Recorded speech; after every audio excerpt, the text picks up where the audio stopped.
What do you got? I think I can prove to a judge that both of these men had the mens rea. What the hell is a mens rea? It's a legal term the lawyers use. It just means the intention to commit a crime. Okay, come on, let's go. Mens rea? Put the cuffs on him. How could we have gotten mens rea? We take blood? Can you do it without taking blood? We both use condoms. How is this possible? I want to see a doctor. Can I have an independent blood test? Money! I feel sick. What are you doing? Mens rea! Oh! Oh! My God! Lilu Dallas Multipass. Lilu Dallas Multipass. Hey, you got a twofer on that one. How you doing? I'm Legal Vices. Welcome. Today, day 9 of the Travis Rudolph trial. We're going to be getting to jury instructions. Then we're going to be doing some closing arguments, and then we're going to turn it over to the jury. We will be on verdict watch today. I'm feeling great. It's been a great afternoon. It's a great holiday here. Got some sleep. Feeling fantastic. Went out to my local cigar lounge, had an amazing Cuban Monte Cristo cigar, had a little bit of whiskey with it, chilled, watched the sun go down over the Pacific Ocean. It was great. I feel relaxed, and I have a sneaky suspicion that my blood pressure will spike before the end of this night. It's nighttime for me here. It's now currently 10 p.m. in South Korea. Welcoming you all here. Well, we can probably take this off. Well, we don't need the cut cage on there just yet. All right, everybody. To start it off, of course, today's whiskey. No cocktails again. This is just a straight up whiskey. Today's whiskey is the Glenmorangie Legends, the Cad Bowl. This is a duty-free only offering. I don't know if it's still on offer, but it is a fantastic whiskey. It's been aged in the Swiss French wine casks. Well, it was aged in their normal barrels, but it was finished in the Swiss French wine casks. Swiss French wine casks. That doesn't make any sense, does it? Don't know why I said Swiss. I meant sweet. Because I clipped these, we have to start this all over again. Today's whiskey is the amazing Glenmorangie, the Cad Bowl from the Legends collection. Only available in duty-free. I don't know if it's still available in duty-free, but it was when I picked this up a couple of years ago. It's fantastic. It's a beautiful, beautiful light-colored wine. I say wine because I'm never going to get this right.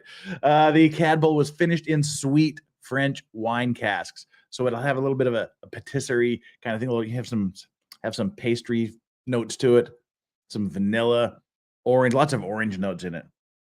Kind of smells like a bakery in the morning.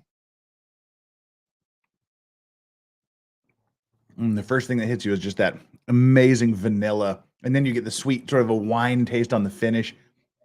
Fantastic. That's the whiskey of the day. And probably not going to be able to clip that one just because I blew it twice. Anyway, how are we all doing today? We've got about an hour before the day 9 trial starts, before the day 9 hearing starts.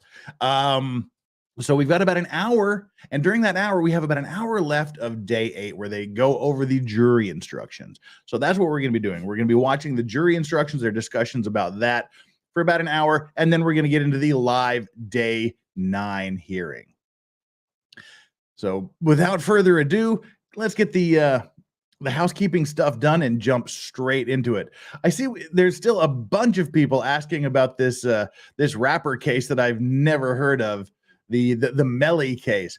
Never heard of the guy. The trial should be starting tomorrow-ish or Monday. I can't remember when I saw when it was going to start, but enough of you want it, so hey, we'll do it. Why not?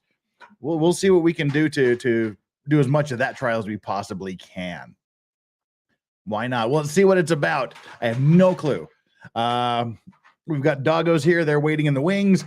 And the like and subscribe poll is up. Hit that like button.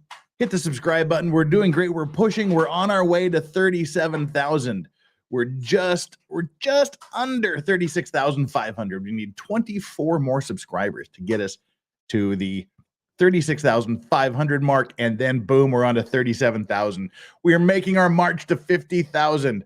Let's keep going. So take the like and subscribe poll after you've hit the like and subscribe button. Today's like and subscribe poll is I smashed the like and subscribe buttons like the prosecutor murdered her case, like Dominic slapped her ex, like the Rudolphs beat their assailants, and like the jury hopefully hits not guilty.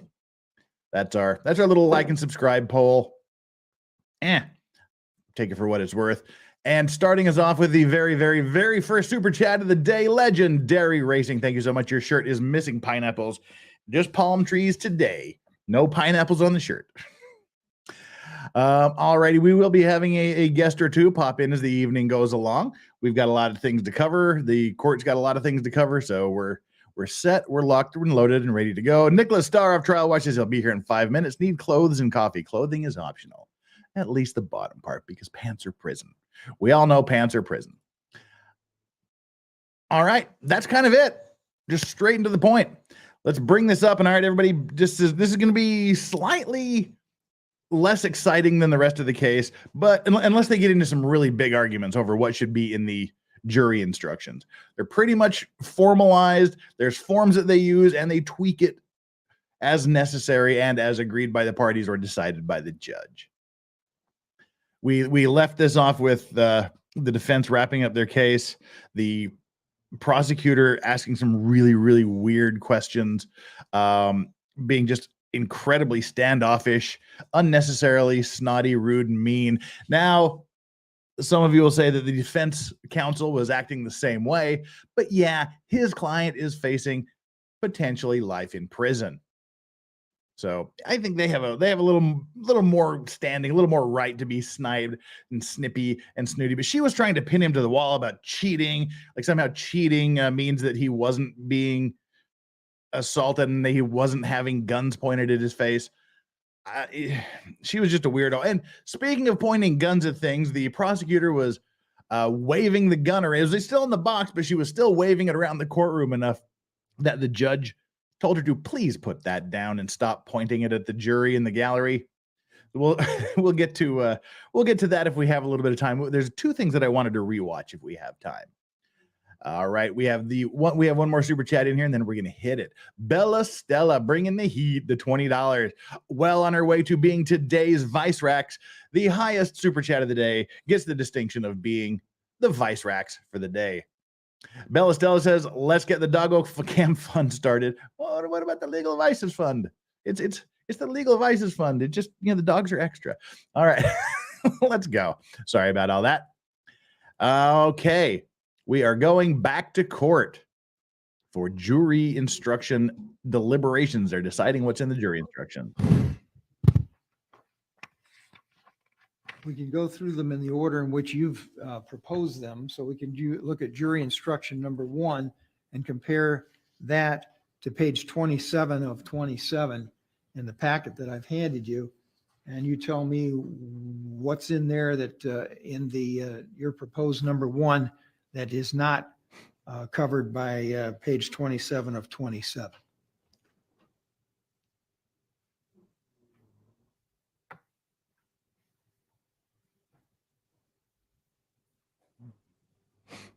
I am bigging myself because I just assume everybody wants to see my handsome mug too. Is this the one the state gave you? Or is this the one? This is that's a good question. I think. Yeah, the prosecutor was mad that he cheated on her. Trials in front of me. She was really mad. It's almost as if maybe she's been cheated on. Pretty much what the state gave me. I may have tweaked it here and there. It's been so long. This is our 12th day of trial. It's been so long I've forgotten. I may have. Okay, because when I looked at the state's one, it was different than the standard one, and there's language in West here, Palm Beach, you're allowed to assault someone for calling you names and complaining and comparing your body to someone else as an unhung hero. It's just written differently. I don't know where that language came from. I did it. I took the standard one. I wrote it years ago. I was just looking at the Florida Supreme Court one, Judge, and it looked different. Okay. That's the only reason why I typed that up. Okay. Well, then. Well, yours is better, Judge, because yours even has for 2 centuries. It is better. Thank you. Okay, so we'll use mine. Yeah. Which one is that?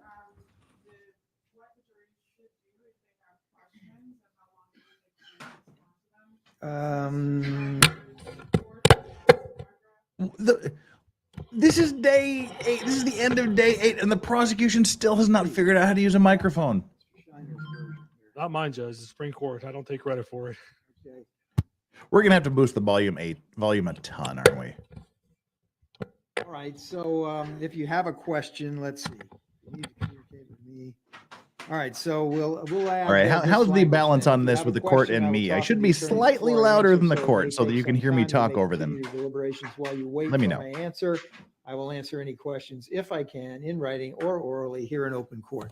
All right, I'll add that in after the third from the bottom paragraph that exists already. It's a two-sentence paragraph that now says, if you need to communicate with me, send a note through the court deputy. If you have voted, do not disclose the actual vote in the note.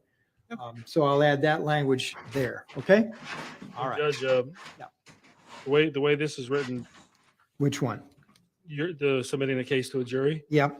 You allow actual videos to go back with the jury? No, I do not. Okay.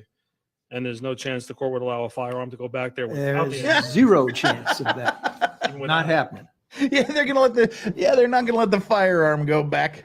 Okay. All right. So we've taken care of that. Thanks both sides for clarifying that for me. I'll take care of that. So Judge, All right. Now, yes. I'm so sorry. Before okay. we move on, there's also that section where it talks about the exhibits that are not going back should include videos then.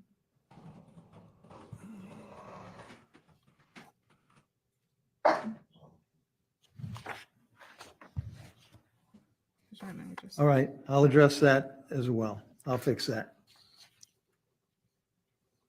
Videos too.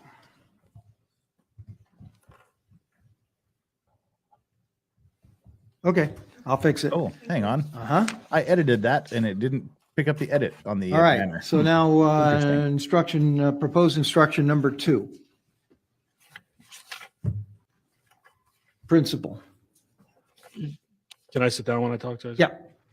The reason I'm asking for that is I mentioned last week there was some case law that I did look at, Mhm. the transferred intent, and then it seemed like that really did not apply to these circumstances. So I didn't do a jury instruction for that. But principle would be, and the court obviously knows what principle is, but the reason I'm asking it is if the state argues in closing argument that Mr. Rudolph also shot at, Closing argument. You mean opening statement? no, closing argument. We If they, haven't had closing argument yet. I know that's why we're doing the instruction in anticipation of the closing argument. Oh, okay. Gotcha. If they do make an argument that Keyshawn Jones, even if Mr. Let me start over. Even if Mr. Rudolph had a right to shoot at Sebastian Jean Jacques and Tyler Robinson, he certainly was not being threatened by Keyshawn Jones and or Christopher Lowe at the time of the shooting. And if the principal instruction is not given, Apparently not. if the I don't jury know. believes they all committed crimes together, one for all and all for one, then the actions of Mr. Rudolph would be justified in shooting at all 4 of them because they were all committing the same crimes, even if one just Yes, sir. pulled a gun I agree. and they don't believe that both people did, that only one of the gentlemen did. And my One client was person fucks up, justified you in all pay the shooting at price. that car. Otherwise, there's no way that he can defend himself properly the way the jury instructions are written, because it doesn't call for a situation like this. There's nothing in the instructions that talk about a situation like this. It's kind of a unique situation. All right. I understand. Let's state. Judge, the state objects to that Going on request. right There's now, no they're case law that arguing, they're supports what the discussing what defense should be in the counsel is jury requesting. instructions. And in the absence of a standard instruction, the defense would need to at least present case law to suggest that it is the law in the state of Florida. And that speaking of the principal absence of theory can anything apply to standard, victims it's of Nicholas sexual assault. Darov. Hey, good afternoon, morning. Good evening. Well, I Good am evening. curious about that. Is there any, you're telling me, I get, you haven't provided any case law and the state's telling me there is no case law under the circumstances of a shooting such as this, whether the principal Judge, instruction would apply. it does not apply. Not only does it not apply, it would be reversible error if the honor provided that instruction. There are several cases on this topic related to not necessarily it applying to victims, but when it does not apply to a defendant and the court gives it anyway, that cause reversible error. Oh, Obviously, she's what threatening the Mr. judge with Schreiner is reversible asking error for is on something a little appeal. different, but there's literally no case law, not in the state of Florida or anywhere else that I could find, that supports giving a principal theory instruction related to other individuals committing crimes. What Mr. Shiner should be asking for, and of course, it's improper for me to say what he should or shouldn't necessarily, but I think what he means is in the self-defense instruction where it starts talking about crimes that individuals do commit or whatever, in that section we can talk about whether or not victims were committing crimes. But as a whole, the only person charged in this case with any offenses is Mr. Rudolph. And so that principal instruction just does not apply, and if given would be reversible error. Please, Judge, don't tell the jury that we neglected to charge criminals in this case. The cases were always not guilty, because I've had this situation happen multiple times where there was more than one assailant who and they've gotten killed. There's absolutely no case law that says it's improper. The jury has a right to be properly instructed, and since it's such a unique situation, what one of them did, if they were in fact committing crimes together. Certainly, if they were, and there's a law that says if they're victims, you can't get this instruction. I did provide the court with some case law and some rules of judicial administration. It says it's obviously up to your honor, and you make the right call what you think the jury needs to be instructed. But when there's a unique situation, you should tailor the instructions to solve this dilemma where the jury won't be properly instructed. There's no way that I can defend Mr. Rudolph if you don't give that instruction, that he was illegally shooting at Keyshawn Jones. How would the jury know that? If they were defendants and they were accused of aggravated battery, aggravated assault, or attempted murder, and my client shot at them, and he was the alleged victim, which I'm alleging he is, then certainly the principal instruction would apply, and the jury would be properly instructed to know one for all and all for one, basically, because they've committed the crimes together. There's no way in this case the jury would be able to comprehend or understand that, and the state will argue improperly, in my opinion, illegally. That will be reversible error, that my client then shot at people who were not causing a threat to him at that very moment. There's no way to explain that. I think what the state is arguing is that this idea, for want of a better way of putting it, that is covered by your proposed instruction number 2 is adequately covered in the instruction concerning self-defense, which appears where, by the way, in the packet? Let's see. Proposed number 3. Proposed number 3. It's amended proposed. It's one I handed the court this morning. Yeah. Amended proposed. I got it. How are you feeling, Nicholas? Bit of a hangover? I've been worse. Good, my Viking brother. That's the correct answer. Okay, so let's turn to that. I've been worse without a hangover as well. This is defense amended proposed jury instruction number 3 entitled justifiable use of deadly force. And Judge, why it's amended is because I gave you the old one that just changed May 5th, and this was in preparation of the trial a few months back.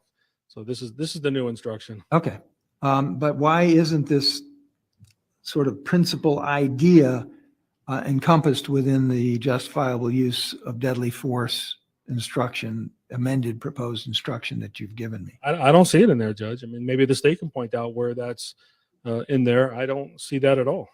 Judge's theory does not exist. There's no foundation for what the counsel is requesting. And Mr. Shiner has now repeatedly said that he has had this instruction provided to him. I challenge him to offer that to the court, because then we would have. There seems to be no closed captioning on this one for some reason. But there's none. Which one? Principles? Yes, Judge. This notion that individuals who are not charged with offenses can be found, quote, guilty of offenses that they're not charged with. The only reason you even reference other kinds of offenses. Exactly. That's what the prosecution wants to argue. Is to talk about what a person can essentially defend against. It's not about whether or not the victim is guilty or not guilty, or the individual that the state alleges is the victim is not guilty or guilty of that particular offense. It's about whether or not at the time of the circumstances Mr. Rudolph was under, there was a forcible felony being committed against him, or whatever other allegations there are related to those crimes. This is not about whether or not an individual is or is not guilty based on the fact that they're working in concert with another person. Well, that if I may complete. That particular theory or way of thinking of principle theory just simply does not exist. And Judge, I would caution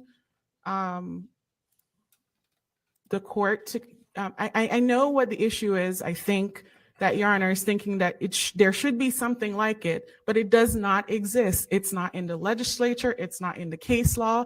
And maybe that needs to be petitioned, but as of right now, that is not the law in the state of Florida.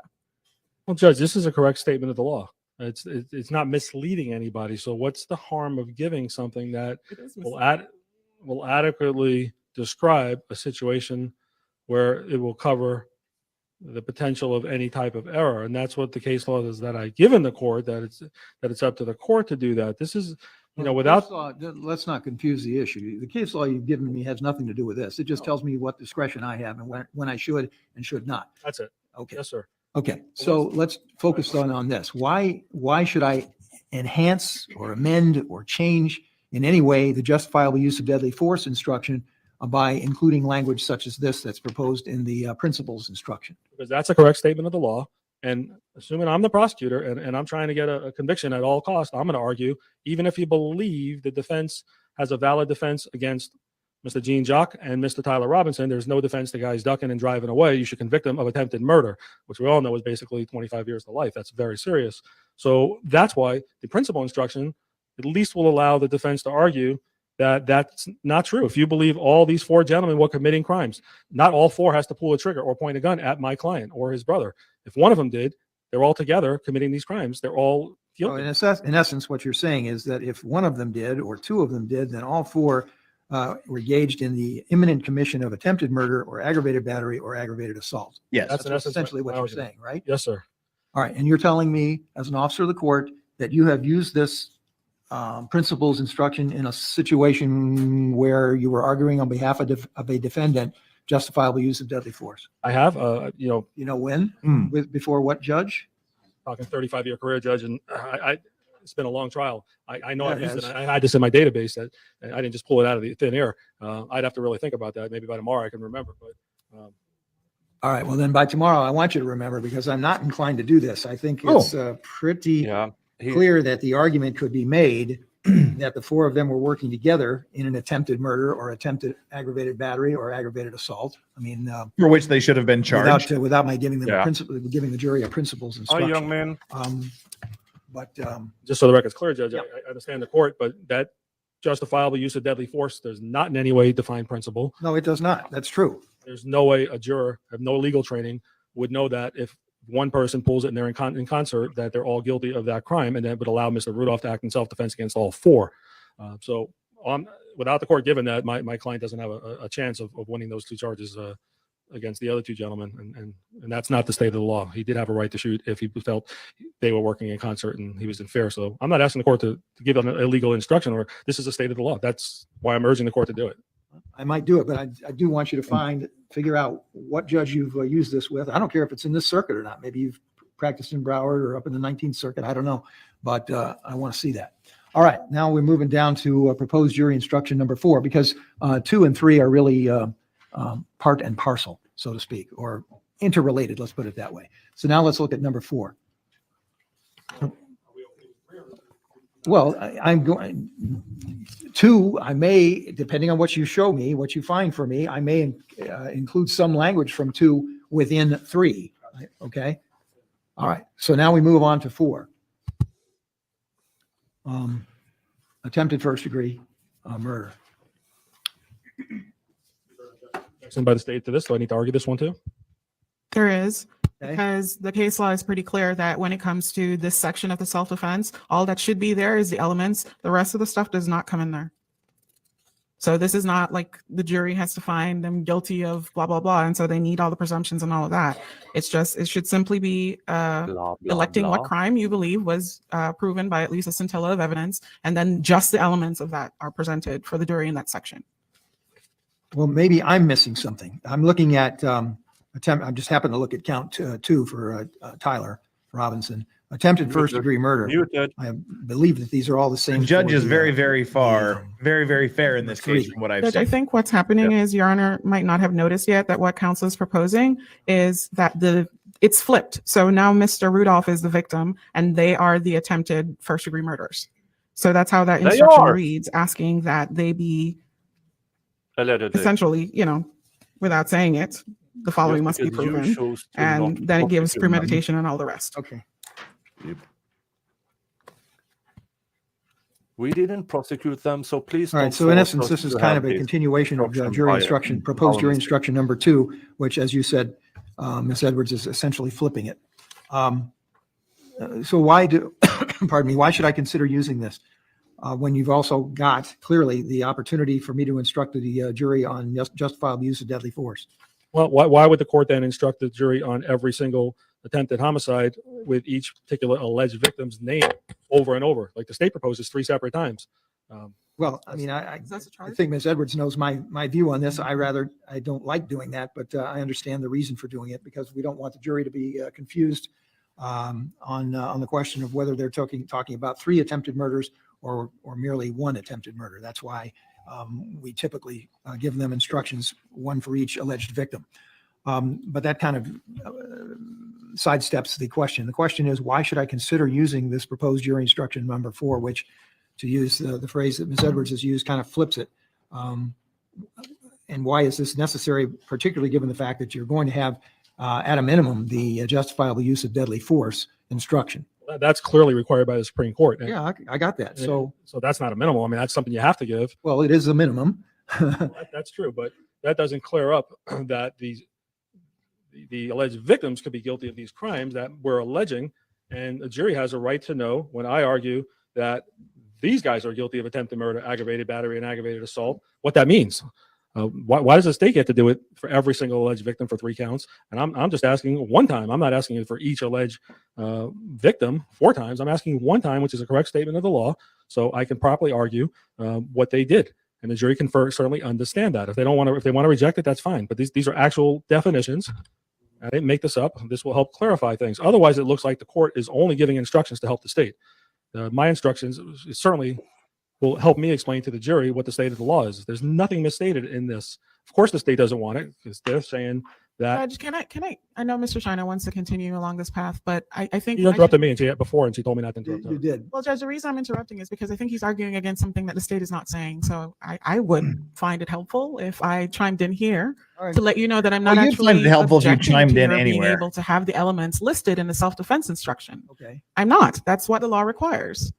So counsel is saying the state doesn't want you to give it. That's not accurate. I'm saying the way it's presented, that's not how it's supposed to be done. It should be the elements are listed in the justifiable use of deadly force instruction. That's how that's properly done. Ms. Edwards is not an expert in jury instructions, and I'm just asking the court to clarify it to the jury and make this clear what the elements are. If they really did, in fact, commit any of those crimes, my client had a right to use deadly force, whether he was in fear of great bodily harm or not. The instructions are clear on that. It's a distinct.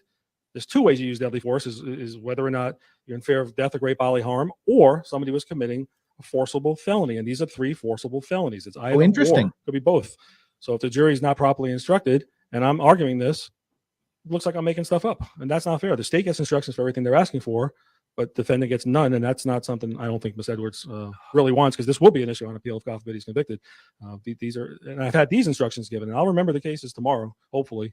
Well, yeah, I really appreciate it, though, knowing about this long before tomorrow. I do not want this case to stretch out into Wednesday. I've already lost a trial that should have started on Friday because of this. And that's the prosecution's fault. Well, with some changes today, this morning. If the lead investigator Right, so had done let her me job, see if I this can wouldn't be a cut to the trial. bottom here. Why? I mean, when the language in justifiable use of deadly force specifically says that if a person is utilizing deadly force to stop someone else in their attempted commission or their effort at committing attempted murder, aggravated battery, or aggravated assault against themselves, against the shooter or someone else, why can I not simply say, why can the jury instruction not simply say, give the definition of attempted murder and aggravated battery and aggravated assault, and then leave it up to you to argue that that you believe that the evidence supports a finding that Mr. Jones, Mr. Robinson, Mr. Lowe, or Mr. Jean-Jacques attempted murder or attempted aggravated battery or attempted aggravated assault? I'll accept that, obviously, if over nothing, but that's not what I'm requesting. I'm requesting the way they're written, because it clarifies to a jury what exactly each element is and who may be the party who committed those offenses against my client that allowed him to use deadly force without the fear of imminent death or great bodily harm. That's So all. back to the state then. Tell me why you think it would be either confusing to the jury or otherwise inappropriate for me to require or include language along those lines that I just described, defining attempted murder and attempted murder, aggravated battery, or aggravated assault. So, Judge, the state's position is that it must be included in a self-defense instruction. That is what it's for. That's where it should be. Counsel's asking for it to be separate, as if Mr. Jones, Mr. Lowe, Mr. Jean-Jacques, and Mr. Robinson are charged with offenses in this case. That is what the state is objecting to. However, there's no objection to putting it in its proper place in the self-defense instruction. Self-defense, justifiable use of deadly force instruction. Well, Exactly. I'm sorry, my fault for not being crystal clear on that. That's exactly what I was asking. So if I put those definitions in whatever version of the justifiable use of deadly force we come up with or without the principles language, then the state has no objection, right? In principle, I get conceptually, I won't use the word in principle because I don't want to confuse things. Conceptually, with utilizing those definitions, correct? Correct, Judge. So And go ahead. I would just ask that the court look at the standard instruction related to when the forcible felonies and other crimes are listed, because it talks specifically about how that should be done in the self-defense instruction. Usually the presumptions are not there. It's just the elements. And that's from other case law, not directly in the instruction, but it's usually just the elements.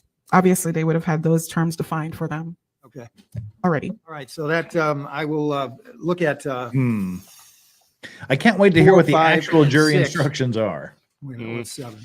4, 5, and 6, and 7. 4, 5, pardon me. 4, 5, 6, and 7, and see to what extent the definitions from those can be plugged into the standard jury instruction for justifiable use of deadly force. And I will also consider to what extent, if any, I should include principles language in there as well.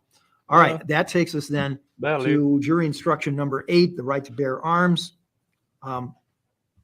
Is there an objection to my including this? I don't think there's really any dispute over the fact that Mr. Rudolph had the legal right to own either of the two weapons that he owned at the time. Is there? There is not, Judge, and the state has already stipulated that he had a lawful right to carry both firearms. So then I'm not sure what why this do is we for. need this? I don't really want to make this into a Second Amendment case, even though you're referring to the Florida Constitution here. Well, it's the first time I'm hearing the state has stipulated to it. And so if they're stipulating to it, I'd like that done before the jury, that there's a stipulation he had a right to carry those firearms, like they just said. The state will not be arguing that Mr. Rudolph illegally carried his firearms. Clearly, the state itself put on evidence that he had a license to carry. We put that in through the CSI, and also that he lawfully purchased the firearms is not in dispute. I guess there's no stipulation, and they're taking that back. That's not what I'm saying. All right, so let's be on the same frequency here. There's no dispute, is there, that None. Rudolph had lawfully had those two weapons? Not The a only single dispute dispute. is over whether he used one of them unlawfully. Correct. Okay.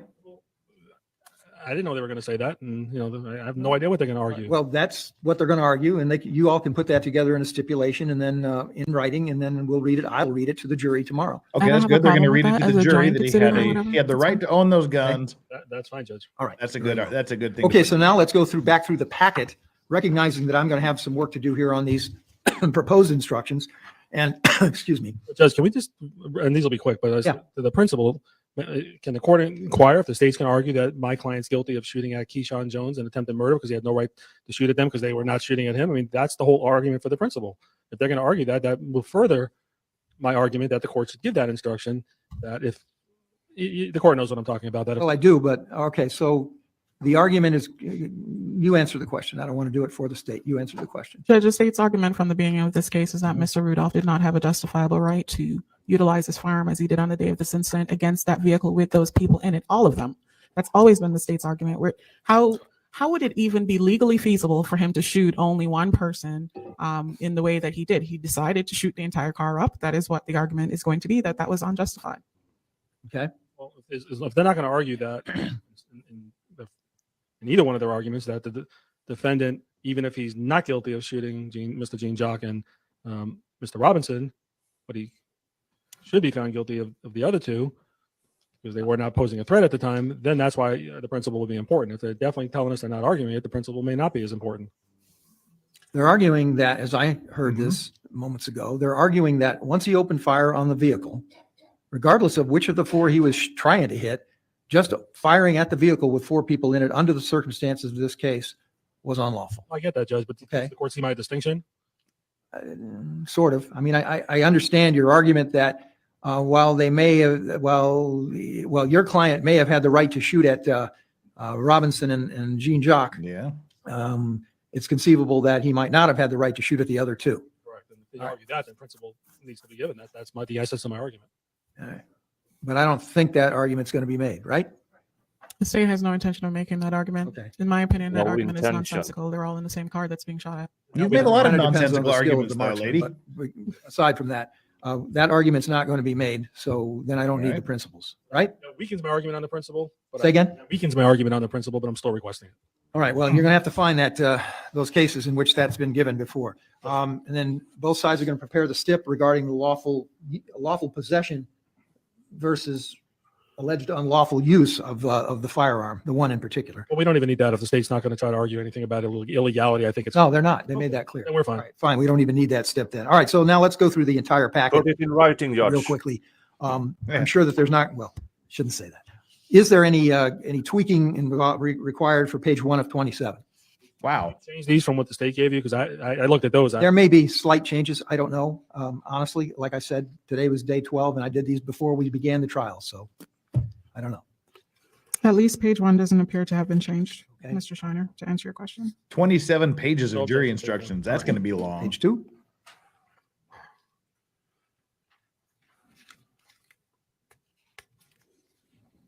I don't see any changes. Okay. No objection. Page 3. Are He'll all be, 10? he'll be able to say that she specifically Judge, said she this wasn't needs going to to argue this change. point. Okay. If Which she of does. those 10 has to come Or out? he does, whichever 10, prosecutor 9, handles the closing. And 7. You agree? I And don't- Well, Judge, I'd like 9 in there because there's testimony that people could have been charged with felonies and they were not. The law is convicted. That's what the, I understand that. I'm just Well- asking to leave it in. no, I'm not going to leave that in. Oh, well. 9 is out, 10 is out. What about 7? I So think they are that's getting relevant away because, with Mr. not Robinson charging was escorted here unwillingly. because the All right, statute I'll leave of 7 in. limitations Anything else? is So it's gone. 1 through 7 For battery. remain in, unless there's an additional proposed change. How about number 8, Your Honor? number 8 stays in as well, Judge. There were inconsistent statements. All right. All right. Now to page 4. Let's see. Mr. Rudolph did in fact testify. So that stays in. Just make a note here. Yeah. They knew, all in the court knew there were All right, guns and I involved. can delete all of that people regarding defendant are not aiming. testifying. Mhm. Okay. Then those Now, how about two rules people rules for aiming deliberation? should be charged Starts on page with 4 and runs on to felony page 5. murder. And But that's the state standard. says no. Yeah, it's They- standard. I They just don't know called if all everything they 7 did apply. I believe that was they do. according to and- law, showing they up should at all remain midnight, in. beating Yes, the okay, living very hell well. out of All right, Rudolph. cautionary instructions got to remain. Well, This is the way, as Ms. Edwards knows, and maybe Ms. Ellis as well, I think, actually. Patricia I Machado always is a put the doggo body of fund the and a verdict bit for form legal within the vices jury fund. Don't be instructions. jealous. That way we don't have 10, 12, 14 copies of the verdict form floating around back there. Now, I have not otherwise changed this. This is from the proposed verdict form that was provided to me weeks ago. So Hunch the dirty roofer with a if it's all $10 right, super that's great. If chat. it's not, let me No, know Jeff, now. sorry for the No, doggo it looks cam fine, stream Judge. now. I'll just look for typographical It's the errors. doggo cam It stream looks fine. now. Okay. The legal vices is the So that extra. takes us then all the way out to page 9. Okay, they're plowing through these pretty quickly. Good for them. Single defendant, multiple counts or information. I think that's pretty standard. Huge ass doggo dollars. Thank you, sir. Introduction to homicide. And Vodka Blood says, "Oh, Yeah, can we number skip one's on the page reading 9. of the The jury bottom of page instructions 9 for under- Oh, yes, Amending?" you're right. I see that. I'll fix Absolutely that. not. Thank you. The jury instructions are Number one of the one, most one, number important two. parts of the trial. That gives the jury literally their instructions as to what they must three, do in order okay. to find someone All guilty right, now, or not guilty. would this not be the point at which you all tell me? Never Just skip before we jury. get to first degree murder, would this not be the point at which I would insert, or we would insert the justifiable use of deadly force instruction, or does that go at the end? Where do you think? I think it goes there, Judge. Here, Yes, sir. state? I don't have an issue with where Okay. Your Honor wants to We'll Yes. go in here then. The defense is arrested. This is jury No. instructions. They'll give their final arguments, and then it will be time for the jury to deliberate. This is the end, Okay. unless All there's right, motions to be made. first degree murder count 1 on page 10. Any objection to the way that's worded? All right, now, you tell me, but I don't think this has anything to do with heat of passion or legally, well, I don't know, you tell me. Next page, page 11. Would you like the heat of passion instruction, Mr. Shiner? No, sir, I'm not asking for that. All right, so I'll delete everything down below the italicized and highlighted language to the end, so that the next Well, the prosecution would like to have us division believe that is, saying second shooting degree back murder, right? doesn't mean Yes, sir. shooting back, count 1. Okay, And second has. but it as kind of well means on shooting page back 12. to me. okay, so do you agree, Mr. Shiner? Yes, sir. Okay, so that'll all be deleted, the bottom of page 12 over to the top of page 13. That's all deleted. So the next one is count 1 manslaughter, lesser included.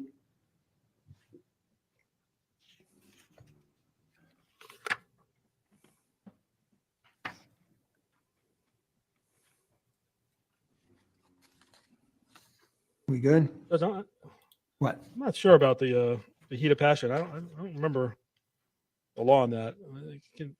I know you need to do these tonight, but Yeah. that is an issue that could be relevant, actually. But I don't know. Well, heat of passion is very different from justifiable. I don't know what the way these instructions are written. I don't know if he did act in heat and passion, is he guilty of a crime or not? Because every one of these says he's not guilty. It negates intent, does. so it does not absolve your client. It's not a full defense.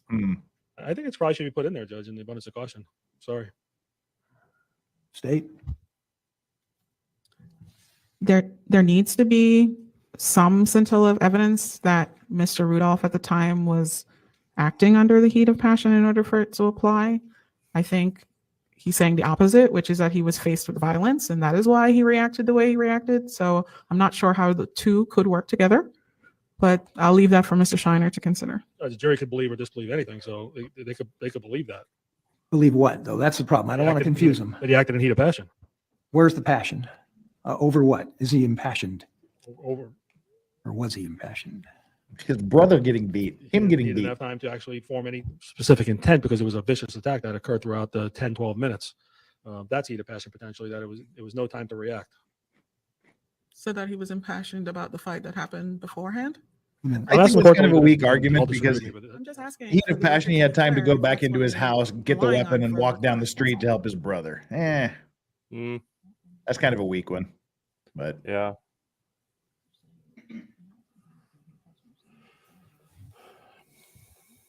So how does this situation fit within the 5 categories that are set forth in the heat of passion instruction?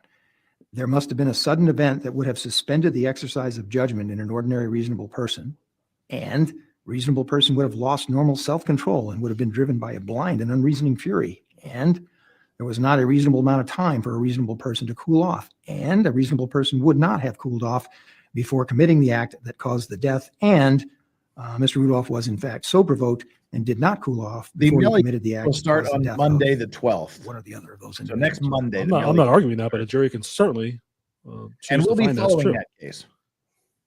And that is a proper statement of the law. I know it's, I'm asking for it, Judge. Well, Judge, it's almost like trying to have both ways. It's either he saw what he believed to be 2 guns pointed at him and he reacted in self-defense, or he's abandoning that and saying that there was some sort of event that occurred that would have suspended his exercise of judgment in an ordinary reasonable person. I mean, that's to me, Your Honor, that is just going to be more confusing for the jury because now you have 2 inconsistent theories of defense. Yeah, I think this is a weak I'm argument. tending to agree Yeah. with the state on this. I Yeah.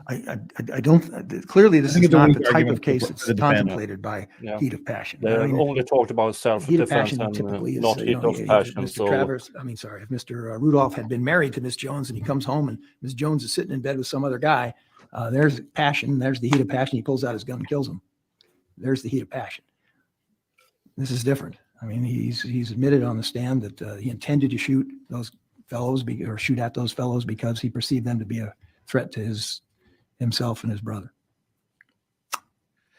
Yeah, roasted judgment. But you're saying you want them in, right? Just explain. Yes, You either do something because you've lost your mind and you're just enraged or impassioned, Right. or What I don't want to do is you reacted to a unwittingly create an appellate issue. So I'm going to leave them in, even though I don't think they're applicable.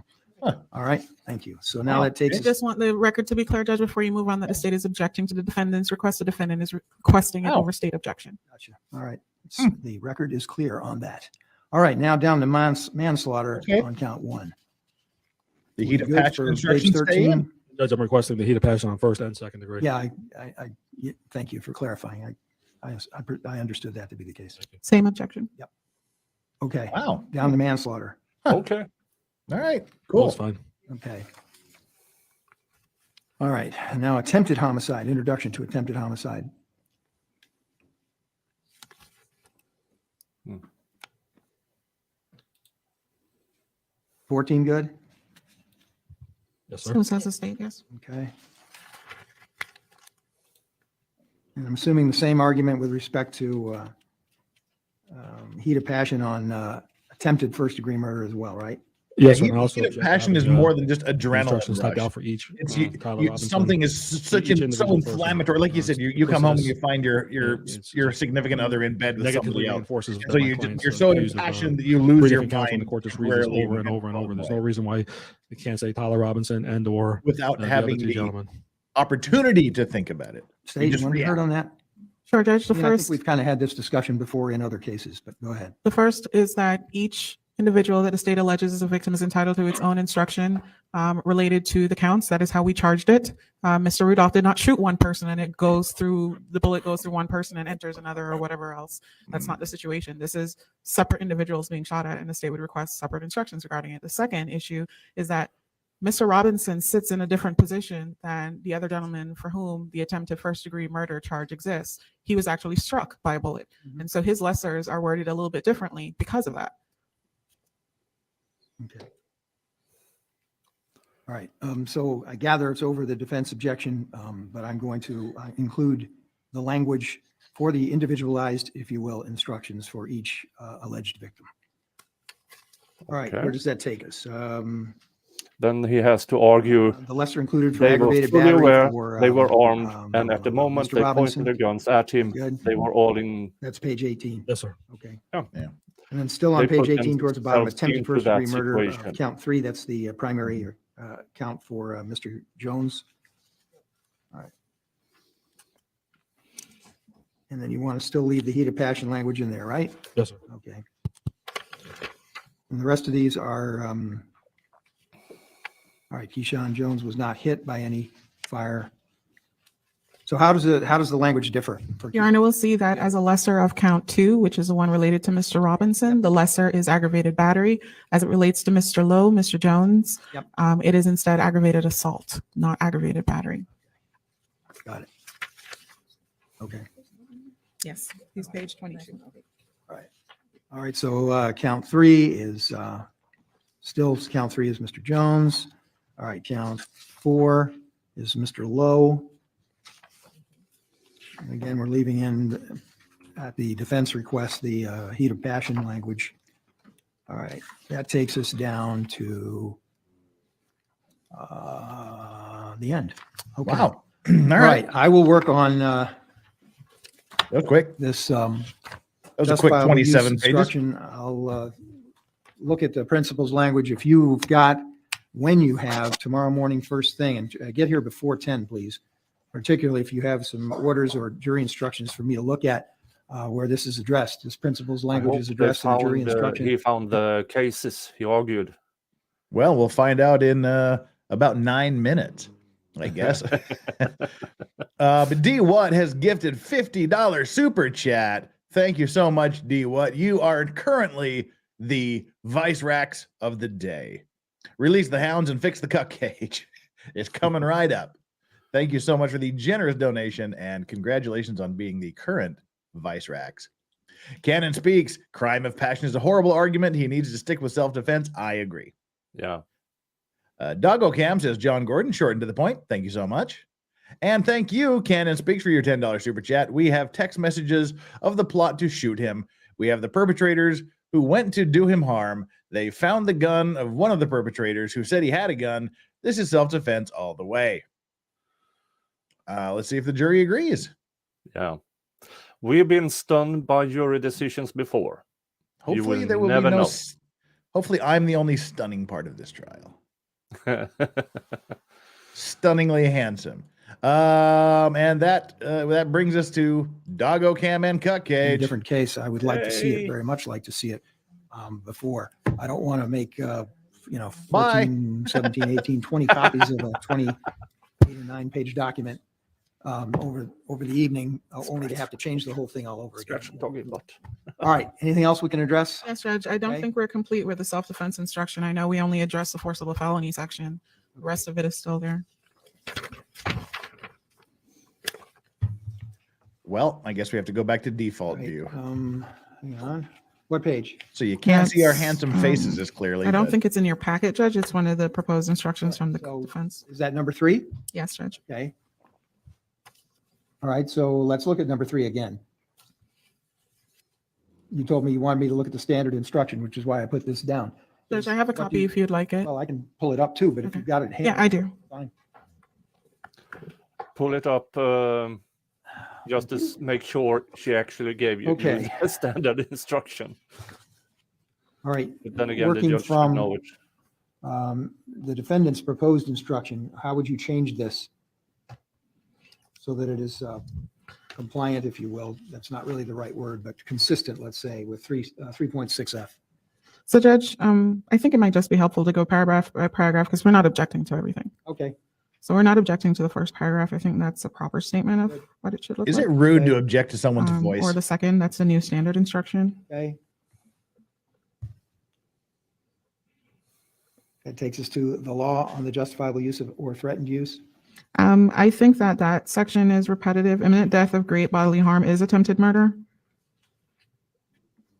Possibly, or aggravated battery or aggravated assault. So I should probably only read was justified in using or threatening use of deadly force if you reasonably believe that such force or threat of force was necessary to prevent the imminent commission of attempted murder, aggravated battery, or aggravated assault against himself or another.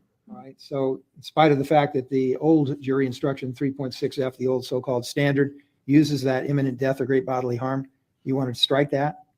Well, Judge, the reason that it leaves it there is because generally it could be any forcible felony, right? It could be kidnapping or something else, robbery, whatever. So it allows for the separation of the segments that way. But if the forcible felonies alleged are death or great bodily harm type felonies, then I just think it's a little redundant, but it can stay if counsel is requesting it. Mr. Shiner? Of course, that's why I put it in there. I am requesting it. Right. Okay. I'll leave it in. It appears in 3.6F, the standard jury instruction. I do agree it's redundant, but I don't see that it's harmful to leave it in. So I will. Okay. All right. So that takes us then down to the paragraph, I think, the paragraph beginning, if Travis Rudolph was not committing. Right.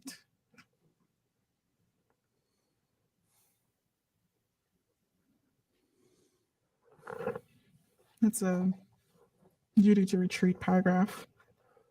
Yes, we are doing jury instructions right now. We're deciding what the jury instructions are going to be. All right, where's the misspelling? Mutter? Okay. Okay.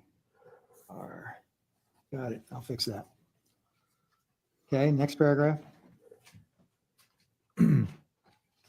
If you can do your job, you be a lawyer. If you can't do your job, a lawyer job, you become a prosecutor. If you can do neither, you become a professor at Stanford.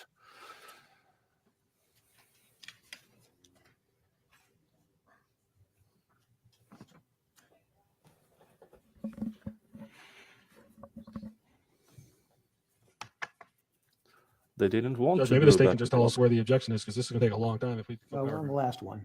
So are you okay with all the way down to the bottom of page 3 and on to the finishing paragraph on top of page 4? Judge, I was just double checking that it tracks the exact language. So I just needed 1 minute to check that.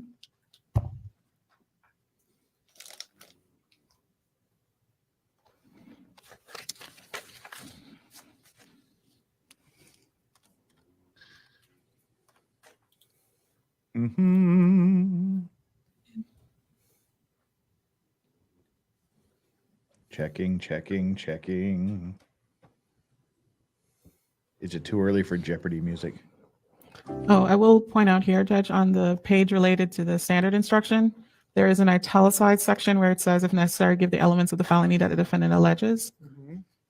So that's all the instruction requires, is just the elements. That's why that was the state's request. Is someone slurping into a mug in the microphone, or are bottom they of just the page. scraping their page across Second the page. microphone? From your photocopy? Right, Judge. What is that noise? I'll look at that sounds like DCA case slurping. from 2011 too. All right, thank you. It's a good observation. Appreciate it. All right, so back to the proposed number 3. Yes, you actually can, Dory K. Yeah, I think That would that be first A paragraph form of is criminal fine. negligence. At the bottom of page 3, Yeah. going over to page 4. Yeah. If you have a crowd of people who aren't involved at all, Judge, so say the you record's have clear. I was a asking for my gunman proposed running instruction into a crowd of people. 4, You can't 5, do it 6, into that and 7. crowd of people. You can incorporate those. But I know the if court wasn't 4 going to do that the way you're people talking, but beating you I was up asking for and 4, then 5, getting 6, into 7 a to car, incorporate it and 2 of them are with the pointing a italicized gun at portion you, is that the state just mentioned. then you probably Okay, can. that's I a great would deal not more say than definitely the because elements we of the don't. felony that We are not the defendant alleges jury. victim attempted to commit. Well, those are the exact elements. It just has people's names on there. There's nothing more, Judge. I'll look at it. All right. State, let's continue on. However, We're on page 4 now of the proposed 3. Yes, Alan. And We are probably not that's it, hearing, Alan. Yeah, That's that's probably it. Yeah. it. In the courtroom. Hold on.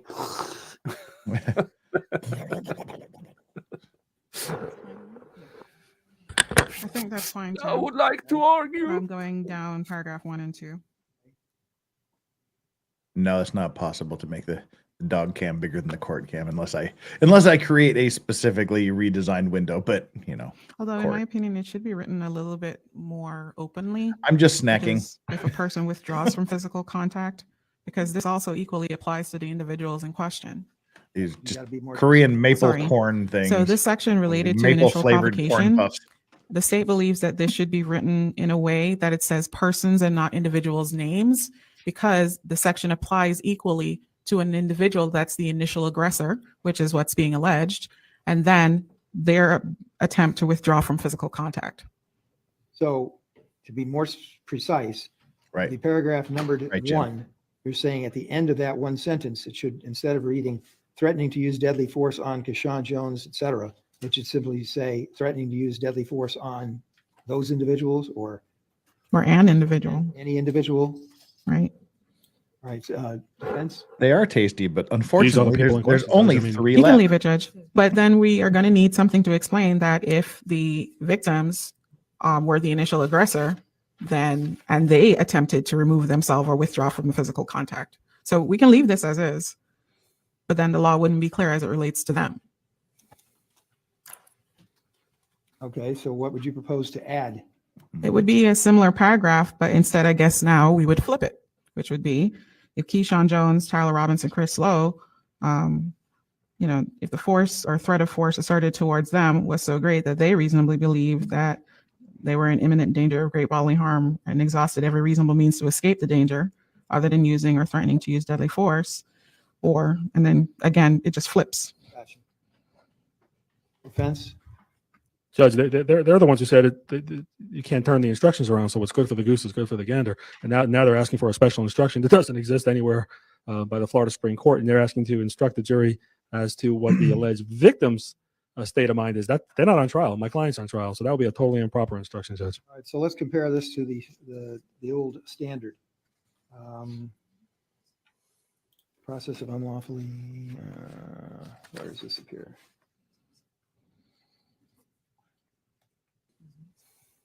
Well, this is very different, Judge, from the principal instruction, because the state's case has always been that even if this jury believes that they were wrong for going over there and initiating physical violence with Mr. Rudolph, that at the time this incident happened, they were trying to remove themselves and had withdrawn from the conflict. So there's no instruction that properly covers it except for the self-defense instruction. We're just asking that it would be in this section or somewhere else. You don't give an instruction for the alleged victim, Judge. You give an instruction for the defendant, his state of mind. That's the issue. And this clearly shows if he's the one who asserted the force unlawfully and it states the correct statement of the law, to insert the victims is absurd. That's nowhere in the law. And I know case law will never support what they're asking you. I challenge them to find something. All right. I don't see any reason to provide the obverse of this. Numbered 1. And I'm looking at the standard instruction that Ms. Edwards has provided me, and I don't see anything similar to that here. So I'm going to leave 1 alone, and I will not include any obverse or flipping of that. All right. So 1 and 2 will be left alone. That takes us down to the paragraph starting, if you find that Travis Rudolph, who because of threats or prior difficulties with the 4.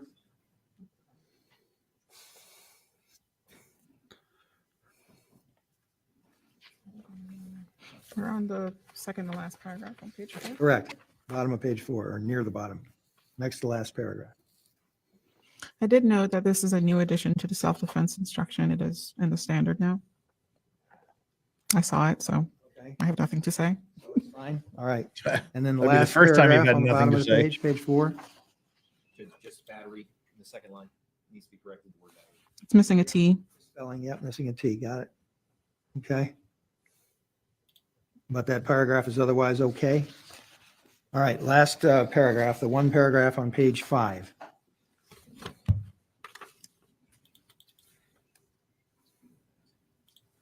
That's also standard. No objection. It is standard. All right, so I understand what I have to do. I will work on this tonight, and I'm not going to print more than a couple of copies of what I get finished with tonight. I won't print it up adequately and to a sufficient number to provide all the jurors with it until we have all finished our work on this. Okay. All right. Judge, can you also have Ms. Lee send us an electronic copy of your final version in the morning? Jury composition, people. That's all I can Okay. tell you. Anything else before we call it a day? No, Judge. All right, very well. Everyone stay safe. See you tomorrow. Be here before 10, please. Would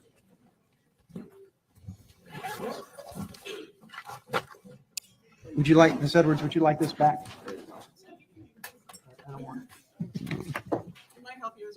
Yeah. All right, thank you, folks. Have a good night. All right. Well, there we go. Yep. That is the jury instructions. And the court has not started yet. Just the great seal of the state of Florida is on law and crime. So what I want to do is I wanted to go back and look at a couple of things, which are a couple of statements that she made yesterday, the prosecutor, that one was kind of funny and embarrassing for her. And the other one was kind of sad, but also pretty shitty of her, for lack of a better word. Let's see. I need to look at my timestamps here. The first one was at 6 hours and 45 minutes. The 6:45 mark.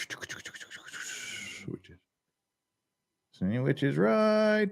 Boop, boop, boop, boop. Yeah. There we go. This is, I believe, is when she was using the box with the pistol rifle in it. I'm still confused how that would be considered a pistol, but hey, U.S. gun laws can be weird. Well, U.S. laws can be weird because in California, bees are fish. Bees are fish. Bees are fish in California. So in pistols can be rifles, and rifles can be pistols too, I guess. But anyway, that's not the big deal. The box. Shitty, her entire case. Well, okay. an extra sleazy thing.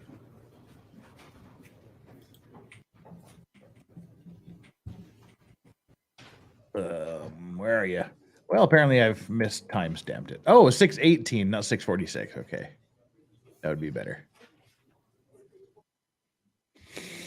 So this is where she is. You would agree this is the firearm. This is the you had in your hand at the time, right?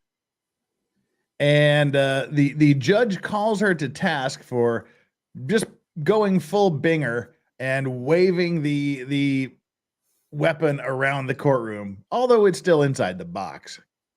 to the point that the judge admonishes her, tells her to put it down, to which the entire courtroom laughs at her. And then he tells her to please don't point it at everybody, turn it so it's pointing at me, to which everybody laughs at her again. I thought it was just kind of funny. Right? Yes, ma'am. And even bigger and heavier than this, because you had 100 rounds in that double barrel drum, right? Just wave that around. Yes, ma'am. Wave it around. And you see your brother at Sable Palm Drive, and you run down there, and everybody has ran and left him back to the car, right? Yes, ma'am.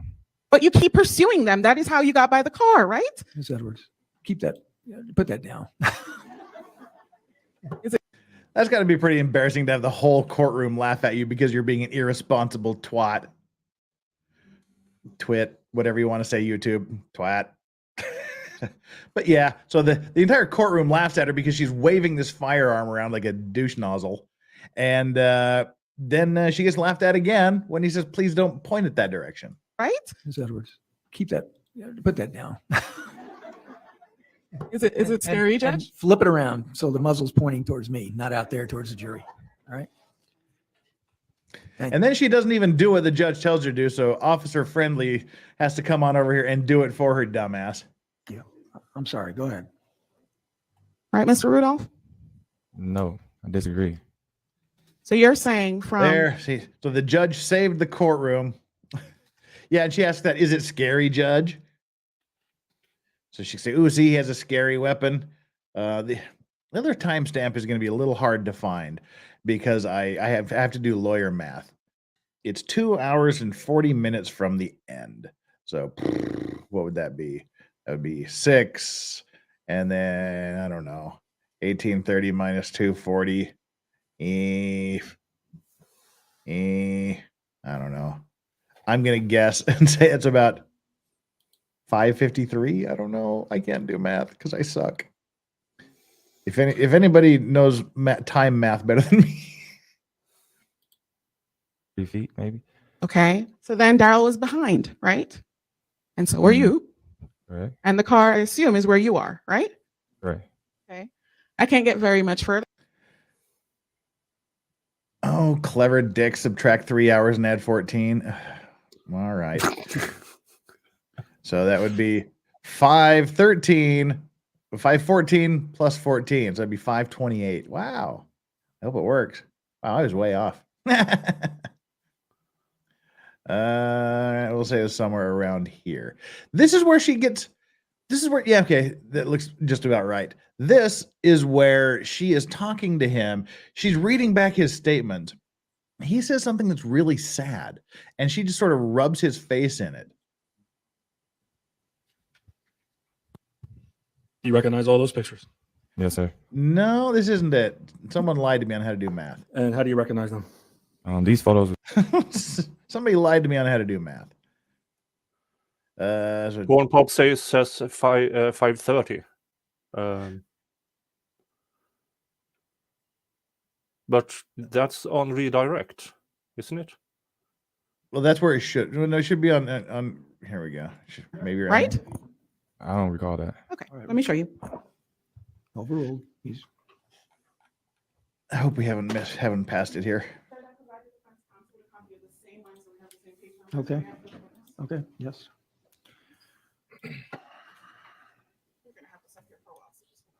Okay. Reading from his statement, these are the things that you said. All right. I want you first to go to page 313. I need to get a snack myself. I'll be I back. want you to All read right. line 15. Yeah, it's right around here where she's getting him to admit to things that he said during this previous deposition. Okay. See right there where your answer is? We was exclusive pretty much? Yes, ma'am. Wonderful. Now I want you to go over to page 341. This is when she was going after him for cheating. She was getting mad at him for cheating. He's saying we weren't boyfriend and girlfriend, so it wasn't cheating. We weren't exclusive. And now she's going back to where apparently he said something about them being exclusive or something like Top that. line number 1. Assistant, hang on. The last question is there's multiple lines taken out of context. Only read one line, it's 5 rows. there's no line out of context. The question was whether or not he said that they were exclusive. That's what the line says. Overruled. Are you with me yet, Mr.? Okay, and then she goes to talk about him looking at the right phone. there, you admitted. You pretty much got And caught then when you saw those text her, messages. Dominic, Yes. hitting Go him down the up page a little bit. because he got Line caught 12 through 4. Someone else, right? Correct. Right? cheating. Okay, the court is still not started yet.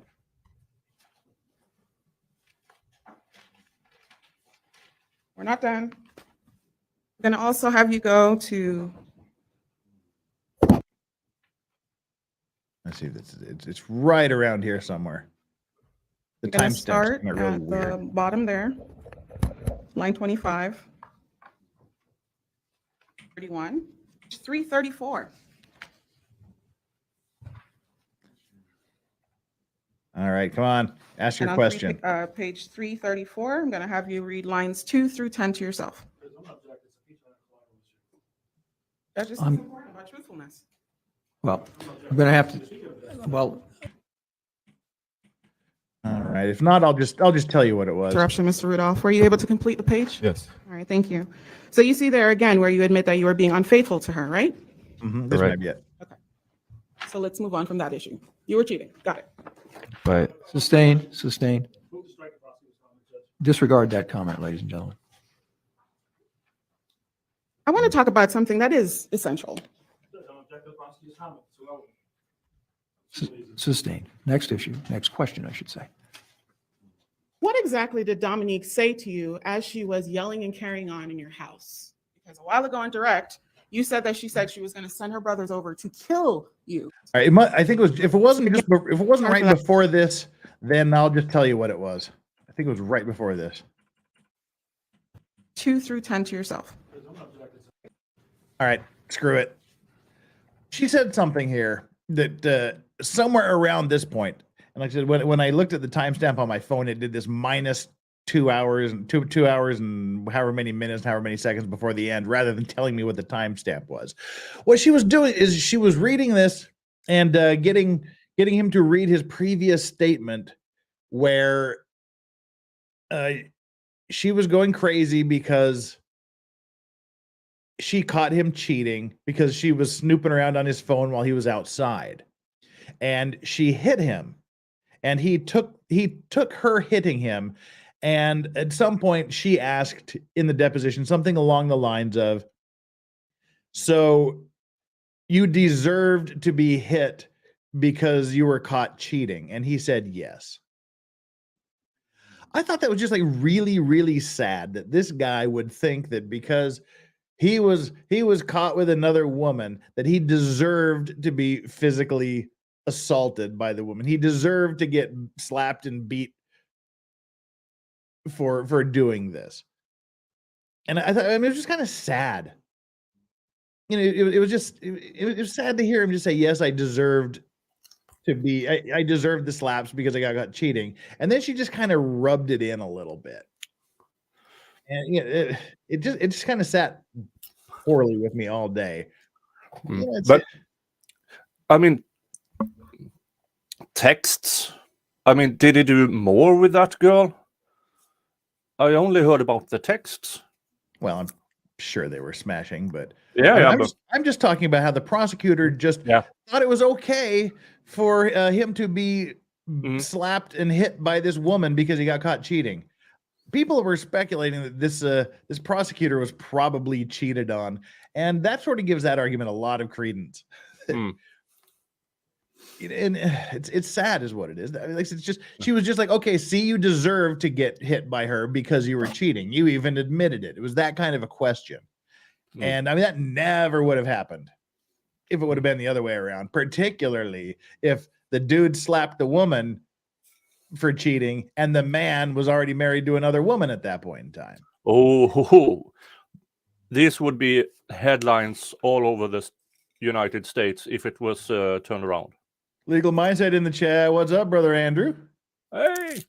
Shout out to my boy Legal Vices from Seoul. Well, shout out to my brother Legal Mindset in Seoul from Busan.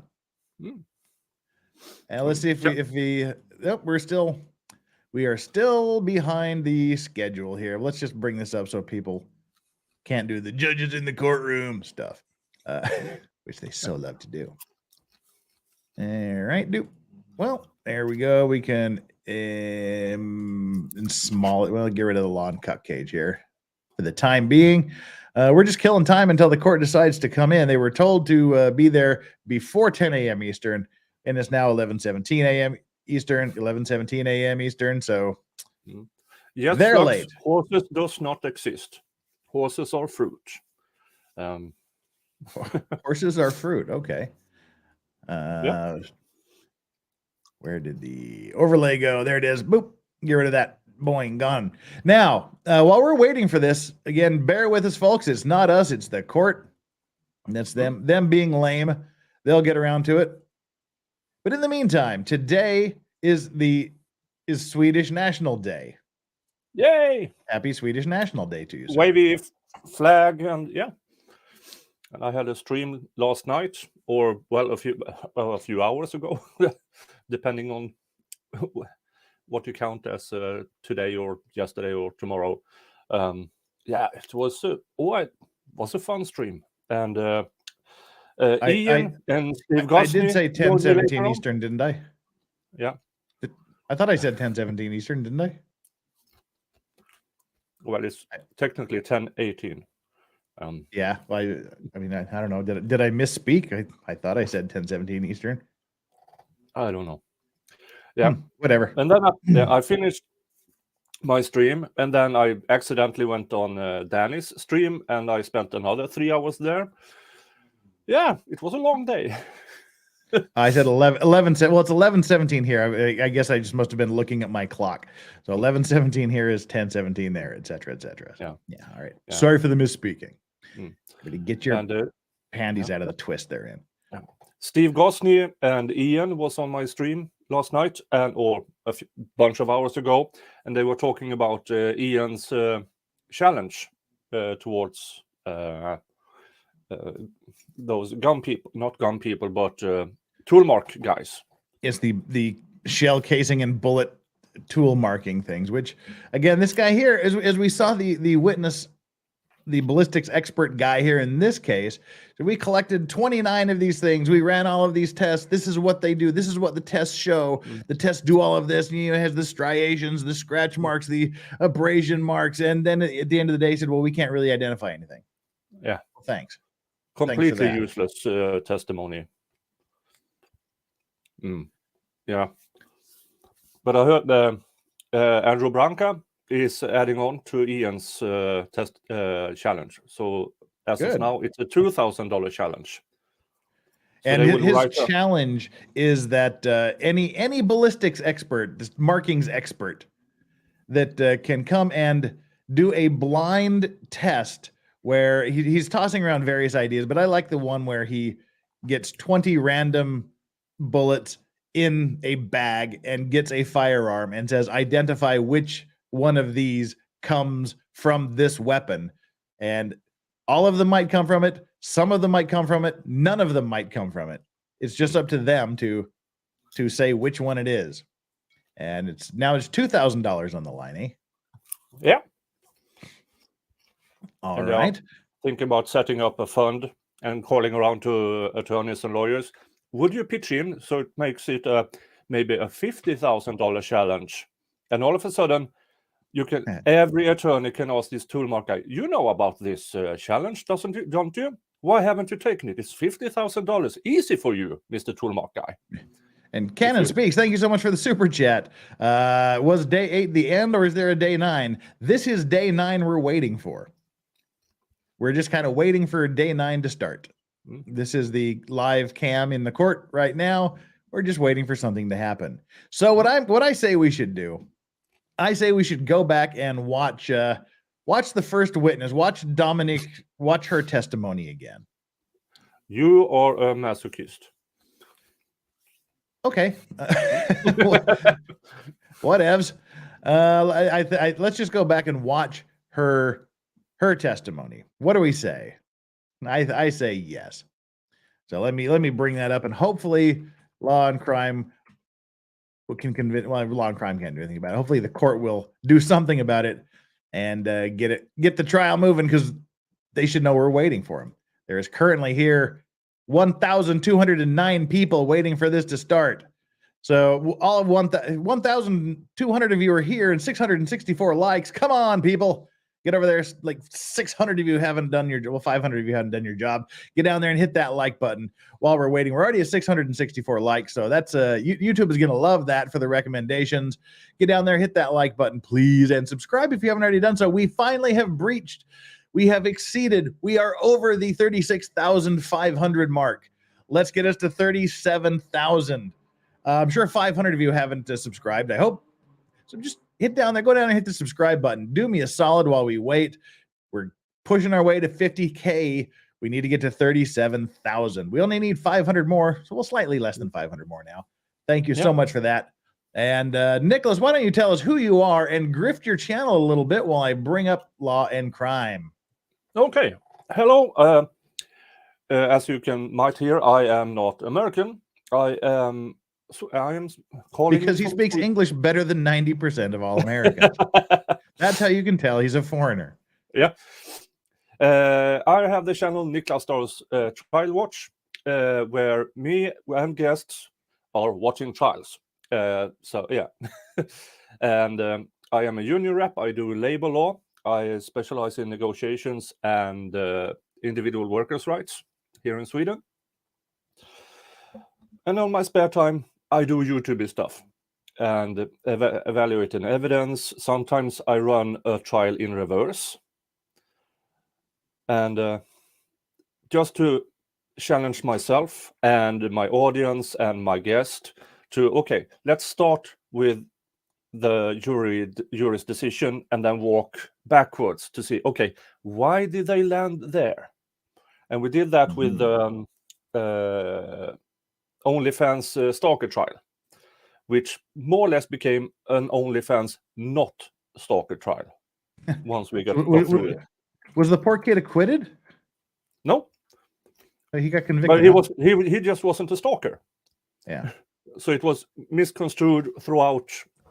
Well, you know, Law and Crime had a stalker. He wasn't even charged with stalking. Yeah. All right. Well, we've got the lady here. We've got the testimony up. So I'll keep an eye on the court cam so that we can jump over. Oh, let's see what they've got. I'm going to vote not guilty on Law and Crime. Currently, Law and Crime. See, this is how not guilty this guy is. He is so not guilty that Law and Crime chat, 78% of them think he's not guilty. That's how not guilty he is. When there's that many people, you know he's not guilty.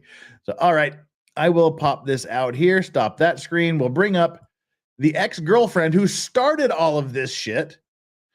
She started all of this by snooping around on a phone, getting upset, getting in a scuffle, going home and telling her brother to go shoot his shit up, and him saying he's a walking dead man.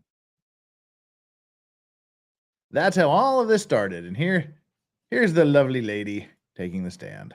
Ish. Where'd we go? Wait. It's him big in it. All right, Ms. Jones, will you please, when you're comfortable up there, say and spell both your general advice for all the guys out there: if you stumble upon a lot of money, don't go for the first chick that shows interest, because that is that chick. Could you please tell the member of the jury, how do you know? And we're just going to watch this until the court starts today. He is my little brother. And how much younger than you is Keyshawn? He is 2 years younger than me. Okay. And how would you describe your relationship with Keyshawn? And Keyshawn was the first witness, close. And he had a little bit of gender fluid on him, if you know what I mean. Him and the older brother, but me and him are the closest. Okay. And the older brother, did he live with you around the time that this happened back in 2021? No. So who was living in the home in Delray at the time? Me, Keyshawn, my mom, and her husband at the time. Right. So tell us a little bit about your brother. Was he in school? Was he working around the time this happened in April of 2021? He's been a full-time student even up until now. He goes to the honors college at FAU. What about yourself? What did you do for employment back in April of 2021? I was a realtor. And do you still have that license? Till this day, I still do real estate. Okay. Yeah, she Back in April of 2021. on cross-examination, it comes out that she sold one house. Well, she didn't even sell a house. She rented one house since 2020. And did there come a point where you could no longer sort of go out every day and do realty work? Yeah, so I got my license in March, and then COVID kind of happened in April. So they closed the kind of office happened when that happened. So I really wasn't working during the time. So you mean March of 2020? Correct. Okay.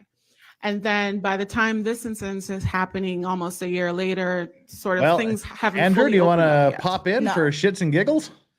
Tell us a little bit. Do you know someone by the name of Travis Rudolph? Yes. And how did you know Mr. Rudolph? Yes. We were dating.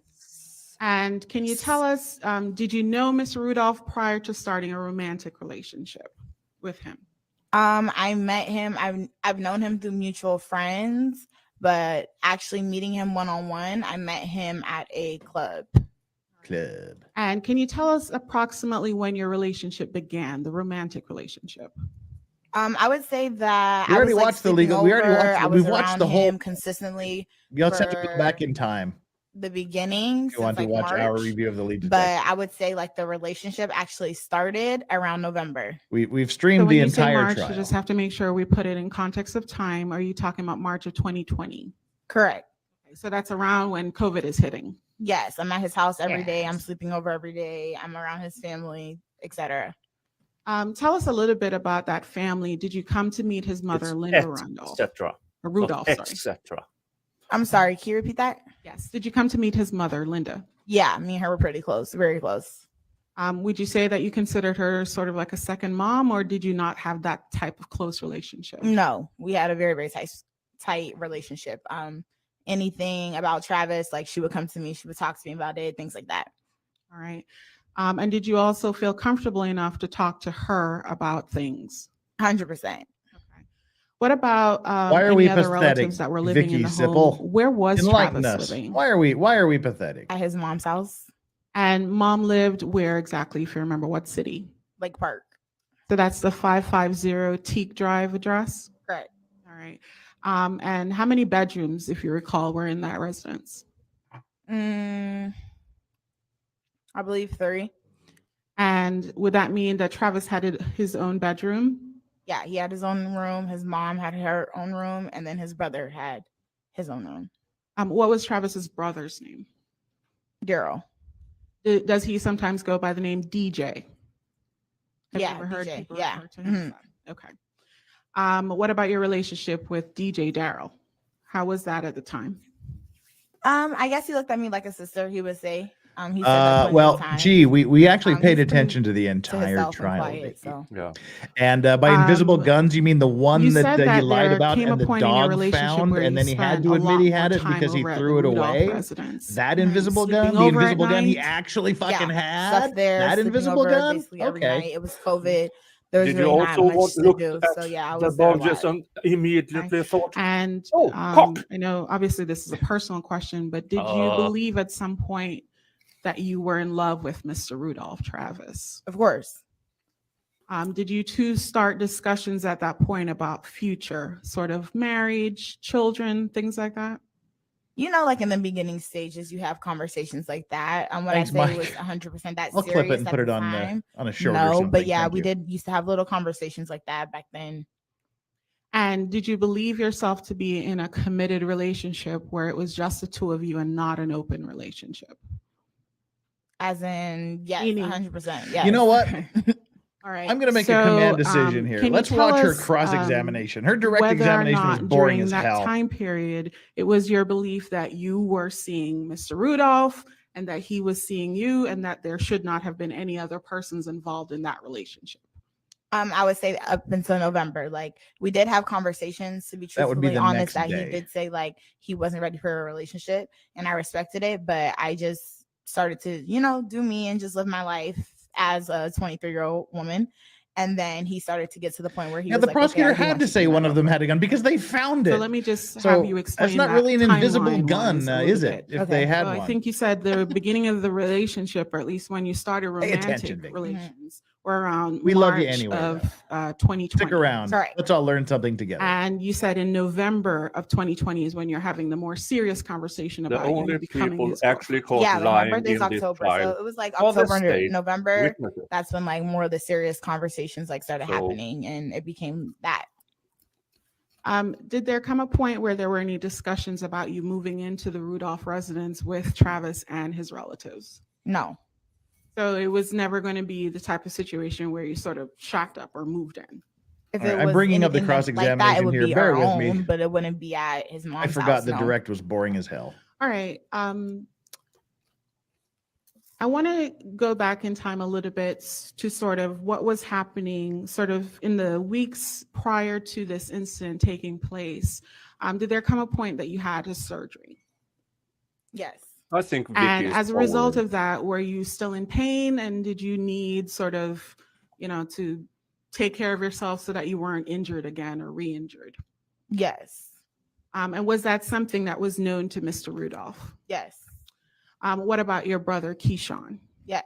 And what about his friends, Chris? Yeah, everyone knew. Everybody knew. Everybody knew. Travis took care of me. So during the point where you're recovering from the surgery, your boyfriend, Mr. Rudolph, at the time was helping to take care of you. Yeah, for like the first week. And what do you mean by taking care of you? Like physically helping you? Physically helping me, doing everything that the surgery required from the doctor. Like he was there helping me. Okay. And during that point, were you still in this boyfriend-girlfriend relationship, or did there come to be a break in the relationship? I mean, if someone's with you every single day and they're helping you and you're not leaving my sight, I would say like it's a relationship to me. Okay, so let me ask it a little simpler. Okay. I really wasn't trying to imply that you weren't. I just wanted to know, were you still in a relationship with Yeah. Okay. So Alrighty. did there come There's a the point, cross-examination. and when did the surgery happen? Was that March or February of 2021? All right. If we started the cross-examination yet? You going to jail. Mm-hmm. Is that the end of, and is that a yes? Yes. Is that the end of your conversation with Hang on. Hang tight, folks. there? Okay. Sure. You can approach. Feel free to stand up and stretch. Right. Here we go. Share the screen for, and the court is still out. We haven't started the court yet for today. We're still waiting for it, and we're just going to go through her cross-examination, the ex-girlfriend's cross-examination until court starts.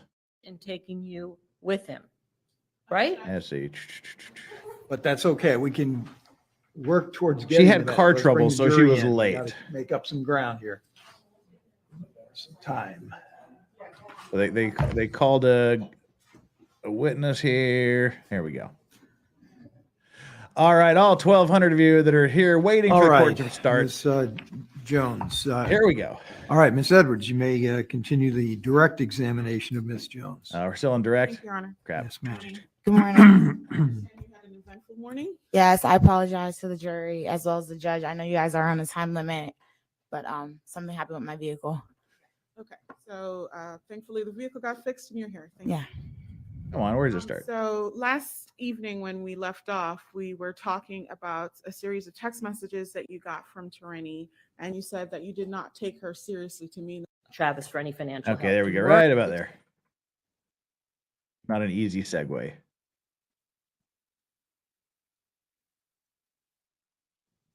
All right, here we go. Cross-examination. Sorry about that. During Boomerism. the time you had cosmetic surgery, did you not? I did have cosmetic surgery. Okay. And it's your testimony that even though that you weren't making a living as a realtor, you were not relying on Travis for any financial help, correct? Correct. Okay. In fact, yesterday you testified, you told this jury that you never, he never financially supported you 1,000%, right? Correct. At that time, you were also sleeping over his house pretty much on a daily basis. That's what you told the jury yesterday? Correct. Now, guys, it's And okay for it people was in during chat this to have time that different you and ideas and Travis different were views in your own. dating Don't that you were be actually mean. married Don't be to another insulting. Just have a man, nice civil Andre conversation with each Shinseng. other. Is that correct? Legally separated, but correct. Well, you were still legally married, weren't you? But people can be married and separated. Okay. So we were separated. Right, but you weren't divorced. Let me put it that way. Correct. Okay. Yeah. Okay. Remember, she's married during all of this, and So she if you're not never told the defendant. They'd been dating for a year and a half and never told him that she was married to another dude while they are still talking about being married and having children. Well, and she has a lovely Divorced, explanation then for you're that. still legally married. Is that correct? I thought separated was a thing when it came to marriage. I thought you can either be married, separated, or divorced. But if you want to get technical, like very technical, yes, Not really we were technical. Not divorced. You're married or you're not. And while you were dating Travis for this year or so, year and a half, you never told him that you were married to another man, right? No, I didn't. And you testified yesterday that you and Travis had a conversation about marriage. Is that right? That's what you told this jury yesterday. That you and Travis, at some point, you had a conversation about marriage. You remember that?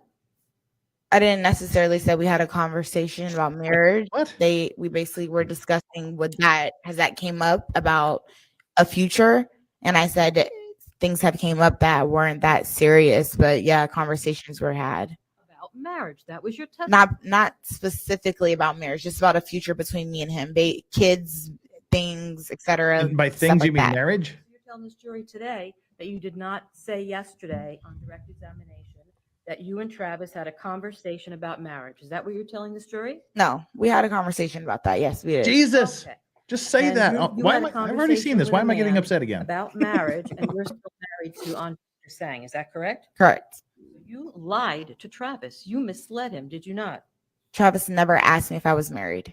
So you have to be asked a question in order to get an answer, to be told the truth. Is that what you're telling this jury? I'm just telling the jury that the conversation about me being married never came up, so I never spoke on it because I felt like it was not my personal business to speak on. It's not my personal business to tell him I'm still married while we're having a conversation about getting married. You don't have to tell them the correct or honest answer. That's what you just told them. I'm not telling you guys that. I'm telling you guys that in relationships, you have a past. It might not be clean. It might not be the best past that you have. But I decided to leave the past of my relationship behind me. When I started dating Travis, I felt like I didn't need to disclose that because it had nothing to do with what me and Travis had going on. So you were talking about marriage and you're married. You never told him, right? Isn't it true you never told him? I never. No, he answered. Next question. You said that yesterday you told the jury that. Did you hear the your last question asked to relationship with Travis wasn't about an open if he could go back and change relationship? Remember anything, that? and he said no. Yeah, he shouldn't have to change So anything because he did nothing the illegal in my implication point, in or my the view. understanding was He that this protected his was a family relationship that and was himself. exclusive between the two of you? I wouldn't change it either. Correct. If I have guns And pointed at Andre me and didn't I fit you lived in a well. country which Haven't spoken allowed to me him in to 2 carry years. a gun, You got divorced from him. I'm After not waiting to be Mr. Rudolph's shot. arrest. Is that not correct? Yes, because it was already in the plan before Travis got arrested. You knew in April of 2021 that Travis had received a Well, contract. we'll see what the with jury has to Canadian say. League One of us is and going to be was right, leaving the other's for going to be Canada wrong. the Vicky, following month in May. Did you not? bet you a cookie. Yeah, I knew that. Mhm. Okay. And he got a contract to play football. He was excited about that. He was leaving for Canada in a couple of weeks, right? Yeah. Okay. Yeah. And he wasn't taking you along with him, was he? I didn't ask to go. I had my own. I was a realtor. I was starting to get back into real estate. Okay. During COVID when you weren't making any sales, right? Is that He funny? wasn't taking you with him, was he?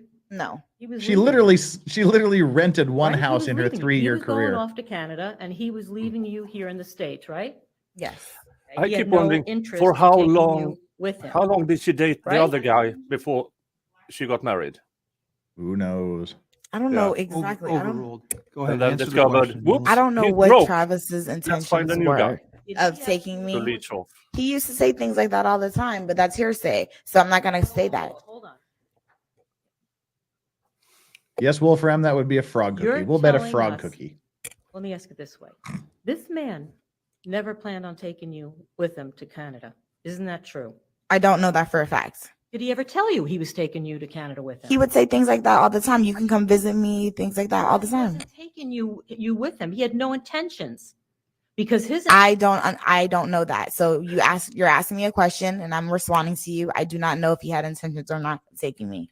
You didn't have a plane ticket to go with him, did you? I love He that didn't have one question. either. He didn't even have a passport. Did you have a plane ticket to go with Mr. Rudolph to Canada? He was not leaving until May, and no, I did not have a plane ticket. This all happened in April.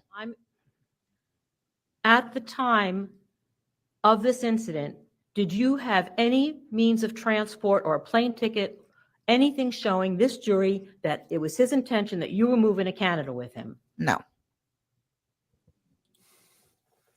And you knew in April, when you guys were dating, that it was his plan to just go work in Canada for a short period of time, and his hope was to get back into the NFL. Isn't that true? I didn't know his ins and outs. I knew he had a contract with the CFL, and that's the most that I can say to you. That's all I really know. The most I Never can discussed say, with you his hope that these he was going to answers come back are to Florida and work again for the NFL? That was never a discussion?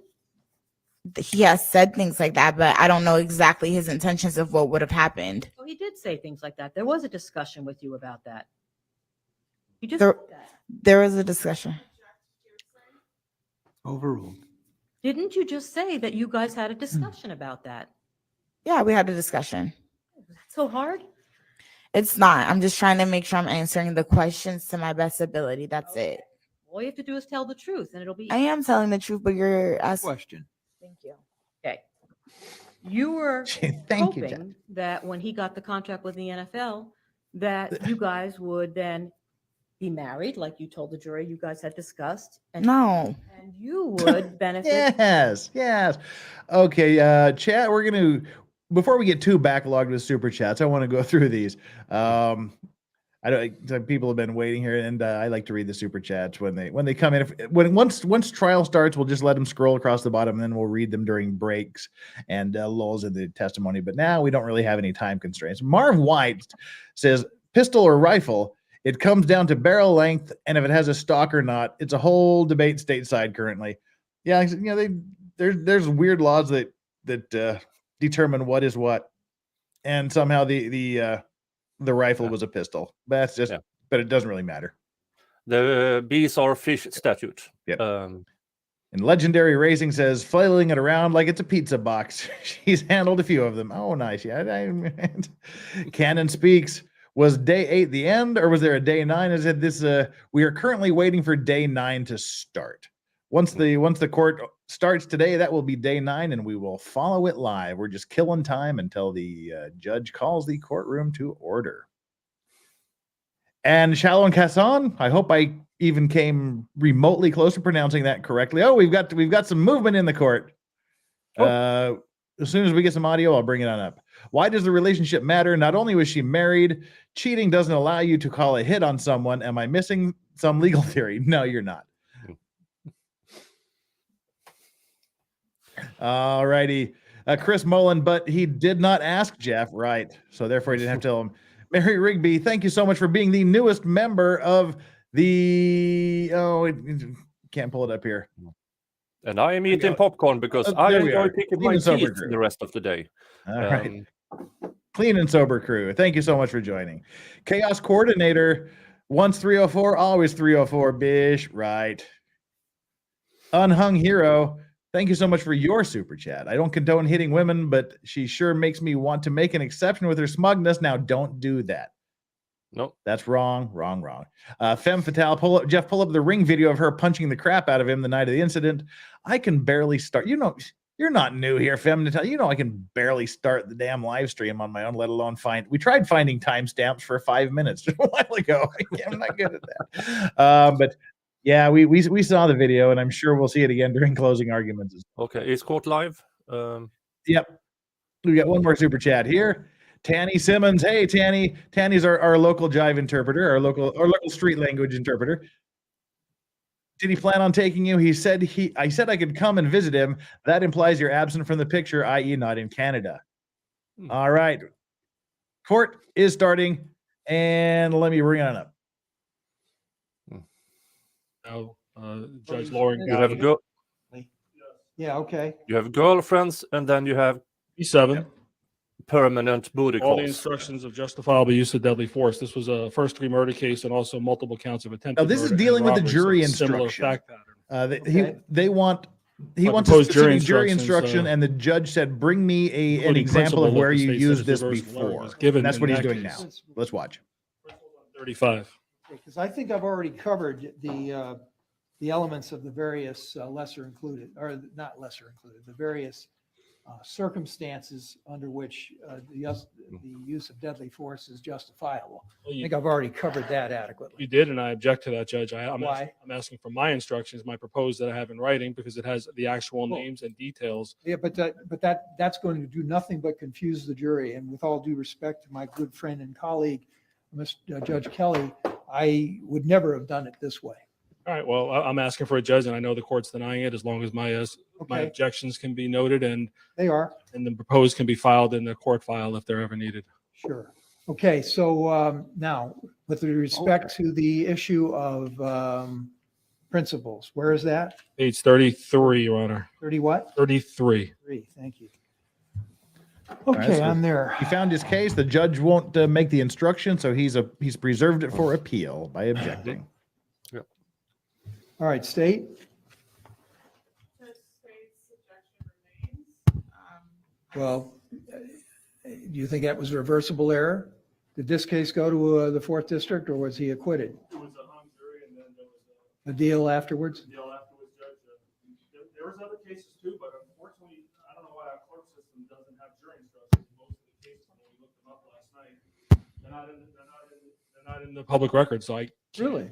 I have them for my files, but I can't tell the court I definitely filed them and that they were given because I need to confirm it with the clerk, but they're not in there. I'm surprised to learn that, because at the conclusion of every trial, I hand over the jury instructions that I've read to the jury, to the clerk. And Yes, they are going over jury instructions. Of course, but I've been doing this for 35 years, so maybe because some of the 10, 15, 20-year-old cases, they're not in there. I don't know, but they're not in there, so I can't. This is the only one I could find that were definitely in there and was definitely given. All right, so what's the objection then?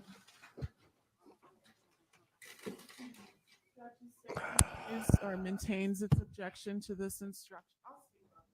Well, okay, just keep it up. Yeah, it works. Stop hitting it. Just put it closer to your pie hole. Does this work? Sorry about Yeah.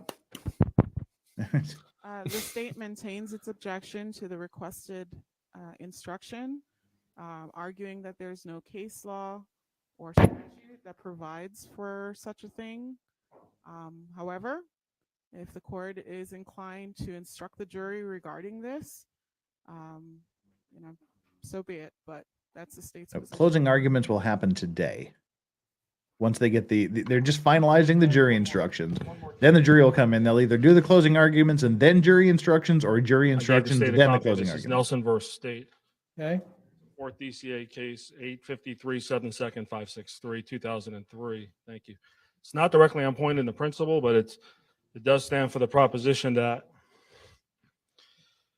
That what? Well, give me a second, Judge. I have to find it. Talks about a defendant's entitled to any jury instruction that goes to the heart of their defense. And this case was reversed because it was sort of a transferred intent killing where the defendant shot at one person and hit a second unintended person by a random shot fired. And the law is clear from the 4th DCA and other courts that the killing of a party intended to be killed under all circumstances could have been excusable or justifiable homicide in the theory of self-defense. Then the unintended killing of a bystander by a random shot fired in the proper and prudent exercise of such self-defense is also excusable or justifiable. So that was really akin to my argument that there's no way without that principle instruction I can argue to the jury that if Keyshawn Jones was shot at and he's just driving a car, The state's saying he's an innocent victim. Then he's automatically guilty of attempted murder. There's no defense to that. And likewise for Christopher Lowe, at the moment he was shot at, they're saying he was an innocent victim. And that's not the state of the law if the jury finds they were all acting in concert with each other. And this case makes it clear. All right, State. May I respond, Judge? Yeah. Respectfully, I've read the case. They It haven't. stands for the proposition They haven't that completed the court jury. should have They're arguing over what should be in the jury self-defense instructions being right given now. as an instruction to the jury, because But the in some defense cases, had they'll read the essentially instructions, presented then give sufficient closing evidence arguments, of that and in some claim, places they and the refusal to do they so give the led arguments, to the then they read the reversal. instructions. It does not stand for the proposition that any quote request from the defense for an instruction should always be given. Okay. So we will use I haven't heard any argument one way or the other from the state on the revised jury instructions that I worked on last night to, with respect to the definitions, the elements of the crimes that are purportedly being committed by an alleged victim when the charged defendant utilizes deadly force against them. So what's your position on that? For the record, the state has reviewed the jury instructions and has no objection as currently written. Okay, very well. All right, so I guess it's over the objection of the defense. We'll use that language. I will include, however, the principal language, because I don't think that will be confusing to the jury. There is no question in my mind. That's probably, well, I shouldn't say anymore. I won't. But I don't mind using the names of the 6 individuals in the principal instruction. I think it was probably confusing. I know it would be confusing to use them as was proposed by the defense. There's no question in my mind that would have confused the jury. Did you mean So what I've got, the 4 individuals? well, guys, 6, guys in chat, because I've the asked jury you, instruction be that was respectful to proposed, each other. Don't jury be instructions that were personally proposed, insulting. It's named okay to have both, differing opinions. Mr. Deal the with defendant, it. Mr. Don't Rudolph, don't call and his names brother. and stuff like that. And then the 4. Everybody's welcome alleged here. We victims. want people to So be that's here so what they that's can how I came hear up to the way 6. we think they should All right, think. anything else? Because I'm going to plug in the principal Let's make instruction friends, there, not and I'm enemies. thinking of putting it in after the justifiable deadly force instruction. And I will use the names in the principal instruction. Any, Just an inquiry, Judge. Do Yeah. you plan on reading the instructions prior to closing? of course, I always do that. Exactly. It's okay to All have the right. wrong opinion. So now answer my question, both of you. No, I'm not sure what the question is. The question was, I'm going to put the principal instruction over your objection, put the principal instruction in using the 6 names after the justifiable deadly force instruction. So I'm really asking about location, nothing else. Don't you think it should be in the self-defense instruction with the crimes that are alleged? Well, that's where I'm putting it. I have no objection, Judge. That's the justifiable use of deadly force. Yeah, I'm going to put it right after that. Yeah, right after it. I mean, if you think it's more properly placed somewhere else, I'll be happy to do that. This really isn't an issue. Okay, Mr. Shiner, that location good for you? Yes, sir. All right, so it's going to take me a few minutes to set this up, not to mention photocopies. Don't make me make all these copies and come back here and have another change. Everything else okay with these things? Judge, no, hold on. Couple things I saw. Double check. Yeah. And the copy that I have printed out is on page, I'm gonna get to it.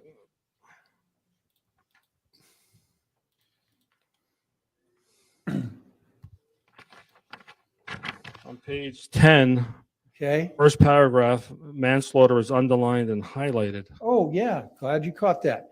So that's not one of the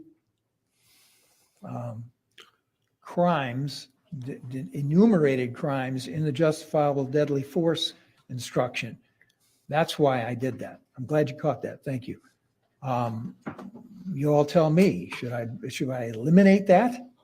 because there's no definition of the elements of manslaughter in the justifiable use of deadly force instruction. I don't see anywhere the state's asking for manslaughter. They maybe correct me if I'm wrong, as a lesser. The lesser is to count one. Well, if it's a lesser, certainly that's a proper defense. Well, I don't know. That's why I highlighted it and emboldened it to bring it to your attention. I would object to them even asking for manslaughter as a lesser. We're not requesting that, the defense. Yeah. Okay, well, then it's going to be a lesser for count one. So beyond that, talk to me about whether or not it is properly includable in the section under justifiable use of deadly force. Go ahead. If manslaughter it has is to in be the jury included because instructions, that will otherwise make it a there's higher no risk defense to manslaughter. that He'd automatically if be they are guilty, not, and it's similar to the case I unanimous, just handed the that they court. will find And the lesser. it would defy logic or common sense that you can't use self-defense in a manslaughter case. Of course you can. The state's response, Judge, is that manslaughter, just like all the other types of homicide, does carry with it self-defense as a full defense. Yeah. So I don't know why that's not properly included if Your Honor didn't see it, but it should be there. I What do agree you with mean the if I defense didn't on see it? this. It's not in the instruction. Understood. Okay. I don't know why it's not is basically what I'm saying Okay. because it should be. All right, so then I'm going to need the elements of manslaughter to be included then in the justifiable use of deadly force instruction as well. I'll take those out of the standard jury instructions. Thank you, Judge. All right. Thanks for catching that. Great. The jury instructions just got longer. They were only 27 pages. We're lucky they'll be 28 now.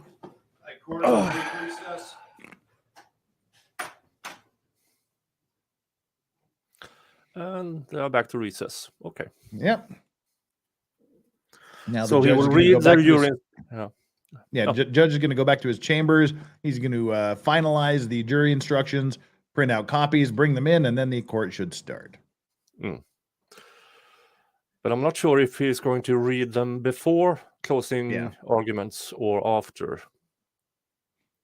We'll have to wait and see.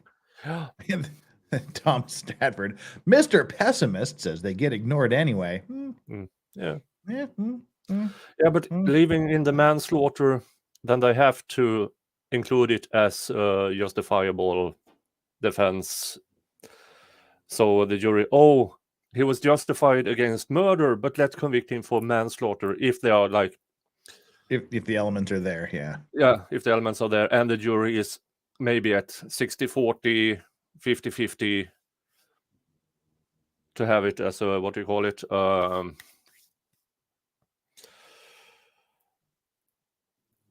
Yes. A way to negotiate between it's, juries. Yeah. Like a Okay, we compromise. can't convict him of first-degree murder or second-degree murder, attempted murder. But he was we can negligent. agree. We can agree on manslaughter. Okay. Even though if it's justified self-defense in first-degree murder, then it's justified, no matter the lesser charge. And Rebecca sent you a Twitter message with clips. Why, thanks. Thank you very much. And we have no idea how long this is going to take. And I'm judging, by the way, by the fact that they're setting everything up here now, that the instructions will come after closing arguments. Yeah. Is there a place where we can see the jury instructions? Right here, because the judge is going to read them. He's going to read all 27 plus pages of them. You'll be able to watch it live as it happens. I don't know if there's a document dump someplace that's going to happen later with the jury instructions on it, but there's nothing available right now because they haven't finalized them yet. That's what the judge is doing now in his chambers as we speak. So let's get back to the lovely Dominique and her testimony that we were watching as just a time killer. Because I'm a sadist. I'm not the masochist. I'm doing it to torture all of you. So, I'm immune at this point. I've been rendered immune to nonsense. Well, I like to think so anyway. All right, Doggo is sleeping peacefully. I think we can flip it over to other dog here. That's Strawberry. For those of you that don't know, we keep Strawberry and Yoda. They always sleep on opposite sides of the house, opposite sides of the room. All right, here we go. Let's bring her back up. And again, we are just watching this as a time filler until the court comes back with the jury instructions and we get underway again. We'll keep watching court and we'll let you know as soon as that happens. His millions of dollars that he was going to be making from the NFL. First of all, I didn't even know how much money he was being offered. Next question. You guys had broken up in April 6th of that year, right? You were basically finished. I wouldn't say that from the text messages that were shown yesterday. Well, what about in your mind? Not about the text messages. Isn't it a fact that you guys were pretty much over? I said I wanted a break, but you know how relationships are. Relationships are iffy. You might say you want to break one day. The next day, you guys are. Relationships are iffy. You might say you want to break one day. The next day, you guys might be back together. So you told the jury yesterday that you hadn't seen each other for about a month. You remember that? if you don't see someone, it doesn't mean that you're not with them. Okay. Well, you weren't with each other during that month. You weren't having any. We were still relations during that month, right? We were talking every day, FaceTiming every day. And some days when he would come back down, he would come pick me up and I would see him. Correct. But you would agree that if you don't see somebody for a month, and prior to that, the implication is that you were seeing them before that, that the relationship has taken a change in course, has it not? Because I had surgery. So the only and that was a Brazilian butt lift, we've determined. Correct. I was at his house every day before I had surgery. It wasn't like and then when I had cancer surgery, or anything I was like that. only able to It was move Brazilian so butt much, lift surgery. and I wasn't really able to drive in a vehicle. That much. It's not a liver transplant or I had to sit a brain certain way. I had to do removal. things Well, a it might certain have way in been. order to go places. Yes. Even though you told the jury yesterday that he took care of you for a week, right? While you were recuperating, right? Is that a yes? Yes. Yes. Yesterday, you told the jury that you were concerned because he was in Miami so long and I didn't know where we stood. Remember telling the jury that? Yes. So you didn't know where your relationship was at. Isn't that correct? I didn't know when it came to him being in Miami, but I knew that me and him still had a solid relationship because it was over a year. Well, why did you say then? I was concerned that he was in Miami so long. I didn't know where we stood. I didn't. That's why I was going on the movie date so I can figure out where we stood. Because your relationship was basically over at that point. If you're figuring out where you're standing, ever you said the don't relationship know. was over. So to my knowledge, it was not over. You now said, or what you told her yesterday, was that he was in Miami so long, to use your terms. So he was spending a lot of time in Miami, was he not? He was spending time in Miami, yes. He was spending more time in Miami than he was playing video games, wasn't he? Kind of in the middle. Still life. We don't do that here. Sorry, were bud. I don't want to get myself down in Miami deplatformed. so long, right? I'm not going to use the term jealous. No, I was not jealous. I wanted him to do well. I wanted him to go to the CFL. I knew that was his dream. So I wouldn't call that jealous at all. You knew then, now again, that after he went to Canada, his dream was to come back and his hope was to get a contract with the NFL. Use the right? words that you used Usually up that's above what people there. decide. I'm not sure exactly what his decision was, but if you go off to the CFL, yes, that is something that you do try to pursue after. You also told the jury Just a friendly yesterday reminder. that I felt uncertainty because I didn't see him for a month. You remember that? Correct. Okay. So you basically did not see him at all for a month, right? In person, because I was healing, but I did see him through FaceTime, on the phone, through text, every other type of communication. Why would you feel uncertainty if the relationship had changed course? Why did you care that he was down in Miami? It's not that I cared. It's just that I just had surgery. So I kind of wanted comforting from him and him to be there a little bit more and things like that. So that's more of what it was. Well, you had some concerns because the minute he stepped out of the house when DJ came home, you took it upon yourself to snoop through his phone, right? I didn't snoop because he gave me the password. So I just want to clarify that. Oh, hold on. He did not give you the password that day, right? He gave it to me to let me know I can look through it whenever I wanted to. Right, that he gave you that password months earlier on in the relationship, right? Mhm. Is that a yes? Yes. So this is not a situation where you guys are alone in his house. He says, hey, by the way, here's my password. Feel free to go into my phone. I'm going to go step outside. That didn't happen, right? No. Okay. So he walks out for a minute and you could not resist to take his phone, his personal property, go in, put his password and start snooping around, right? Yes, because we were in a relationship and he gave me that password. So have you snooped around in his phone on prior occasions with his password? No, because I just had surgery, so I haven't seen him in a while. So you were snooping around because you were. I wouldn't use the word snoop. Overruled. You were snooping around because He would you probably use the were word snoop. concerned about him seeing other More or women less down every other Miami. Isn't that person the on the bottom planet line? would choose the word snoop. The bottom line is he was my boyfriend at the time. I haven't seen him in a month, and I was curious. That's the bottom line. Snooping. Yeah. You didn't want to lose him, right? Of course not. And when Travis said that he found Kyla's body more attractive than yours, you became infuriated, right? No. You didn't? No. You weren't upset that he found Kyla more attractive than you? No. When you saw the text from Kyla, you told the jury yesterday it was time for me to go. You remember that? Correct. And when you saw the text from Kyla, Travis was still outside, right? He was out with his brother. You were looking through his phone when he was outside. Correct. So you waited for Travis to come back into the house to confront him, did you not? I more so didn't confront him. I just went into the room to grab my things. So you didn't walk right out the door, did you? I went to go grab my things, and he seen his phone on the couch, so he kind of put two and two together. You waited for him to come back in so that you can confront him. Isn't that what's happening? I didn't confront him. He kind of confronted me about the situation because he Yeah, what are you doing with my was phone? open. Yeah. You wanted to hurt him, and that's why you stayed in the house so that you could confront him. Now, and see, then I will destroy say his if she property, wasn't did you not? snooping and if he gave her permission, No, I why wanted would to he grab be my upset things that and I she wanted was to doing leave. this? He You gave her the immediately went password. He off gave her on him, permission, didn't you? apparently. No. Yesterday, you told the jury I was hurt. I was not angry. You remember that? Yes. You were actually very angry, were you not? I was more so hurt than I angry. love this. But you were also angry, weren't you? I was more so hurt than angry.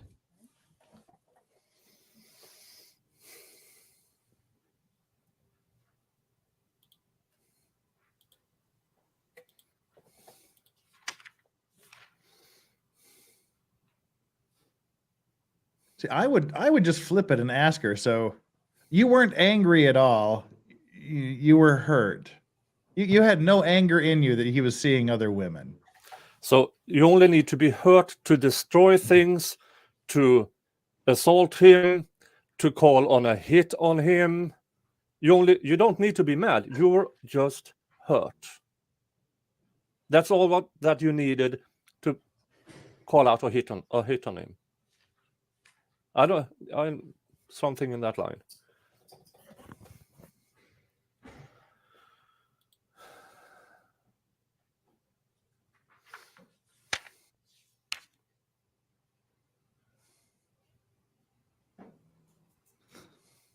Mike and M. Snoop. Definition. Investigate / look around in a way that attempts to avoid notice or secretively in an attempt to find out something, especially information about someone's private affairs. Sounds like she was snooping to me. Yeah. Just because I give you the keys to my car one night doesn't mean you can just use the damn car anytime you want.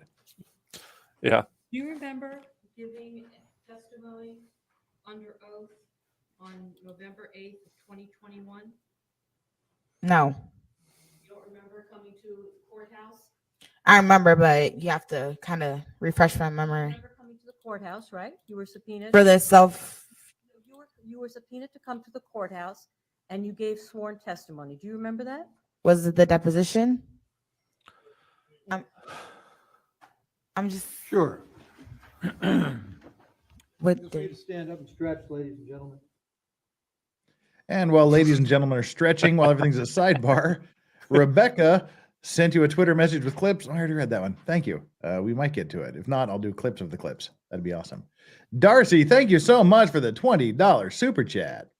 Thank you for marathon streaming, so we're all caught up. Appreciate all the time and effort. Cheers. Well, I appreciate you appreciating it. Thank you for being here, Darcy. It was a long day yesterday. Or should I say it was a long day yesterday and today. Brian, thank you so much. Another donation to Jeff's hemorrhoids cream. Yeah, we're not going to be sitting down for 23 hours again. Guarantee you that. But thank you. Appreciated. Now, see, this is the thing. What do you all in chat think? If someone just keeps badgering you, says, give me your password or your access to your phone, and you give it to them, does that mean they have carte blanche to look at it whenever the hell they want, especially when you leave the room? If he could look at it if she could look at it whenever she wanted, if he had given her this carte blanche access to his phone, why would she wait until he was outside to do it? Why? Yeah. That makes no sense. Yeah, and if he gives you, if he gave her the password, why didn't she? Okay, here's my password. No, her privacy. Her privacy. Well, he said he didn't ask for it because he's not that kind of guy, which I like. Luckily, yeah, so I mean, it seems to be only if they send nudes. It seems to be that everybody's in agreement that she's nuts. That does not give you the right just to look at the phone and pick it up and do whatever you want with it anytime you want. You okay there? Jeez. Just stretching out. And if see, this is my deal. I would never give a significant other my passkey, because if you don't trust me, then there's a lack of trust, and I don't want to be there. It's not that I'm hiding anything. It's just that asking me and demanding access means you don't trust me, and if you don't trust me, I don't want your hand. Whether you were angry after you noticed that he was talking with Kayla. I believe those questions were asked. And do you remember the question? Sustained. Wasn't the question asked of you, and that made you very angry? Sustained. You got to show her the document. Sure. I need to cook some dinner and prepare for my own stream. That since everybody is watching this trial, maybe not as many will watch me and David watch the Jodi Arias trial, but you can always watch it on a later date, because that trial is nuts. Absolute nuts. Most of, I believe, both the prosecution, one of the prosecutors and one of the defense lawyers were later disbarred. So, yeah. Yesterday, you told the jury that but I have you to told go cook some Travis dinner, a million times, supper, I breakfast. want to leave, and he Also, wouldn't let me go. You remember that? Yes. So, And isn't it, in fact, that he was the one that was I might actually trying return to after calm my you own down? stream. Not But, at the beginning, no. See you all At later. some point, he was trying See to ya. calm you down, wasn't See ya. he? No. Isn't it true that he was trying to talk some sense into you? No, I was trying to get my things and leave, and he was trying to stop me from leaving. You also used the word that Travis was acting erratic yesterday. You remember that? Correct. Isn't it the fact that you were the one that was actually being erratic? I would say he started it, and then, yes, I became erratic right after. So after you saw the text He got erratic messages first. from Kayla, you actually had Travis FaceTime her, did you not? Yes. Did you FaceTime Still her? life. Or Come did on, you man. have That's Travis right too. FaceTime her? I I do just not put the want to phone ban up people and like pressed FaceTime. saying that shit will So get she me didn't see me or deplatformed. anything. And the reason you did that Please was don't do so it. that Please. she could only see Travis and you could evaluate or watch the way that Travis was interacting with her. Did you not? Correct. Okay. And so what did you, after you saw that interaction, it was your impression that somehow these two had a relationship, right? I wouldn't say relationship, but something was going on, yes. It was more than a friendship, right? Mm-hmm. Is that a yes? Yes. And that infuriated you as well, right? No, I'm not going to use the word infuriated. You were angry. More hurt. So you smashed his iPhone not out of anger. It means but something because to you were hurt? YouTube. Yes. YouTube can You rip also a picked channel up for the metal that, trophy and on his I'm not putting my dresser, channel at risk. and you hit him for over that. the head, did you not? I did not hit him over the head. So what'd you do with the metal trophy? If I hit him over the head with a metal trophy, would I you? asked what you did instead, not if. I held the metal trophy up because he was standing in front of the door. I was asking him if I could leave. He said no. So I picked it up and I said, let me leave. And he ended up raising his hands up and he said, okay, you can go. Right. So you never hit him with the trophy. You never threw the trophy at him. Never. Right. Not at all. You also took his PlayStation and broke it, did you not? That was far. Are we going in chronological order or no? I'm going in, I'm asking questions, you're answering them. Okay. The question Nice. was, regardless of the chronological order, at some point you took his PlayStation and you smashed it, did you not? Yes, after I was slammed on the ground, I did. Okay. So you did all these things not out of anger, but you did them because you were hurt, right? It got to a point where I was angry, but with the questions that you were asking me, was I infuriated about him saying things about Kayla or the other things you were asking me? That was out of hurt, but it did get to an angry point. Yes, it did. And that's when he was following you outside and he was in your ear telling you that Kayla had a better body than you, right? It was more than that. It was the bitch word, the fuck you, it was more than just about a female. Well, would Chippy, in And fairness, isn't it was it only a true? Let's talk about the PS4. B word. You were calling him a broke bitch. You were screaming at him out there on the front lawn, were you not? After he started calling me one first, yeah, I was. You called him a broke bitch. What did you mean by that? That he has no money? Yeah. And he's Yes. a bitch. Okay. So why was that important? Why the fact that he had no money? Why was that something that was important to you at that point? It wasn't important to me because I was still dealing with him when he didn't have money. Okay. But why was that important at that point when you're being Because he's saying low blows to hurt my feelings. So as a reaction as a human, I'm going to say low blows to hurt his feelings. So you were pretty fired up at this point, right? I wasn't really that fired up, but I was upset and I was reacting to what he was saying to me at that point. Yes. You testified yesterday before this jury that he compared me to other women. You remember that? Yes. Mm-hmm. So besides Kayla, who else did he compare you to? It was just, I can't pinpoint names or anything like that. I don't really remember. It was just a lot of different names of who I am, what I am, and things like that. And that sets you off, right? Didn't set me off. I wanted to go. It was ready. It was time for me to go. It was just getting too heated. Well, you saying now you wanted to go, but didn't you tell the jury yesterday? Then Travis said, "Get the F out of my house." Do you remember telling the jury that yesterday? I told the jury that I had to go get my things. You told the jury, then he said, "Get the F out of my house." That's what you told the jury yesterday. Okay, he might have said that. He said that. He wanted you out. He wasn't blocking you. He wanted you out of the house. He wanted me to get out after he told me to go in the house to get my things. So I went into the house to grab my personal items that I brought over there. Right. He didn't want you there anymore. He wanted you out of his house. That's what you told the jury yesterday. Okay. He wasn't keeping you confined in there, was he? He was. He wasn't falsely imprisoning you yet on the 6th, was he? He was keeping me confined in the room. That's why I picked up the trophy. And that's why he told you to get the F out of the house. You're not in chronological order, so you're saying it. At some point, he told you to get the F out of his house, did he not? After he held me in the room and was not allowing me to leave. He wanted absolutely nothing to do with you. Isn't that the Ouch. fact? I wanted absolutely nothing to do with him. That's not the question. And isn't true, you told this jury yesterday that Travis said, "I don't like you anymore." You remember that? You remember telling this to the jury yesterday? He was saying, I don't necessarily remember him saying those exact words, but he was saying a lot of things. Like I said, Then why'd you tell the jury yesterday? He said, "I don't like you anymore." he probably did say that. He was saying a lot of hurtful things. So he did say that, right? Okay, so yeah. Right. So he It's told fine. you to get the F out of his house and he didn't like you anymore, right? Okay.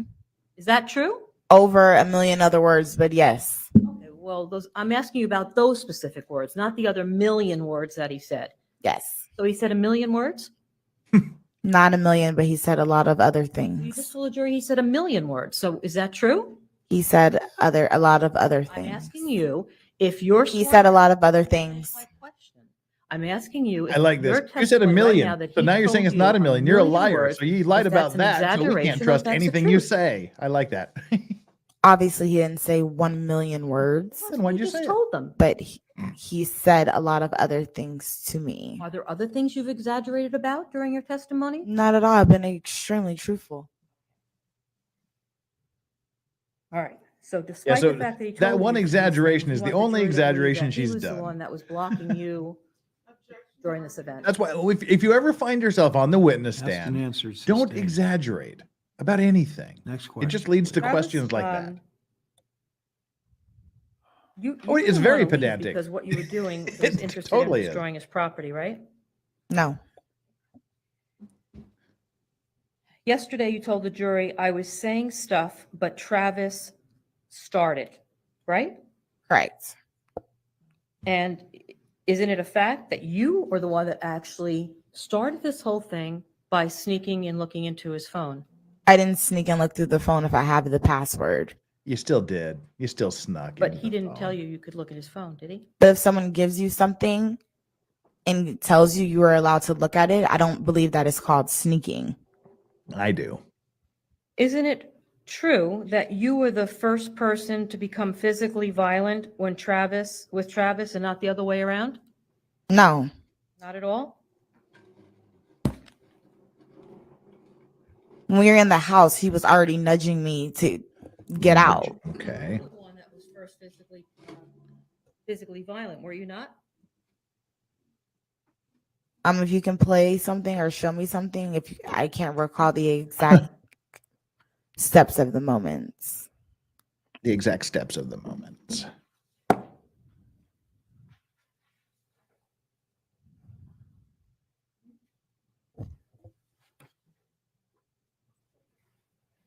The jury has to be unanimous. You may. This is November 8th, 2021, page 75.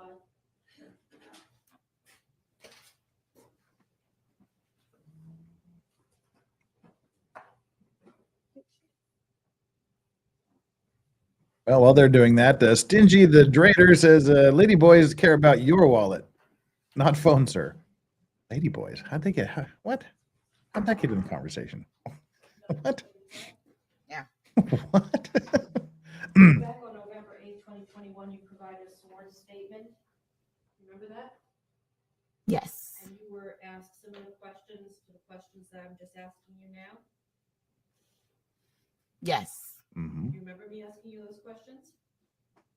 I'm reading. Give me one moment, please. No, I'm asking you, do you remember? I'm trying to read them so I can. Okay.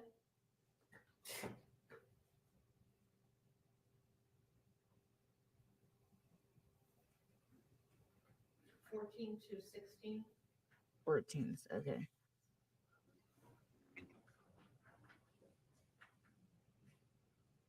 Mary Rigsby, do we know what the makeup of the jury? Not Okay. a clue. Not a clue about the makeup of the jury. You were the first one to become physically violent with Travis. Thank you for not that the super other chat, by the way. around. Answer, correct. Yes, I said correct. You remember that? Yes. So you were the first one to become physically violent with Travis, right? Mhm.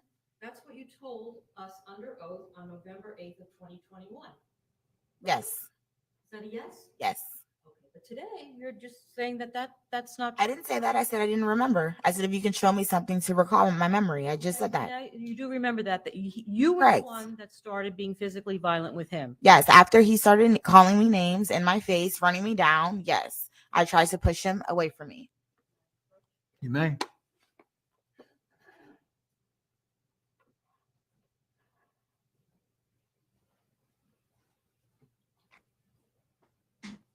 Peggy Bundy, she was stomping her way across the courtroom there. These two don't like each other at all. Yesterday, you testified to this jury on direct examination that Travis manhandled you, right? Mm-hmm. Yes. Yes.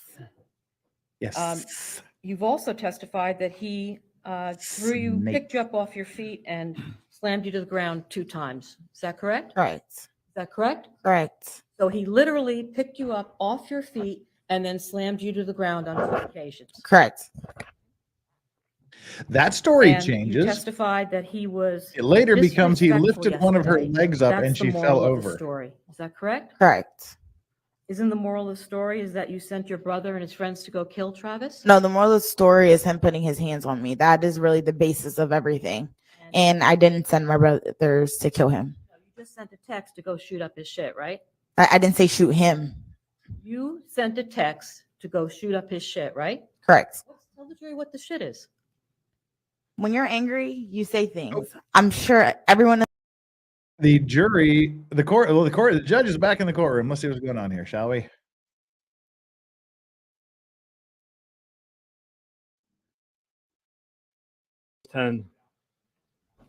Says the use of deadly force is justifiable if Travis Rudolph reasonably believed that the force was necessary to prevent the imminent death or great bodily harm to himself. Where are you? Page 10. Page 10, the use of deadly force is justifiable. The one to Yep, I'm there. murder him and or another and or commit manslaughter, ag battery, or aggravated assault. And then I wasn't asking for manslaughter to be inserted there, Judge. And that's inconsistent with the instruction prior to that. Yeah. Well, then I'm confused, and I apologize to the court. Right. So you want that taken out? In that area, yes. It's on the top where it says attempted first-degree murder, second-degree murder, then manslaughter. Yeah. And you wanted me to put that in. Right. There. But So no, why would I not put it in down here? why? Because nobody killed the defendant or his brother. There's no such thing as attempted manslaughter that I know of, but it wouldn't make sense to put manslaughter in that paragraph because he's not dead and neither is his family, the defendant. State? Judge, I think right before it's kind of divvied up between A and B, it says resisting any attempt to murder him or attempt to commit manslaughter, aggravated battery, or aggravated assault. So, while yes, no one died, it's talking about, well, an attempt to commit all of the crimes that are listed up. That's fine, but the way the court then interprets writes that the elements, you're talking about the defendant committing all these acts. It says defendant, and that's incongruous with that paragraph. I have no problem if you just leave attempt to commit manslaughter in there, but take out the paragraphs of what defines it, because you have the defendant there.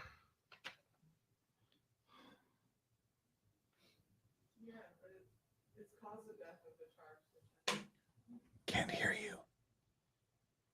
That goes into the manslaughter where the state requested that as a lesser, but not where the defense is asking for justifiable use of deadly force. Why would I want the defendant committed manslaughter and the elements of how the defendant committed manslaughter repeated again?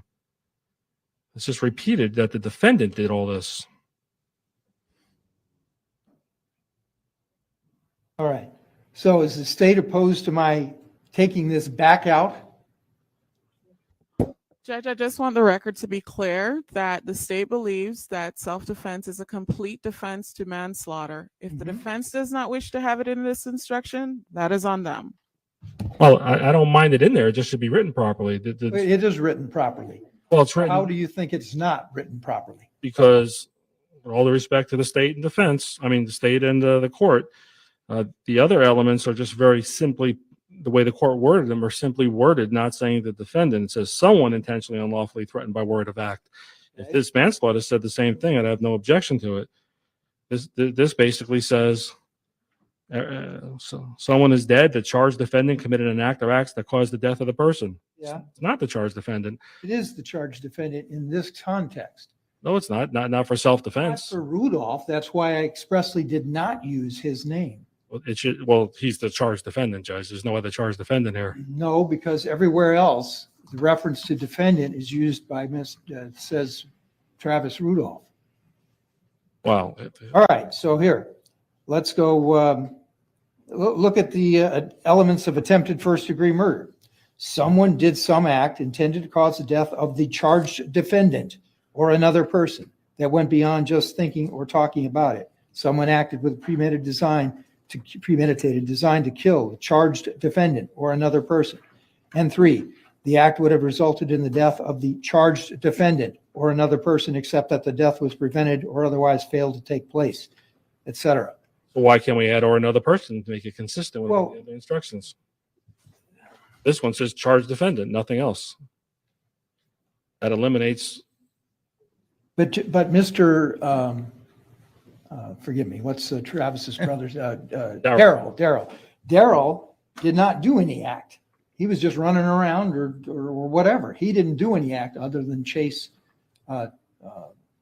whatever Tyler's Robinson. No, I get that, Judge, but why can't that? It says only the charged defendant under self-defense, justifiable use of force. Why can't it be consistent with everything? All right, I'll put that in there, even though under these circumstances, Daryl did nothing, as far as I know. That Right, was so not related. I'll change the elements of manslaughter are someone is dead, the charged defendant, or another person.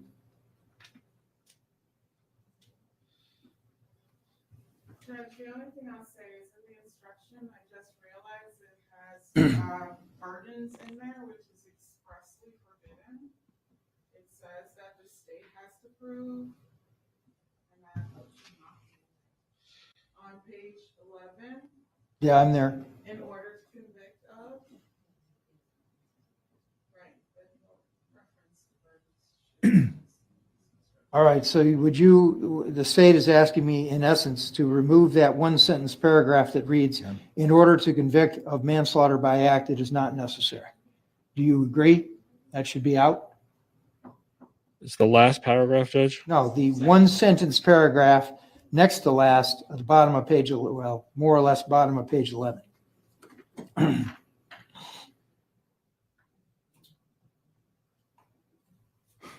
Okay, Ashley, can you explain what Oh, the judge is I would talking have an about? objection They're to taking arguing it out. I over think it should just be crossed out. how It's not to necessary for the state to prove. explain That should be crossed manslaughter out. in the jury instructions. A charged defendant. They're just or arguing another. over what Need both wording sides to on the use. same frequency here. Do you want that one sentence paragraph out or not? I think Ms. Edwards is right. As I read that case law last night, it is probably reversible error to include any reference to burden of proof in there. Well, I agree with that, but it's to say in order to convict of manslaughter, it is not necessary for the state to prove. That should be stricken. Not necessary for the state to prove. That should be taken out. Perhaps what you mean then is that it would then pick up at, in order to convict of manslaughter by act, a charged defendant, it is not necessary that a charged defendant had an intent to cause death. Charged defendant or another. All right, is that what you want? Yes, sir. Okay. Prosecutors, So, in order to use the convict of microphone, manslaughter by please, for act, it God's is not sake. I'm sorry. Now you got me doing it. It is not necessary that. Okay.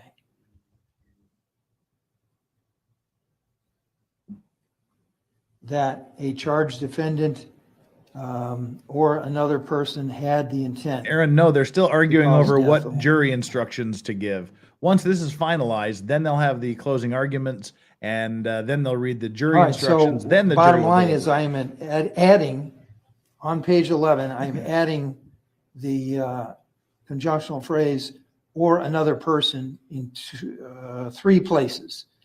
In the elements of a manslaughter, someone is dead, the charged defendant or another person, and then section 3, caused by the culpable negligence of the charged defendant or another person. And then in order to convict of manslaughter by act, it is not necessary that a charged defendant or another person had an intent to cause death. All right, anything else? Judge, that's all I got up to. I'm sorry. I know. That's all right. Got to get it right. All right. Anybody else with anything else? Either side. Okay, we ready to go? Let me fix this and then we'll bring the jury in. Just reading My plan is, sorry, go Just ahead. reading the principle. If you give me 2 minutes. Go ahead, yeah.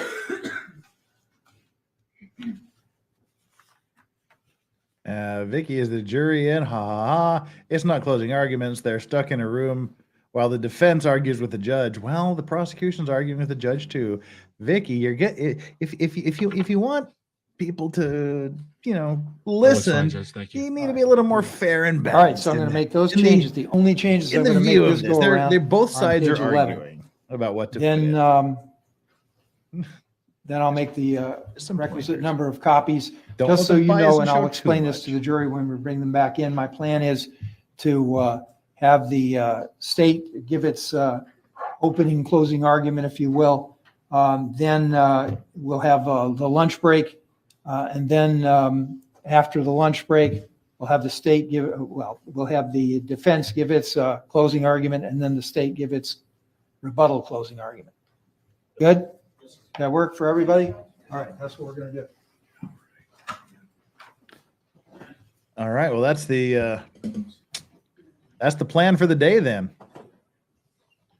Prosecution, lunch, defense, prosecution. Now he's got to go make all those amendments they just argued about. Great. So we'll get back to court when the judge gets back. Shouldn't take him too long to make these changes. So hopefully it'll only take a few minutes. We'll just have to see. And get back to the X, I guess. In which case we need to stop this screen and add this screen and get rid of the banner. Not the banner, the Fujima, what's it? There. For now. All right, now we can put it back. Right. Let's get back to more time filler here. We're just filling up the time with the ex-girlfriend's cross-examination. And while we're doing that, we'll put up the what we're doing banner. There we go. All right. Let's sit back and enjoy this for the next few minutes until the judge comes back with the jury instructions. In this courtroom has said something when I'm trying to speak. If you want me to answer your question, you have to let me answer your question. Well, if you were responsive to my question, I wouldn't have. All right. Answer the question, please. Okay. And that didn't take the judge long to get after her on cross-examination. Can you repeat your question? Question was shit. What does shit mean in the context of that text? Well, that's right. That's where we left off. And they were, now I got to wait for this to buffer because I touched things. I should stop touching things. That's what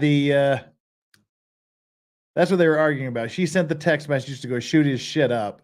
And now they're arguing about what the definition of shit is.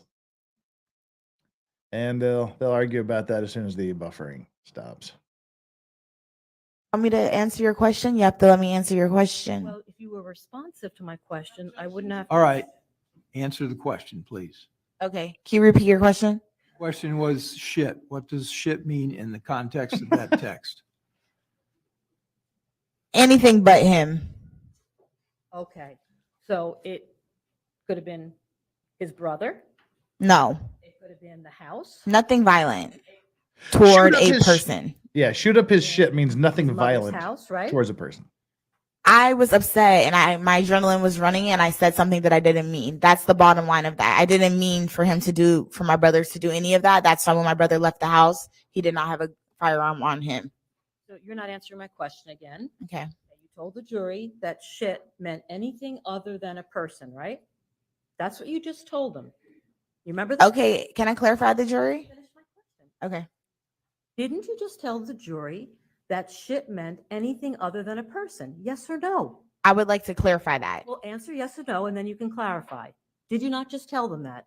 I did tell them that, but I want to clarify what I mean. Okay.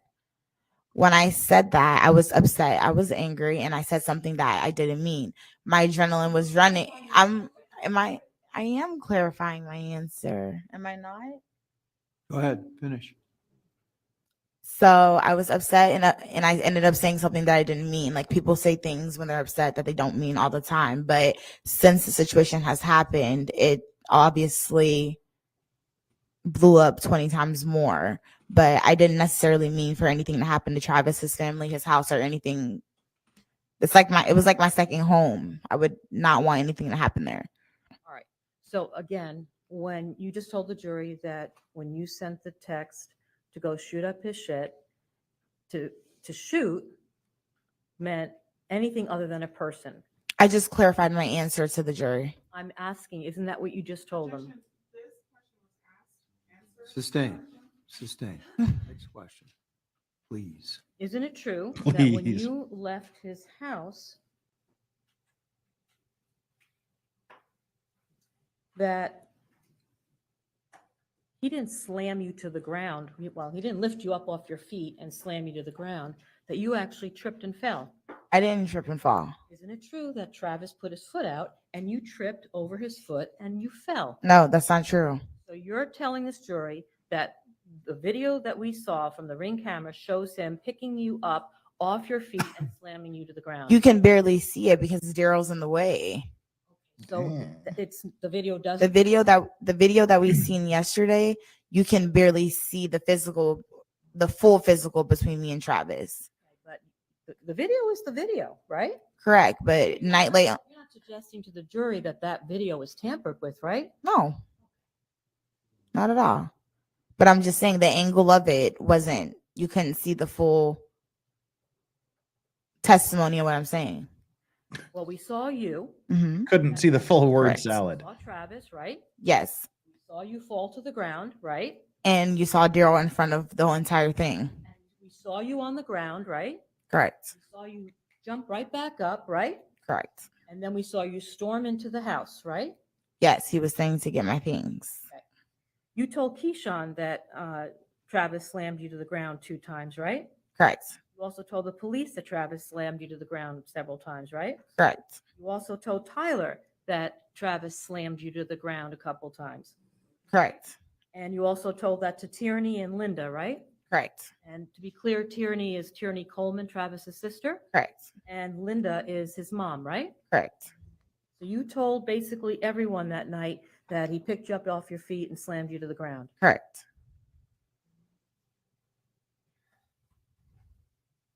Now, on the video we saw, you ran or you went back in the house for the purpose of getting your tequila bottle, right? I was grabbing all my things. I think I still had things on the couch as well.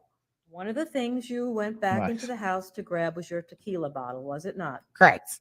Bottle that you had bought early that evening. Well, if Correct. I'm being kicked out of somebody's Not house, Travis's, I'm grabbing right? my Correct. alcohol. And isn't it a fact that you started hitting him? And we saw that on the video yesterday, that you started hitting him with your fists. Yes. Right? And you were slapping him, were you not? I don't think I slapped him, but I did like throw a punch or two, at him. So I can go in Well, there and that get makes my it better. stuff. He wasn't letting me. Okay. So I he didn't was slap him, physically I just holding you punched and him a not couple letting you times. go in? He was blocking me from going in. He's telling me to get my things. I'm going in there to get my things. Then he's blocking me saying like, back up. And he never raised a hand and touched you, did he not? Yeah, he was raising his hand the whole time, like grabbing me, pushing me back. Yeah, the whole time. Okay, so he was. Chuggy Show, that's because law and No, he crime didn't is punch me. stupid. Did he If you slap look you? at didn't yesterday's, slap me. that's also Did he pick up day any 8. objects and hit They've you got over 2 the head day with them? 8s. No. I'm right. So other than standing there, right? And he did absolutely nothing else to you.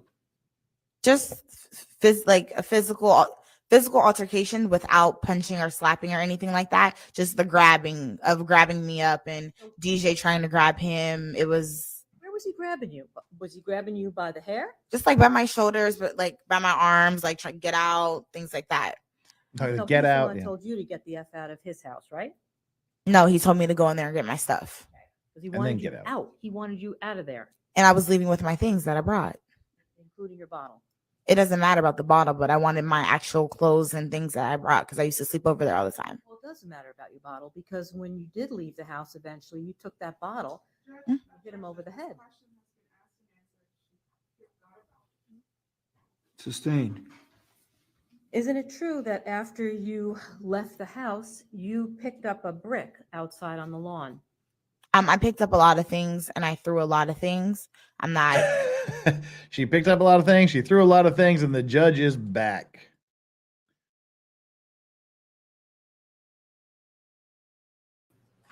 I understand that there's a request to utilize one of the firearms during closing argument by holding it without a glove, I gather, and keeping it pointed in a safe direction at all times, meaning the ceiling. And that's by the defense. Is the state opposed to that? And if so, why? Okay. Should always be handled properly. Of course. And frankly, if there's an issue with this trial, Mr. Rudolph would seek a new attorney claiming this one potentially had an issue, and then it would be tampered with, and Mr. Schreiner's name would be all over it. I see no reason why it cannot be handled with gloves to avoid that potential issue. Mr. Shiner? Judge, the state had their opportunity in 2 years to test it. They've already taken swabs. They haven't been tested at all. They have the swabs if they want to test them. So whether my DNA is on there or not, it's irrelevant. At this point, I don't see how that could even possibly be relevant to anything in this case. The problem I'm having is I tried doing this with one of the witnesses where I put the glove on to show the witness my fingers coming off that gun looks exactly like the decedent's in this case. With a glove, it's virtually impossible to replicate that. I had a very difficult time. And that's why I'm asking. I could actually do it not with that gun. I can do it with my client's other gun, so there won't be an issue.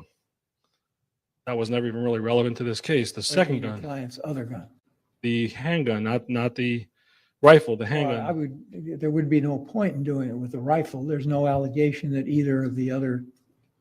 any of the other gentlemen involved in this mess had a long gun on them, right? I don't want to use the rifle, Judge, for that purpose. I'm sorry if the court misunderstood me. I said I could, instead of using Tyler Robinson's gun, I could use my client's handgun without a glove, because how could there be testing that firearm in any trial?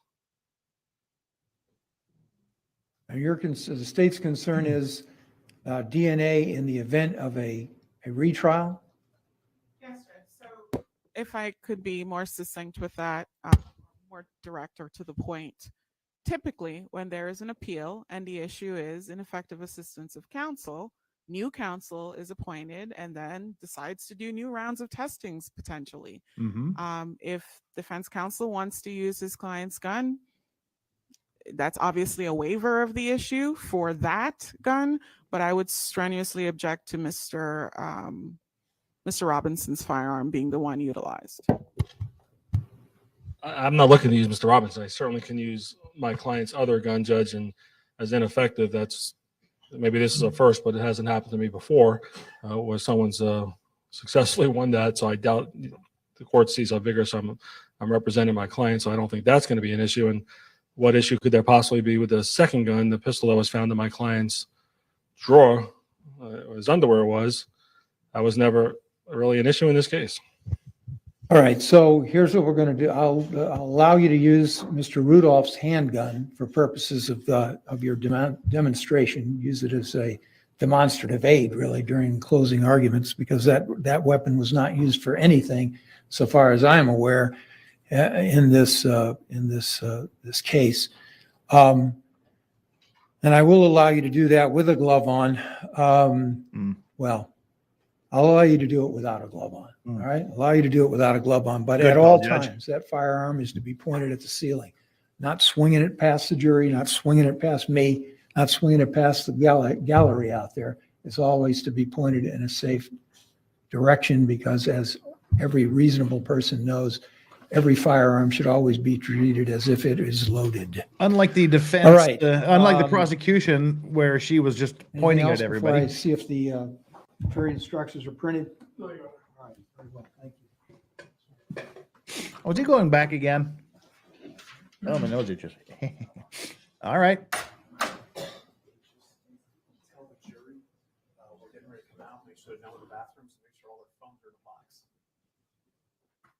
All right, so I guess it's not going to be too long if they're getting the jury ready to come in. We'll just bump this out here for a little bit. Have a little conversation with the dogs. We'll do this. No, I can't do that.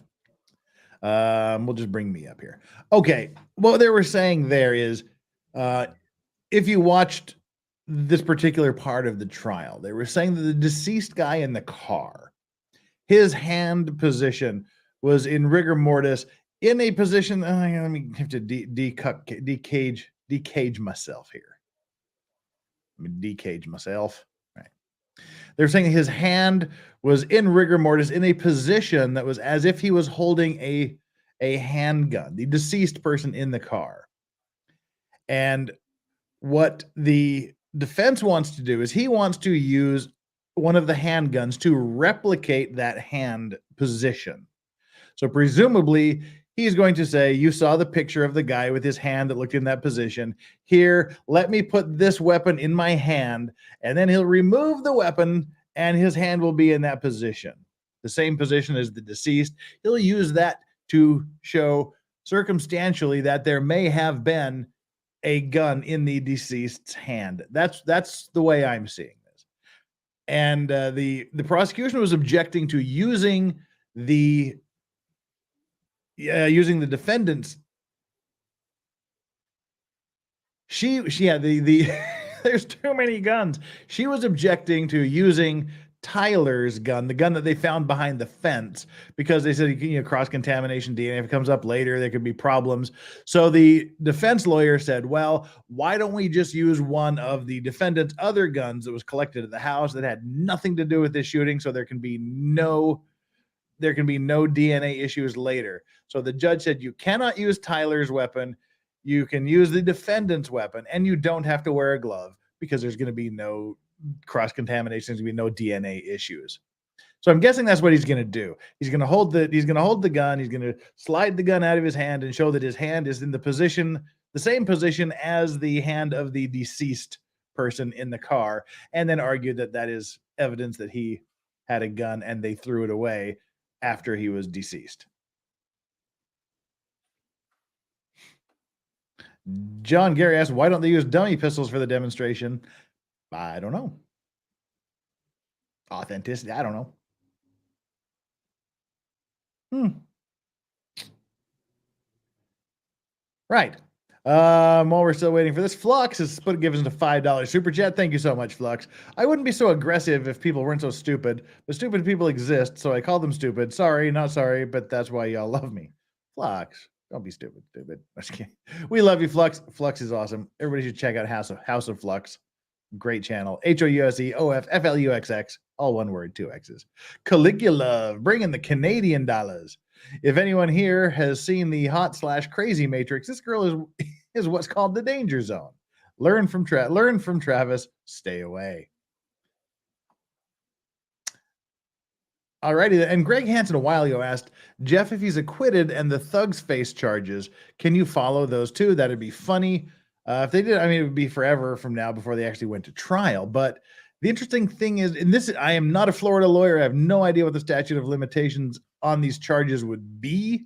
But I believe on the aggravated assault, I believe this is just something that I had heard somewhere else. So it may be completely wrong, but there was a 2-year statute of limitations, which means you have to bring the charges within 2 years. And this happened in April of 2021. So it would be too late to charge these guys at this point, if that's correct. So it may be impossible to charge them at any other time. All right, the judge isn't back yet.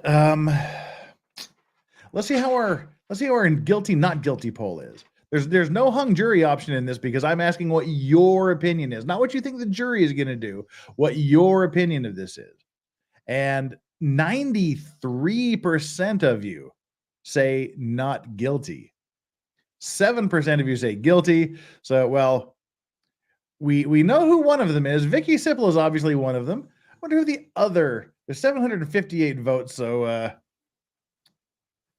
what is 6% of 765?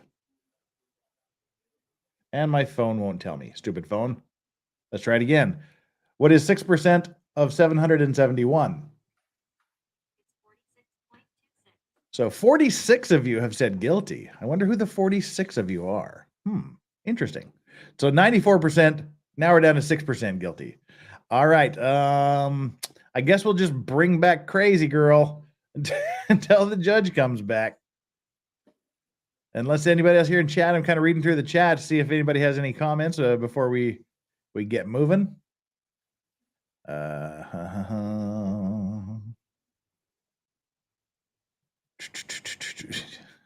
All right, that's it. You're wrong. It's day 13. Well, we don't count the jury selection days. We just count actual testimony days. That's where the 8 and 9 numbers come from. And someone was asking about the rapper Melly trial. The only thing I know is he's on trial allegedly for murdering 2 other rappers. That will start on Monday. Next Monday is when the Melly trial will start. Whoever he is and whatever that means. But hey, there's enough people asking for it. I'll do it. KKB says, please show pictures of Sebastian's hand. They'll show that during the closing arguments, undoubtedly. I just don't have pictures of his hand handy. Hey, see what I did there? I don't know. Great. I don't know. Great success. There's somebody named Melly did something and is on trial for it. All right. Well, again, I stalled for as much time as I possibly could. So we will stop that screen, bring up the Crazy Girl screen, and there we go. And let's ride with this until the judge comes back and the jury comes. 100% sure about everything, but That's I funny. was throwing things. Yes. And you picked up that brick. It was your intent to smash Travis's car window, was it not? It wasn't my intention. I was just frustrated and angry, and I was throwing things. Including the brick, right? Correct. Okay. Why do you want to smash his car window? Like I said, it wasn't intentional. I was just throwing things because I was upset. And when you were throwing things, you were also screaming things at him, like you were going to send your brother Keyshawn over to kill him, right? Never, ever, ever said the word kill at all. Okay, so when you were yelling at him, telling him that you're sending your brother Keyshawn over, it was just to shoot up his shit? I texted that message. Yes, I did. When you were screaming and yelling at him while you still were at his house, and telling him that you're sending Keyshawn over, what exactly did you I never threatened him. The messages between me and my brother were only between me and my brother. They have never seen those messages, and so everything has came out. This day, you're aware that Travis's car window smashed, right? Correct. Did you do it? Yes.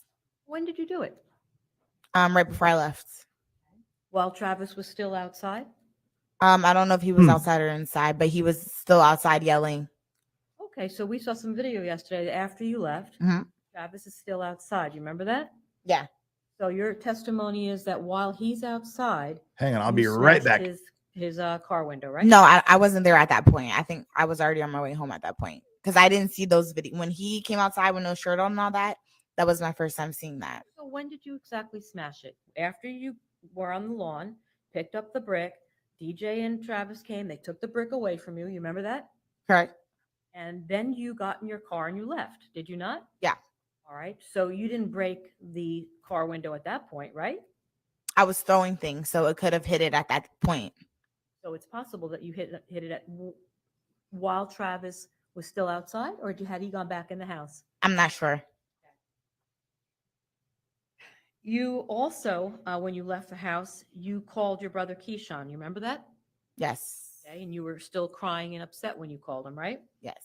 And then you also called Tyler Robinson when you left Travis's house, did you not? Yes. And you were crying.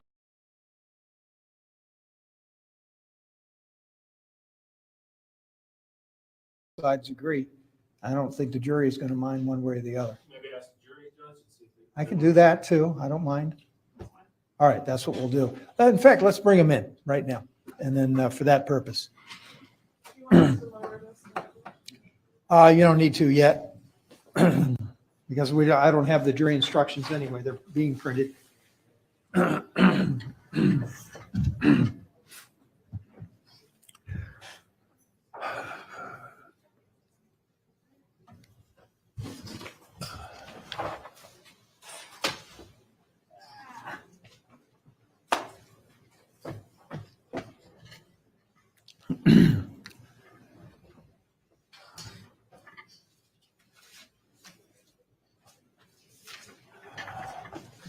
This is on, yeah, roll.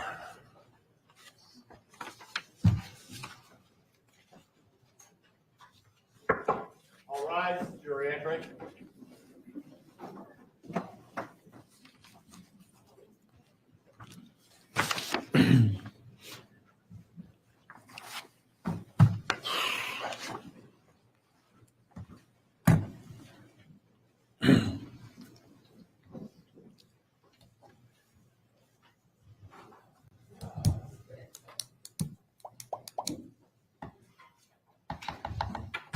Okay, welcome back, folks. Everyone take your seats.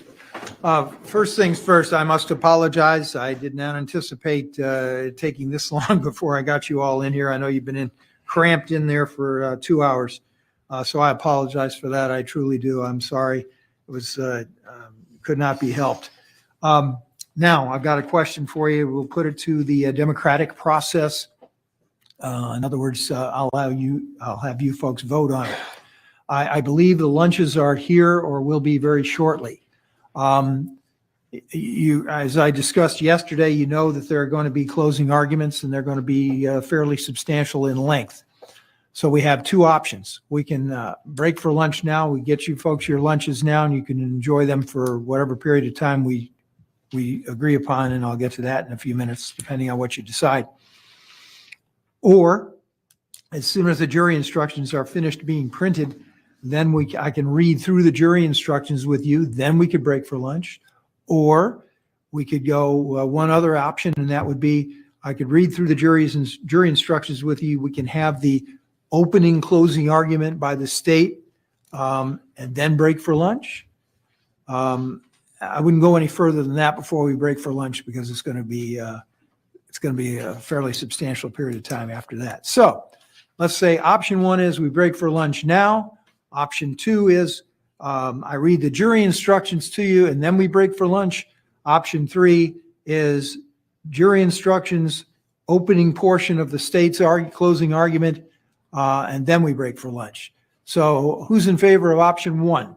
Nobody. Who's in favor of option two? Everybody. Okay, that's what we'll do. As soon as those jury instructions are ready, we'll get you your copies and then I'll read through them with you. All right. So go ahead back in until those things are printed, and that shouldn't be more than a few minutes, and we'll start up. Notepad space down and numbers up. Thanks, guys. I'm just gonna make copies. What did I do with Curtis? I forgot. Oh, this was 30 and 5, right, Curtis? Or is that somebody else? No, Roll, right? Oh, Roll. It's 30 and 5, right? He's the mitigated? Yes. Okay. Coming back. Yeah.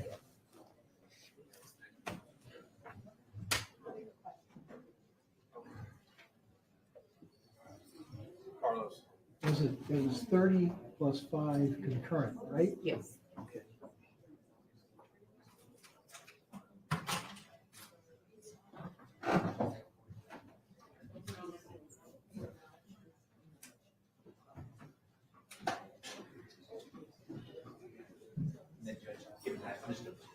Okay, thank you.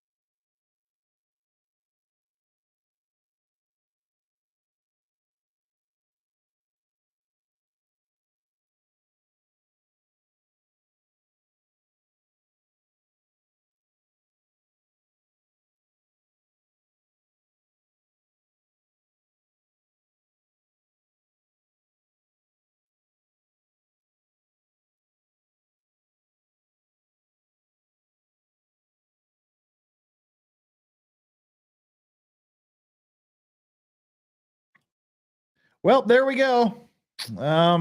Yeah. Shall we just go? That's our options. They have spoken, so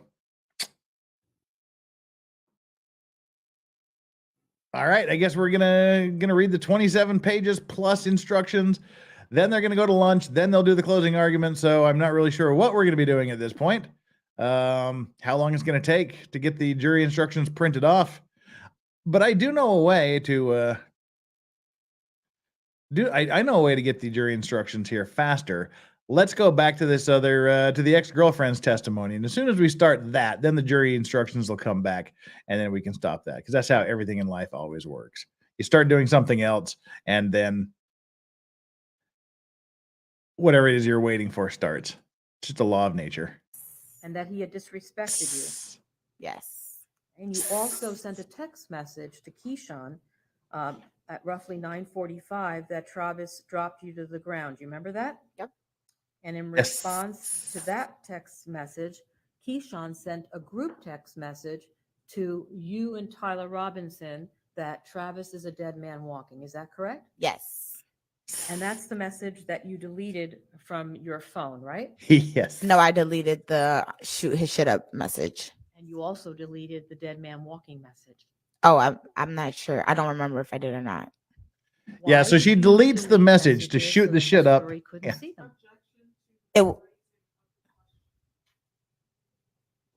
Yeah, like she tells him to go shoot his shit up. It is You argumentative go, phrase that way. and shit gets shot up, so she deletes the message. Delete evidence so that it's not available for the jury to see.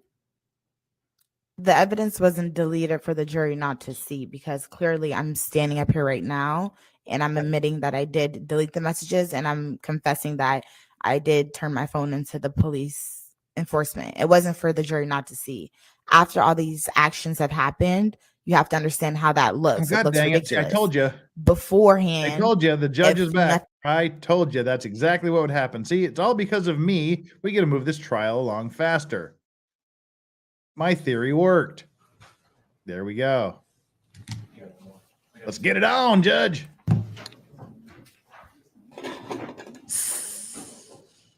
Whoa, you all right?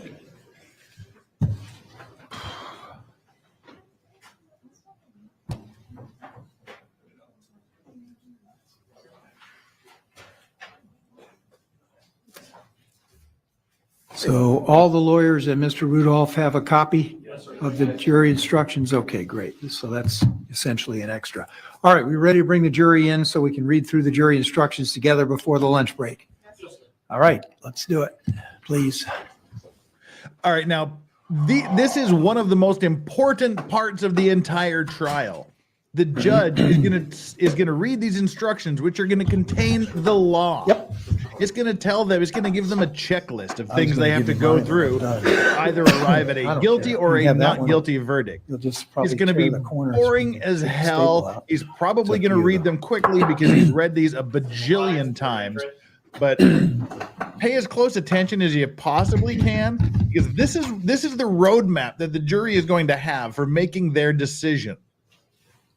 They're going to go through these jury instructions in the jury room.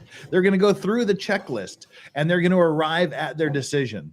So it was boring as hell as the jury instructions tend to be. They are perhaps, arguably, other than the evidence, the most important part of the trial.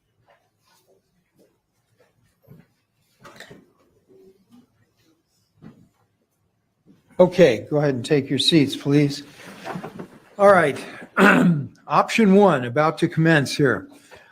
We're going to go through these jury instructions together. I will read them out loud. You all follow along, sign a copy of the jury instructions to take back with you into the jury room for your deliberations. You may if you wish, and that'll become clear here as we get into the jury instructions. So let's begin. Members of the jury, both the state and the defendant have now rested their case. I thank you for your attention during this trial. Please pay attention to the instructions I'm about to give you. After I read through these instructions with you, the lawyers will present their closing arguments. Please remember two things. First, remember that each of you will keep your copy of these instructions with you in the jury room for your reference during deliberations. Keep this in mind so as far as your note-taking is concerned. Second, remember that what the lawyers say is not evidence or your instruction on the law. However, do listen closely to their arguments. They are intended to aid you in understanding the case. Each side will have equal time, but the state is entitled to divide this time or its time between an opening argument and a rebuttal argument after the defense has given its closing argument. Thank you for your attention during this trial. Please carefully listen to and read these final instructions I'm about to give you. Travis Rudolph, the defendant in this case, has been accused of the crime of first-degree murder with a firearm and 3 counts of attempted first-degree murder with a firearm premeditated. In considering the evidence, you should consider the possibility that, although the evidence may not convince you that the defendant committed the main crimes of which he is accused, there may be evidence that he committed other acts that would constitute lesser included crimes. Therefore, if you decide that the main accusation has not been proved beyond a reasonable doubt, you will next need to decide if the defendant is guilty of any lesser included crime. The lesser crimes indicated in the definition of first-degree murder with a firearm are second-degree murder with a firearm, manslaughter with a weapon. The lesser included crimes indicated in the definition of attempted first-degree murder with a firearm for counts 2, 3, and 4 are attempted second-degree murder with a firearm, aggravated battery with a firearm, or aggravated assault. The defendant has entered a plea of not guilty. This means you must presume or believe the defendant is innocent. The presumption stays with the defendant as to each material allegation in the indictment through each stage of the trial, unless it has been overcome by the evidence to the exclusion of and beyond a reasonable doubt.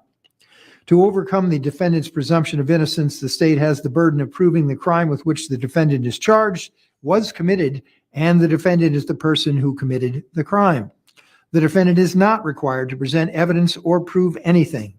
Whenever the words reasonable doubt are used, you must consider the following. A reasonable doubt is not a mere possible doubt, a speculative, imaginary, or forced doubt. Such a doubt must not influence you to return a verdict of not guilty if you have an abiding conviction of guilt.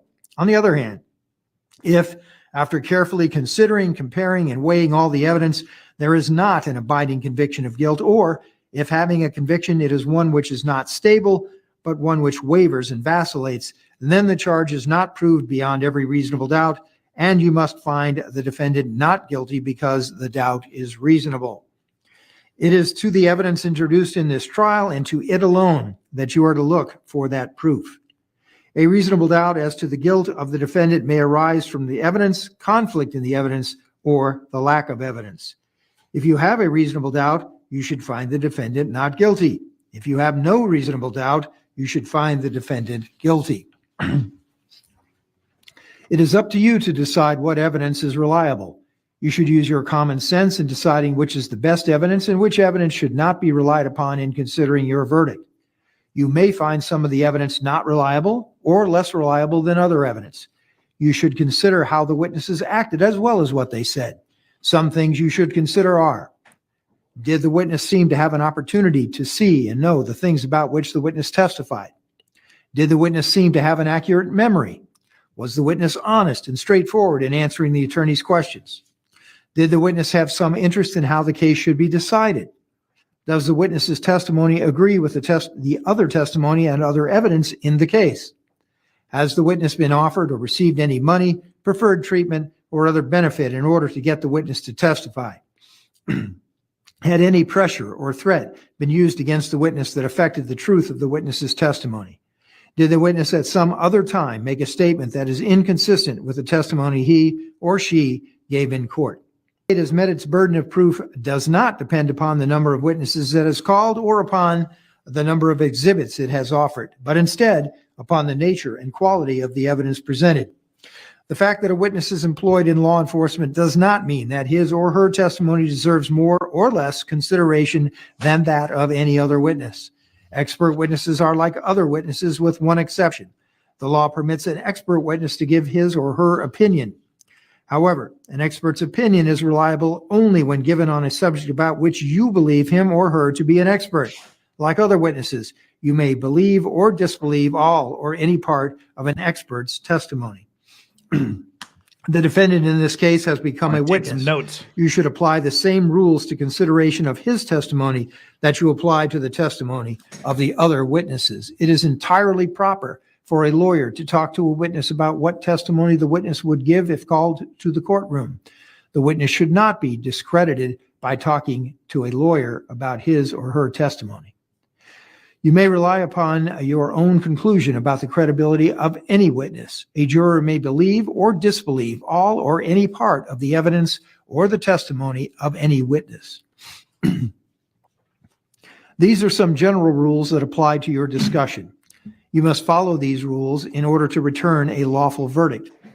You must follow the law as it is set out in these instructions. If you fail to follow the law, your verdict will be a miscarriage of justice. There is no reason for failing to follow the law in this case.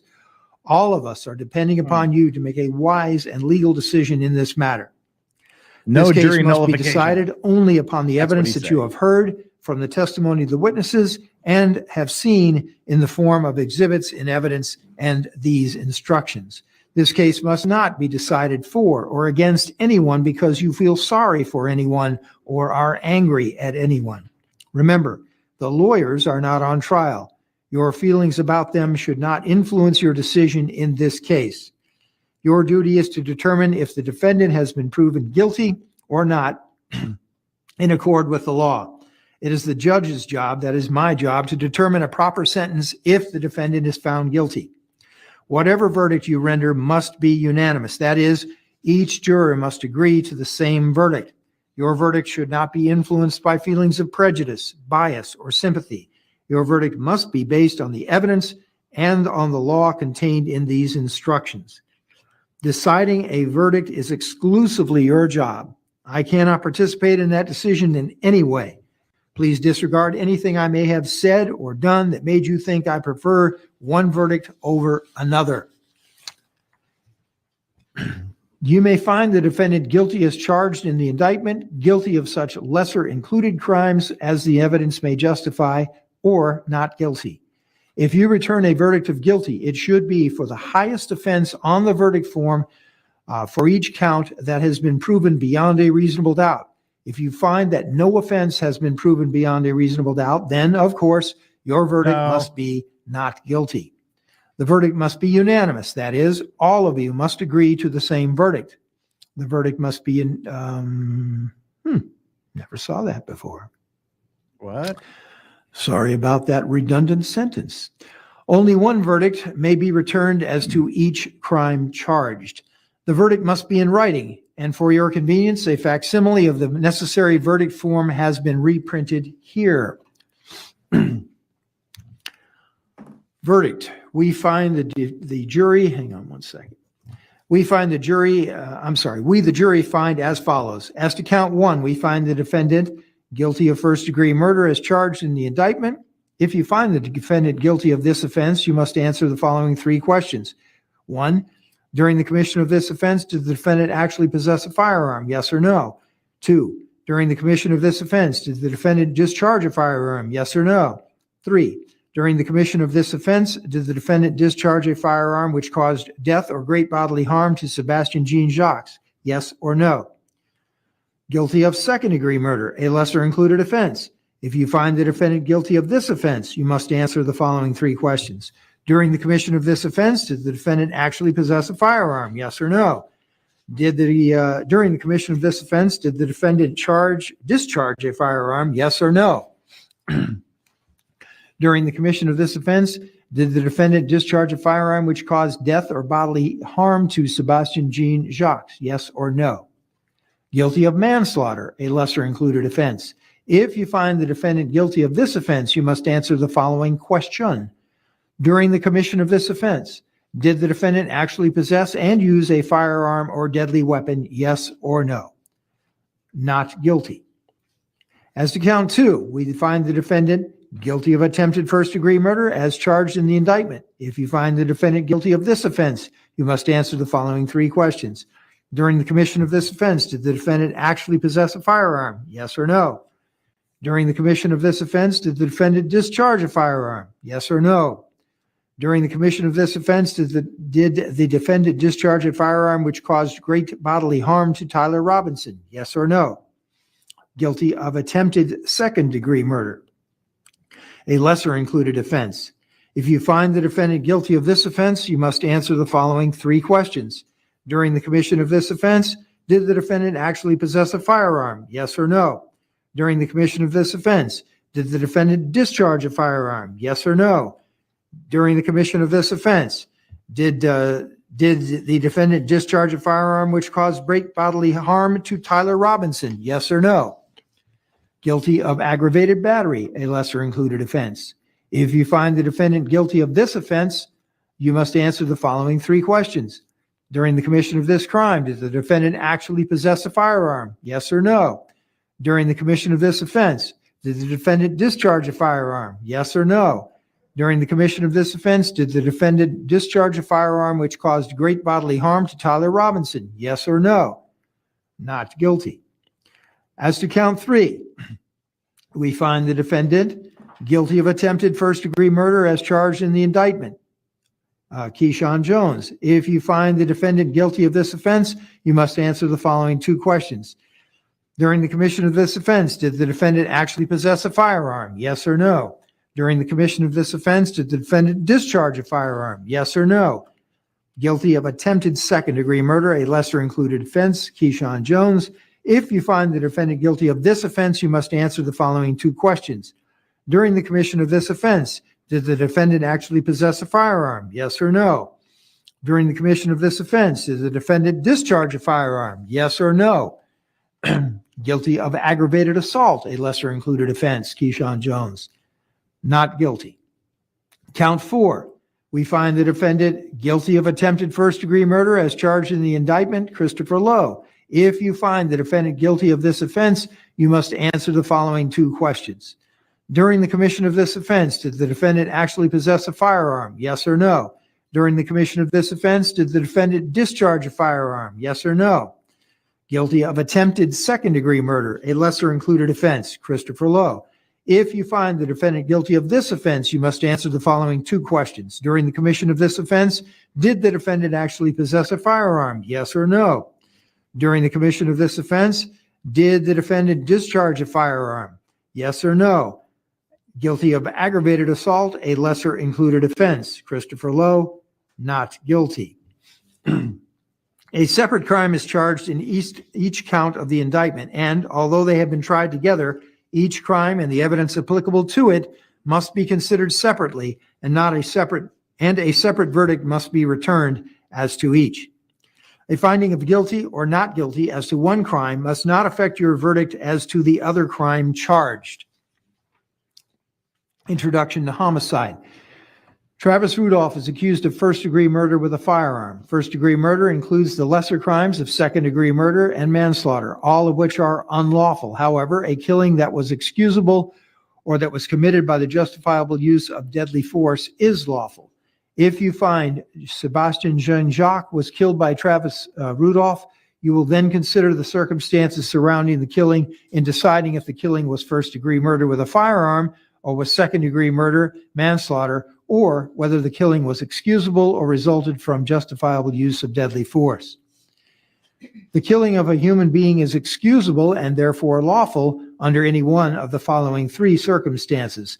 When the killing is committed by accident and misfortune in doing any lawful act by lawful means with usual ordinary caution and without any unlawful intent, or when the killing occurs by accident and misfortune in the heat of passion upon any sudden sufficient provocation, or when the killing is committed by an accident and misfortune resulting from a sudden combat, if a dangerous weapon is not used and the killing is not done in a cruel or unusual manner. A dangerous weapon is any object that will likely cause death or great bodily harm if used in the ordinary and usual manner contemplated by its design and construction.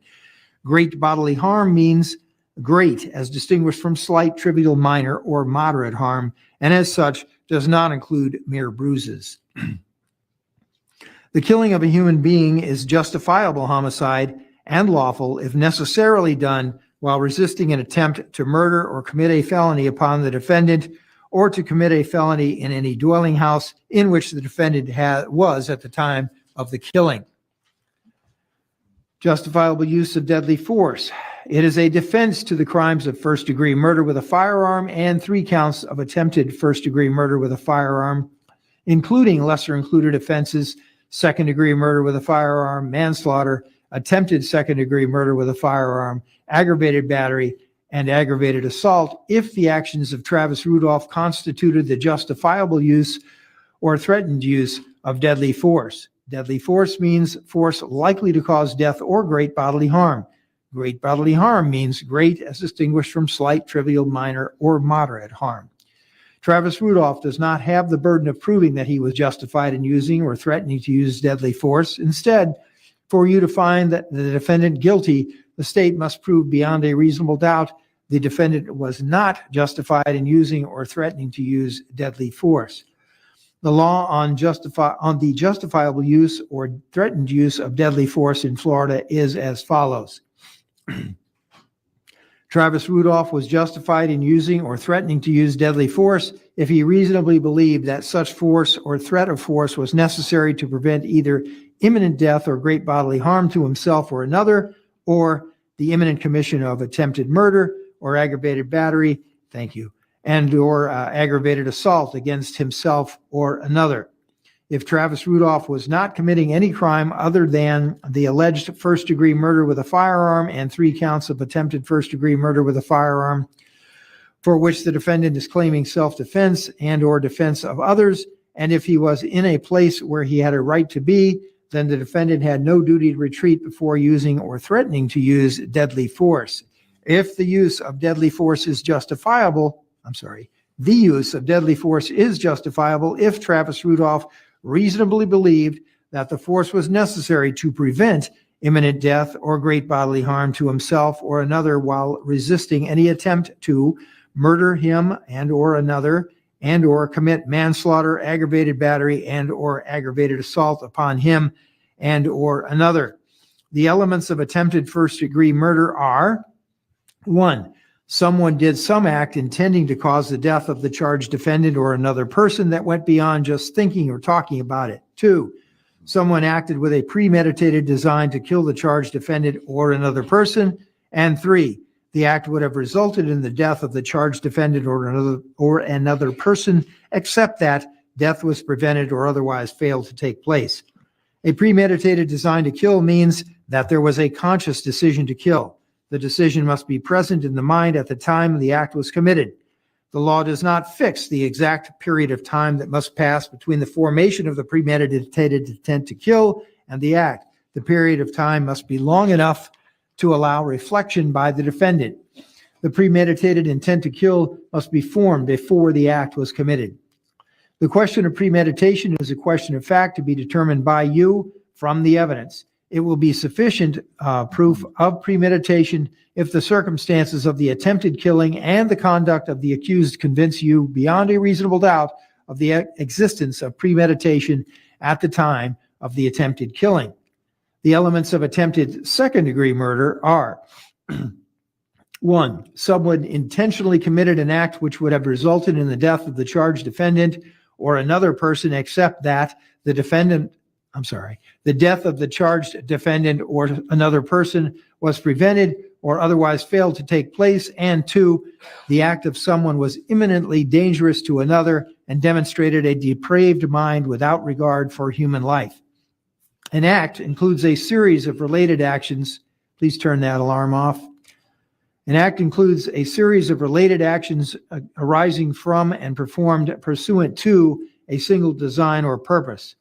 An act is imminently dangerous to another and demonstrating a depraved mind if it is an act or series of acts that, 1, a person of ordinary judgment would know is reasonably certain to kill or do serious bodily injury to another, and 2, is done from ill will, hatred, spite, or an evil intent, and 3, is of such a nature that the act itself indicates an indifference to human life.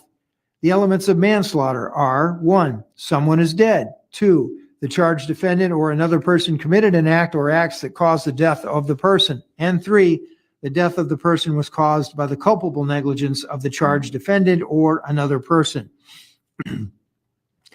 Every person has a duty to act reasonably towards others. If there is a violation of that duty without any conscious intention to harm, that violation is negligence. A charged defendant cannot be guilty of manslaughter by committing a merely negligent act, or if the killing was either justifiable or excusable homicide, as I've previously explained or instructed you.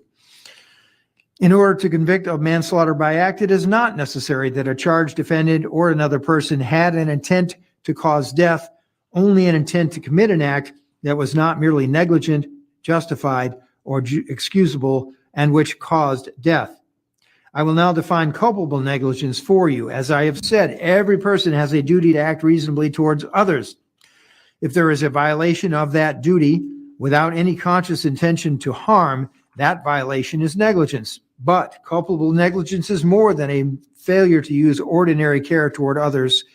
In order for negligence to be culpable, it must be gross and flagrant. Culpable negligence is a course of conduct showing reckless disregard of human life or the safety or persons exposed to its dangerous effects, or such an entire want of care as to raise a presumption of a conscious indifference to consequences, or which shows wantonness or recklessness, or a grossly careless disregard for the safety and welfare of the public, or such an indifference to the rights of others as is equivalent to an intentional violation of such rights. The negligent act or omission must have been committed with an utter disregard for the safety of others. Culpable negligence is consciously doing an act or following a course of conduct that the defendant must have known or reasonably should have known was likely to cause death or great bodily injury.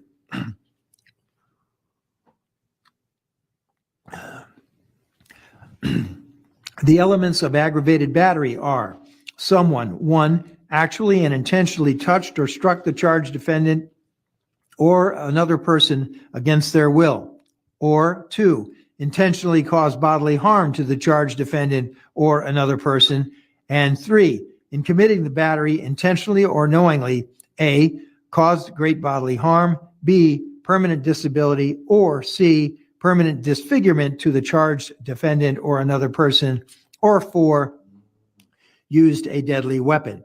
A deadly weapon is any object that will likely cause death or great bodily harm if used or threatened to be used in the ordinary and usual manner contemplated by its design and construction.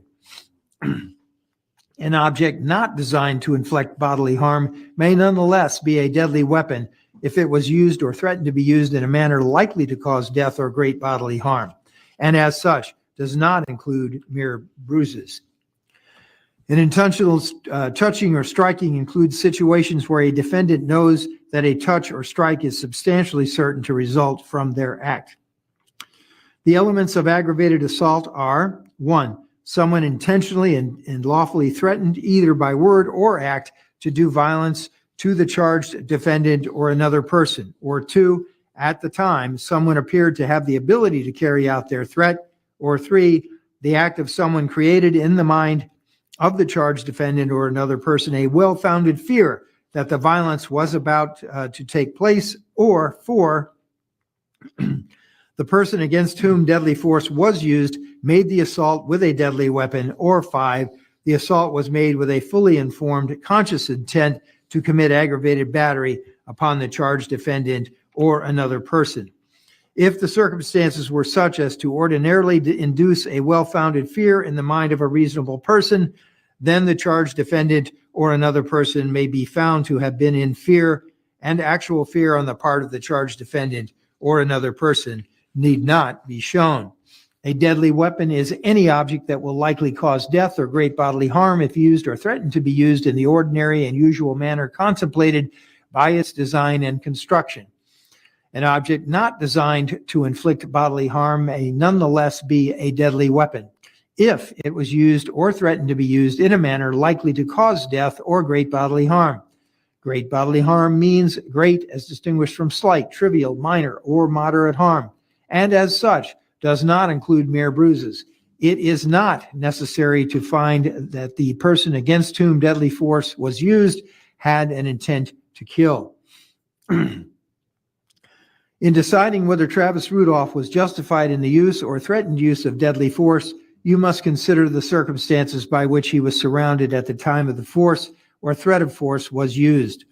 The danger need not have been actual. However, to justify the use or threatened use of deadly force, the appearance of imminent danger must have been so real that Travis Rudolph actually believed the use or threatened use of deadly force was necessary. Moreover, to justify the use or threatened use of deadly force, a reasonably cautious and prudent person under the same circumstances would have believed the use or threatened use of deadly force was necessary. However, the use or threatened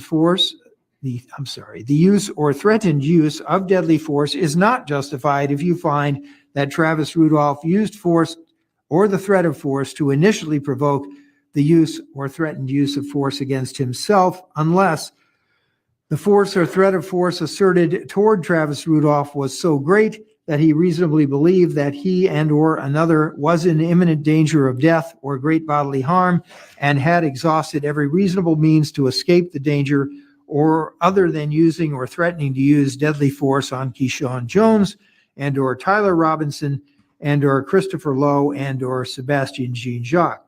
Or, in good faith, Travis Rudolph withdrew from physical contact with Keyshawn Jones and or Tyler Robinson and or Christopher Lowe and or Sebastian Jean-Jacques, and clearly indicated to Keyshawn Jones and or Tyler Robinson and or Christopher Lowe and or Sebastian Jean-Jacques that he wanted to withdraw and stop the use of threatened use of deadly force, but Keyshawn Jones and or Tyler Robinson and or Christopher Lowe and or Sebastian Jean-Jacques continued or resumed the use or threatened use of force against Travis Rudolph and or Daryl Rudolph. If you find that Travis Rudolph, who because of threats or prior difficulties with Keyshawn Jones and or Tyler Robinson and or Christopher Lowe and or Sebastian Jean-Jacques had reasonable grounds to believe that he or another was in danger of death or great bodily harm at the hands of Keyshawn Jones and or Tyler Robinson and or Christopher Lowe and or Sebastian Jean-Jacques, you may consider this fact in determining whether the actions of Travis Rudolph were those of a reasonable person. If you find that at the time of the alleged attempted murder and or aggravated battery and or aggravated assault, Travis Rudolph knew that Keyshawn Jones and or Tyler Robinson and or Christopher Lowe and or Sebastian Jean-Jacques had committed an act or acts of violence, you may consider that fact in determining whether Travis Rudolph reasonably believed it was necessary for him to use or threaten to use deadly force. In considering the issue of self-defense and or defense of another, you may take into account the relative physical abilities and capacities of Travis Rudolph, Keyshawn Jones and or Tyler Robinson and or Christopher Lowe and or Sebastian Jean-Jacques. Principle: if Keyshawn Jones and or Tyler Robinson and or Sebastian Jean-Jacques and or Christopher Lowe helped another person or persons commit or attempt to commit a crime, then he or they is or are a principal and must be treated as if he had done all of the things the other person did or persons did if one, Keyshawn Jones and or Tyler Robinson and or Sebastian Jean-Jacques and or Christopher Lowe had a conscious intent that the criminal act be done, and Keyshawn Jones and or Tyler Robinson and or Sebastian Jean-Jacques and or Christopher Lowe did some act or said some word which was intended to and which did incite, cause, encourage, assist, or advise the other person or persons to act, attempt to commit the crime. To actually attempt to commit the crime. To be a principal, Keyshawn Jones and or Tyler Robinson and or Sebastian Jean-Jacques and or Christopher Lowe does not have to be present when the crime is committed or attempted. I now instruct you on the circumstances that must be proved before Travis Rudolph may be found guilty of first-degree murder with a firearm or any lesser included crime. To prove the crime of first-degree murder, the state must prove the following three elements beyond a reasonable doubt. Sebastien Jean-Jacques is dead. The death was caused by the criminal act of Travis Rudolph. There was a premeditated killing of Sebastien Jean-Jacques. An act includes a series of related actions arising from and performed pursuant to a single design or purpose. Killing with premeditation is killing after consciously deciding to do so. The decision must be present in the mind at the time of the killing. The law does not fix the exact period of time that must pass between the formation of the premeditated intent to kill and the killing. The period of time must be long enough to allow reflection by the defendant. The premeditated intent to kill must be formed before the killing. The question of premeditation is a question of fact to be determined by you from the evidence. It will be sufficient proof of premeditation if the circumstances of the killing and the conduct of the accused convince you beyond a reasonable doubt of the existence of premeditation at the time of the killing.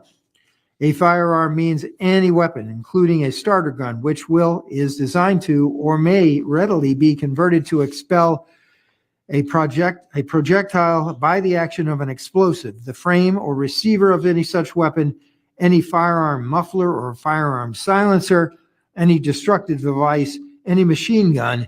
The term firearm does not include an antique firearm unless the antique firearm is used in the commission of a crime. The issue in this case, or an issue in this case, is whether Travis Rudolph did act with a premeditated design to kill because he acted in the heat of passion based on adequate provocation. In order to find that the defendant did not act with a premeditated design to kill because he acted in the heat of passion based on adequate provocation, there must have been a sudden event that would have suspended the exercise of judgment in an ordinary reasonable person, and a reasonable person would have lost the self-control, normal self-control, and would have been driven by a blind and unreasoning fury. And there was a reasonable amount of time for a reasonable person to cool off, and a reasonable person would not have cooled off before committing the act that caused death, and Travis Rudolph was in fact so provoked and did not cool off before he committed the act that caused the death of Sebastien Jean-Jacques. If you have a reasonable doubt about whether the defendant acted with a premeditated design to kill because he acted in the heat of passion based on adequate provocation, you should find him guilty of first-degree murder. I'm sorry, you should not find him guilty of first-degree murder. Yeah, I was saying that. Second-degree murder. To prove the crime of second-degree murder, the state must prove the following three elements beyond a reasonable doubt. 1, Sebastien Jean-Jacques is dead. 2, the death was caused by the criminal act of Travis Rudolph. 3, there was an unlawful killing of Sebastien Jean-Jacques by an act imminently dangerous to another and demonstrating a depraved mind without regard for human life. An act includes a series of related actions arising from and performed pursuant to a single design or purpose.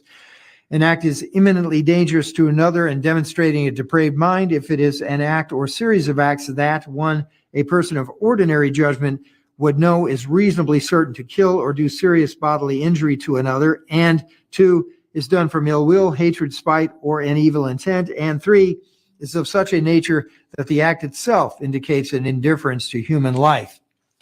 In order to convict of second-degree murder, it is not necessary for the state to prove the defendant had an intent to cause death. A firearm means any weapon, including a starter gun, which is designed to, or may readily be converted to, expel a projectile by the action of an explosive, the frame or receiver of any such weapon, any firearm muffler or firearm silencer, any destructive device, any machine gun. The term firearm does not include an antique firearm unless the antique firearm is used in the commission of a crime. An issue in this case is whether Travis Rudolph did not have a depraved mind without regard for human life because he acted in the heat of passion based on adequate provocation. in order to find that the defendant did not have have a depraved mind without regard for human life because he acted in the heat of passion based on adequate provocation. There must have been a sudden event that would have suspended the exercise of judgment in an ordinary reasonable person, and a reasonable person would have lost normal self-control and would have been driven by a blind and unreasoning fury, and there was not a reasonable amount of time for a reasonable person to cool off, and a reasonable person would not have cooled off before committing the act that caused death, and Travis Rudolph was in fact so provoked and did not cool off before he committed the act that caused the death of Sebastian Jean-Jacques. If you have a reasonable doubt about whether the defendant had a depraved mind without regard for human life because he acted in the heat of passion based on an adequate provocation, you should not find him guilty of second-degree murder.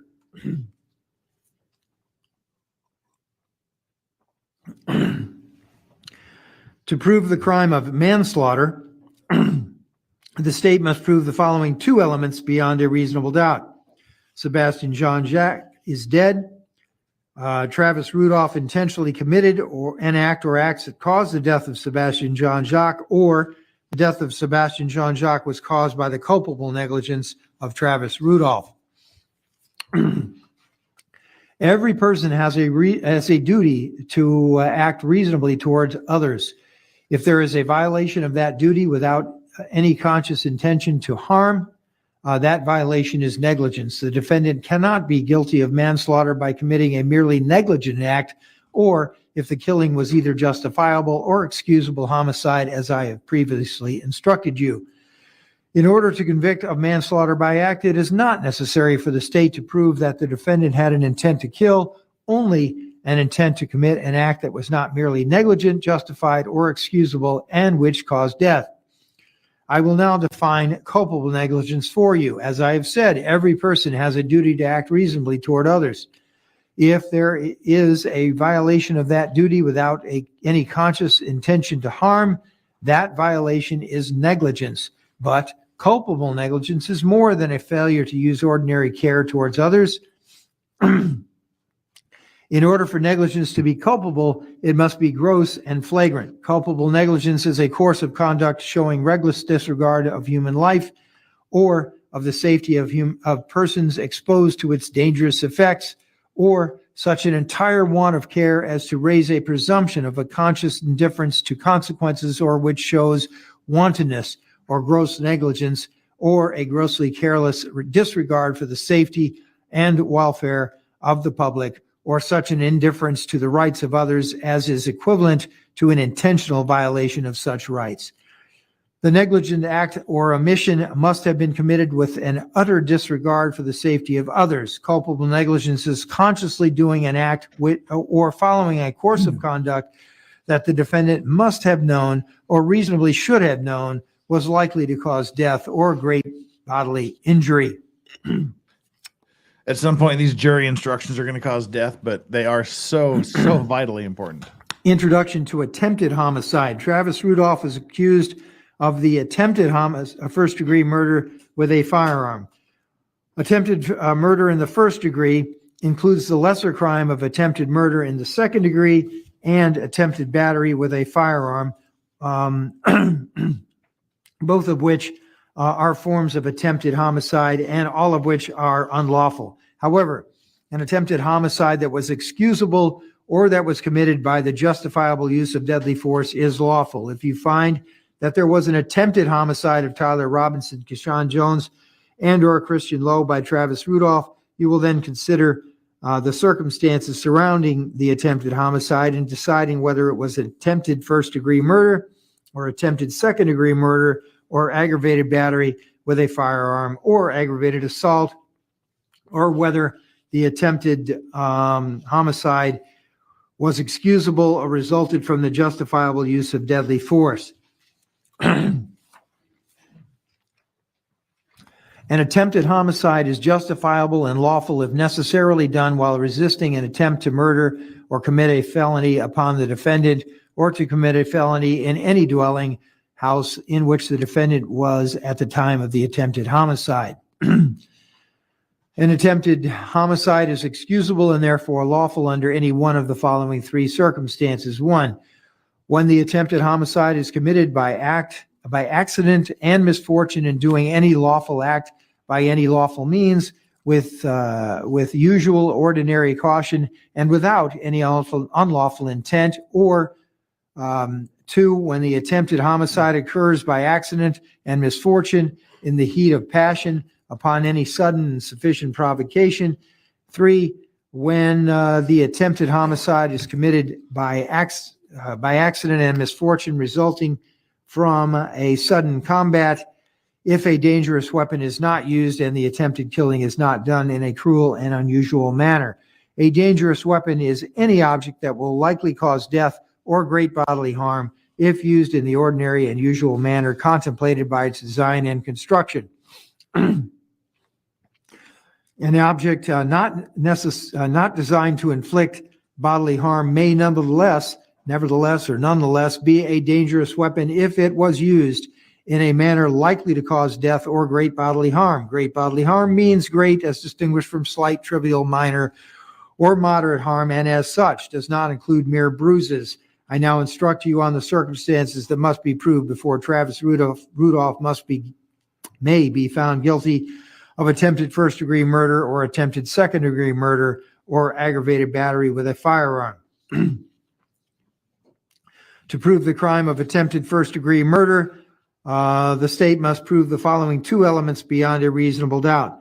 Travis Rudolph did some act intended to cause the death of Tyler Robinson that went beyond just thinking or talking about it. Travis Rudolph acted with a premeditated design to kill Tyler Robinson.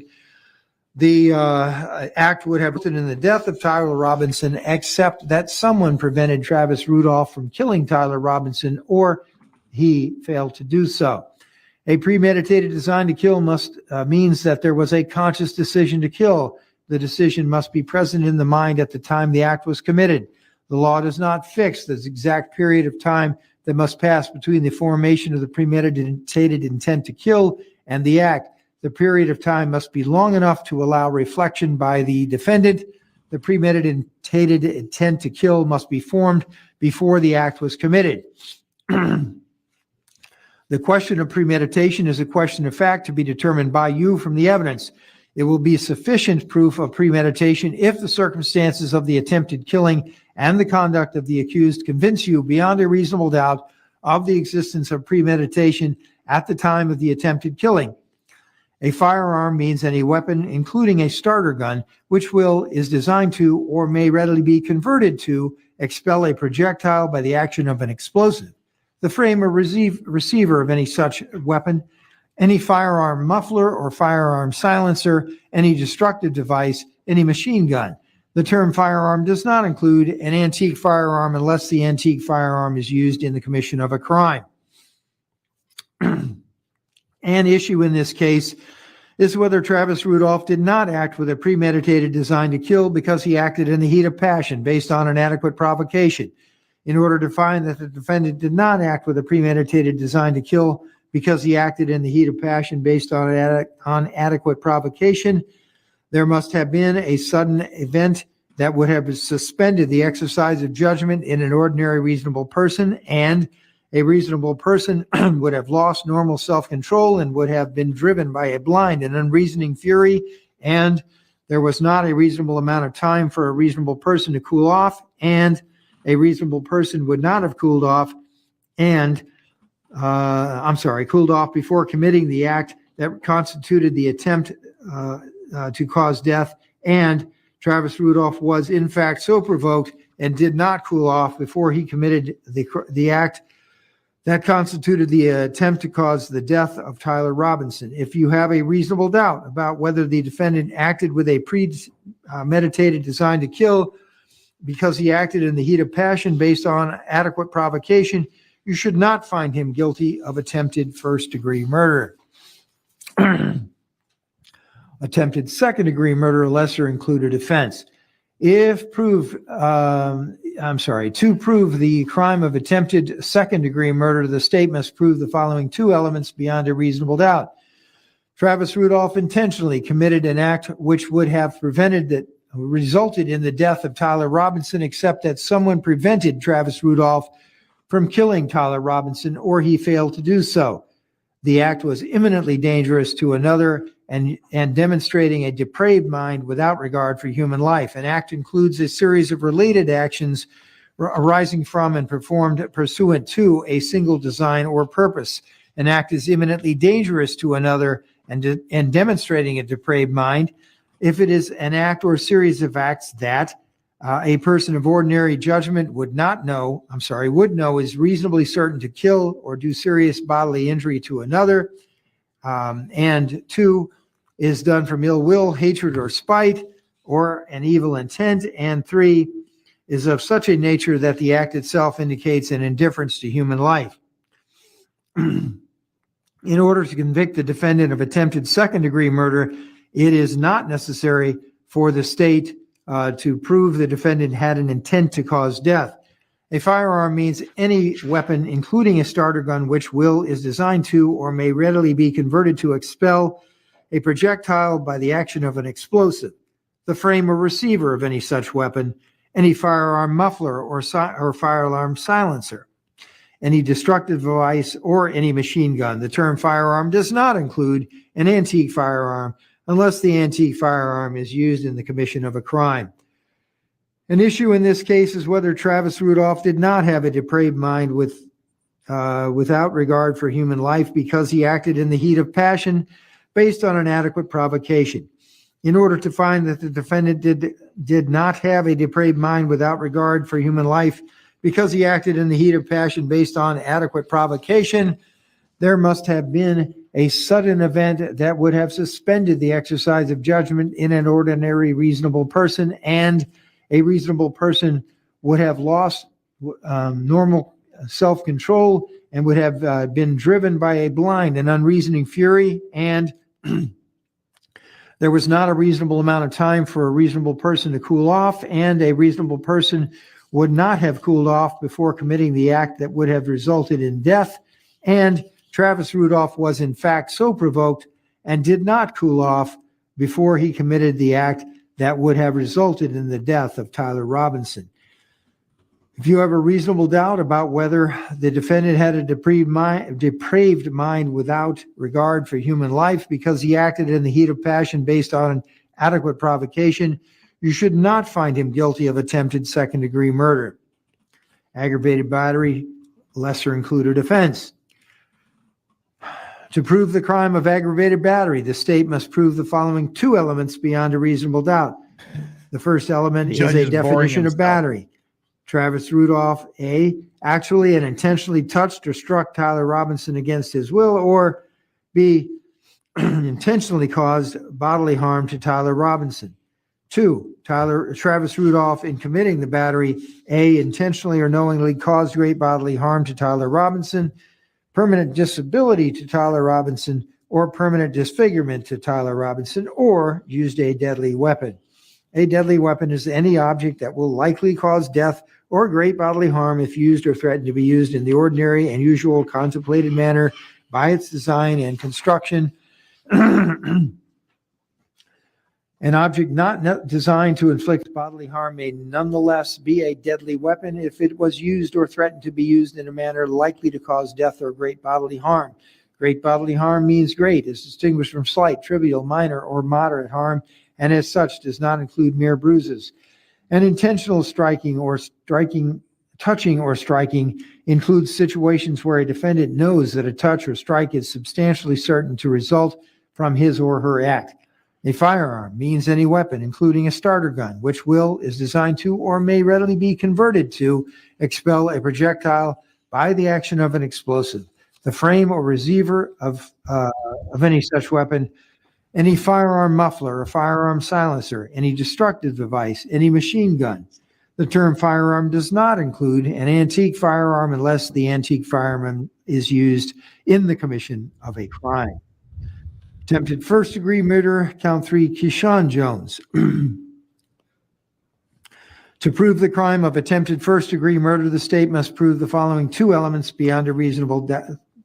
3 elements beyond a reasonable doubt. What? Okay, yeah, there have been several. One, Travis Rudolph did some act intended to cause the death of Keyshawn Jones that went beyond just thinking or talking about it. Two, Travis Rudolph acted with a premeditated design to kill Keyshawn Jones. Three, the act would have resulted in the death of Keyshawn Jones except that someone prevented Travis Rudolph from killing Keyshawn Jones or he failed to do so. A premeditated design to kill means there was a conscious decision to kill. The decision must be present in the mind at the time the act was committed. The law does not fix the exact period of time that must pass between the formation of the premeditated intent to kill and the act. The period of time must be long enough to allow reflection by the defendant. The premeditated intent to kill must be formed before the act was committed. The question of premeditation is a question of fact to be determined by you from the evidence. It will be sufficient proof of premeditation if the circumstances of the attempted killing and the conduct of the accused convince you beyond a reasonable doubt of the existence of premeditation at the time of the attempted killing. A firearm means any weapon, including a starter gun, which is designed to or may readily be converted to expel a projectile by the action of an explosive. The frame or receiver of any such weapon, any firearm muffler, any firearm silencer, any destructive device, any machine gun. The term firearm does not include an antique firearm unless the antique firearm is used in the commission of a crime. An issue in this case is whether Travis Rudolph did not act with a premeditated design to kill because he acted in the heat of passion based on an adequate provocation. In order to find that the defendant did not act with a premeditated design to kill because he acted in the heat of passion based on adequate provocation, there must have been a sudden event that would have suspended the exercise of judgment in an ordinary reasonable person, and a reasonable person would have lost normal self-control and would have been driven by a blind and unreasoning fury, and there was not a reasonable amount of time for a reasonable person to cool off, and a reasonable person would not have cooled off before committing an act or the act that constituted the attempt to cause death, and Travis Rudolph was in fact so provoked that he did not cool off before he committed the act, an act or the act that constituted the attempt to cause death of Keyshawn Jones. If you have a reasonable doubt about whether the defendant acted with a premeditated design to kill because he acted in the heat of passion based on an adequate provocation, you should not find him guilty of attempted first-degree murder. Attempted second-degree murder, count 3, lesser included offense. To prove the crime of attempted second-degree murder, the state must prove the following two elements beyond a reasonable doubt. Travis Rudolph intentionally committed an act which would have resulted in the death of Keyshawn Jones, except that someone prevented Travis Rudolph from killing Keyshawn Jones, or he failed to do so. 2, the act was imminently dangerous to another and demonstrating a depraved mind without regard for human life. Hang in there, people. An act includes a series of related actions related from and performed pursuant to a single design or purpose. An act is imminently dangerous to another and demonstrating a depraved mind if it is an act or series of acts that, 1, a person of ordinary judgment would know is reasonably certain to kill or do serious bodily injury to another, and 2, is done from ill will, hatred, spite, or an evil intent, and 3, is of such a nature that the act itself indicates an indifference to human life. In order to convict the defendant of attempted second-degree murder, it is not necessary for the state to prove the defendant had an intent to cause death. A firearm means any weapon, including a starter gun, which is designed to or may readily be converted to expel a projectile by the action of an explosive. The frame or receiver of any such weapon, any firearm muffler or firearm silencer, any destructive device, any machine gun. The term firearm does not include an antique firearm unless the antique firearm is used in the commission of a crime. The issue in this case is whether Travis Rudolph did not have a depraved mind without regard for human life because he acted in the heat of passion based on adequate provocation. In order to find that the defendant did not have a depraved mind without regard for human life because he acted in the heat of passion based on an adequate provocation, there must have been a sudden event that would have suspended the exercise of judgment in an ordinary reasonable person, and a reasonable person would have lost normal self-control and would have been driven by a blind and unreasoning fury, and there was not a reasonable amount of time for a reasonable person to cool off, and a reasonable person would not have cooled off before committing the act that would have resulted in death, and Travis Rudolph was in fact so provoked and did not cool off before he committed the act which would have resulted in the death of Keyshawn Jones. If you have a reasonable doubt about whether the defendant had a depraved mind without regard for human life because he acted in the heat of passion based on an adequate provocation, you should not find him guilty of attempted second-degree murder. Aggravated assault, count 3, lesser included offense. To prove the crime of aggravated assault, the state must prove the following 4 elements beyond a reasonable doubt. The first 3 elements define assault. Travis Rudolph intentionally and unlawfully threatened, either by word or act, to do violence by Keyshawn Jones. To do violence to Keyshawn Jones. 2, at the time, Travis Rudolph appeared to have the ability to carry out the threat. 3, the act of Travis Rudolph created in the mind of Keyshawn Jones a well-founded fear that the violence was about to take place. 4, the assault was made with a deadly weapon. If the circumstances were such as to ordinarily induce a well-founded fear in the mind of a reasonable person, then Keyshawn Jones may be found to have been in fear, and actual fear on the part of Keyshawn Jones need not be shown. A deadly weapon is any object that will likely cause death or great bodily harm if used or threatened to be used in the ordinary and usual manner contemplated by its design and construction. An object not designed to inflict bodily harm may nonetheless be a deadly weapon if it was used or threatened to be used in a manner likely to cause death or great bodily harm. Great bodily harm means great as distinguished from slight, trivial, minor, or moderate harm, and as such does not include mere bruises. It is not necessary for the state to prove that the defendant had an intent to kill. Attempted first-degree murder, count 4, Christopher Lowe. To prove the crime of attempted first-degree murder, the state must prove the following 2 elements beyond reasonable doubt.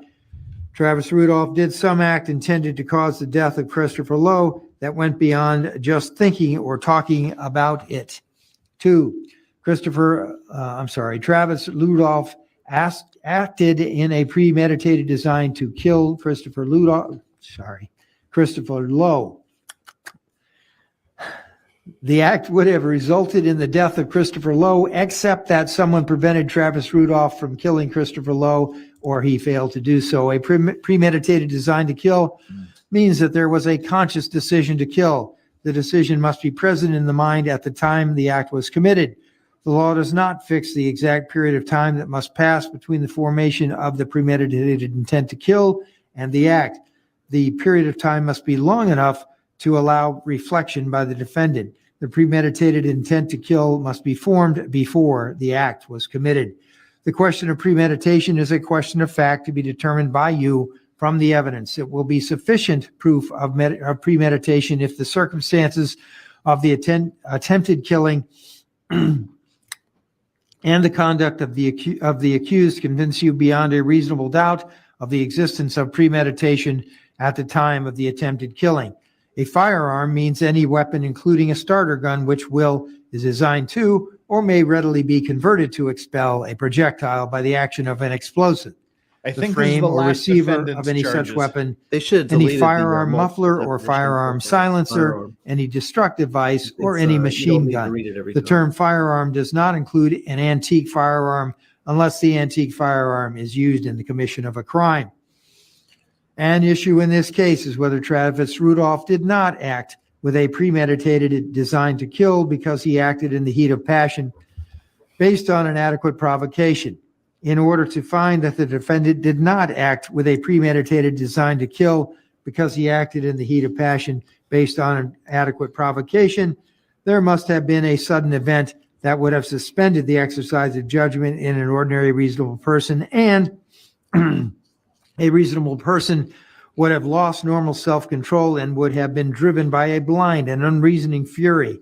And there was not a reasonable amount of time for a reasonable person to cool off, and a reasonable person would not have cooled off before committing the act that constituted the attempt to cause death, and Travis Rudolph was in fact so provoked, and he did not cool off before he committed the act that constituted the attempt to cause the death of Christopher Lowe.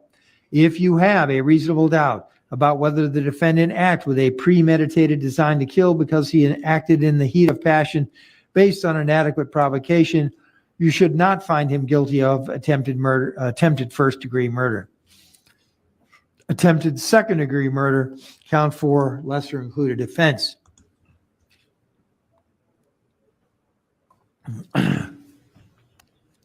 To prove the crime of attempted second-degree murder, the state must prove the following two elements beyond a reasonable doubt.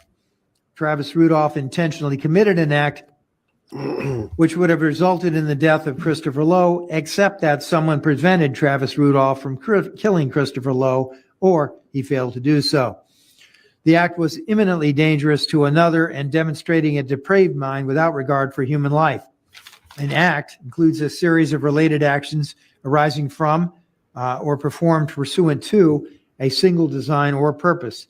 An act is imminently dangerous to another and demonstrating a depraved mind if it is an act or series of acts that a person of ordinary judgment would know is reasonably certain to kill or do serious bodily injury to another, and it too is done from ill will, hatred, spite, or an evil intent, and 3,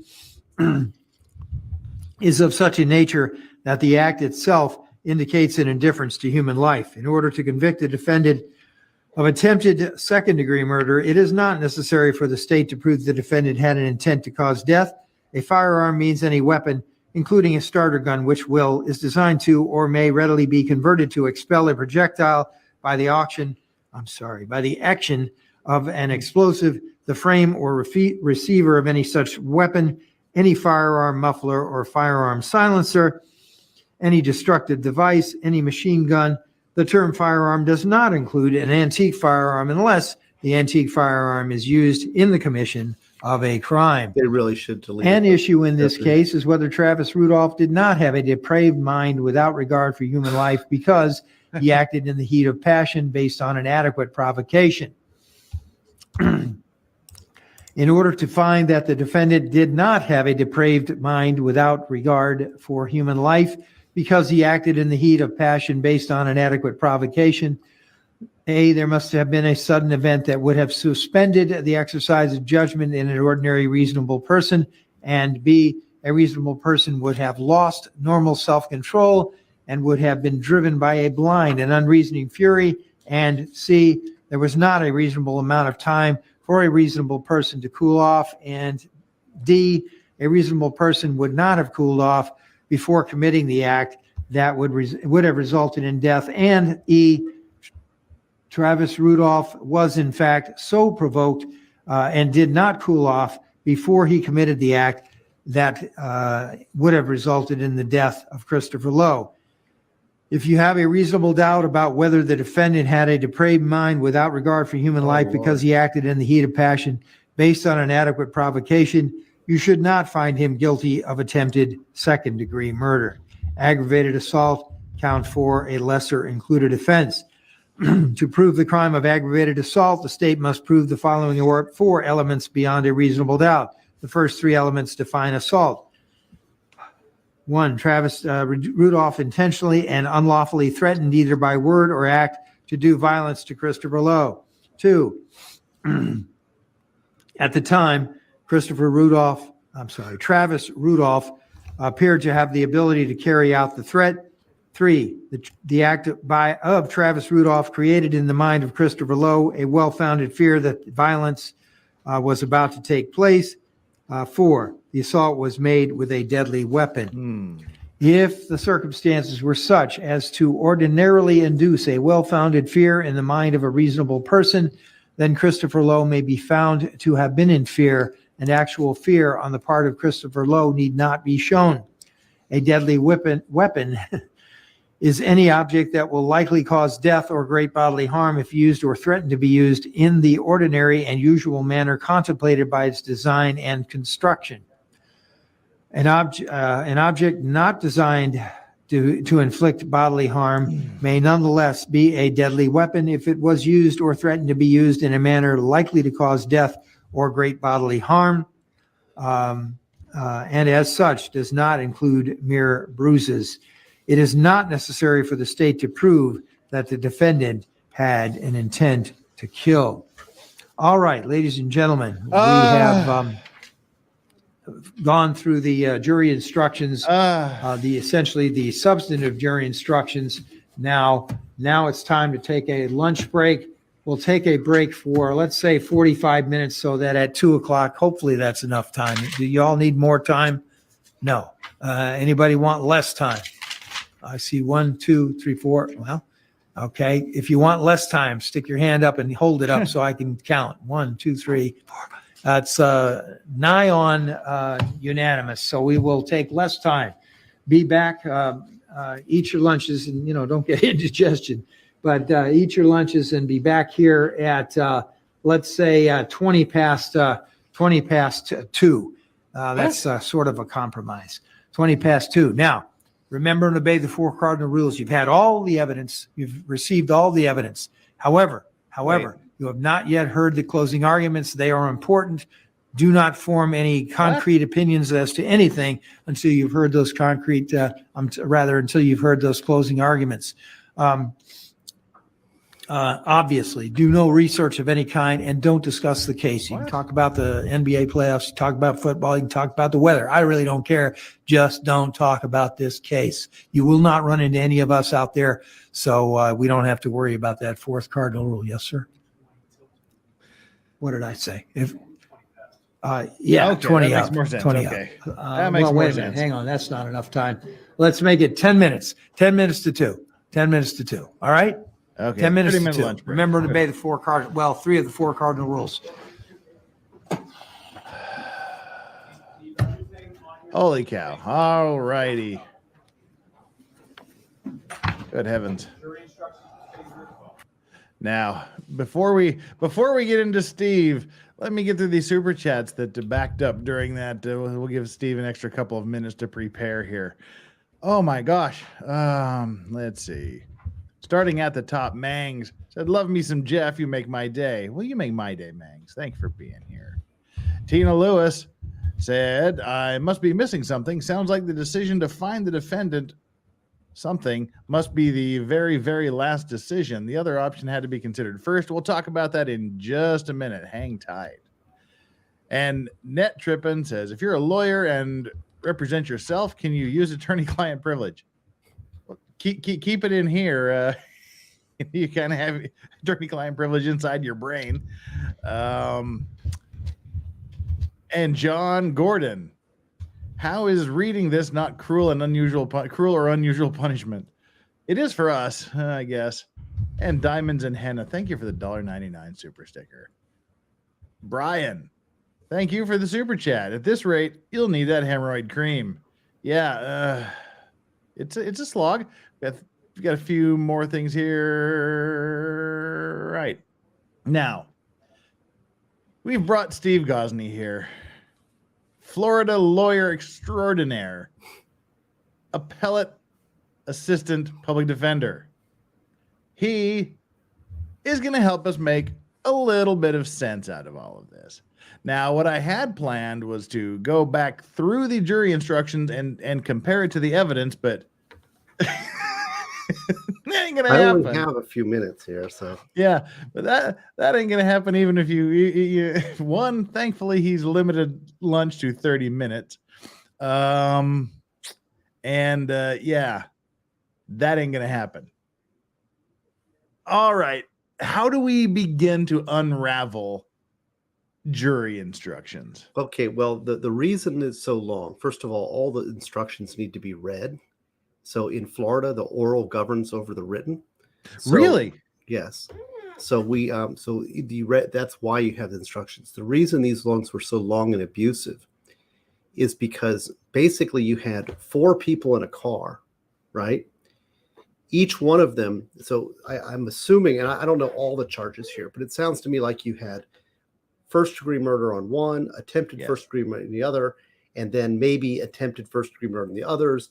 And then so if you've got 4 targets that are generating charges. 1 first degree, 3 attempted first. Okay, so 3 attempted. So then, with all the lesser included. Each one of those 4, you have lesser included. So let me show you the jury book. Okay, so here's the jury instruction for murder.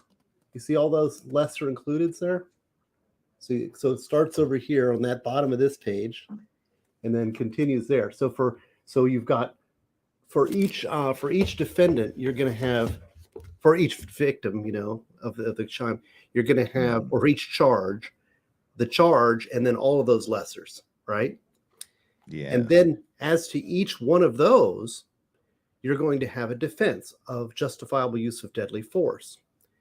So you've got the defense attached to each one, and then to the defense of each one of those, in order to justify deadly force, there needs to be a threat of deadly force coming back the other way. So he's saying ag assault firearm.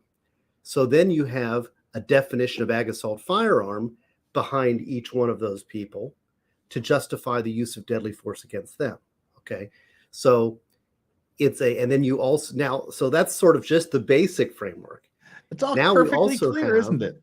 We also have on top of that, you have this attempt issue, right? So, and then also I think, and I didn't catch it, and sorry, I'm just tuning in for the jury instructions. Yay. I was hoping it was closing arguments. You have a principal theory. So you could say these 4 people were acting in concert.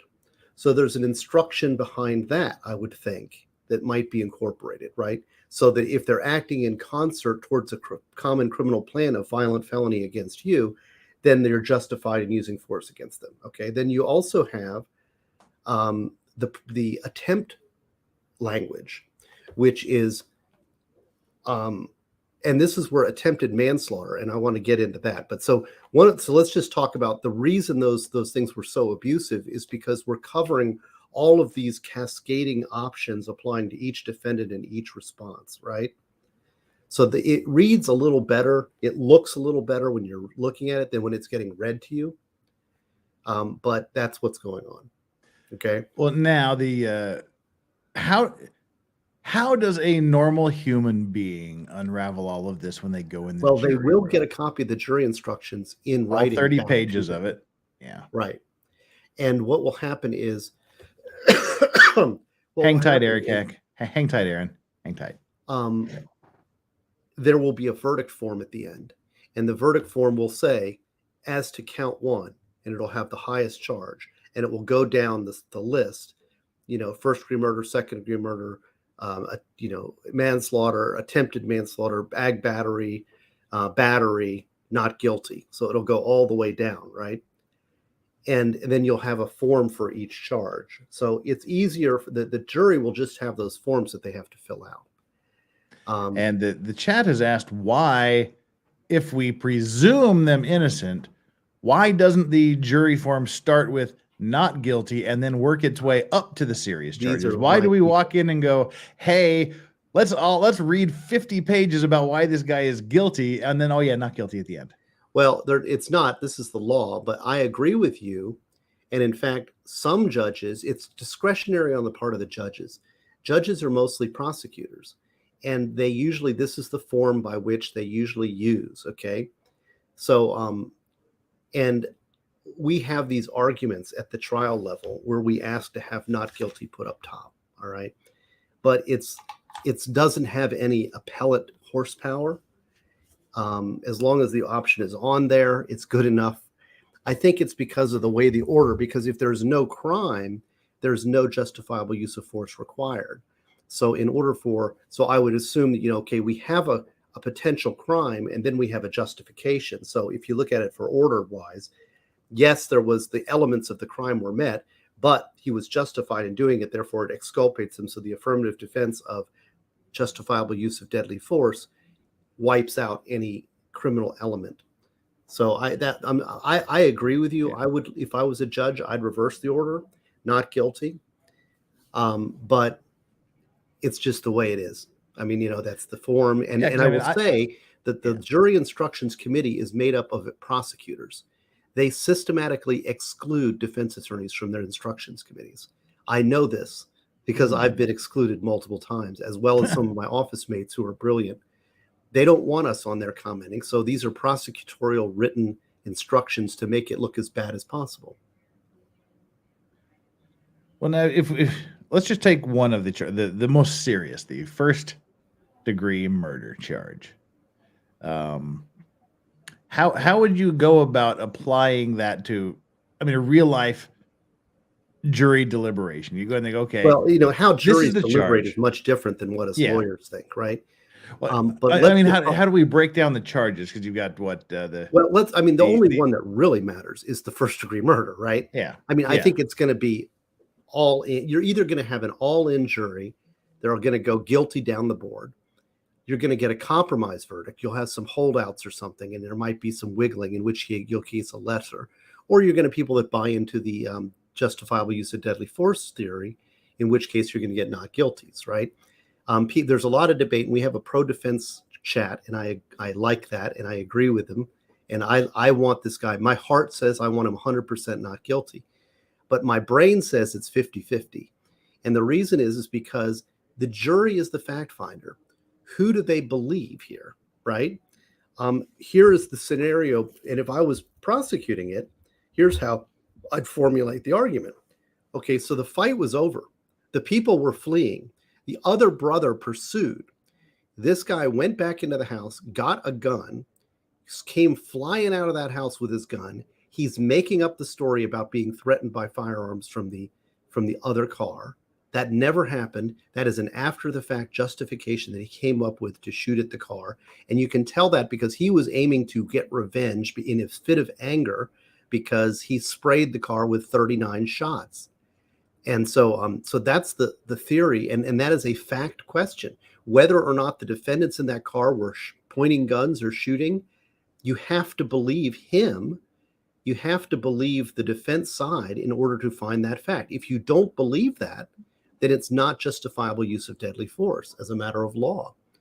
So there is a very good theory of prosecution in this. Now, I don't like it for a lot of reasons. There's an emotional appeal. I think character-wise, the defense wins every day and Sunday. I think it's likelihood, the sloppy job of the state. The state has to disprove self-defense beyond a reasonable doubt in Florida. Well, that's what I wanted to ask about. Like when I was asking how the jury would approach it, we've got the charge of first degree murder. We have the lesser included of second degree and manslaughter, I believe. And then we have the self-defense argument. So where would we begin that analysis? Would we start with the have they proved murder? Yeah. A jury, I think the whole thing turns on whether they believe that they were being threatened by guns. I mean, if I'm being really analytical about it, I think that the case turns on whether or not the jury believes that the people in the car were waving and pointing guns at the two brothers, right? That were behind him. If they were, then his shots were in defense of others. His shots were in defense of the brother. His shots were justified. He doesn't have. If they don't believe that they were pointing guns at him, then that's really technically not justifiable use of deadly force. So it's over. Now, I mean, I don't know. I mean, I believe the brothers. I think there's the sloppy evidence, the missing firearms, the hand evidence, all of that. But in order to find legally to really say that this was justified, you have to believe that they were pointing those guns back at him from the car. Because if they weren't, if they were just fleeing, you can't spray the car with bullets in a fleeing car, right? That's not proper use of deadly force. So, and that's, I mean, that's, I guess what I was fishing for was to say that the first thing the jury would consider would be, was there a first degree murder? Did it meet all of the elements of first degree murder? Well, and I think yes, it would. And then you it go, would was he because- justified? Yeah. Yeah, and then you get into what is his attitude? If you say it was an anger thing, all right, like he grabbed the gun, he was fleeing, and these people were fleeing, and he was shooting recklessly at them, sort of in a fit of hate and anger and hot blood, right? Hot bloodedness. Then that was what would typically be called second degree murder, heat of passion murder, right? Yeah, that's a good question. What is the difference between, because that's the lesser included second. The elements are the same. First of all, I didn't write these instructions, and the jury model penal code defines murder is much cleaner than Florida instructions. Florida has a lot of problems with their murder instructions. Let's just leave it at that. All right. And the first thing that people were confused about is right at the beginning, they said they have to make the three elements of first degree murder, which is possession of a firearm, discharge of the firearm, and the discharge causing the death. But second degree was exactly the same, and people were wondering about it. Well, no, it's not exactly the same. Second degree. The victim is dead. That's the same one. Death was caused by the criminal act of defendant. One is premeditated, and the other one is there was an unlawful killing of victim by an act imminently dangerous to another and demonstrated depraved mind without regard to human life. So element 3 is different. In murder 1, there's a premeditated killing. So one requires premeditation, the other requires an act imminently dangerous to another, demonstrating depraved mind without room. So blasting away, blah blah blah blah blah. He's not intending to kill, but he's acting with depraved mind. It's a very strange definition, but the interesting one is manslaughter. Okay, this is the interesting one, and people picked up on this in the chats, and I applaud them because you have a smart chat. The Vice Squad is smart. And in this one, manslaughter, defendant 39 shots fired already. The death was caused by culpable negligence of defendant. Remember the Kelly case? Yeah. We talked about culpable negligence, right? The Kelly case was all about culpable. What is culpable negligence? Well, it's not a conscious, it's an unconscious, it's an indifference to human life. It's a negligence standard, a criminal negligence standard. Right now, here's where it gets tricky. So you have in a crime, you have a mens rea and an actus reus. Well, the act is shooting the gun and killing him, dead person. All right. But the mental intent is what distinguishes these three things. I intend to kill, I act with reckless disregard, or I have a degree of culpable negligence between first, second, and third, right? So in culpable negligence, which is the manslaughter instruction, you then add this attempt element, all right? And this is where it gets logically inconsistent, because intent is a specific intent crime. You must specifically intend that the result occur under typical legal analysis. So how can you have a conscious act to act negligently? Yeah. That is a logically inconsistent charge. You can't have the intent to not mean to do something. You can't have the intent to act negligently. Yeah. Negligently is absence of intent, but it's a negligent standard. It's not a conscious mens rea. Okay, so the question before the court. And I sent it, there's a case called Taylor out of 2000, I think it's 2023 or 1983, Taylor v. State 444 Southern 2nd 931, where this issue was brought to the board, which was, is there such a crime as attempted manslaughter? And the court, of course, in Florida said, yes, it's illogical, but we are allowing it because of one precedent, and number two, because you got to read the case. It's complicated. But the second thing is then there was a follow-on case where people got convicted of second-degree murder, but the instruction on attempted manslaughter was flawed. And that was a line of cases called Montgomery. And we had through here, when Montgomery came down, we had a whole, like probably 100, 200 cases came through our appellate office correcting what we called a Montgomery resentencings, where somebody was convicted of second-degree murder, but was given an improper instruction on the attempted manslaughter because the attempted manslaughter instruction read wrong. So there was a correct statement of the law and an incorrect. What they're saying with attempted manslaughter is you must intend for a criminal act to occur. Now, I will say it's garbage. It's a legal fiction and it doesn't work. So why does the defense want it? Why aren't they jumping up and down, right? Here's why. Because Florida has something called 10-20 life. All right. And 10-20 life means that if he gets convicted of shooting and murdering somebody with a firearm, that is a mandatory life sentence, right? That statute does not apply to manslaughter. So if you're a defense attorney, you want him to be and if you don't want him convicted, you want not guilty. But you'll see, I will predict in the closing statements, the closing arguments, the defense will say he's not guilty, he's justified. And then he'll say, but if you're going to find him guilty of something, it's manslaughter. And the reason is because he wants to get him out of the 10-20 life statute. All right. I had one of my biggest wins of my career was a case where it was a attempted first-degree murder charge, and the best state offer was, I think, 23 years in prison. My guy was in his late 60s. That was a life sentence for him. And we got him convicted only on attempted manslaughter, got him out of the 10-20 life, and he got 3 years, of which he was already in for 2.5. So we beat the state's offer by 20 years and got him out in 6 months. So you have to know these intricacies of Florida sentencing law. So it's not in the interest of the defense to knock out that manslaughter charge, because you want that manslaughter charge to be in there so that you can compromise and get out from under 10-20 life.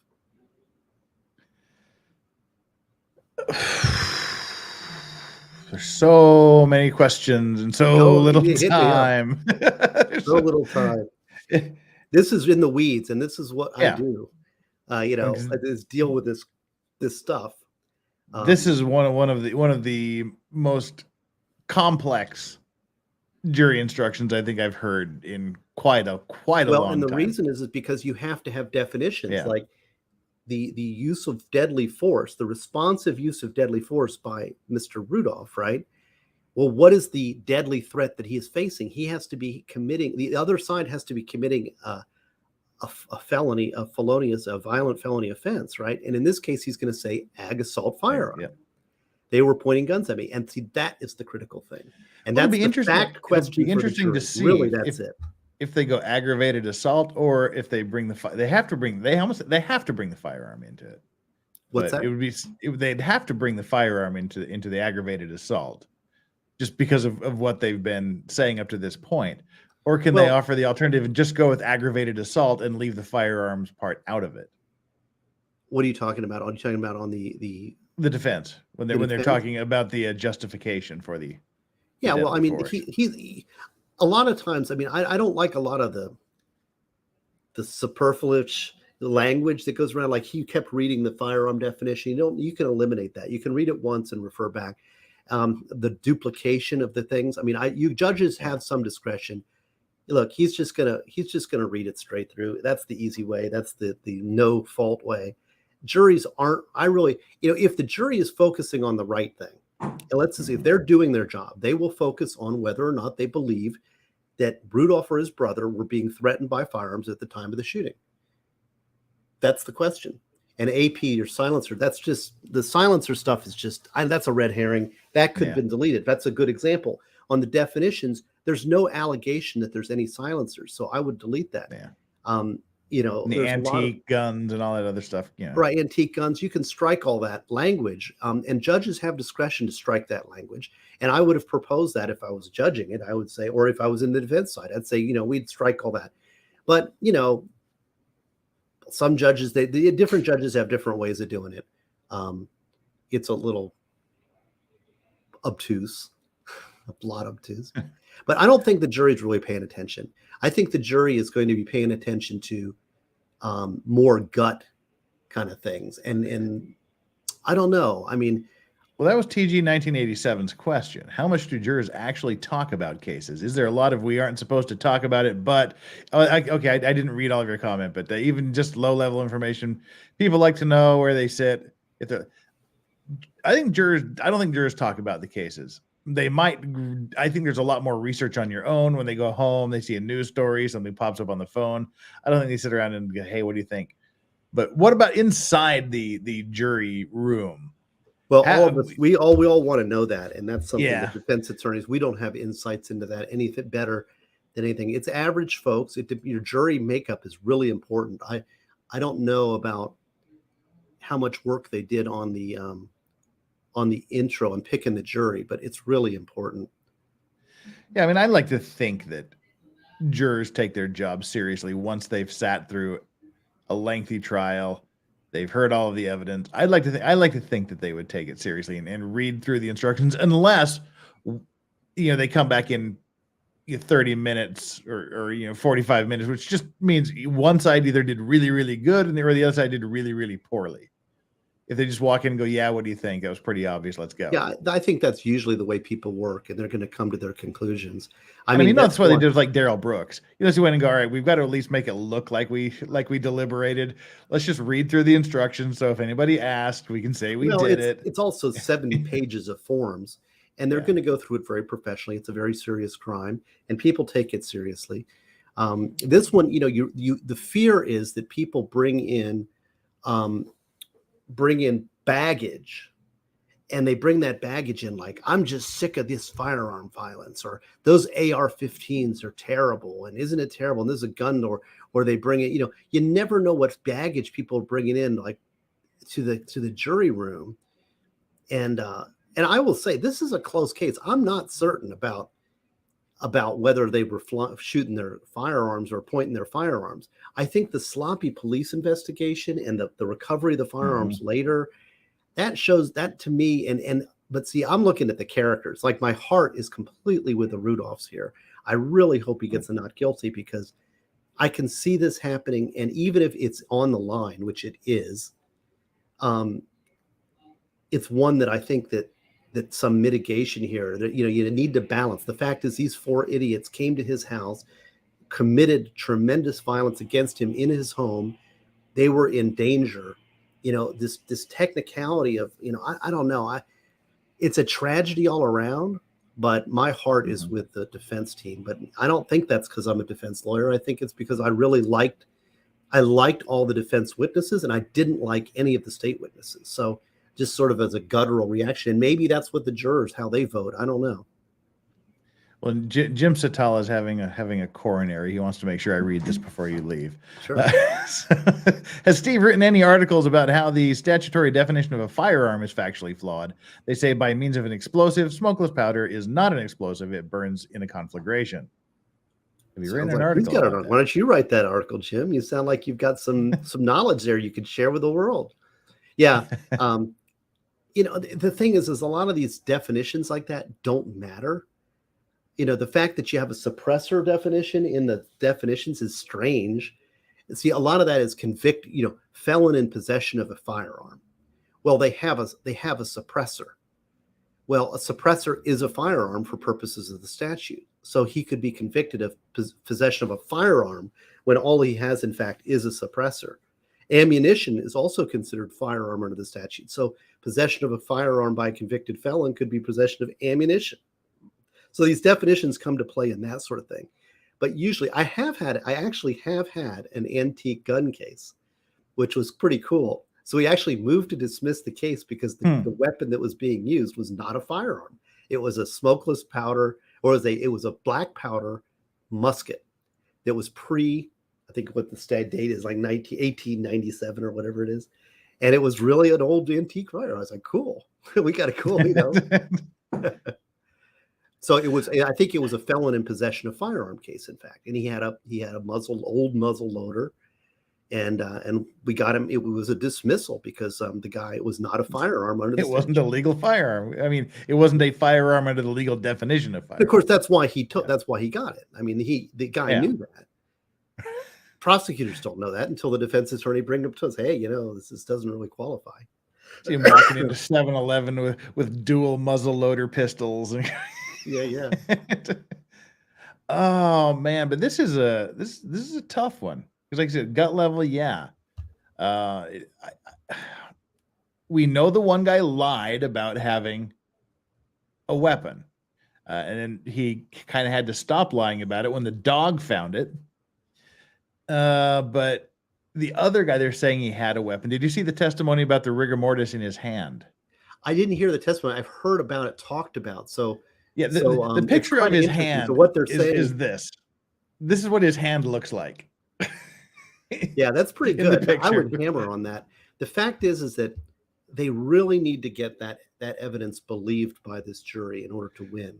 Well, and what they made a very interesting deal with I don't know if you caught the first part of the arguments regarding the jury instructions. I don't know if you saw that, but one thing that I know that there was some chat. Like I said, I've been working and I'm at lunch right now, and I wanted to come in because I was hoping to catch the closings, but I'm probably going to have to leave before they start.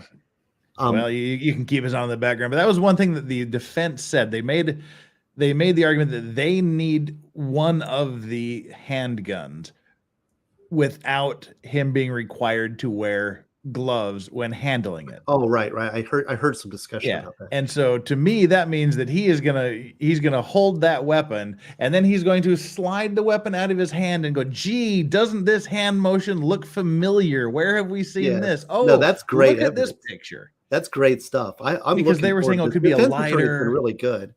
It could be a cell phone. It could be a door handle. He could have been holding anything, and so I think that's why he wanted the permission to do that. Well, Givner. Yeah. So what do you think about the calling a pistol rifle? The thing is, this was an AR pistol. Yeah. So an AR rifle is different from an AR pistol. An AR pistol, it's basically got the receiver, which is the piece of the gun that is the AR, right? That has the stamp and the serial number. But then you don't have a stock, and you can then have a shortened barrel, and they call that an AR pistol. So my understanding, this was an AR pistol. It was not a rifle, but there were it was an AR pistol, just like they're saying assault rifle. There's no such thing as an assault rifle. Well, it was an AR pistol with a seemingly extended barrel, and it did have a buttstock on it, as added later. So it was a rifle for all intents and purposes. But, I know, but there's these these are fish. technicalities the These ATF are fish in imposes on us. California. So yeah, that's what it is. Shoot, I know you're short, but I don't know. Stay as long as you can, but I want to make sure you get a little Gosney grift going here. Yeah, I'm swearing off grifting. Oh, are you? I heard the Chandler messages from afar, and from afar, they were right in your face. Yeah, so I'm like, No. you know, I'm just gonna be me, and you're allowed to grift I was here. talking about this. I had an extended discussion about this on my channel.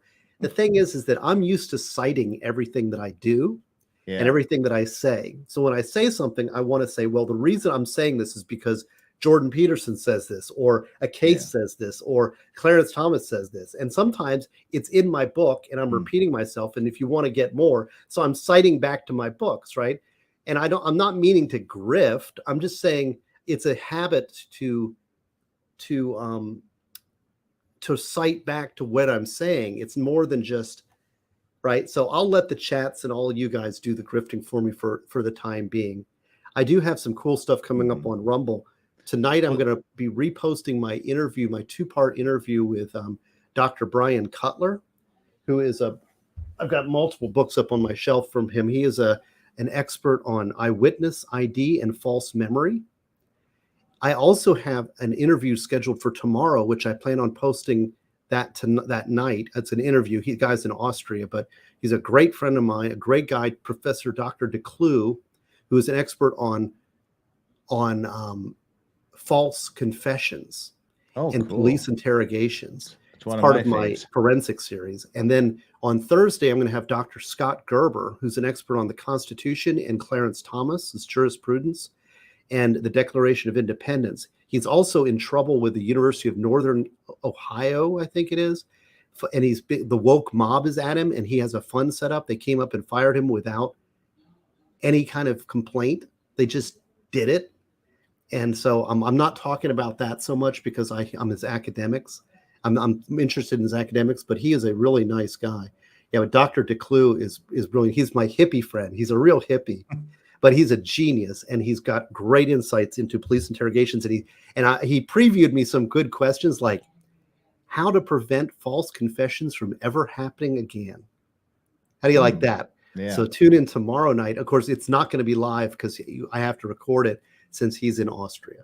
I'm going to force you to talk about your books. You are the author of 3 books that are currently available for purchase for adults and even one for children. Yeah, well, the children ones are coming up. There's Death Penalty Debates. A first book is Ideas and Answers in Law, and Prepare Handbook for Individual Freedom. This one, if you're interested in the death penalty debate, and you really have an open mind and you want to know all sides of an argument, that's why this is here, because everybody's interrogating me like, Gosney, how can you be against the death penalty? And I'm like, I understand all the sides. I understand all the points that you're bringing up. Chandler actually helped me with this. Chandler helped edit this and made it really good. So this one's going to be out. The books are coming in. This is my proof copy. Judge is back. Well, Diamonds in Hand said Chandler speaks for herself. Well, Chandler just found it amusing that in one of while Steve was grifting one of his books, inside the book he was grifting is he grift to another one of his books. Yeah, that's the thing. Well, like I said, it's more of a citation because I'd say, here's an argument.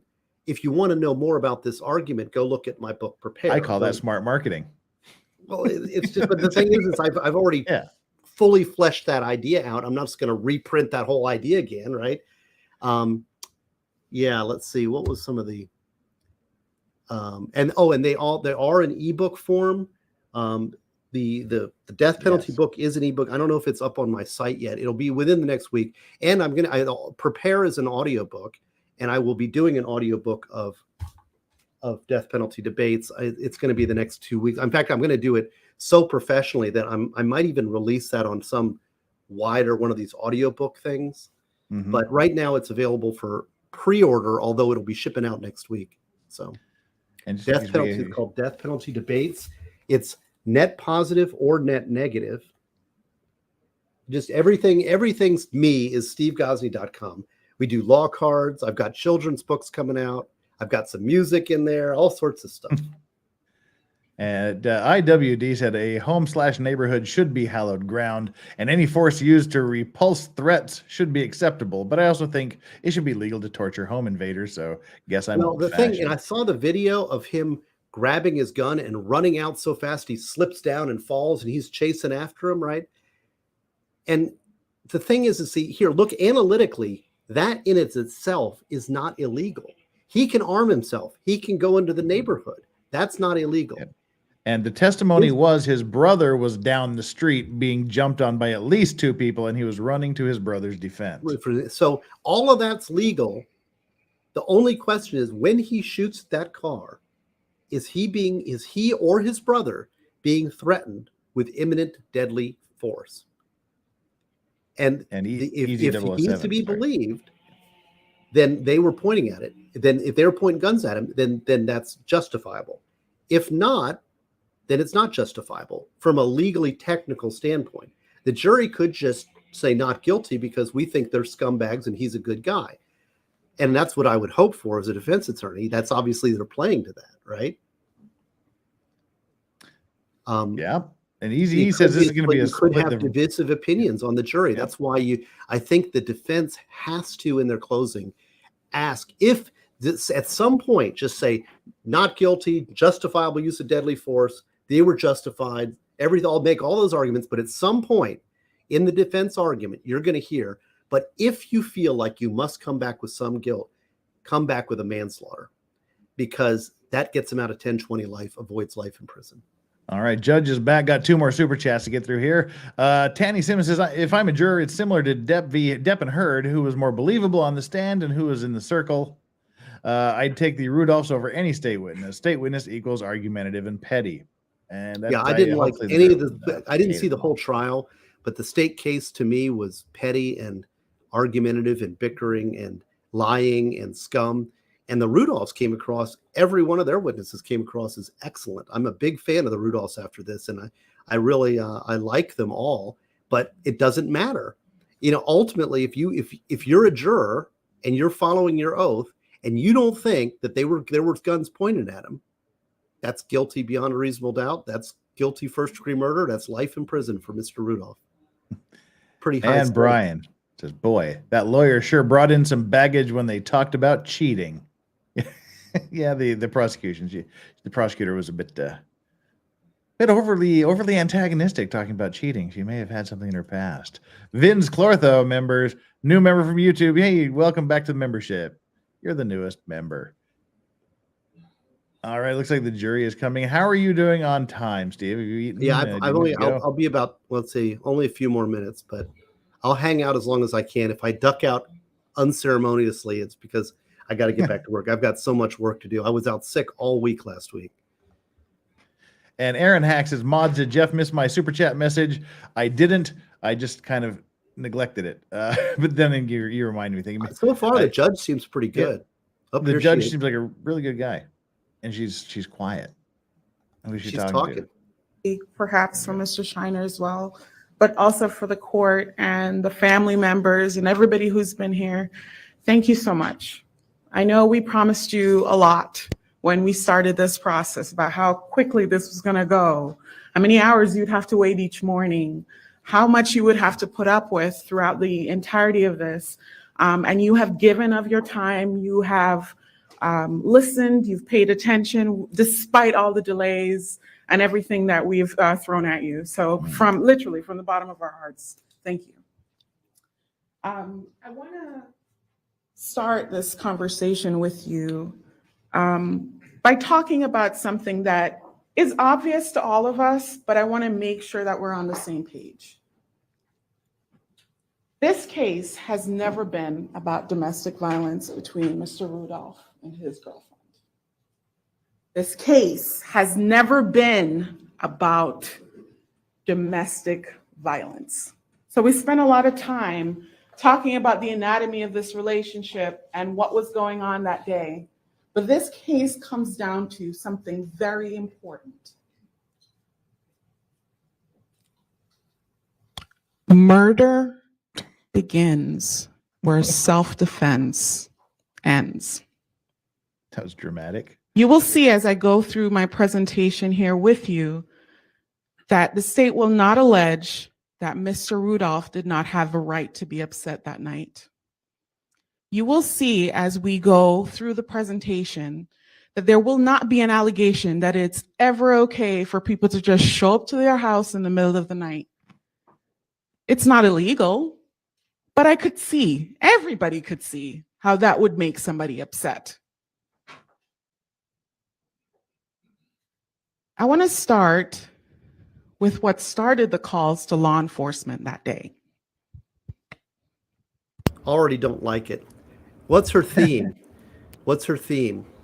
Well, if they're following, that was it. That was what the whole big deal with opening statements was. It's murder begins with self-defense. Yeah, that was their pounding on the podium thing during opening. Immediately talk. I mean, to me, if I was prosecuting this, I'd go right to the core of the issue. I'd say the firearm pointed back is not to be believed. That's after the fact justification. But instead, now we're off into rivulets about the arguments beforehand. Who cares? And she's playing the audio of the gunshots now. Yeah. They love technology. I don't know. We'll see. Come on, prosecutor. Don't cheat either. Play the game fairly. Let's see what they say.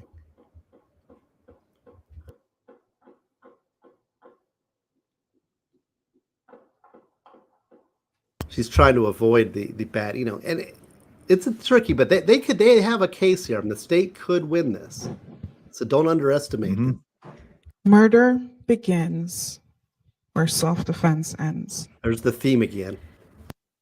After the rounds of shots that we just heard in that shot spotter audio, the following happened to that black Cadillac.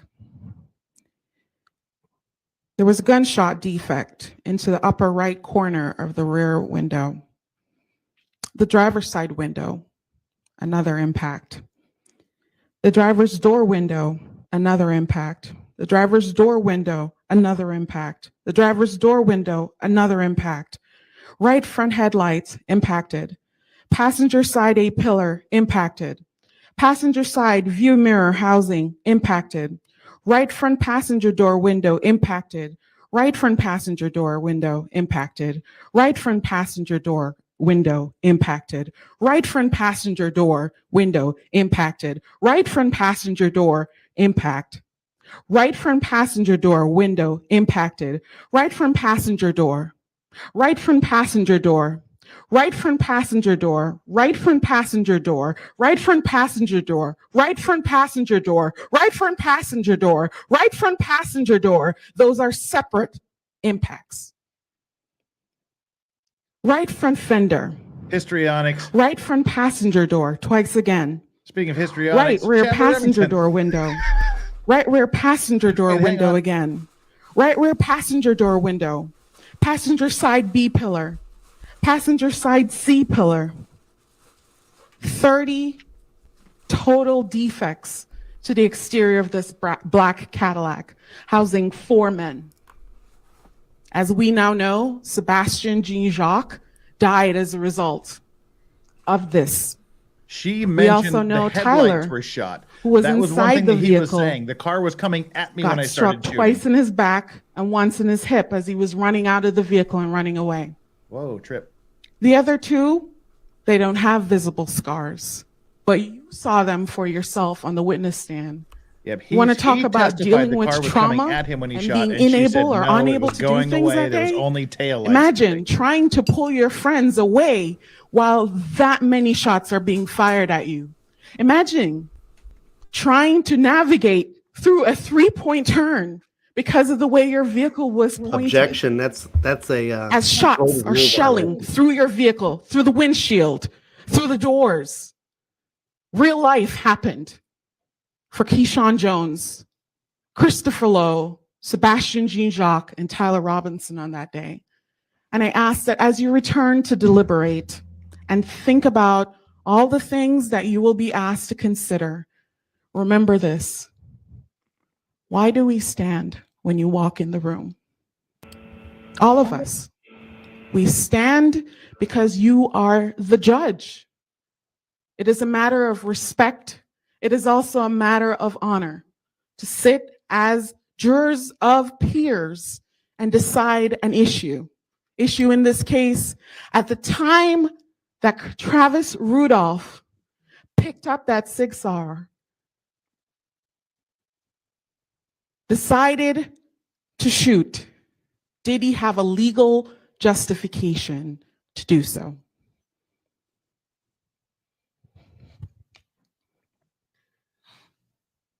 Next, I want to draw your attention to the 911 call.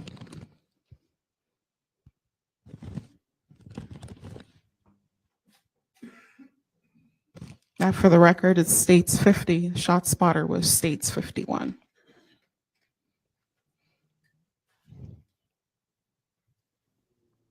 You heard it at the beginning of this case. Listen to it now after you've heard everything. Again?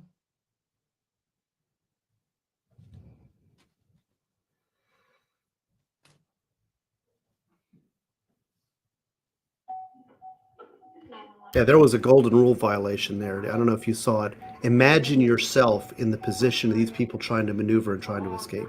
Imagine yourself. That's asking the jury to put themselves in the place of the shootees, right, or the decedent, and that's improper. There was no objection, but that was an improper close. You know, these things skate through so often. He's not moving. Yes, he's not moving. All right, one moment. Please hurry. Yeah, I'm helping you now.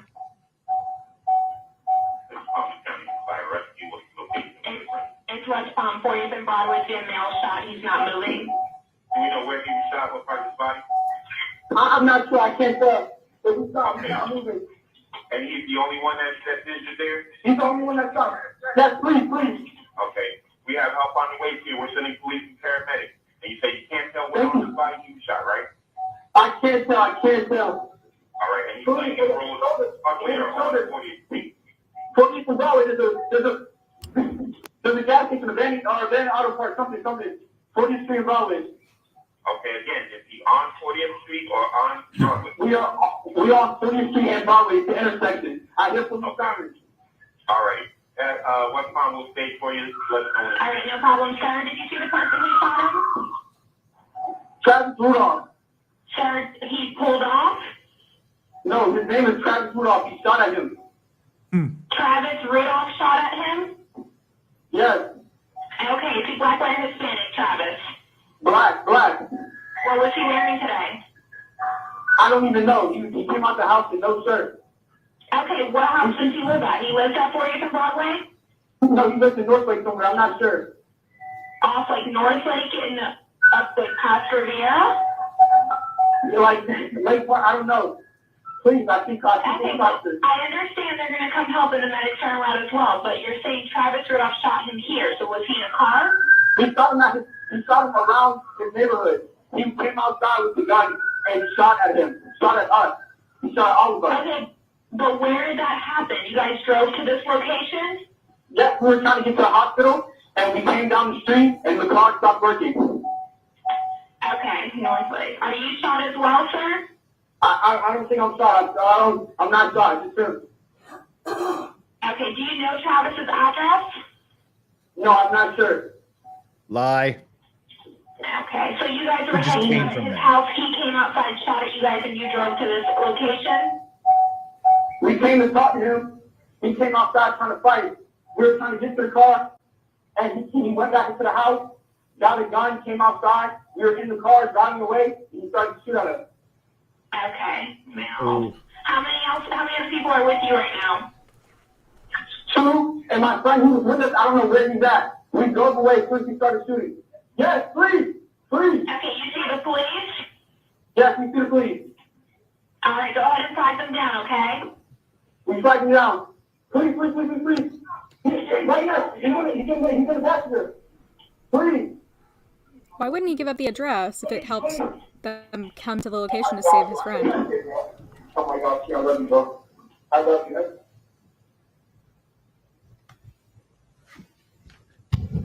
That is not the voice of someone who spent time stopping to throw away firearms. That is not the voice of someone who didn't care about getting his friend to a hospital. You passed a hospital. That's the voice of a man who is terrified about what he just experienced, and that his best friend, who's sitting right next to him, is now dead. See, I would use that to show how they lied about everything. They lied about not knowing the address. They lied about him coming out looking for a fight. What They does lied about them murder running away. begins where self-defense ends mean? There are laws there. It is unlawful to use or continue to use deadly force when the attacker or intruder is no longer an imminent threat. In Florida, self-defense instruction is called the justifiable use of deadly force. It has both an objective and a subjective component, and we'll talk about that. Justifiable use of deadly force is the instruction that you will likely spend a lot of time on, so I'll talk to you about it here. It reads, Travis Rudolph was justified in using deadly force if he reasonably believed that such force was necessary to prevent imminent death or great bodily harm to himself or another, or the imminent commission of attempted murder, aggravated battery, or aggravated assault against himself or another. And then it defines what deadly force is, which you probably didn't need. Yeah, it's the kind of force likely to cause death or great bodily harm, the kind from shooting a firearm. In the instructions, it wants you to consider the following. In deciding whether Travis Rudolph was justified in the use of deadly force, you must consider the circumstances by which he was surrounded at the time the force was used. Here's a subjective standard. The danger need not have been actual. However, to justify the use of deadly force, the appearance of imminent danger must have been so real that Travis Rudolph actually believed the use of deadly force was necessary. Here's the objective standard. Moreover, to justify the use of deadly force, a reasonably cautious and prudent person under the same circumstances would have had to believe the use of deadly force was necessary. So it's not just about what Mr. Rudolph was thinking. It is also about what a reasonable, objective person thought was reasonable and necessary under the circumstances. Initial aggressor. Why is this important? Well, if a person in the state of Florida starts a fight, starts an issue with someone, and then that person simply reacts to it, that potentially could be self-defense.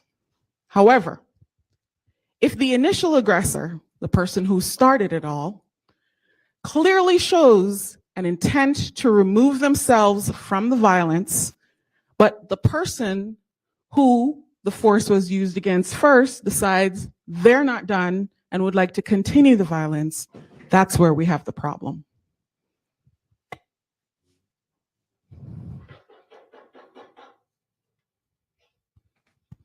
Is this aggression?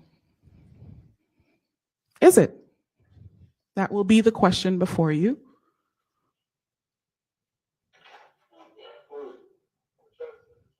Seem to be speaking calmly. Can I speak to Travis? Gotta holler at him. And we know, perhaps at the beginning, the notion that someone could possibly be wanting to speak to someone in the middle of the night sounded ridiculous. But then we heard more about the story. These people aren't strangers. They call each other little bro and big bro. They know each other. They go to family events together. They are not strangers. We also know that Keyshawn Jones made 6 separate attempts to speak, one of which, according to the records, was rejected. So the fact that Mr. Jones went over there to talk with his friends is not out of the realm of possibilities, not based on what the evidence shows us. Well, doesn't that also mean it's in the realm? See, that's a self-defeating argument. That just says we don't know. We also know a fight happened outside where no weapon is used. How do we know that? I know you heard differently, so you're like, tell me, Miss State Lady. Let's look at the evidence. First part that's cut off there is independent witness Mr. Estes saw no guns. He's watching this fight, enough so that he's like, oh, trouble is gonna break here. I'm thinking perhaps I should get my gun, just in case it gets wild. But he did not see any firearms. He testified to that fact. Then the red video clip shows no guns at the time that the defendant says he saw the firearm. You remember during his cross-examination, as Mr. Rudolph was up there, had to pause to look at what was going on at the time he's making his way into the residence. No guns. Tyler Robinson testified that the gun remained zipped in his pant pocket. And you know, at first when he said that, some people might have been thinking, well, isn't that unlikely? Isn't it unlikely that you brought the gun and forgot it was there because you got into this fight and then the shooting happened and you just simply forgot it was there, and then you listen to the circumstances? He got into a fight out at 550 T Drive. It was a physical fight. Fists, kicks, hits. He even admitted that at one point he did try to choke the defendant. He admitted all those things. And he said his gun remained in the zipper pocket because he didn't go there with the intention to try to shoot anybody. He didn't want to. That's why you bring. And you know, you can believe a lot of things or disbelieve a lot of things, but then you have to look at what actually takes place after. Mr. Robinson never shoots back. This is the person that they claimed is sent over there to shoot his shit up and actually kill him. He never Even when shots are that are coming through the windshield, instead he lays on top of his friend and gets the bullets into him. Perhaps he's a hero. Because he managed to stay cool to keep that firearm in his pocket. He managed to put his body over another person so they wouldn't be struck. I don't mind her technique here, but she's going too far. Keyshawn Jones and Christopher Lowe also testified or he got shot. there were no couldn't pull the guns. trigger. It was a fist fight. Even Linda Rudolph, she didn't see any guns because there were no guns out there. Darryl Rudolph also didn't see the guns out there. There are no guns involved in this fist fight out front. Darryl Rudolph said he had a gun held to his head. Yeah. So no, But that's she's saying not So correct. let's look at the circumstances under which Mr. Rudolph grabbed that assault rifle.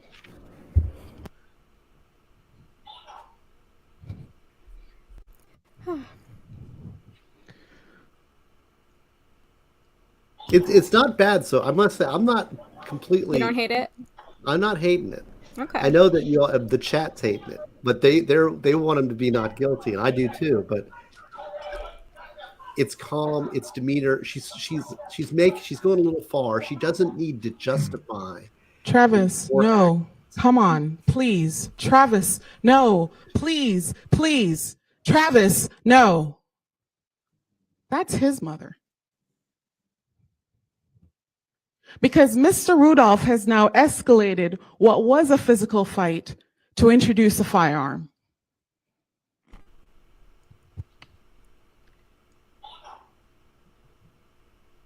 Just like he's How does legally allowed Daryl to get do down it. Redwood? Lawn. It's an interesting question. It also forms the basis for another interesting question, which is, are you defending yourself or are you pursuing people that you think have wronged you? Are you?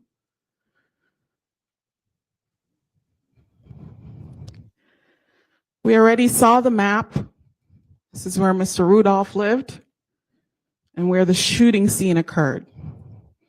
On the map, you have it in evidence, states 1. Everybody else is indicating that that fight happened closer to the house up here, which makes sense, and I'll show you why in a little bit. So then how do they get all the way from up here to all the way down there if they weren't pursuing the young men as they ran away?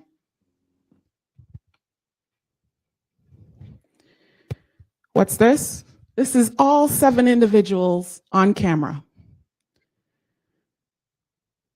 Keyshawn Jones with his hoodie, Darryl Rudolph with his white t-shirt. Then you see persons, so that's 1, 2, 3, 4, 5, 6, 7. There are 4 young men that came to that house. Then there's Darryl Rudolph, Mrs. Rudolph, and Travis Rudolph. All 7 accounted for. What point in the video is this? Mr. Rudolph is making his way into the house before he grabs the assault rifle.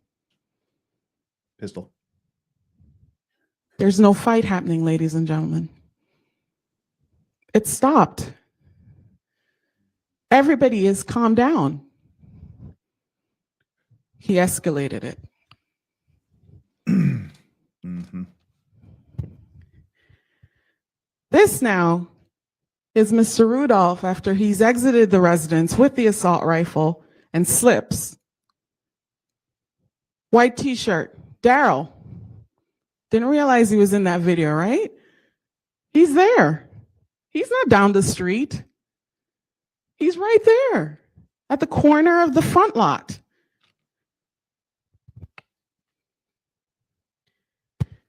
At the beginning of the Ring video, something interesting happens. You hear a male voice say twice, he's going in the house. There's so much happening on that video. But listen again. I'm going to just back up so we can get to that.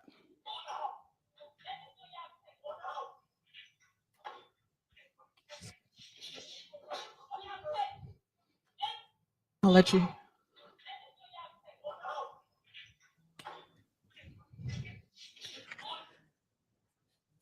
He's going in the house. He's going in the house. Keyshawn Jones testified that he started yelling that to his friends as he started headed down Redwood. Why? Because they're all concerned about what Mr. Rudolph would come out of that house with. So they all start making their way down to the car. Keyshawn, Chris, Sebastian start hurrying down Redwood. Tyler is the only one that remains and is confronted with that assault rifle. Everybody else runs off. Tyler, no gun in his hand. You got that. You got that. Even Mr. Rudolph had to admit to him that means I'm surrendering.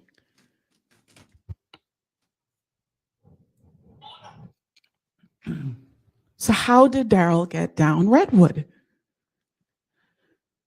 It's clear both Sebastian and Chris try to leave after he's going into the house, but are delayed by Daryl at the tree near the house. Daryl, for reasons unknown, follows them instead of remaining at home. Now, according to Daryl's testimony, Daryl said he went down on Redwood to create distance between himself and the two men, that's Sebastian and Chris, during the fight. But it's unreasonable that it would be Daryl's only option. As you can see clearly in that video, there was no one around him when Mr. Rudolph came out of that residence. He made his way down there of his own volition. People testified, nobody dragged him down there. Nobody pulled him down there. And we know even later that night, Daryl is still pursuing people he shouldn't pursue. Daryl is definitely not dragged down that street. How did Travis Rudolph end up down on Redwood? Well, he says he turns his attention to Daryl after Tyler runs to the car. So basically after the ring video we just watched, you got this, Tyler books it and starts running back to the car. Mr. Rudolph's own testimony is that Tyler keeps running. He even passes where Daryl is and runs to the car. Then Travis Rudolph says he sees his brother. And before he can even reach him, ladies and gentlemen, this is his own testimony. 40 to 50 feet before he even reaches Daryl, he realizes that all the men that were fighting with Daryl run off back to the car. He hasn't even gotten to wherever Daryl has ended up. So how does he get all the way to being in front of the car that he sees firearms? It's because he followed them. He pursued them. In the state of Florida, you are allowed to stand your ground. In the state of Florida, you do not have a duty to retreat if somebody is coming at you in a place you have a right to be. But you do not, ladies and gentlemen, get to pursue people and then claim self-defense.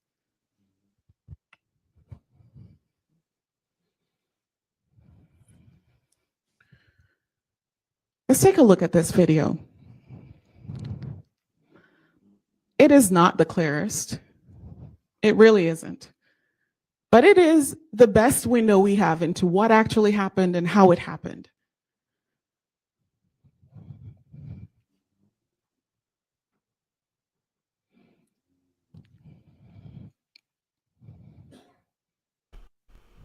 You start seeing the little shadows. I'm not telling you can tell who every single person is.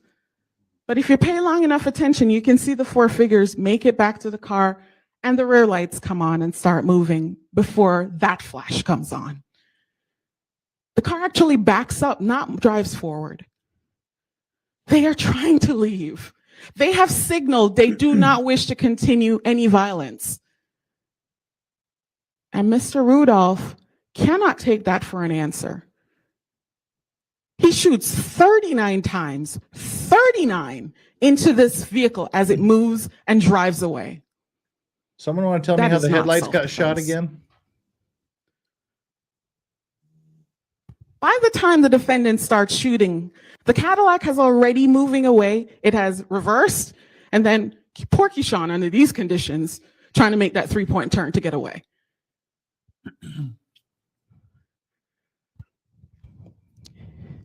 It's 12:11 a.m. First muzzle flash. Cars already on and backing up. Look how far Mr. Rudolph is from that vehicle. Saw firearms, my foot. Didn't see any firearms. Couldn't have. That is a tinted window on the side of that car. Could not have seen it. Why is he even down there, ladies and gentlemen? Why is he down there? Oh, she's so shrill. But to pursue.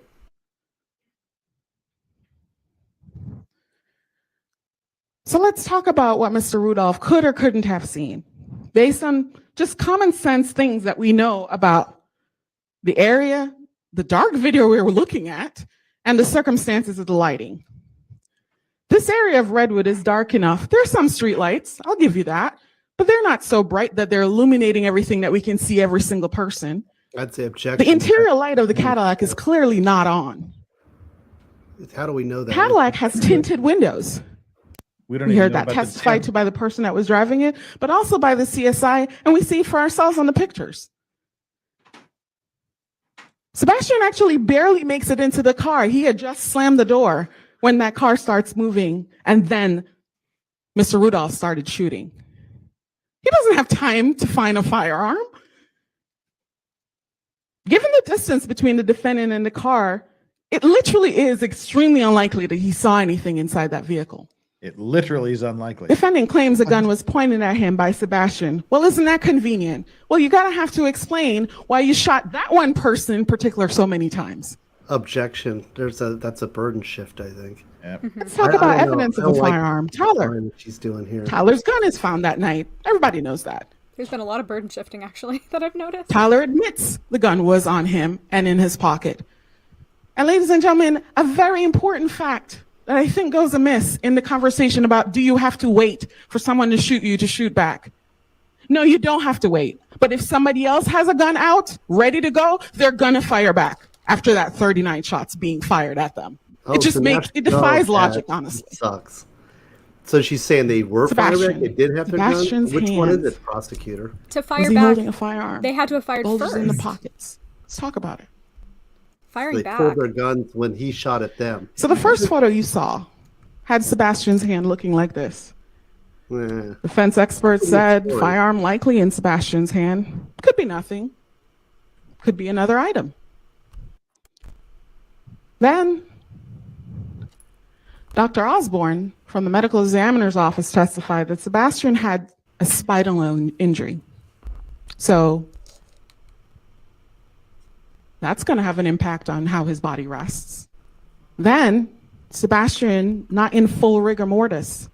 So if an item was in fact taken from his hand, according to Dr. Osborne, it would just lay in whatever natural state it was in. It wouldn't keep its form because he's not in full rigor mortis, such that you can get the gun out and it just remains there. The hand consistent with holding nothing at all. Oh, come on. Let's look at that. That's BS. Isn't it weird how perspective changes things? You want to see a firearm in somebody's hand when there's no firearm there? You can, depending on the angle of the photo. But this is Sebastian's hand. Just looks like it fell. This Not buying is it. Sebastian's hand. It just looks like it fell. It really is pure speculation that the defendant could not only have seen one gun in Sebastian's hand, but the unlikely event that he could see two guns, to include the one in Tyler's hand. And let me talk about that for a second. Perhaps feasible that you can see a gun pointed at you through a windshield. I'll give you that if you're close enough, although he wasn't. But how do you see the muzzle of a gun that is not being fired in the dark, in the crack, on the other side of a car? How do you see that? How do you see that? You do not. The defendant received the discovery in the case. He had the pleasure of sitting and listening to everybody else's testimony. As is his You right. have to put a gun in the hand of the people who you shot. You just have to. Well, we knew Tyler had a gun. That wasn't a mystery. So now let's make something about this hand posture. Defendant expert was paid $600 an hour to say it could have been a gun and it could have been nothing at all. But even he had to admit it could have been nothing at all.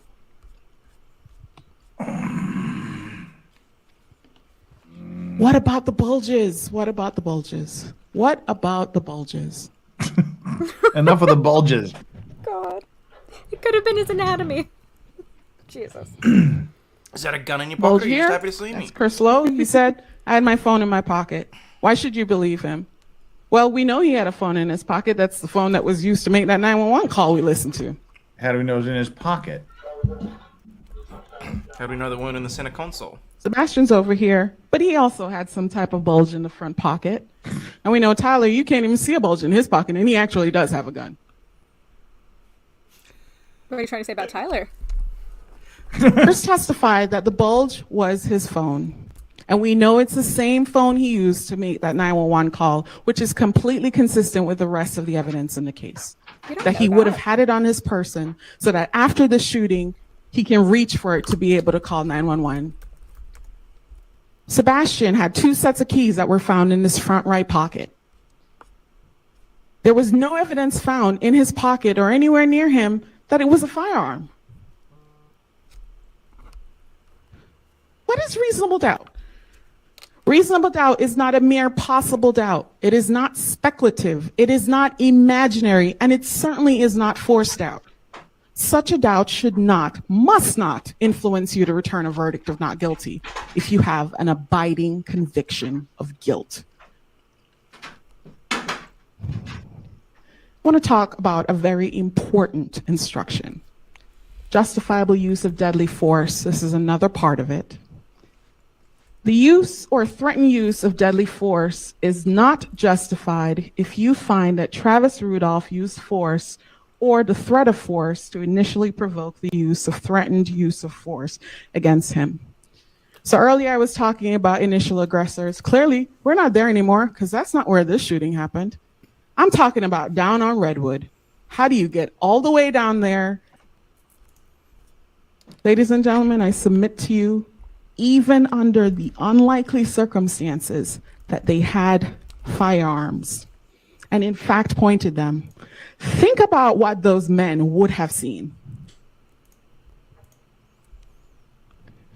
This firearm. Big one, Sig Sauer. With the drum. Heavy thing, by the way. You're allowed to touch things. Coming at them from somebody who's running towards them or walking towards them. Somebody they're trying to escape, someone whom they're literally trying to flee. They would have had every right to turn guns on him at that moment.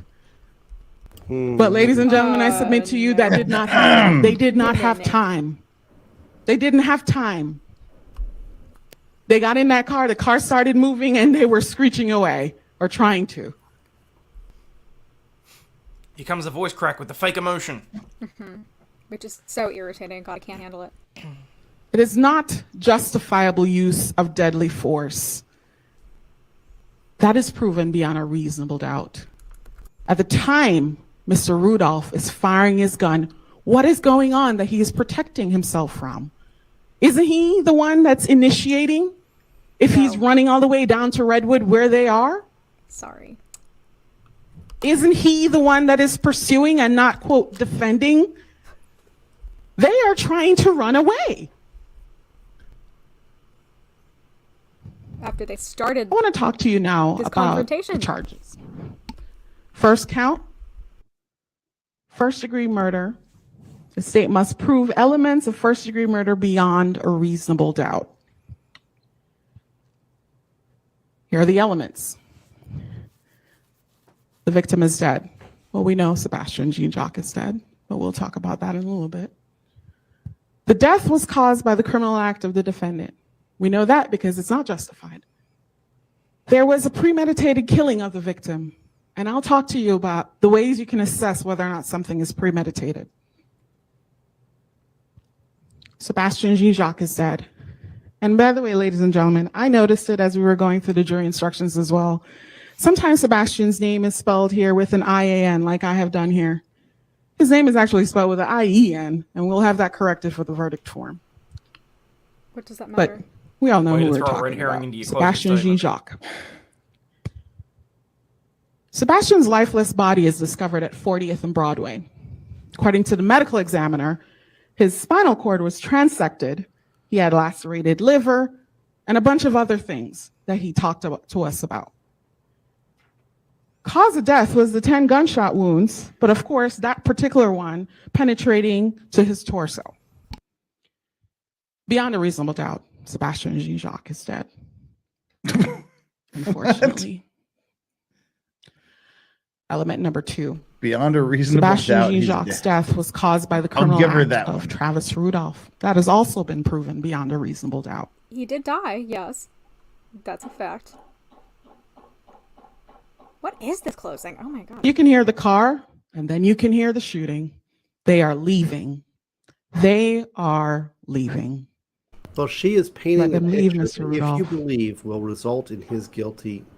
So she is saying, Revenge. here's how you listen to the evidence. Here's To how exact you punishment if you or don't think the wrongdoing, evidence conforms to her especially in a claims, resentful you or don't agree vindictive with her. She spirit, didn't prove her case, to take right? vengeance, to inflict punishment. She's not doing Avenge, anything. the act of revenging, retaliation for injuries or wrongs, Objections here. something done in revenge, a desire to retaliate.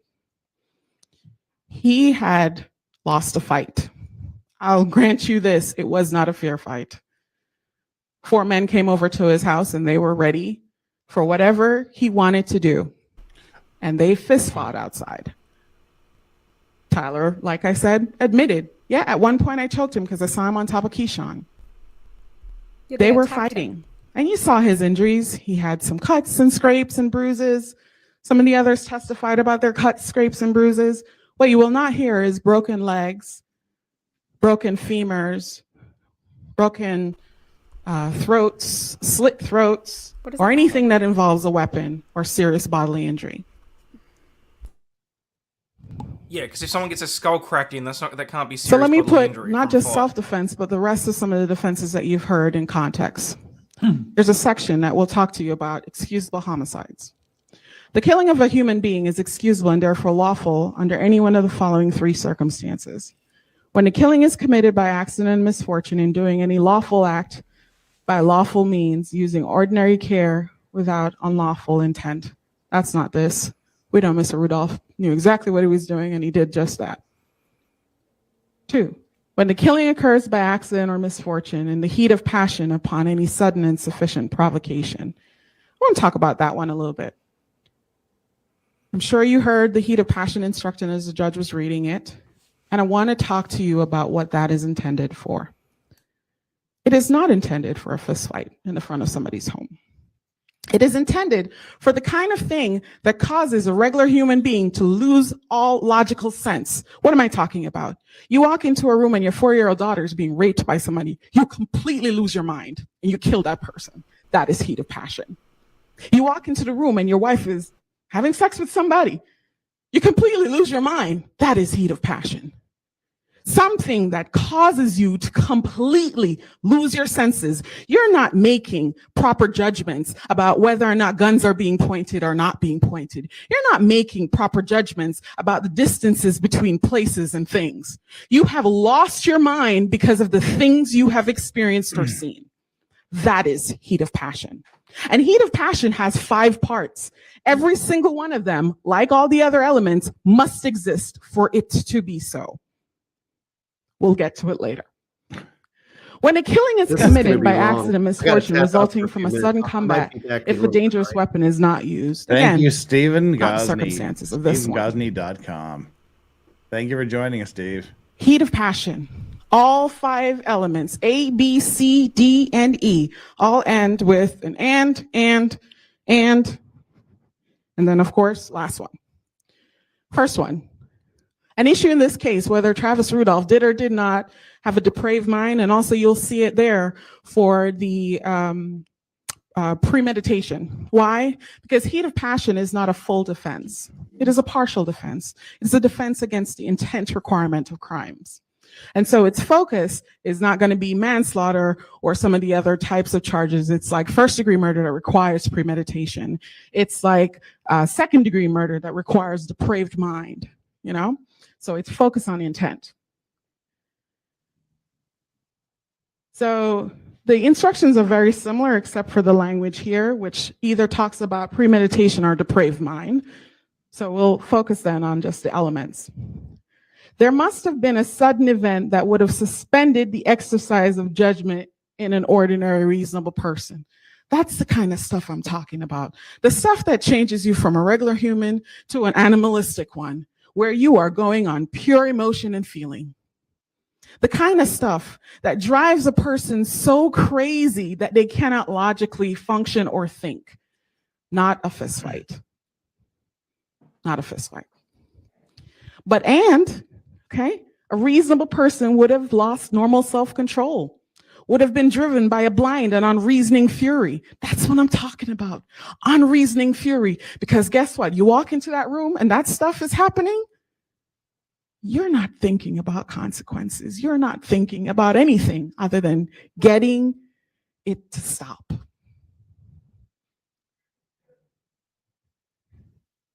C, there was not a reasonable amount of time for a reasonable person to cool off. So even if for some reason you're like, well, I think people showing up to your house in the middle of the night could be this kind of thing, which I submit to you, ladies and gentlemen, it's not. It's not intended for that kind of combat. It's intended for the kind of thing that drives you out of your mind. But even if you thought it was, look at C. No time to cool off. It's done. Before he even goes into the house for the assault, they're running away back to the car. It's done. There is a reasonable amount of time for somebody to cool off and chill out. D, a reasonable person would not have cooled off. So this isn't just Rudolph now and how he's feeling. This is a reasonable person, objective standard portion of the heat of passion. Reasonable person under the same circumstances. Oh, thank God they're finally leaving. Let me go back in and call 911. E, Travis Rudolph was in fact so provoked and did not cool off before he committed. So all 5 would have had to be present.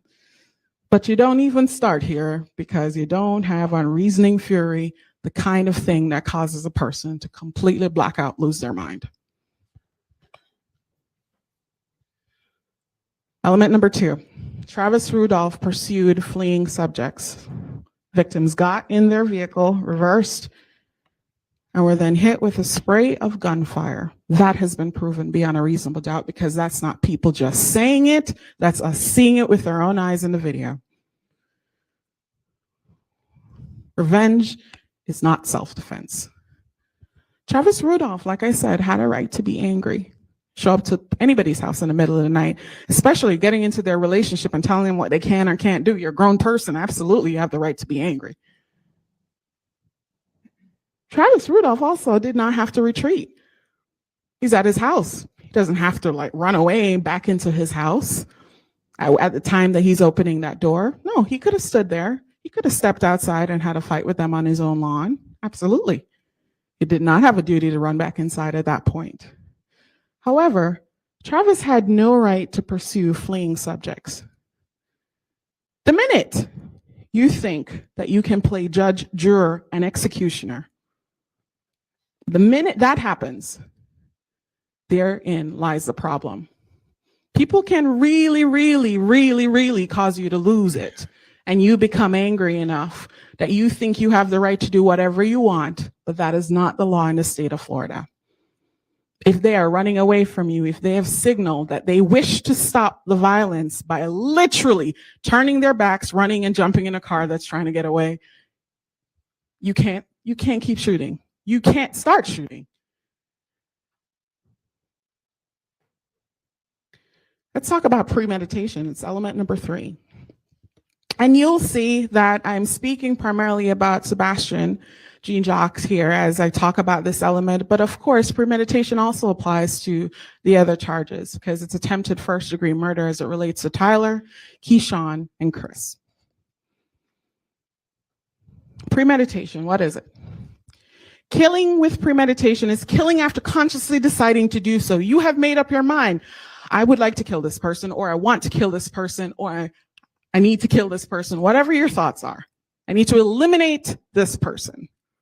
The decision must be present in the mind at the time of the killing.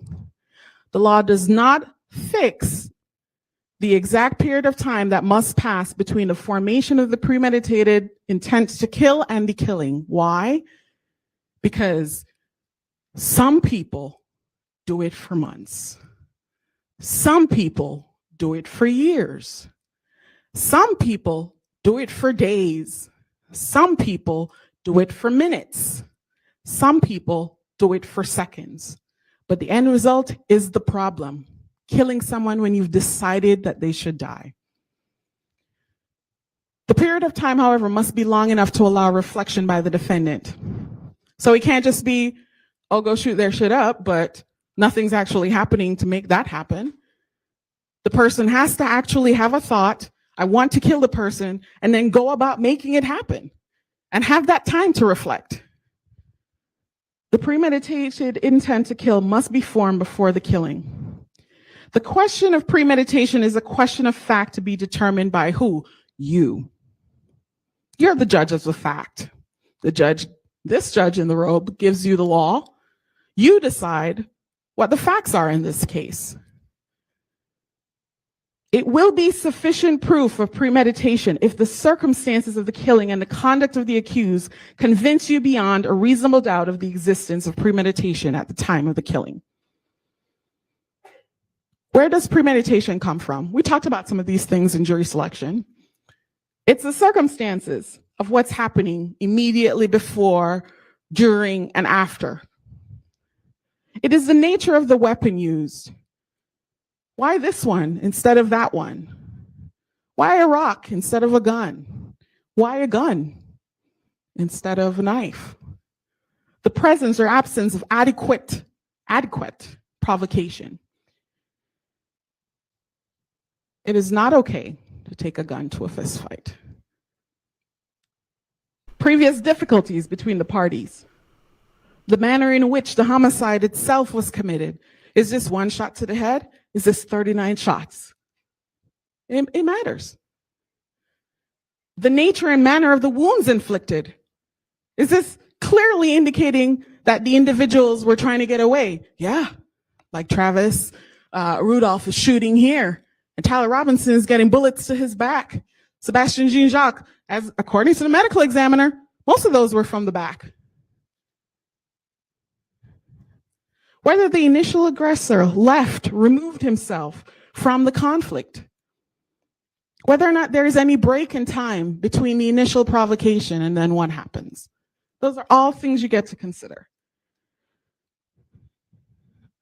My favorite thing, your favorite thing, everybody's favorite thing, videos. Why? Because they don't lie. They are what they are in the moment they're capturing.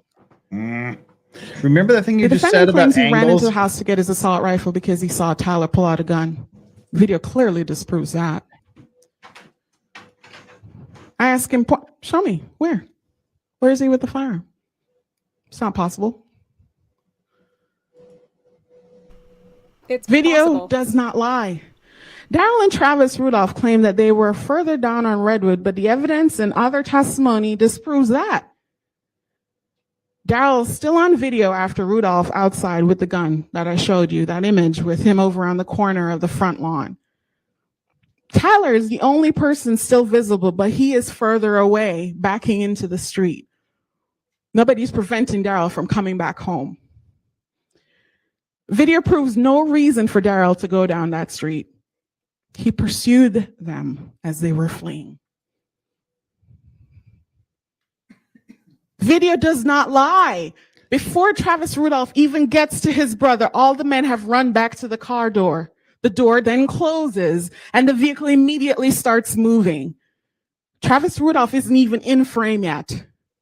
He's not even close enough yet. And then you see him and then he starts shooting. He's clearly the one moving forward as that vehicle is backing up. Clearly. Video doesn't lie. The video does not lie. The defendant started shooting after the vehicle had started backing up and moving away. Why do I keep stressing this, ladies and gentlemen? Because it is important. How can you claim that there's a threat to you? You must do this. Jesus. You must be judge, jury, and executioner. Calm your If they are getting away from you, if they are moving away from you, how do you prove necessity? How do you say it absolutely is necessity? I had to do it. I had no choice when they are getting away from you. Is this demon time? This looks like demon time. Defendant claims he thought the vehicle was coming at him. Well, the video disproves that This lady's possibility. possessed. It's clearly backing up. The video doesn't lie, ladies and gentlemen. The defendant claims he wanted the men to get away from him. It is literally what they are doing in the video. The video and the testimony corroborate. They ran away. They got to the car. The car was leaving before the shooting even started. The video is damning on this issue. Shot spotter audio also doesn't lie. Defendant claims he wanted the men to get away from him. Shot spotter audio can hear the engine before even a single sound of the gunshots, indicating the car started moving and was in fact leaving, just like we can see on the video. That is also damning. Thank you. Oh, they're timed. Evidence of I must have missed premeditation. the fact they were timed. Okay. The defendant here had an interesting choice of weapons. Defendant, as we know, had two guns. A handgun that we know was fully loaded in his dresser.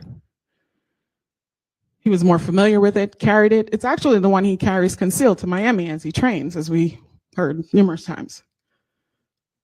Then he had this assault rifle in his bag in the same room. Defendant selected the gun with maximum firepower and 100 rounds. That choice was not about self-defense. As we saw, nobody else had a gun out. He hadn't even seen any guns pulled in. I don't believe that. Premeditated. Choice of guns. Pursuing people as they're trying to run away. Literally, your claim that they're coming towards you, completely disproven. Premeditated. He wanted to, quote, eliminate. Then there's attempted first-degree murder, also has 3 elements. And I noticed on some of your packets, it said 2 elements. It's 3. Anything first-degree murder is 3, even the attempted ones. So just correct that when you go back there. You'll see the 3, the numbered 3. Okay, Travis Rudolph did some act intended to cause the death of Tyler, Keyshawn, and Chris. I've put them together here for ease of discussion. That went beyond just thinking and talking about it. Yeah, well, we've certainly gone beyond that. That's proven beyond a reasonable doubt. 2, Travis Rudolph acted with a premeditated design. We just discussed the premeditation. Why shoot them in the back? Why shoot them as they're leaving? Why even go down there? 3, the act would have resulted in the death of Tyler, Keyshawn, or Chris, except for someone prevented Travis Rudolph from killing them, or he failed to do so. Apparently another hero is Keyshawn. How he had the presence of mind, ladies and gentlemen, to get his friends out of that while getting shelled with 39 casings, we will all never understand. Yeah, we won't. Rules for deliberation. You must follow the law as it is set forth in the instructions. I spent a lot of time making sure that when we selected you, that not only were you fair to both the defendant and the state, but that you would promise that you would follow the law. It is so integral, ladies and gentlemen, especially as you deliberate, to follow the law. It will not lead you astray. Just follow the law. And it makes total sense. But even if you think it doesn't, it's not your judgment call. Follow the law. And the law says, if a person starts conflict with you and then clearly indicates that they're trying to get away, you are not allowed to shoot them, and certainly not in the back. You cannot shoot at their vehicle as they're leaving.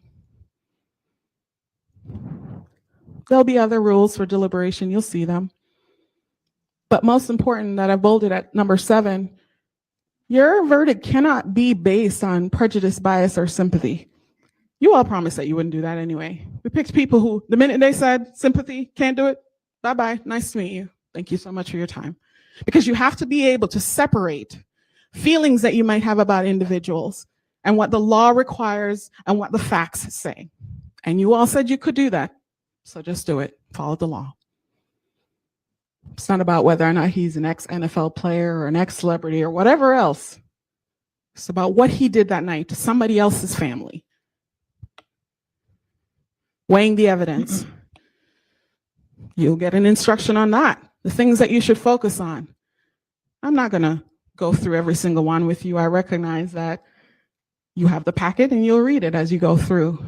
But I want to talk to you about lesser included offenses. And Madam Clerk, if you can start taking from the other section.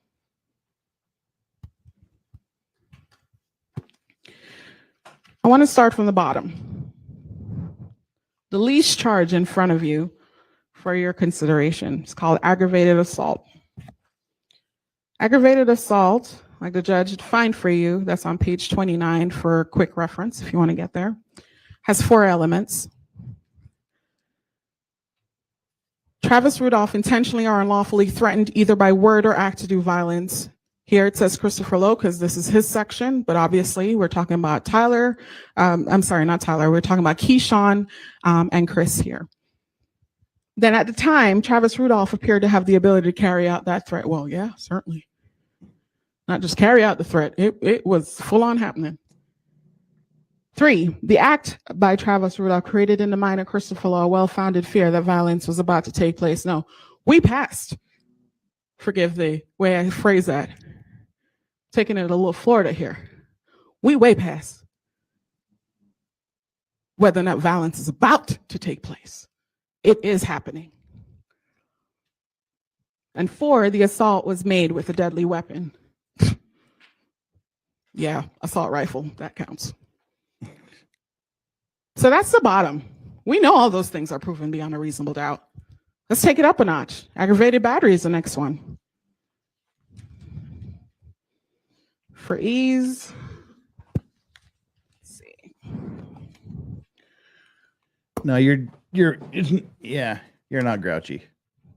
Let's go to count 2. Page 22.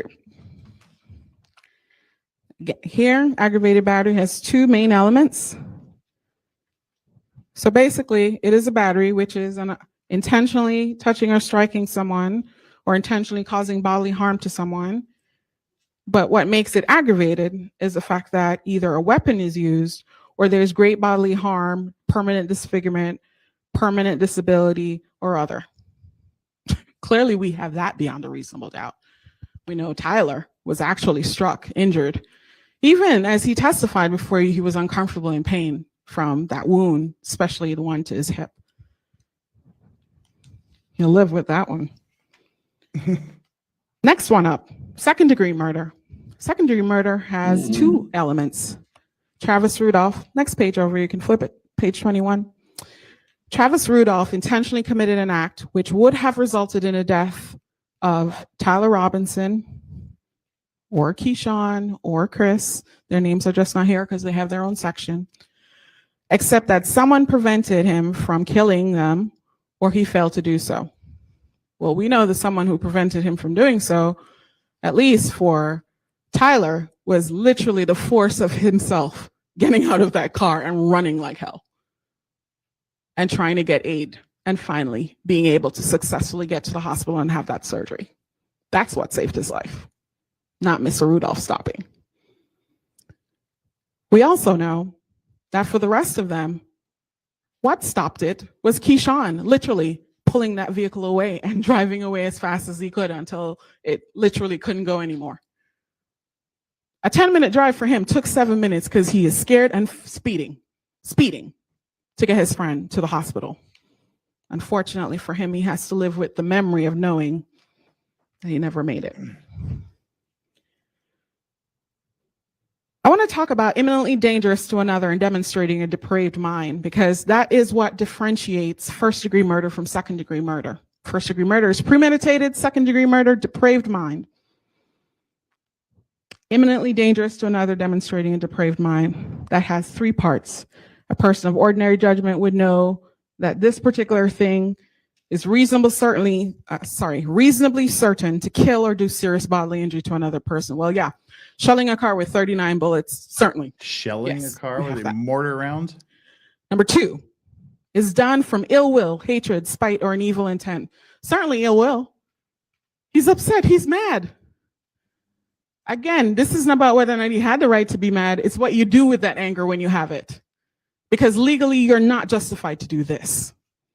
Then number three is of such a nature that the act itself indicates an indifference to human life. Shelling a car with 39 things, as you know, 4 people are in it. Whew. Does that ever evidence or indicate an indifference to human life? So we have that beyond a reasonable doubt. Let's go up to the next one, first-degree murder or attempted first-degree murder. Again, I told you what separates that is this notion that a person must have some premeditated design to kill. Second-degree murder doesn't care whether or not you wanted to kill him or not, just that at the time, that's what you intended to do, and you have the elements for depraved mind, indifferent to human life.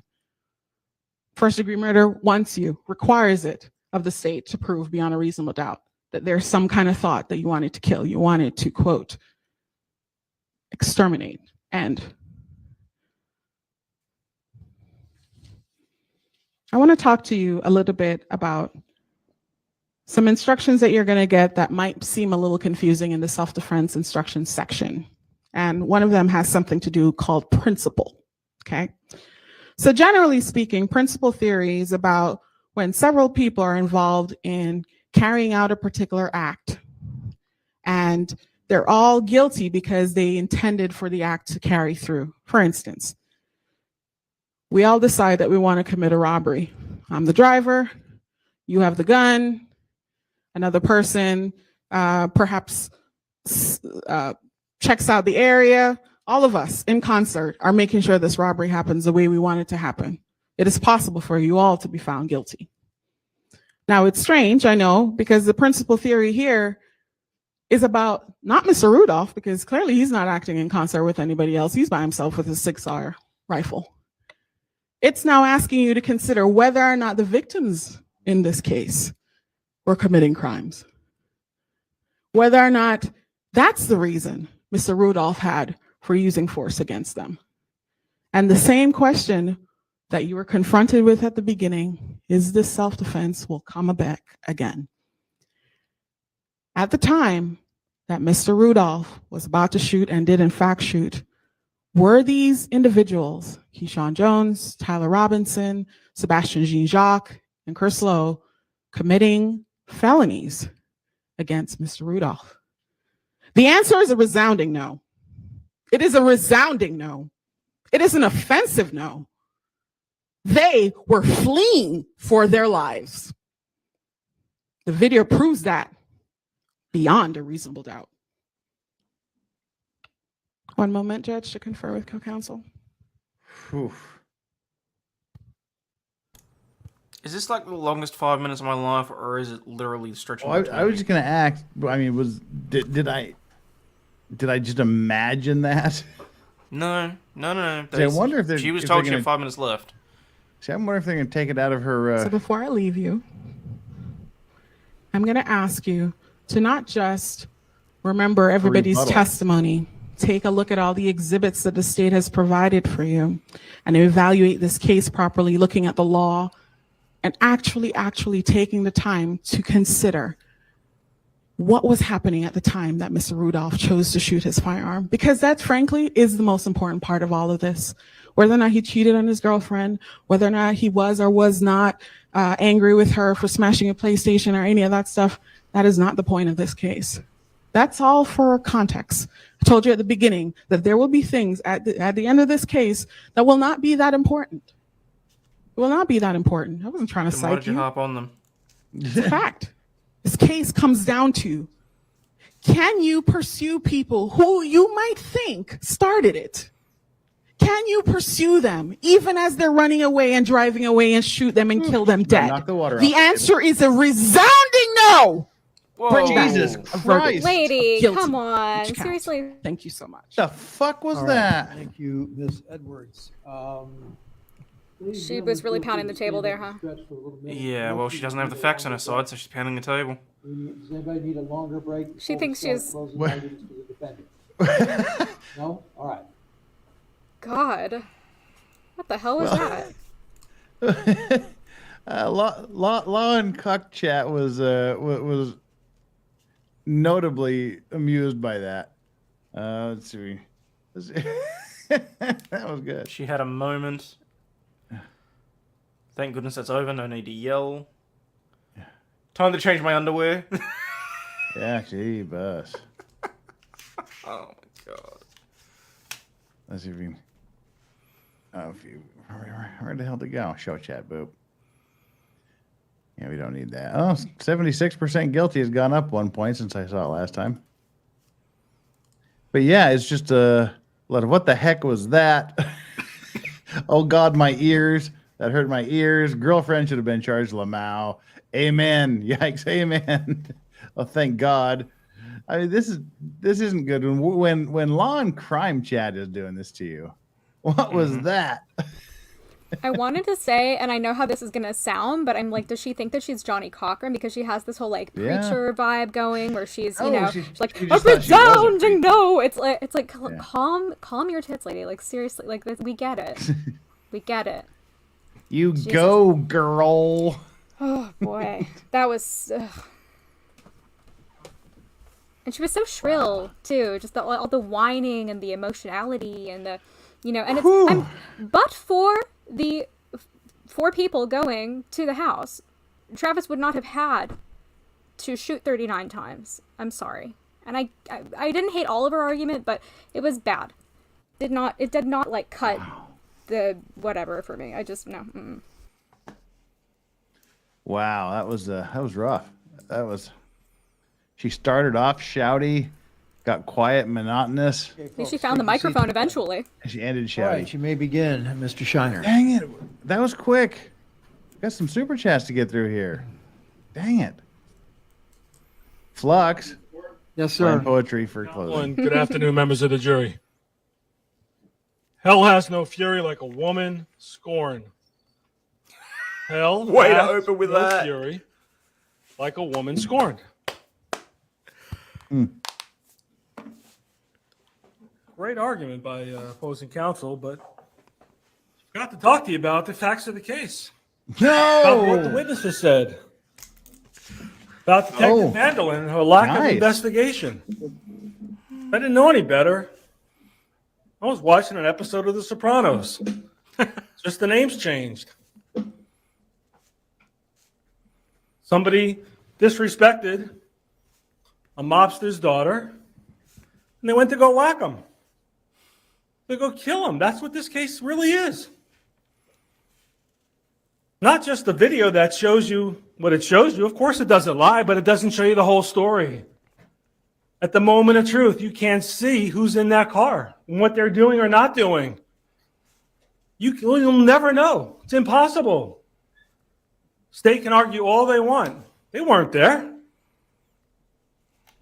Shameful that you didn't get to see the real evidence in this case. It's a shame that nobody cared.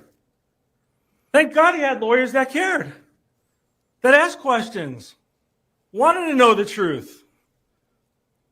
10-minute interview by Detective Vandalin. 10 minutes for 2 people who are key witnesses and never go back to talk to them again. That defies logic. See, the 2 reasons for that: total incompetence, or she knew if she asked more questions, she'd have a problem. These guys were lying. Her incompetence would show. Either way, it shows. Either way. It's ridiculous. This is not Sherlock Holmes. This is Barney Fife. I'm sorry for using old terms from shows, and maybe RFD, but this is crazy. Palm Beach County, one of the most wealthiest counties in America. a 10-minute interview. We'll ask him what happened. And that's fair? That's fair to Mr. Rudolph? Arresting him at 2, 3 o'clock in the morning with 2 10-minute interviews and shell casings and not give a damn about what really happened? Is that fair? How did he get away with that? How? How do you not search the photo? You saw the photos. I'm going to show them to you again. You saw all this. You've all been paying attention. We appreciate your sacrifice. We know it's brutal sitting there day after day listening to this. You saw the photographs. You heard the testimony. There's a food truck behind the gas station or the car shop. They don't even know if it's working or open or not. No one even bothered going back to check. Why didn't anyone check? Tons of officers from West Palm. They're at her disposal. She's the producer of this case. If this was a movie, you'd probably walk out in the middle of it or change the channel, but you can't because it's real life. This is what she's giving you. There's not one mention from the state about Vandalin. Of course not. She's an embarrassment to the shield. Ew. She shouldn't even be a cop. Damn. Ridiculous, that was this savage. investigation. And gives you questions that you're going to have for the rest of this case. You'll never know. No one will know what really happened. It's impossible to tell. Why can't you look behind a fence? It takes 3 seconds. Why? Because no one told her the Why evidence can't you was get a gonna be ladder there. and look on a roof? I had no evidence there. I don't look for anything unless I know it's there. It's the most absurd statement I ever heard. Right. Been doing this a long time. A first-year cop right out of the academy would know you look for things. How do you know it's there if you don't look? She sounded like someone running for office that didn't know what she was talking about with all this, the totality of the circumstances. The investigation begins as soon as the arrest is made. What investigation was done afterwards? Nothing. You were asked her everything she I'm did sorry, afterwards. what? Zero. I must have missed that. Took her a year and a half to get medical records. I love this guy. Why are they showing you all these photographs? Tyler Robinson's injuries. He told you he did it. There's no question he did it. They're not asking for sympathy, but they're showing you photos. Horrible photos. They could have showed you an anatomical chart, but instead the medical examiner comes in and painstakingly shows you every single wound, every single trajectory, which was right to left, by the way. None was from the back. I even asked him, I turned my back. I said, sir, any shots come from the back? And he finally said no. They're all right to left. Why are they showing you all this? But they don't take a single picture of my client, of Mr. Travis Rudolph, of his brother? What's going on here? Most absurd statement. She needs a warrant. That's ridiculous. You don't need a warrant to take a picture of another human being in public. It's absolutely false. It's a lie, along with many other lies. Can't check a database. The gun expert comes after her. Oh, detectives check the databases all the time. Everything she said was false, just about. It's ridiculous. This is not a shoplifting case. Even if it was, person accused of shoplifting. He's very well paid. Trial. Yes. She did absolutely nothing to give you all an ability to really know what happened. And that's not fair. It's not fair to him. It's not fair to the decedent's family. Most of all, it's not fair to you all. That's not the way we try cases in America. Thank God we have this Constitution where the police are checked. Because some police do a good job. And other police officers, as you've seen in this case, I'm not blaming all the cops. Most of the cops just did what they were told. But this lady was the captain of the show.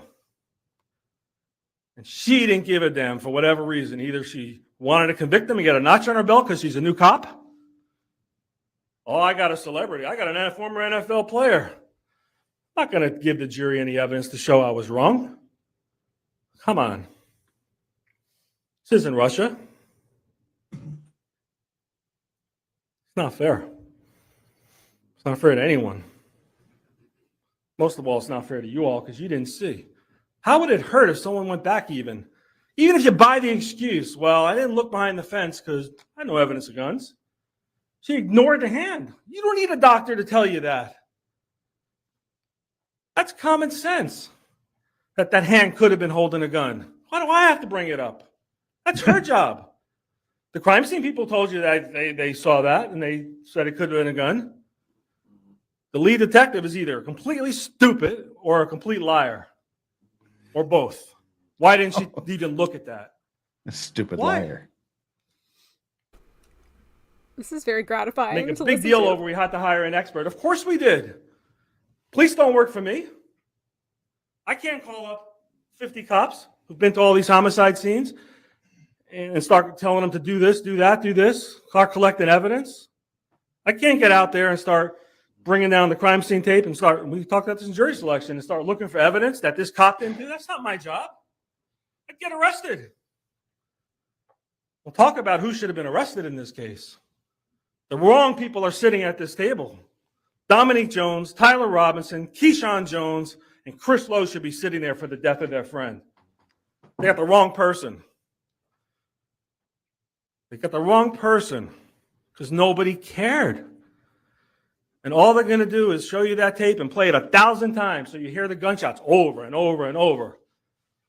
I heard thousands of gunshots in this case because I heard that tape over and over and over. It's 39. It is what it is. All in complete succession. You have no idea. The state has no idea. I have no idea what Travis Rudolph was facing that day. He didn't start this.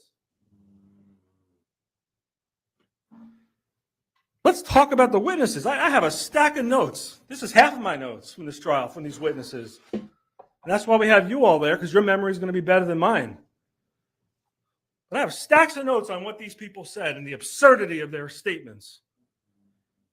Saw the way they acted, the way they disrespected us, made fun, made believe they didn't understand the questions over and over. And we'll talk about what happened down before Mr. Rudolph started shooting. Their own witnesses, whether you believe them or not, but their own witnesses, Keyshawn Jones. I don't believe him. Didn't say anything about that, but Tyler Robinson did, that Sebastian was fighting. And more importantly, Chris Lowe, I painstakingly went through it with him, that he said that Sebastian was fighting not too far from the car with Darryl Rudolph. I had a reason for asking that because I know what the state was going to argue.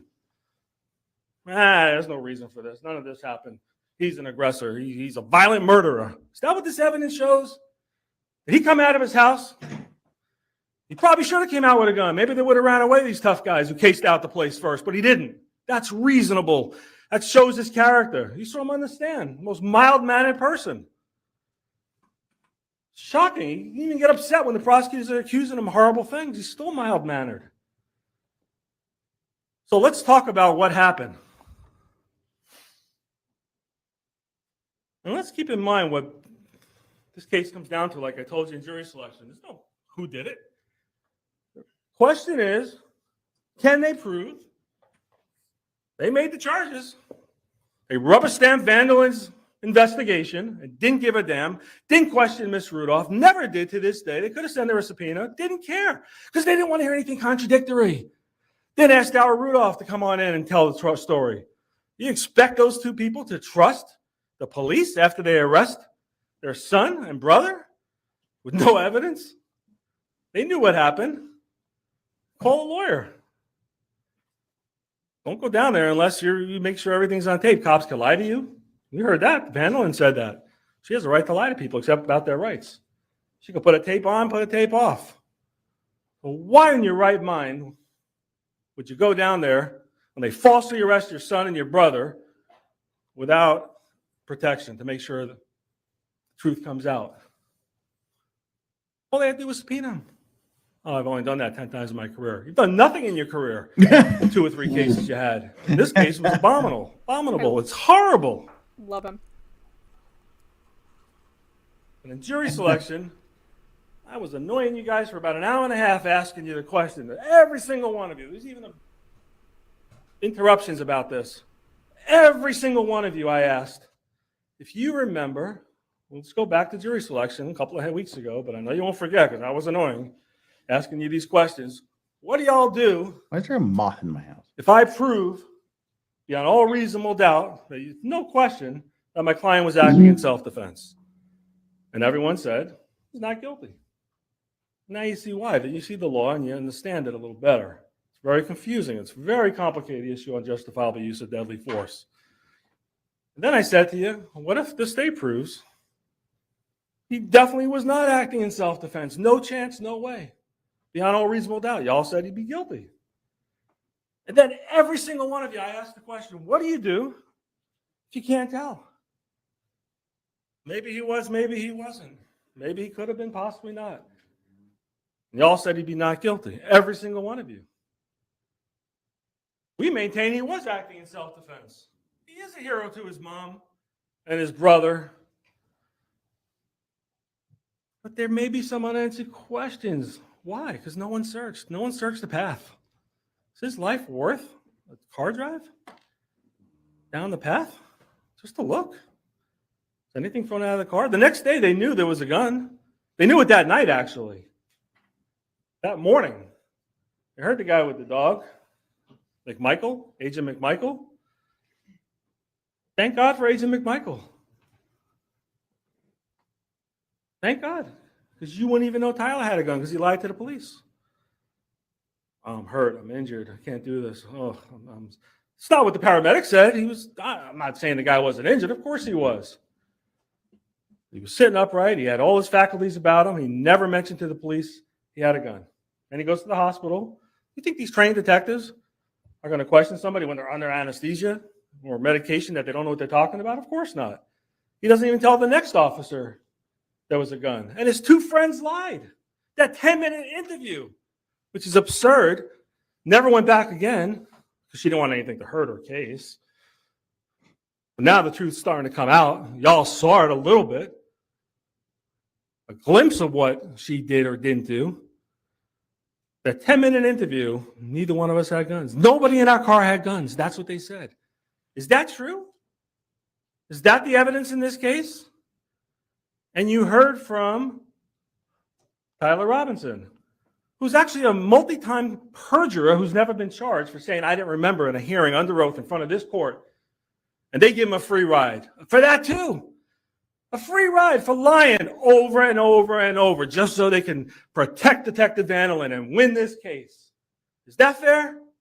You come into a courtroom and lie over and over and over and over and over, and I don't remember.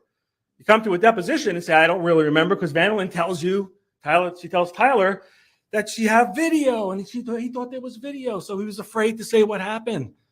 A couple months after this happened, he still was under the belief that the video's working. Vanillin told him, he said. And in June, when he gave his deposition, he couldn't really remember what happened at the door. And then he comes in here today. A couple of days ago, he remembers everything. He had to be arrested to get here last time in November. That's putting pressure on him to get him to say what you want him to say, to join our team. That's the power they have. It's scary. You saw the blue line here.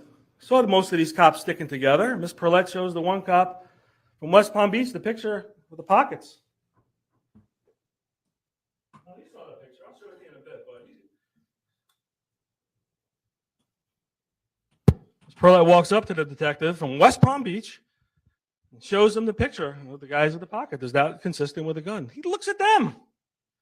He doesn't want to answer. And he says, yeah, it was. Does look like a gun. I don't know if he had guns or not. I'm not an expert. It's not my job to know that. It's not your job to figure it out. It's their job. Why don't they even ask the questions? 5 months later, she said, I never thought about it until you raised it. They don't care. If they had a lawyer that was asleep at the wheel, you wouldn't even be asked to even consider anything like that. Saw those pictures. These guys came armed. They lied. More importantly, Tyler Robinson, another lie when he comes in here. Until I get his deposition out, his prior statement. Remember that Sebastian was urging you in front of your friends to bring the gun, your gun? Remember that, sir? No, I didn't show him the deposition. Now he's stuck. Prior under oath statement that he testified to. Yeah, well, that did happen. Sebastian was urging me to bring the gun in front of my two friends, Keyshawn and Chris Lowe. They all heard it. They're right there. Why are they lying to the cop? You heard Keyshawn's a smart guy. Going to school, wants to be a doctor or something, go to honors college. He knows what he's got to say. He's not going to say his friends had guns and pointed guns or pulled out a gun. He'll be in prison. Of course he's not going to say that on the 911 call. It's not stupid. They all lied about not having guns. Why are they lying about it? Common sense tell you that 4 guys go to somebody's house at midnight to talk? Are you taking your shirt off, Mr. Robinson? It's hot out. Come on. Lie after lie after lie. It's ridiculous. Detective Vanillin, does that mean anything to you? I don't even know whose black shirt it is, she said. Never even checked the DNA. What do you do if somebody doesn't remember Detective Vanillin, or they come into courtroom and lie and says, that wasn't my gun? Now you'll never even hear that. You'll just find that there's a gun found, but you won't even know who said it was theirs because the person said they can't remember. Take the DNA, check it out. Y'all got your own lab. Why don't you do it? I don't mean to be funny, but DNA in this case means do not ask. Do not ask what the results are of anything in this case. Do not ask questions from anybody. Ask a few basic questions. And that's it. Is that fair? Is that fair? You decide that. Does that give you information? Is there a lack of evidence? Is there a conflict in the evidence? A reasonable doubt can come from the evidence itself, a lack of evidence, or a conflict. Why didn't anyone check the roofs or behind the fence or the path? How hard is that? There's hundreds and hundreds of cops around who can do this. No one asked me to do it. No one asked me to do it. No one asked me to do it. That was every single witness's statement. And Vanillin's excuse was, I had no evidence there'd be a gun. Well, you did. You found out that night there was an extra gun, and you knew it wasn't Dower Rudolph's. Well, something should tip you off there's another gun. Go back to 40th and 30th, and Broadway rather, and go check now that you found the gun. Nobody asked me to do it. She didn't want to know. She didn't want you all to know. She made the arrest, and she wants it to stick. She writes the report, the probable cause. She's the saleswoman who can write whatever she wants and arrest somebody. How scary is that? She can ignore everything she wants and put in whatever she wants and charge somebody with murder. That's scary. 2023, that's the way this thing works in Palm Beach County. But that's not the end of it. Because as she admitted, she has to have probable cause, even if she puts BS in her report. And I'm sorry I used the word BS when I questioned her. It's the first time I've ever done that in my life. So I was so flabbergasted at her testimony that she can come in here and double talk and triple talk and tell you, I need a warrant for this, I need a warrant for that. It's nonsense. It's an excuse to not do your job. It's foolishness. I wouldn't trust that lady if she's giving me a parking ticket. I would double check to make sure she knows what she's doing. My meter was expired. I go check my meter. Thinks she's wrong. That lady don't give a damn about anything in this case other than getting a conviction and not letting you see the whole truth. And that's not fair. They can play those videos all they want. I challenge them to play them 1,000 more times. Press the spot shotter another 1,000 times. You can hear those shots over and over and over. You can't see what happened in the final moments. And 2 guys pointed a gun. She wasn't there. She doesn't know. I don't know either. But what's reasonable? Why would he lie about a gun? He forgets a gun in his pocket? Tyler forgets a gun in his pocket. Who forgets a gun in your pocket? Why'd you bring a gun? I wanted to be a man. That's what he said. I was riding shotgun. Well, he was riding handgun, but yeah, he was riding shotgun. He wanted to be a man. Is that what a man does? These guys aren't kids. They use the term boys over and over, and that's not fair either. They're not boys. These are men. Mm-hmm. He forgot he had a gun. Sorry, excuse me.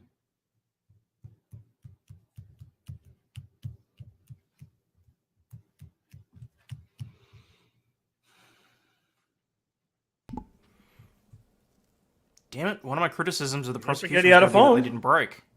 You want my phone to Because break? this- I left it in the car. Mm-hmm. Why is Keyshawn lying and telling y'all that his friend Sebastian brought his gun? I mean, brought his phone. Saw the pictures with the pocket. Now he knows the whole case. He saw the discovery like they're saying my client did. He sees everything. Sustained. This guy knows what's going on. He's told everything and shown everything. He knows what's happening. It's common sense. Why is he saying he has his phone with him? Because he knows y'all are going to see pictures or saw pictures with that pointy thing in there that Vandalin says, no way, that's a gun. At one point, I even think she said, when I was showing you the picture, you got to be crazy or something like that to think that's a gun. Well, maybe I'm crazy, but I don't think I'm crazy on that point. It's possible that was a gun. It's a good chance it was a gun. You remember Dominique telling you that her phone messages wouldn't have mattered? Didn't happen. She got away with it, basically. Keyshawn told you the same thing, where he parked wouldn't have mattered. A lot of things wouldn't have mattered. They got caught. These are smart kids. These are smart young people. These are smart adults, whatever word you want to use. They fooled the cop, or she bought into their nonsense, didn't ask any more questions. I hate to say it, but she's a dummy. Vandalin, she didn't care. 10-minute interviews. I didn't arrest. Wow. Being facetious, what Vandalin said, she was sitting right there. 5 hours. She deserved 50 hours. I stopped because it was getting late and tired. I'm sure y'all had enough. Steve. Could have went over and went double or triple that. I didn't arrest Dominique because on the 15th she told me that she erased messages. Yeah, she told her that day because she knew Keyshawn signed the consent and now the gig is up. Now they're going to find out. She forgot she probably sent it to Tyler. And plus, the months it took them to download everything, and who knows what they were doing or what she was requesting. Miscommunication between me and the other officer who does the phone. Miscommunication. She had the password from Tyler Robinson. Why is she hiding that? Because I'm asking over and over for it. Takes 2 years to do it. Is that fair? She was trying to get away with not doing that too. Miscommunication. It's ridiculous. Things that went on here. It's not fair. It's not showing you the truth. It's not letting you even get to even close to being the truth. A good investigator, whether they did it that night or later on, will go back to the 40th and Broadway. Take a look. Take an hour, half hour. Put a drone up there. Yeah, but not ones that say go shoot up his shit and he's a walking dead man. Millions You don't and erase millions of those. dollars. Taxpayers' money. Thousands of police officers working for him. West Palm would help. Not a single person looked. Then you would know. Did they dump it there? Did they not dump anything? Can't tell you. You'll never know. Did they come back and get what they threw out? Why didn't Tyler shoot back over and over? He'd shoot back. Probably forgot to put a bullet in the head, in the chamber. You can't shoot a gun. That was some of the testimony from the expert, unless there's a bullet in the chamber. You know, some of y'all know shoot guns. You all know this. If you try to pull the trigger, nothing's going to happen. My client wouldn't know that if someone's pointing a gun at him. That's the testimony. The gun was found without a bullet in the chamber. He pulls it out. Maybe he took the bullet out and threw it away. Maybe he didn't. I don't know. So many unanswered questions here. It's not Travis Rudolph's fault there's unanswered questions. The government took the job of prosecuting him and saying he's guilty, so they have to prove it. And y'all agreed to well and truly try the case against the state of Florida versus Travis Rudolph. Why didn't they treat their witnesses like they treated mine? Why did I have to get up there and start vigorously cross-examining them, arguing and fighting with these people until I was exhausted. Ms. Perlette was exhausted fighting with them. Is that fair? They represent the people of the state of Florida. Not winning at all costs. Oh, I love this winning guy. At all. Nobody wins in this case. Everybody lost. Right. There should be more people on trial in this case, not my client. And that'll never happen because nobody cares. But your decision is to decide whether or not Mr. Rudolph is guilty based on the evidence. That's it. No one's going to ask you, did Vandalin do a good job? Did anyone commit perjury? Did anyone tamper with evidence, a 30-year felony? Anyone carrying a concealed firearm, Tyler, in his pocket, never get charged? Is this what we're about? Is this the court system that you get a free ride? I'm a homicide detective. I don't worry about those things. Is that really fair? 30-year felony, a 5-year felony, multiple other felonies? Forget about conspiracy to commit murder. Terroristic threats that you're sending to your brother and your brother sending back to you. Who knows what these people were saying to each other? We can't hear their phone calls. Who knows what she erased? The calls, the text. How come they don't take the phone from her that day? Why not? What's going on here? Dominique Jones is like Hurricane Andrew. I hate to use this silly analogy, but she is. Almost 31 years ago, Hurricane Andrew hit down in Miami and Homestead. And yeah, we saw the hurricane coming. God, it's been that I don't know long. if y'all lived in Florida back then, but people who lived here knew it was coming, but nobody thought it was going to hit that bad, and it wasn't that strong. No one took it for real. Like Mr. Rudolph didn't take it for real. Hindsight's 20/20. He should have. He should have.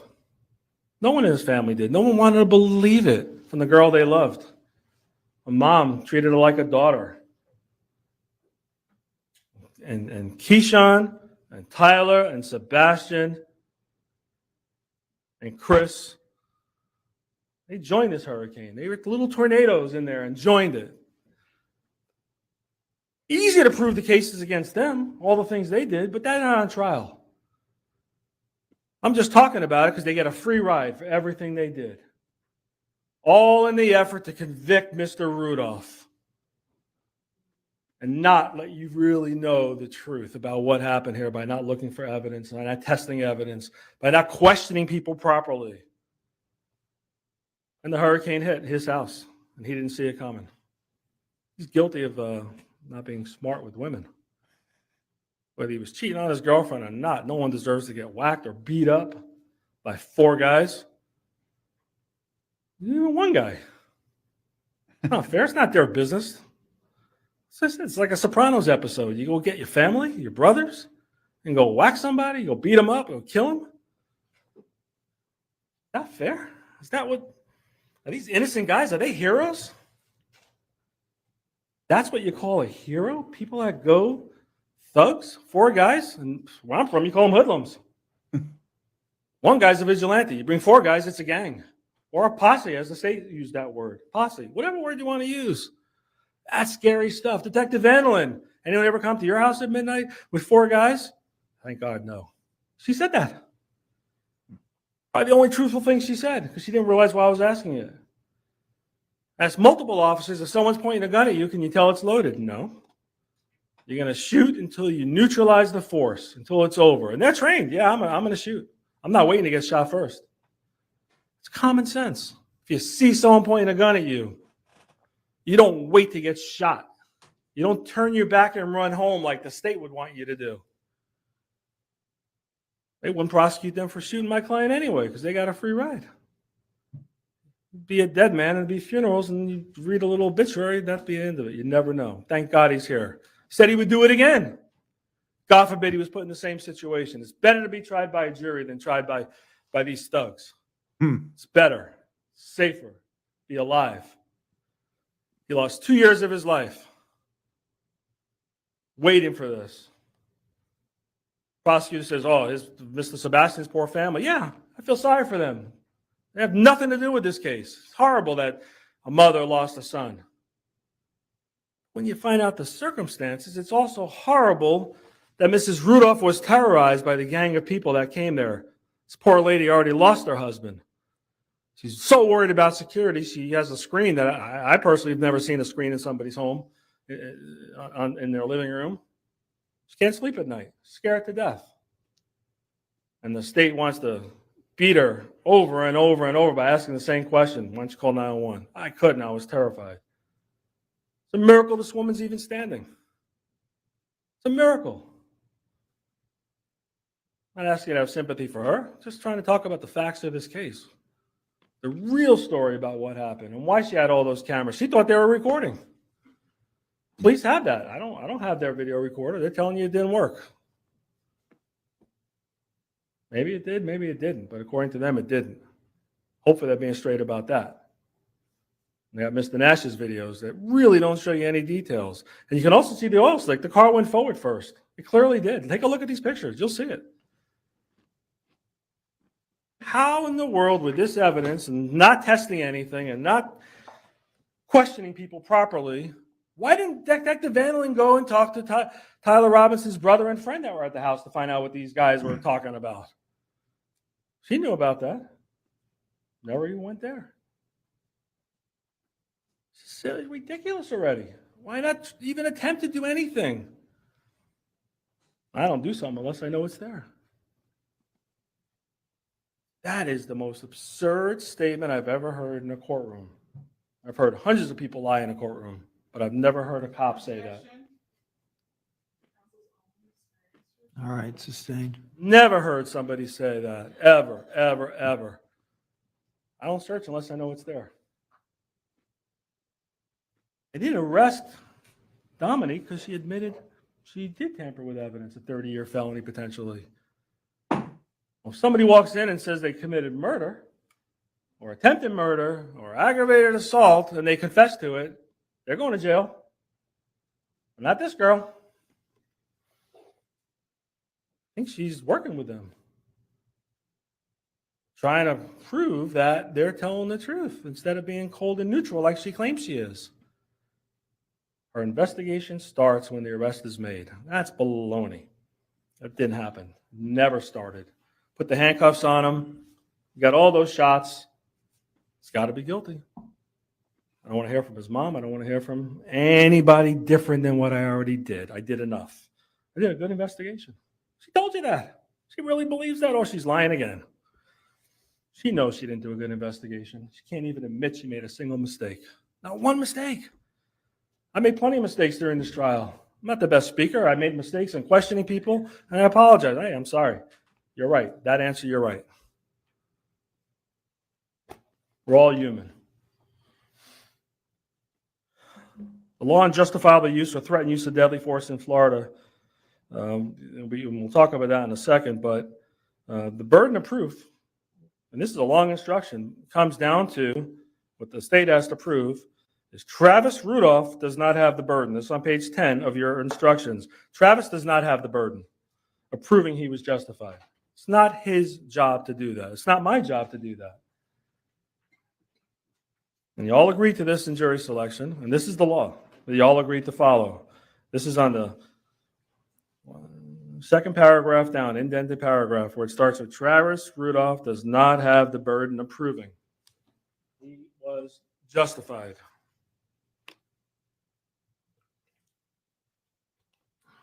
In using or threatening to use deadly force. You don't even get the first-degree murder. You don't get the aggravated assault. You don't get to any of the lessers if he was justified in using self-defense, or you don't know beyond a reasonable doubt that he was justified. Then you don't even go to the instructions on murder, second-degree murder, attempted murder, because it's a defense to every single one of those charges. Justifiable use of deadly force. Told you from opening statement, Travis Rudolph did kill Sebastian Jean Jacques and did wound Tyler Robinson and did shoot at the other men. It's no secret. The question is why.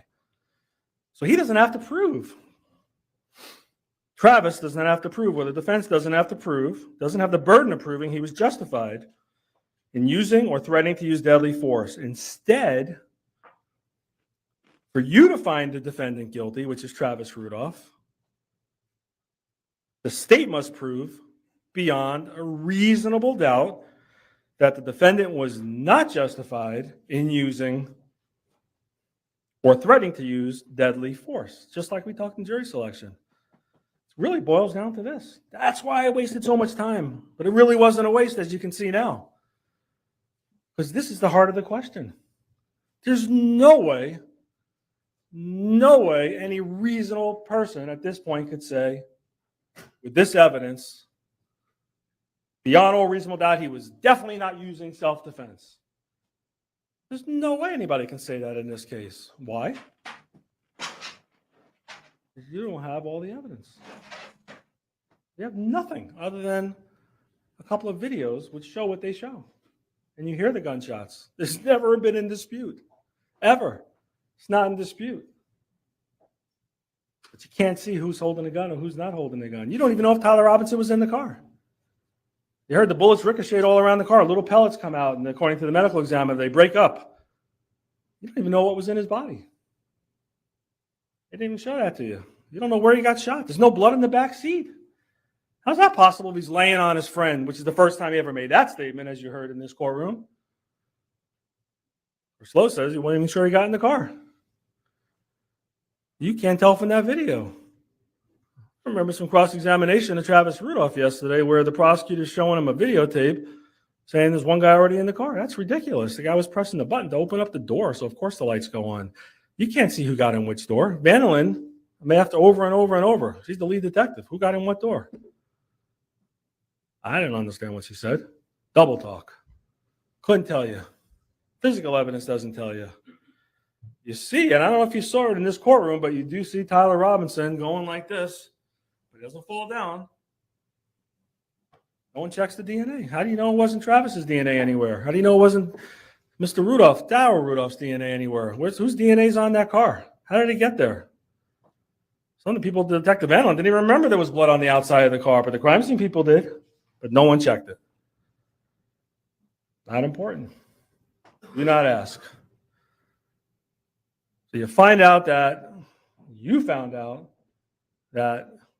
Keyshawn texted his sister first. That Travis is a dead man walking. He wants you to believe, well, I did it to satisfy her, make her feel better. He did it. He said it was in response. That's not even true. He texted her first. Travis is a dead man walking. Is this a person who's going to go over and talk to somebody with his 4 best friends, buddies? They all carry guns. Why is Chris Lowe trying on, according to him, not this day, but why is he checking his friend Keyshawn's gun in his pocket to see how it fits? Who carries guns in pockets? It's foolish. It's dangerous. Sounds like gangsters do this. Guns in pockets. He said he tried it on. Well, he didn't try it on, but he put the gun in his pocket to see how it fit. Before this case. What's the purpose of that? You get glimpses of these people. Glimpses of what's going on. You'll never get the full story because they're using all kind of social media calling where there's no tracking. FaceTime, there's no tracking. You can't hear or see what they're saying. You look up it online, you'll see this. It's easy to figure out. These young people know what's going on today. I don't even understand what Travis is talking about the dating stuff, about girlfriend, not girlfriend. I don't understand these terms. When I was younger, you're dating someone, you're going steady. Today, the terms are completely different. But either way, you could tell this is a battered man. He really is. His neighbor saw it. He's always getting hit, and he stands there like this. He had no clue that someone didn't have a right to hit him. That's sad. He really didn't know. He's a mild-mannered guy. You saw it. If I'm up there and someone's accusing me of stuff, I'll be fighting back. He doesn't even yell. Doesn't raise his voice. He's calm. That's who Travis Rudolph is. I'm not asking you to find him guilty or not guilty because he's a football player, but certainly that's important. This girl was looking for a payday. I'm a realtor. Ms. Perlette, have you sold anything? Is what she asked. I rented one apartment. COVID, I had nothing. I pay for everything. I'm a self-supporting woman. Then when she got pressed, but my mom is a medical assistant. That's a self-supporting woman. This is a woman who's a gold digger, who's hoping Travis gets back in the NFL. She took advantage of him. He was too dumb to see it. Like most men. Not thinking with his right head. I hate to say that, but that's the truth. She's a gold digger. Plastic surgery. You already got a boyfriend. You need plastic surgery? I'm mad. The last 30 days, I haven't seen him. I'm getting angry. I don't trust him. He's in Miami. Trying to get back into he had a contract to play in the CFL, the Canadian Football League, the following month after this happened. Hoping to get back in the NFL, where he has many friends, as you heard, who are major players. Didn't bring their names out here to impress anyone. Didn't even mention one of their names. That's the reason why he carries a gun also. It's around wealthy people or targets. It's not a joke. It's a dangerous community we live in. Dangerous country, unfortunately. None of those guns are illegal that he has. They're perfectly legal. You heard that from the testimony over and over. The drum of 100 sounds crazy, but that's legal. You can have 100 of them. You can have 50 of them, I asked the witnesses. Nothing illegal. He's trained. He has a concealed weapons permit. He's worried about security for his mom. She's worried about security. He's worried about security for himself and his friends.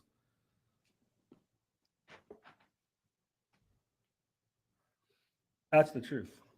That's what's going on here. You got a glimpse of it. A glimpse. Not just like the prosecutor wanted you in jury selection talking about, well, if there's a flag over here, it's got to be an American flag. You don't need to open it or anything like that. And then I gave you the silly example. What if the court administrator said, well, we had no money from COVID, we're buying flags from China, and they put little symbols on there, and that was a trial. You really want to know the truth. If someone's on trial for anything, or a flag's on trial, you want to unfold it. Why would you put blinders on like they do? I remember watching the Kentucky Derby recently. Some of the horses have blinders. They can't see the other horses because they don't want them to get off track. They want them to just go straight. Well, who has blinders on in this case? Who? Who has the blinders on? Starts with the producer of this investigation, Detective Vanderland. And hopefully it ends here in this courtroom. So how do you prove right now, how does the state prove to you, no matter how many times they show you those videos and play those gunshots and show you the autopsy photos and show you Tyler Robinson's injuries?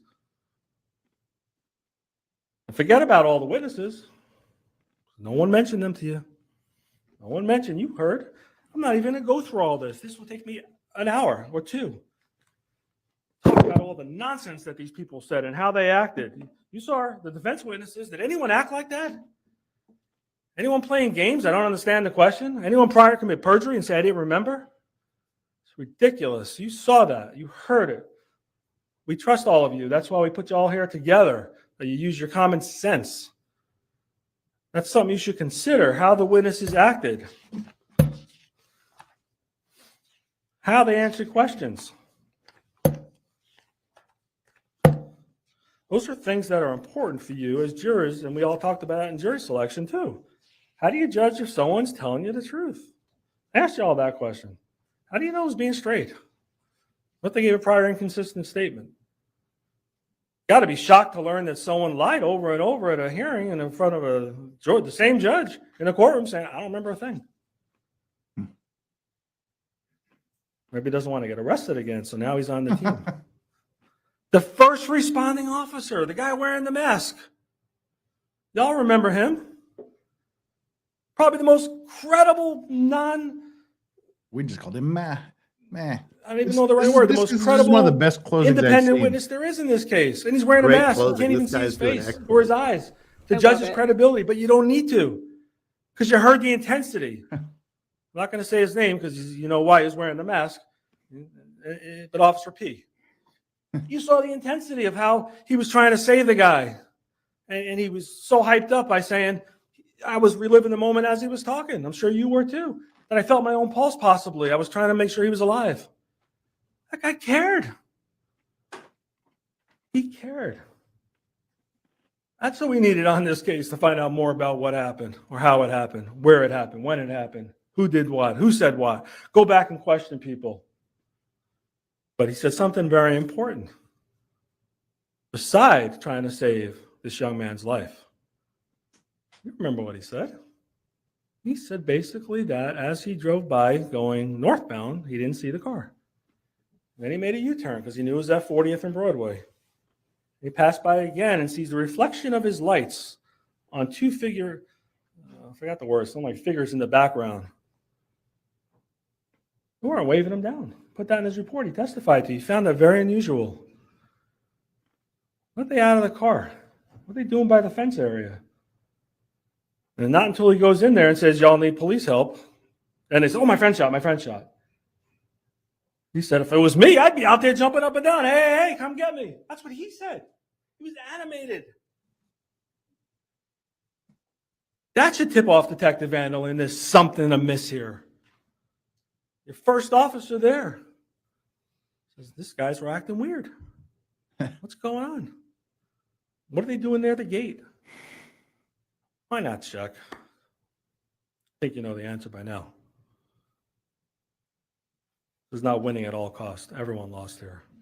Everyone. No matter what your verdict is. But maybe something will come out, something positive. Maybe next time they'll do a better investigation. Maybe next time they'll arrest the right people. Maybe Vandal will get demoted and sent back to the academy. Do her job properly. Hopefully something good comes out of this. When you weigh the evidence, that was gold. One of the things you use is your common sense. Y'all have a lot more common sense combined than I'll ever have, so that's easy. Use your common sense. You should consider what the witnesses said, and when you consider that, how did they act? You saw how they acted. Tyler Robinson asking me if I need a potty break. You got to. It's not a game. He doesn't care what y'all think. Of course he cares what you think. That's why he's tailoring his testimony to you. People who say they don't care what you think really care what you think. Why do you have to say that? Why is Dominique saying, I'm really smart, just like my brother? No, she's conniving. She's dangerous. She's not smart. Every time she gets caught, she has no choice but to say, yeah, I did do it. It's like Tyler Robinson. Yeah, a couple of days later, they find the gun. It's either him or Keyshawn, because it's going to come back to the gun store as Keyshawn. And Keyshawn don't want y'all to think he had a gun with him. Look at that video if you want. If you need to do it, look at it again. You'll see him rubbing his right pocket. What's he doing rubbing his pocket? Before anyone came out of the house, he's moving the gun. Why is Chris Lowe in the background lifting up his pants? You'll see it. He's even on the pictures I have here that I blew up. He's lifting up his pants because he's wearing athletic pants, and a gun is weighted down and his pants are falling down. All consistent with having guns. Why didn't they pull the guns out? They saw the cameras. Keyshawn said, no, I didn't pass the house. I drove and turned down Redwood. I never passed the house, but his two buddies said they passed the house. They drove right by it. They saw the cameras. Chris Lowe even said, when I was outside, I saw the cameras there. That's why I stood back. Tyler Robinson was the hothead. He couldn't control himself. State's wrong. Said that the only person said that Mr. Robinson pulled a gun out was my client. That's not true. Dower Rudolph told you he pulled a gun out on him also on the side of the house. He's a dangerous man. These are all dangerous men. The principal theory is if they were committing crimes, they're all equally guilty. They're not on trial here, but why it's important is for you all to understand the principal theory. It's basically like the Three Musketeers. Here we got the four. One for all and all for one. And if one guy, like the prosecutor told you, is the getaway driver, and the other guy goes into the 7-Eleven to rob the store and he kills the store owner, they're both guilty of murder.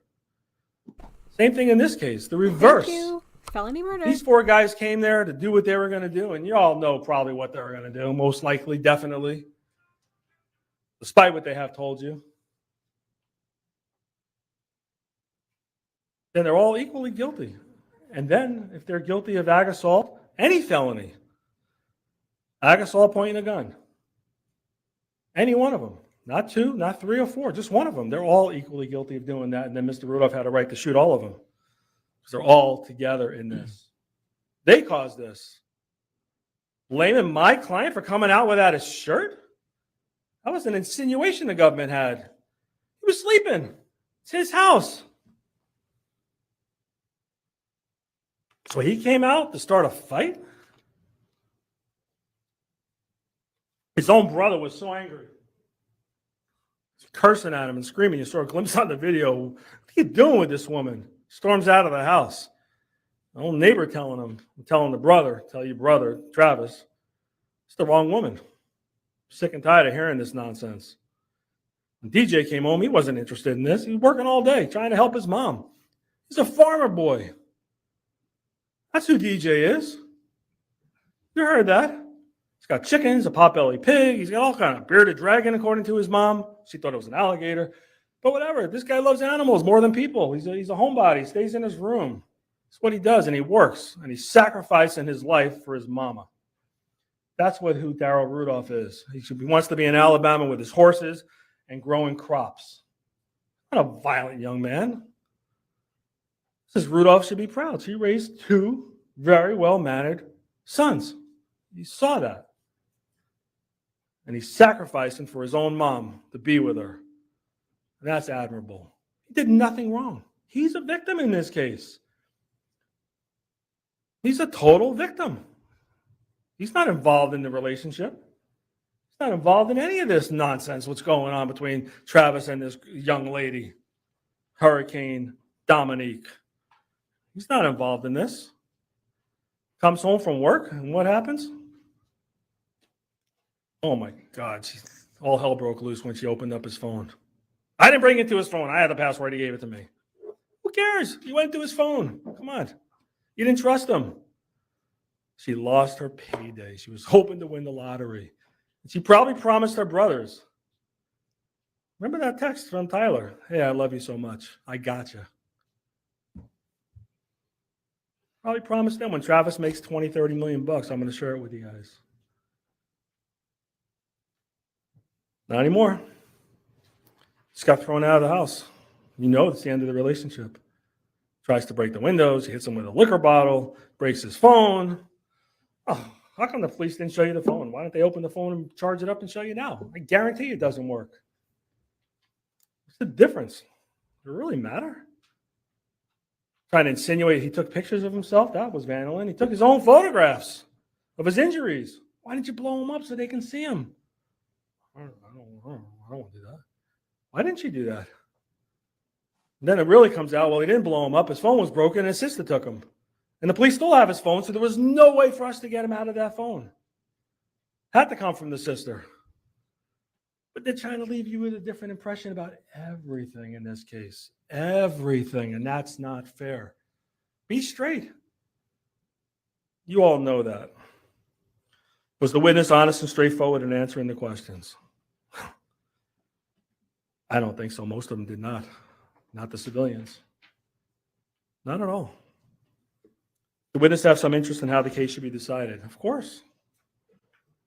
Everyone did in this case. They don't want to be charged with anything.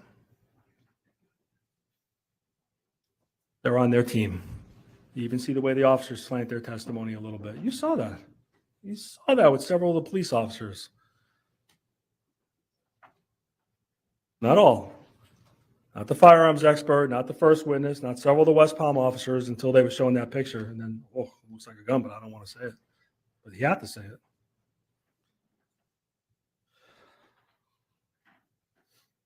Now the dirt the pressure been used on the witness to dirt affect the will truth. come in the rebuttal. Wow. So you got coming into a courtroom, being forced. I was escorted by 2 police officers. They didn't put handcuffs on me. Well, that's being forced. And then you lie about everything. Now you're afraid you're going to come in today. You better say what you need to say, because you could be arrested again. You could be charged with perjury. You could be charged for lying and impeding an investigation. How do they have the nerve to give you a witness here who's perjured himself over and over and over and come in here and tell you he's telling the truth? It's not possible to know that. You would think the opposite, the actual opposite.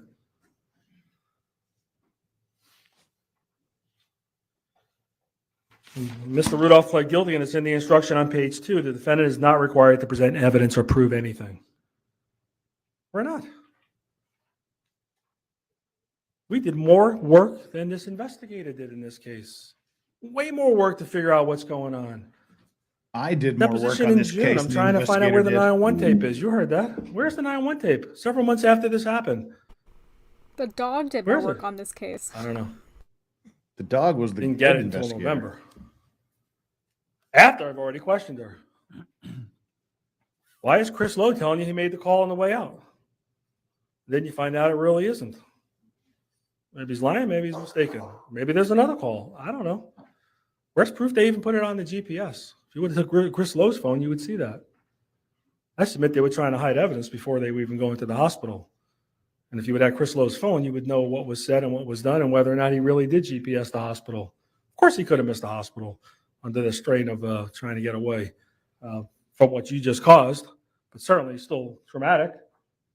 Could have passed the hospital. Well, why not get his phone? Then I could at least show y'all if he really did do that. You'd see it for yourself. Did he GPS the hospital or not? If he didn't, you'd have another question. Why are you not GPS in the hospital? Would reaffirm they're probably dumping stuff. Have a dive team. Check the waterway. Do anything. Not one thing was done. Detective Agent McMichael with the dog. If you would have asked to go down the path of the car went, could you go? Of course. Wasn't asked. Why don't you go back to 40th and Broadway? Did they ask you to go? Did you even know about it? No. No one even told them. Bring the dog. The dog's phenomenal in finding ammunition. You heard he's great. Passed all his tests according to the agent. We didn't want to find any more guns. Vandalin had enough because now she's getting nervous. She made a false arrest. She's not looking into this. She doesn't want you to know the truth. The jury. Eventually, she knew this case would come to a jury, and she was trying to hide everything. Couldn't even get a 911 tape right. Couldn't even get the medical records. Took her 2 years to do that. Couldn't get Tyler's phone checked for a couple of years. Nothing was done right. It's hide everything. Hide the ball. She knows that I would get a copy of the statements that her alleged victims made. Give me 10 minutes to find out what they have to say. Come on. That's either incompetent or you're intentionally trying to hide something. Well, the judge read to you what reasonable doubt is. Use your common sense. Follow the directions. Follow the law. That's all we're asking you to do. It's all we've asked you from the beginning. There's no questions here at all about whether there gun's in the pocket. Was there a gun in his hand? But what if there was? $600 an hour. It's expensive. I wonder how many thousands and hundreds of thousands they spend on this case, the state, of your money, of the taxpayers' money, my money. Mr. Rudolph has to pay a couple of $1,000 to hire an expert because I can't call anyone up who for the police because they don't work for me. I'm not a prosecutor. I'm not wearing a badge like they are, like the police do. So, yeah, I have to hire someone. So you hear a guy who went to Harvard, was a medical examiner, the head medical examiner in Palm Beach County with so much experience, and they're making fun of him how much money he makes and want to know every detail. How obnoxious is that? He's entitled to get paid. I only brought out the $500 that their medical examiner charged me to talk to me to show you how unfair that is. He didn't charge the prosecutors to talk to him, but I got to pay. Is that fair? I don't make the rules. That's what he said. I don't make the rules. He doesn't know anything about having a death grip. He had zero experience. He doesn't even know anything about guns. He said he barely has any knowledge about guns. So, of course, I have to hire someone who's reputable, who has a good background, who went to one of the best schools in America, who has tons of experience on both sides, being a former medical examiner, and now he's a private consultant and a family doctor. He didn't come in here and say, yeah, he definitely had a gun in his hand. He could have. He didn't say that. He said it's consistent with a gun. Well, could have been nothing? Well, it's possible. Anything's possible. But he said it was consistent. That's his testimony. That's all I wanted y'all to see. That's What do you think? Is he possible. going a little Good too long chance. now?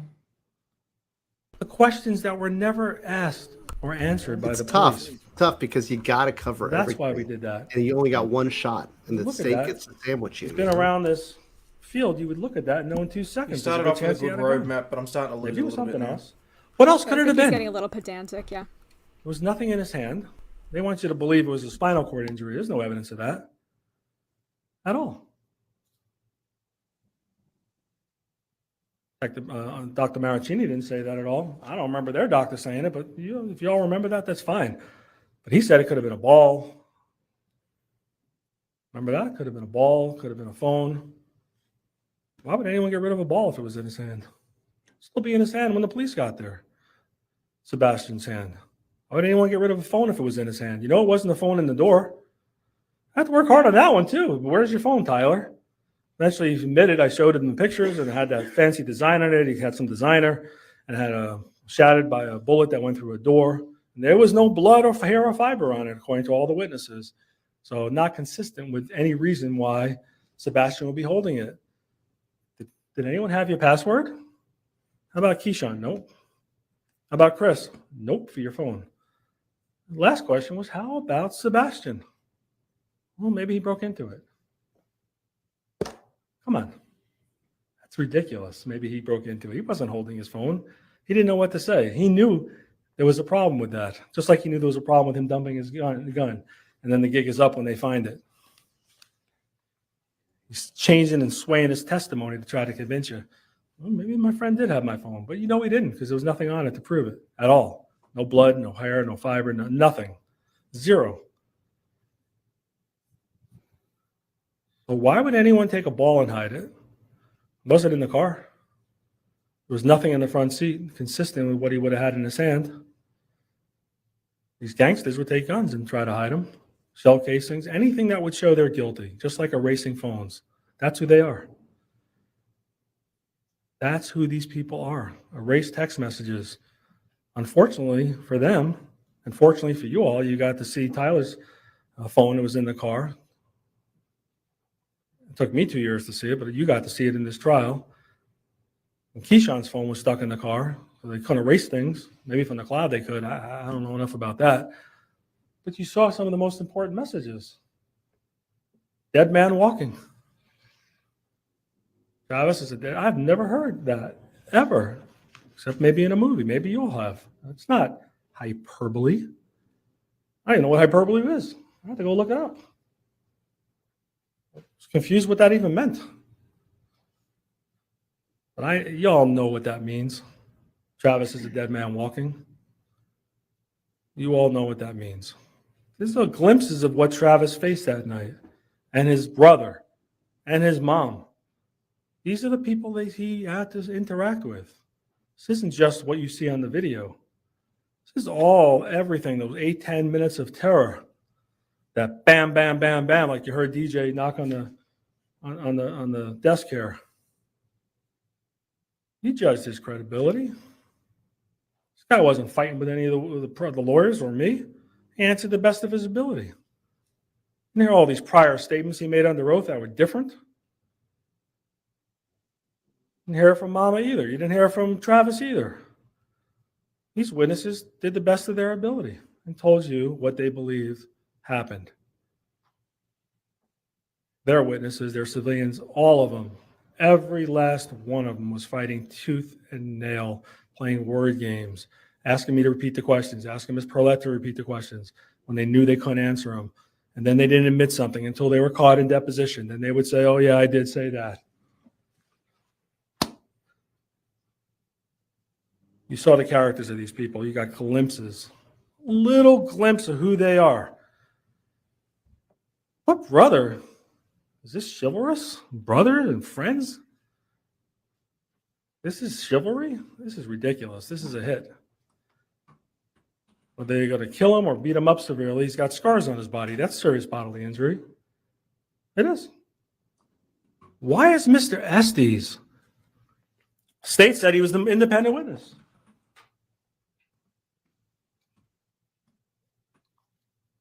Why in the world?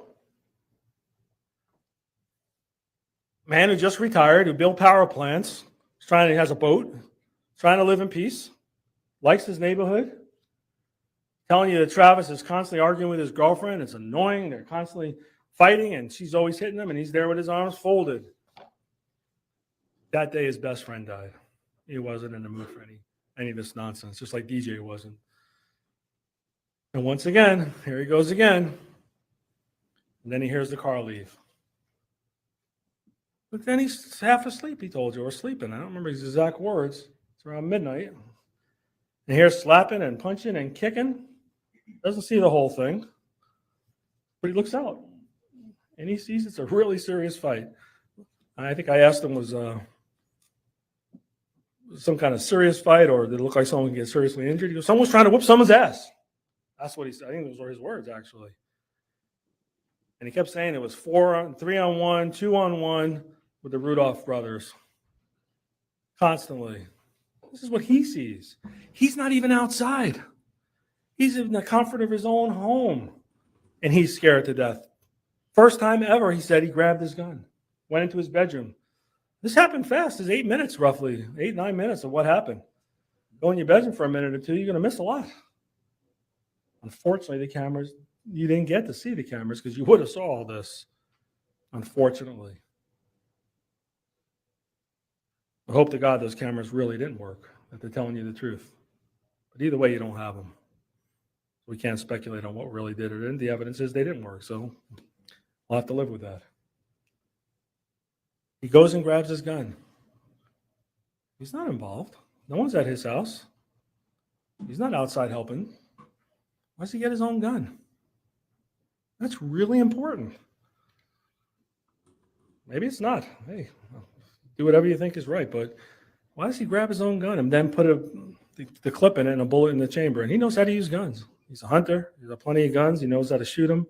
Plenty of practice. Why does he grab his own gun? He's not even involved in this in any way, shape, or form. He's annoyed. He just had one of the worst days of his life with his best friend passing. Grabs his gun in case it came to his yard. Well, Travis is unreasonable for grabbing his gun, and he's actually getting the crap beat out of him and his brother and worried about his mom, who no one's paying attention to. And he has a gun pointed at him. Even if he didn't have a gun pointed at him, he could have came out with his gun. Shouldn't have came out, but unfortunately, Daryl just reacted. As you see, he does react, unfortunately. Even when he talks to you, his answers are quick. He's not sitting there formulating his answer. Not a guy who's thinking, oh, what do I say about that? Can you repeat that question? I don't understand it, so I come up with a better answer. He talks right from his heart. I even asked him about the silly question. It wasn't silly, but it really happened, about getting hit in the head with the Patron bottle. Can you describe how that happened? And he said, yeah, it was like the whack-a-mole game at Chuck E. Cheese. It's not a guy thinking about his answers. He's quick. That's what he thought. That's the game where you sit there and have a mallet, a kid's game, and these little things come up and you bang them down real hard. That was what he's trying to express to you, what he saw this girl do to his brother. That's all. This isn't a guy trying to formulate a story or figure out how to make it better.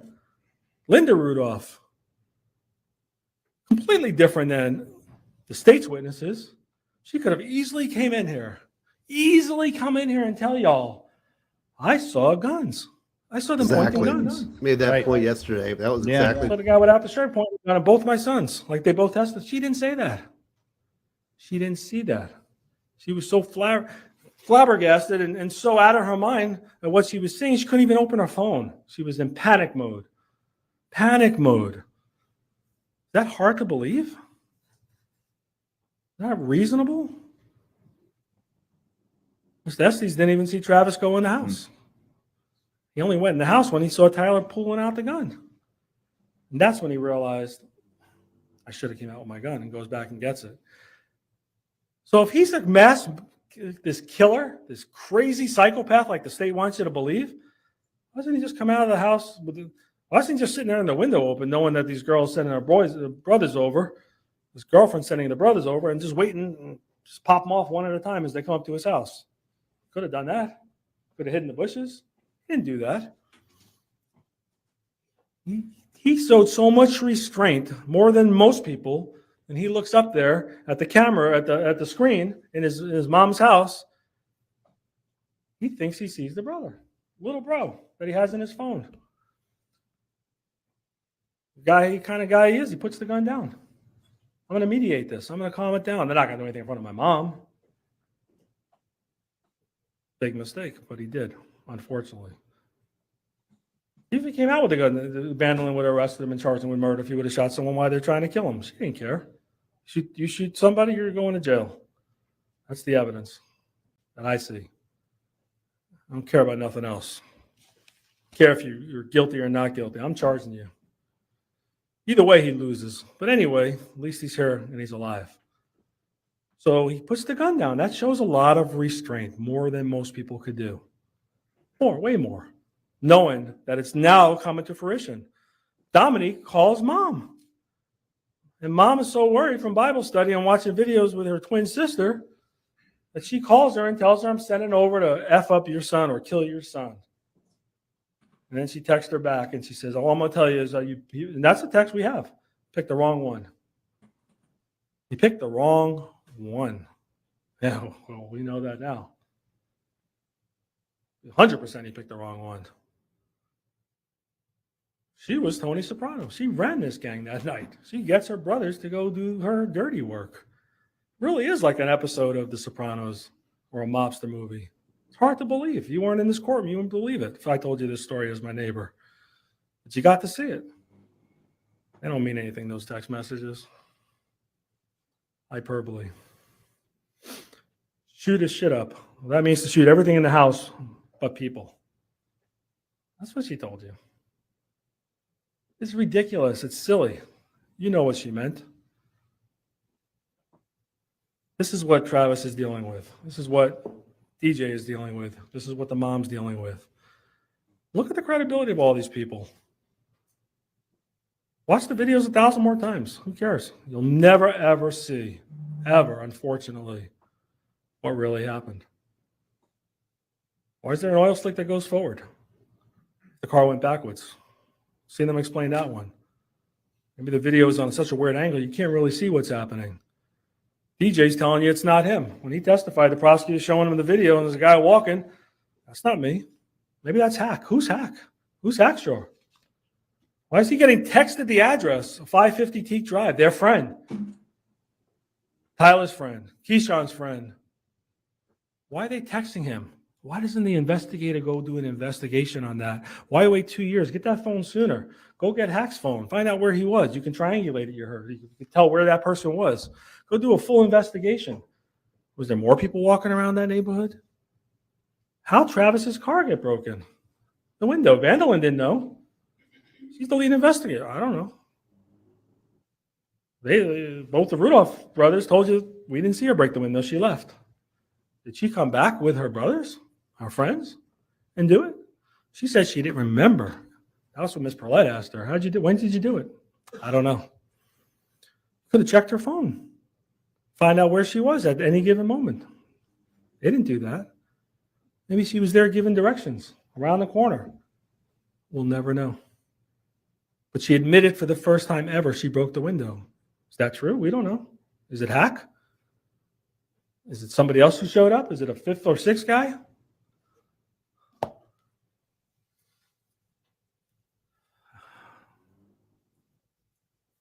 Oh. I remember when I was a young kid in kindergarten and first grade and stuff like that, I remember there was three monkeys with see no evil and hear no evil and speak no evil. Kind of what we have here. Don't look. Don't talk. I don't want to know anything. How do you direct a crime scene people who are, some of them very experienced? They know what they're doing. Why not direct them to go do their job? They're waiting for you as the lead detective. I wasn't asked.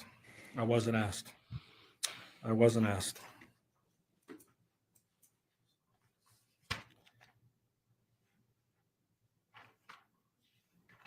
Defense submits that this should be a 5-minute verdict. Not asking you to say, go back there and say anything but the truth. Based on what you heard and saw in this courtroom, that's it. You're limited to that, what you have.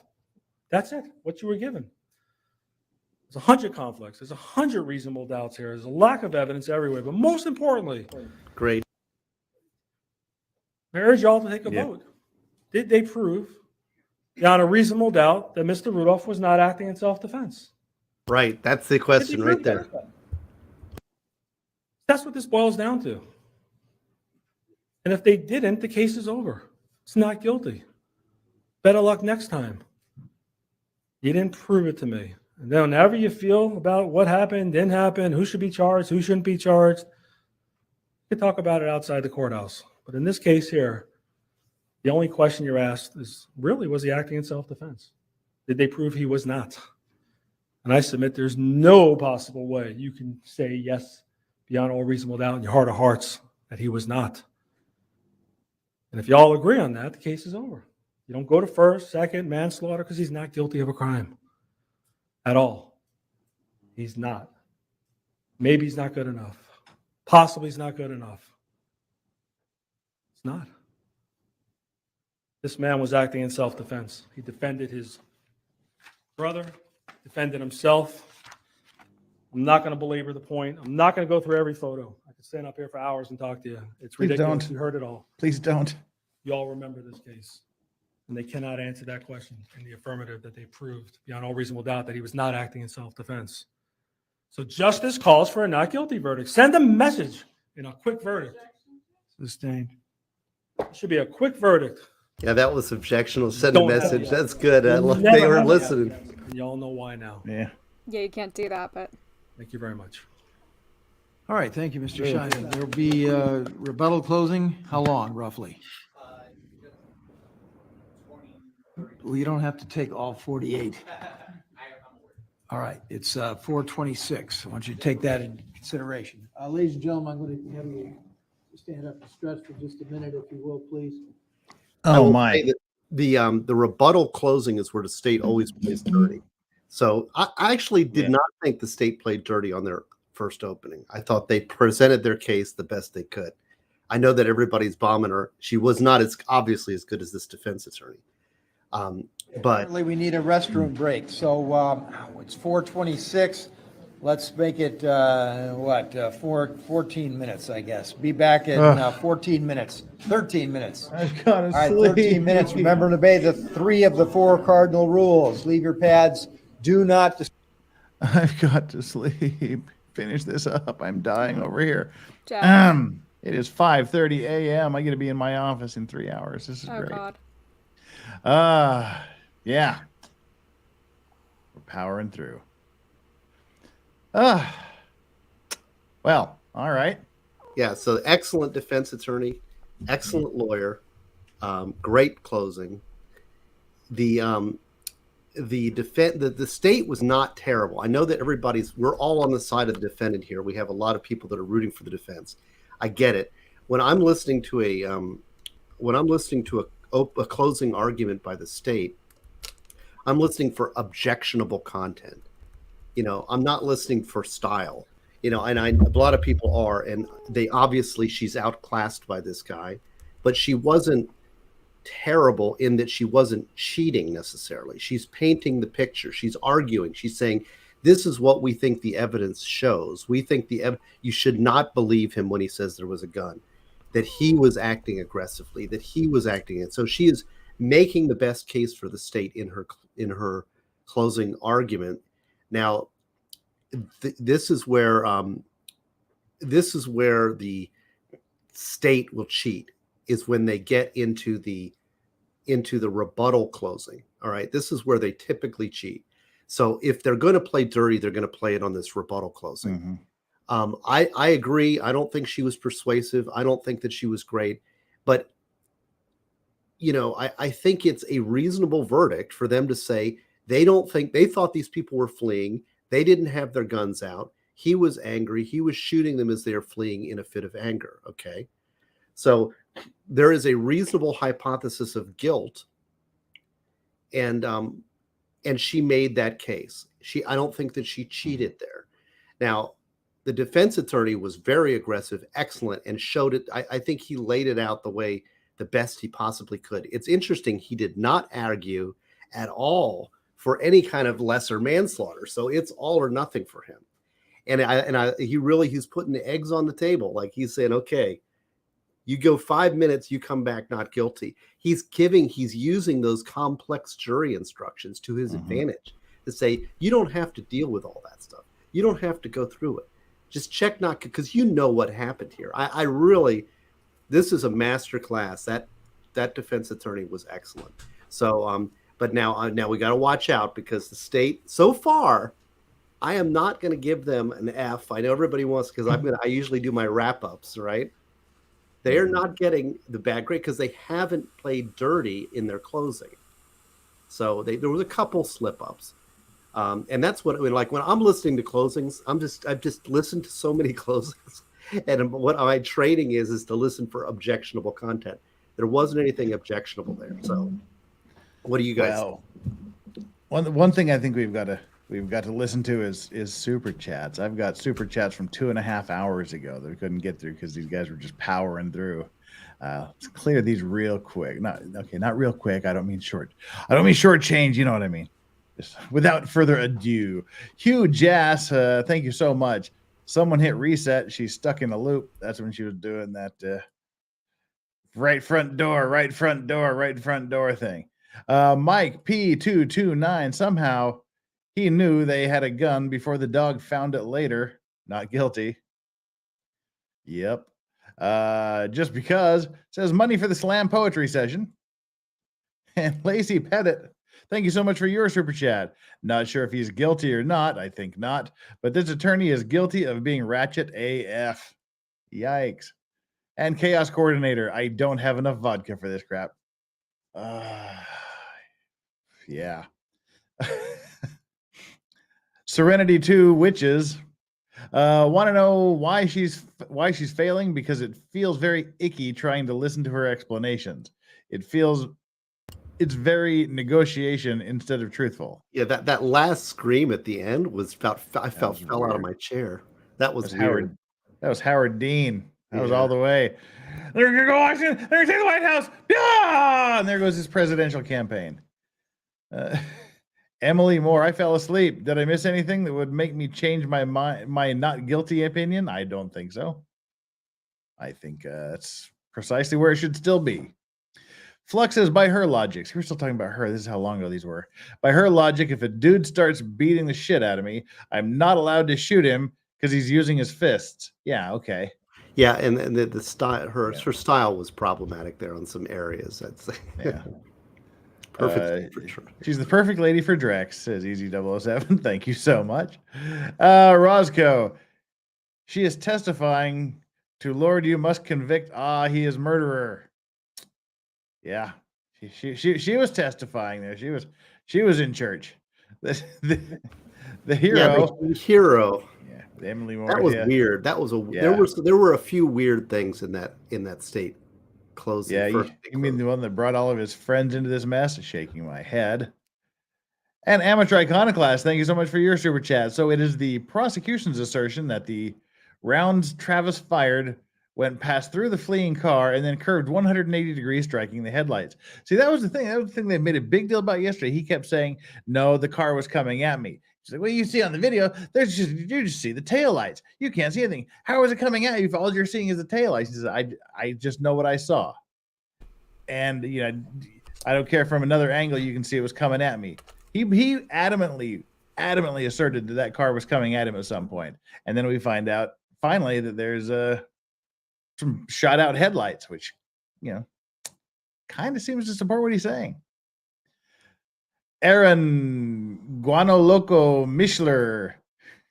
I'm glad I'm literally not playing a drinking game right now. We'd all be dead by now. Yeah. Emily Morse. OMG. I'm dying of secondhand embarrassment. We got a few more to get here. 6 more, and then we'll hear what Chandler has to say. 7 more now. Have y'all ever seen Hey Arnold? The male defense attorney reminds me of the kid who has that breathing problems that Helga smacks in the face. I've been meaning to share that thought, says Lacey Pettit. I have no idea. I've never heard of Hey Arnold. But it sounds funny. That's my generation, and I kind of remember, but I don't remember the character name, but I know exactly what you're talking about. She kind of like, he'll come up behind her and she'll kind of punch him, you know. Yeah. All right. Unhung hero. I like this guy. They better find him not guilty. And Serenity Two Witches again. This lawyer is a boss. He doesn't need to twist anything in his closing. See, this is what people, when I say to people that I don't lie as a defense attorney, here's a good example, right? This defense attorney, did he say anything that was a lie? That was super effective, and who's trying to twist the truth here? Is it the tricky defense attorney, or is it the state, the representative of all goodness? I mean, you know, this, to me, the answer is always the state. The state is really pushing and reaching and stretching, and you got to believe, you got to jump through some hoops. The defense is just saying, look, there's a lot of problems with their case. You know, they did not do their job. And where is the lady defense attorney? Love you, Jeff, asks Allison, the PI. I don't know. I don't know where he is, where she is. Darcy, $20 super chat. Thank you so much. It bothers me that Hurricane Dominic did not get charged with anything at all. It bothers me a lot as well. Emily Gale, new member. Thank you so much for being a new member. And Greg Hansen, sometimes you just got to take a beating. Some dolt in Wisconsin. Thank you for the £5. And Magician Sapphire. The Hey Arnold character she's talking about is called Brainy. Okay. Still means I recall. nothing to my old head here. So, all right. Well, Chandler, what do you think? Well, I definitely enjoyed the defense attorney's closing more. I thought that he was really punchy. I thought he was really spicy. I thought that he had a lot more, just a lot more, you know, character. And I think the things that he said were really meaningful. But I'm really glad that you're on the panel, Steve, because I really appreciate what you're saying. I think that it's really important. Like, we all get really emotionally involved in these cases, and, you know, we all want to see this guy not guilty, but unfortunately, I do think that the state made a good point about, you know, them turning and leaving, and, you know, was there provocation at that point? I don't agree with her perspective, you know, that it was correct for them to want to defend themselves, the people who came and started this provocation. But for all of those people who showed up at the house, Travis would never have had to fire those shots. But she does make a good point. That they were turning to leave. And I think that that's going to be the key thing that we have to decide on. And I could see that being a problem. Yeah, the fact, you know, the facts the state's going to want to hit on is that he grabbed the gun, ran out of his house, pursued them down the road, shot 39 times, hitting that car, right? And as the car is leaving. So that, you know, those facts just there, if I told you that happened in isolation without the facts of the case and all the witnesses we've heard, you're like, that sounds pretty bad. And so the fact is that, and that's what the cops saw. They saw it as like, oh, this is over and done with, right? There's no perspective here. These guys were fleeing the car, and he got blasted from a gun, and, you know, and that's what the state is going to push. They're going to push, you know, that he's making up the fact that there's a firearm pointed at him to justify his after the fact justification. And that's a factual question. Whether or not he was actually threatened or not, it's a factual question. That's a question for the jury. They do not have to believe him. We we are all listening to him, and we like all of the defendants and all his family, and we believe him. We think he's very straightforward, but the jury does not have to believe him. They can believe the idiots. And so, you know, and if they do, it's guilty. Now we really got to watch these prosecutors, because this is where they like to cheat, because this is their last chance, their last crack. So I don't want my Florida prosecutors to be cheaters. Sometimes they're good, and I don't think they cheat. There was a couple over the line. Everyone, go ahead and take your seats, please. Let's see how this. All right, Mr. Clausen, you may begin the rebuttal closing argument. Thank you very much, Your Honor. Good afternoon, ladies and gentlemen. Mr. Shiner said during about his 90-minute closing argument that, unfortunately, we're never going to know whether Sebastian or Tyler or both of them pointed guns at him and his brother. Well, ladies and gentlemen, to steal a phrase that the defendant stole from me from my opening statement, actions speak louder than words. Actions speak louder than words. Sure. April 7th, 2021, just turning into 12:11 a.m. Now, Mr. Shiner, during his entire closing argument, kept saying this whole thing took 10 minutes. It took 8 to 10 minutes. No, it didn't. No, it did not. You have all these videos and evidence. If you ever have a doubt as to anything I'm saying, you have the power to come back in this room and watch every single video. Once I'm done talking, once the judge gives his final instruction, all that evidence is yours. Except for the guns. Do with it what you will. But in terms of this video right here, you're going to see an earlier video of when that car pulls up first. They all get out of the car. Then the car starts to move up a little bit. It parks and they start walking to 550 Teague Drive. That is just before 12:06 a.m. They are walking to his house just before 12:06 a.m. 12:11, we're going to see them getting back to this car. This whole fight, remember Dr. Maricini, hey, an ultra marathoner, that's where you start getting rigor mortis. This entire fight took less than 3 minutes probably. From the time it took them to walk to the front door and commit their sneak attack. You ever seen an assassin that bad, ladies and gentlemen? A sneak attack? They walked up to the front door, not wearing any masks. Nothing. That's the worst sneak attack I've ever seen. They could have went in through the side door. They could have jumped into the backyard where the farm is with all their guns ablazing. That would have been a sneak attack, and that's not what happened, ladies and gentlemen. Why? They weren't going there to kill anyone. They were not going there to kill anyone. Did they want to have a talk with Travis over what they heard he had done earlier in the night? Absolutely. And as my colleague, Miss Edwards, says, you might not like the time of day. It might be rude. It might be inconvenient. Nothing illegal about a loved one going to someone's house a couple hours after something like this happened, saying, what's the deal? Do we really think this fight starts if Travis comes out and says, I'm so sorry, man. Everything got crazy. She got crazy. I don't know what happened, but I'm sorry. Do we really think any of this happens? Do we really think they decide to still jump him when he apologizes? No, but that's not they jumped what this him. Defendant does. He goes on the offensive. He goes on the offense. And that's why you're all sitting there and he's sitting there. He could not control his anger that night, ladies and gentlemen, and he made sure they could never come back and disrespect him. 90 minutes, Mr. Shiner spoke. What he left out during that is what not only this defendant said his brother Daryl was, but where Daryl said he was. Remember, they did a whole demonstration right in front of you. Both of them. Couldn't be more clear. 10 feet, and he was on my right. That's the only way this defendant gets his brother to be able to get up and say, I saw those same guns pointed at us too through the windshield. Let's take a look at the video, because the video does not lie. Yeah, but the video also doesn't show everything. Shh. We're not supposed to know that. We're supposed to believe him. He's telling the truth about everything. Just kidding.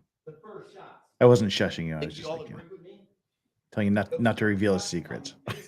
I wasn't actually shushing you. 11-second mark.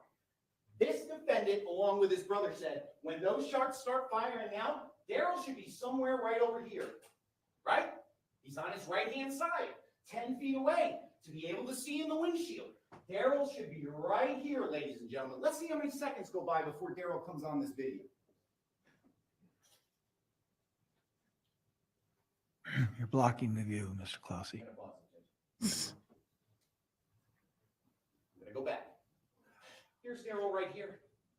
Is that to the defendant's left, 10 feet away, or is that Daryl catching up behind him when the threat was completely over?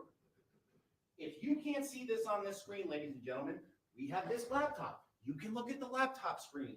He is right there. There is nobody else outside. That is definitive. And now Mr. Shiner is saying, well, not only is there a phantom gun, there's a phantom.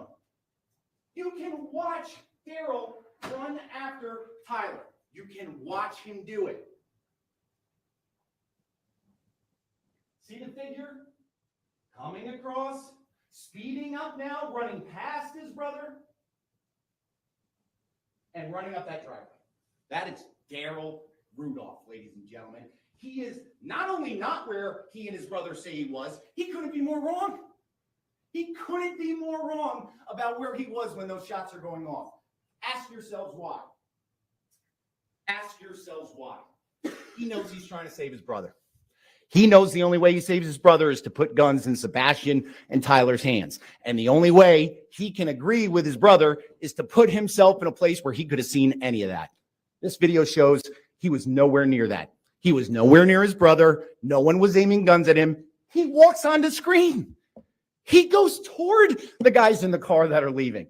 These are the guys that are traumatized about what just happened right before they get down to that car. It's not true, ladies and gentlemen. It's just not true. Maybe he didn't notice himself as a phantom in the right-hand corner of that before they started talking, but it's there, and it's 100% different than what they said. Why? Because it's not the truth. Daryl Rudolph was no longer in any type of trouble when he decided to fire off 39 shots, and the video proves that. The video proves that. Actions speak louder than words. When it comes to this event, thank you very much. When it comes to this event,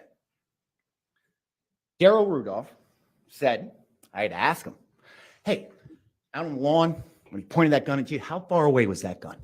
Oh, I'd say probably guesstimate 10 inches away from my skull. Getting his life threatened, according to Daryl. What does he do? What does he do? Not only does this video show, he chases after the man that had a firearm 10 inches away from his temple. He runs him down. What was Daryl's plan going to be? To get shot in the face? That doesn't make any sense. And to Daryl's credit, I asked him, you know your answer about why you did that, why you ran after the only person that you claim you saw had a gun. Why would you run after him? I asked him, that doesn't make sense, right? And to his credit, he agreed. It doesn't make sense because it's not the truth. That's not what any reasonable person in that situation, if what he's claiming is true, would have done. You do not run after the one guy that's armed when you absolutely aren't. By this point, ladies and gentlemen, essentially, there's been two worlds presented. The world from the Rudolphs about what happened that day, and the version from the state. This is a problem. Once you start funneling every fact, every piece of evidence that you've gotten in this trial through those two worlds, one of those worlds, a lot of alarm bells going to go off. No, that's a lot of alarm bells. Going to be like, you know what? That's absolutely not what I would expect. And one world, everything makes sense. Just take Daryl Rudolph's reaction. Let's live in the defense world. Does that make any sense what he does? No, it doesn't. He said it himself. Why? It's not the truth. Now put it in the prosecution's world. Does it make sense why he ran after Tyler Robinson? Of course it does. Because if Tyler Robinson and none of them ever flashed a gun, pointed a gun, did anything with a gun, he's just chasing after the guy that disrespected the house. Maybe wants to get a few punches in himself. Does that ring any alarm bells, ladies and gentlemen, that version of the story about why he runs after the gun? No. Because you're running after somebody to get a few extra punches in. Take Travis's and Daryl's reactions after this all occurs. When you watch the video of this defendant marching down the street with that gun, is that a man afraid that there's any gunfire going to be coming back his way? No, he's marching like he's Superman and Rambo combined. Does that make any sense? Wouldn't he try to duck behind a car when they're driving around and Tyler jumps over the fence? How does he know Tyler isn't going to just look over the fence and shoot at him? He nonchalantly walks back to his house with his brother. How is that possible? If this traumatizing event that prevented his mother from even typing in her own passcode or using the emergency button to call 911, does that make any sense? No. Now, put it in the prosecution world. If they never saw a gun from any of those four guys, does it make sense why he's marching down the street feeling like he's bulletproof? Does it make sense as to why Daryl just feels he can walk back to the house even though he has no idea where Tyler is? Yes, because that's the truth. That's the truth. Sometimes, ladies and gentlemen, no action can speak louder than words. Use the defense world. Daryl Rudolph, his mother, don't call 911. Don't call 911. I don't like that. That Start either. to ring any alarm bells? That's an objection. Why they wouldn't do that? This woman had cameras everywhere. Everywhere. And you heard her testimony. She thought they were recording.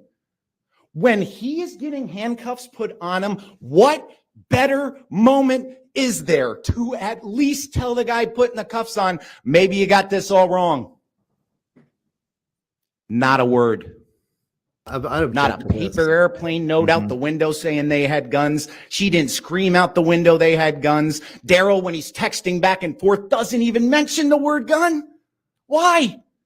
Because they did not use any guns. And now, in front of all of you, they're trying to put those phantom guns in his hands, in Sebastian's hand and in Tyler's hand, because that's the only way he gets out of murder, ladies and gentlemen, and he knows it. There's the Rudolph family story, and then there is the truth. He was not in any imminent danger when he decided to pull that trigger, not once, not twice, not 3 times, not 4 times, not 5 times, 39 times at a car that was leaving. And Mr. Shiner wants to say that video shows it going forward first. Okay. You'll have a chance to watch these videos, ladies and gentlemen. All you got to do is ask. If you haven't seen it enough already, and if you're not clear. Detective Vanderlyn said we didn't talk about him. Here's some quotes from Mr. Shiner. Lack of investigation. Didn't give a damn. Did absolutely nothing. She didn't care. She didn't want to know. Where'd all this come from? Where did every single one of that piece of evidence come from? Videos, text messages, guns, ammunition, photographs, CSI, call logs, cell phones. Everything came from her. He said she did nothing. Did I just make all this stuff up out of thin air? No. But for Detective Vanderlyn, none of this is here. None of it. And he just got up before all you and acted like he This didn't guy do a is thing. terrible. That's not true. Yeah. He wants His to force you all to attitude. believe she's a What he's terrible saying isn't detective. terrible, but his attitude. How did I just play that video I just showed you? Weird. She lucked into it? No. These They're officers shouting. did everything they could to get to the Somebody bottom who's too of impressed how with their Sebastian power. ends up dead, how He's won Tyler too ends many up with 2 cases. shots in his body, He and how thinks he's too Keyshawn good. and Chris barely dodged the same fate.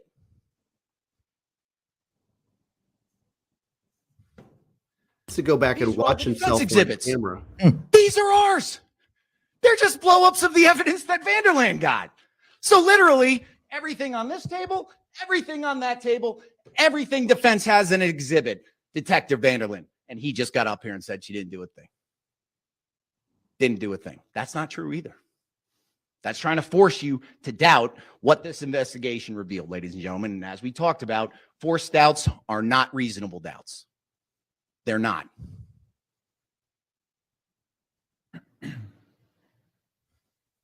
How do you not search for guns over there? And I think during his closing, he also said, did any of the defense witnesses play games? Daryl Rudolph did.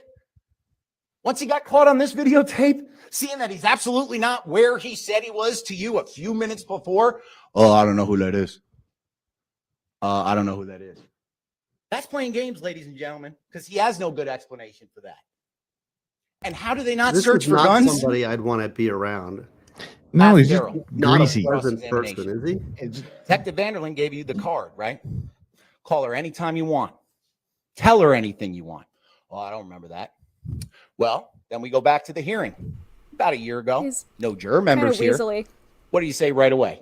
When asked the question, did Detective Vanderlyn give you a business card? Yes. Did she tell you that you can call her anytime with any relevant information that you have? Yes. But he gets up there in front of all y'all. Oh, I don't even know who she is. He doesn't now know the main detective on his brother's case. Give me a break. Give me a break. Give me a break. Linda Rudolph. Again, all those cameras there, ring videos, text messages, everything. Same thing. Detective Vanderlyn wants to hear from you. He's acting like he did. Detective Vanderlyn didn't even try. Didn't even try. Just put him in cuffs, let him walk away. Linda has something to say, don't want to hear it. Oh, Daryl has something to say, don't want to hear it. Can't be any different than the truth. Linda Rudolph doesn't want to admit that either, ladies and gentlemen.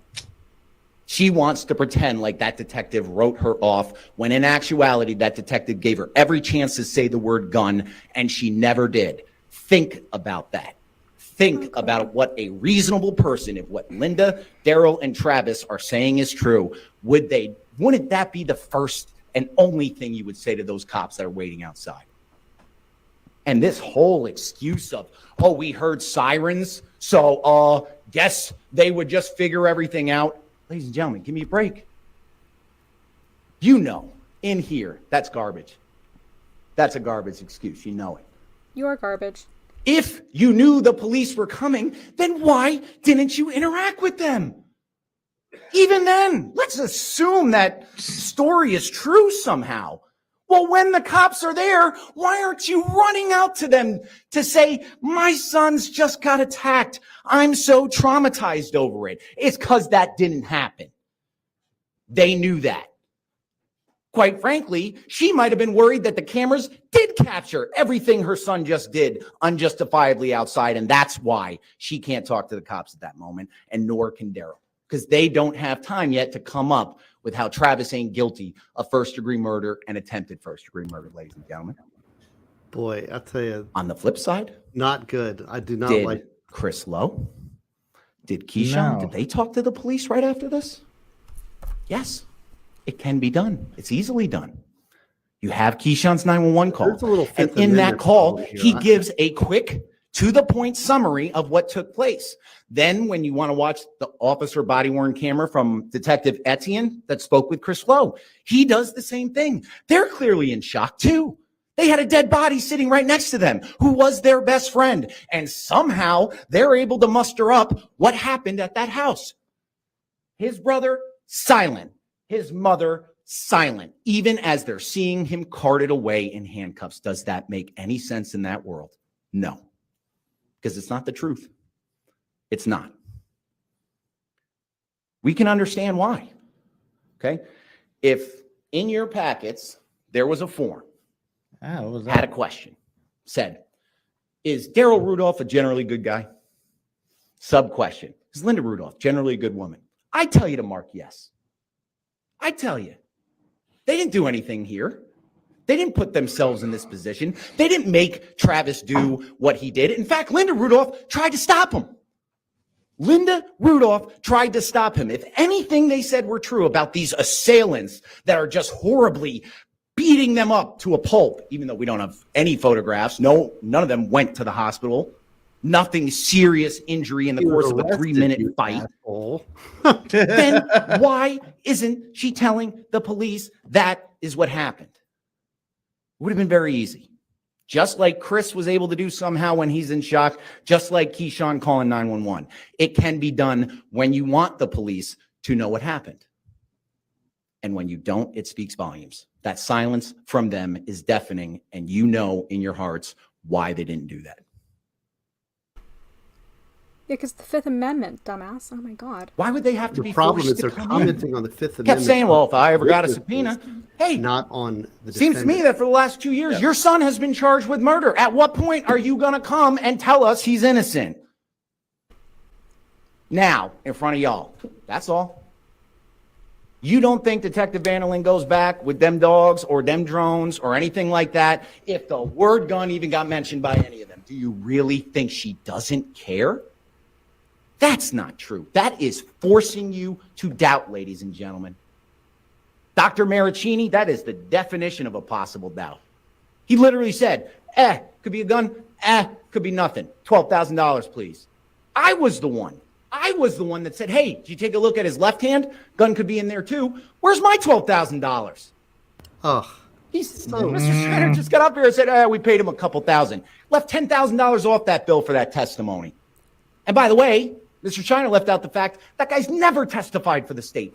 ever. 2/3 income, 100%. On cross-examination, for defense. he spent 10 minutes hammering his funds, how much he was getting paid. That's $12,000 to 10 force minutes you on the to evidence. doubt whether or not Sebastian had a gun in his hand. That's what that is.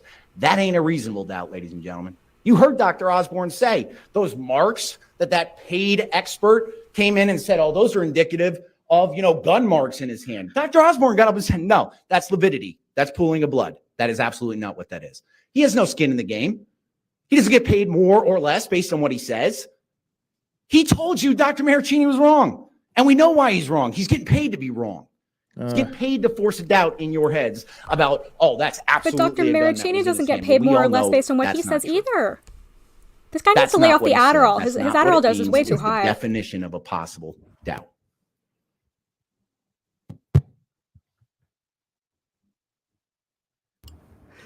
Mr. Shiner said, well, how do you expect Linda and Daryl to trust the police after Travis got arrested? What about before?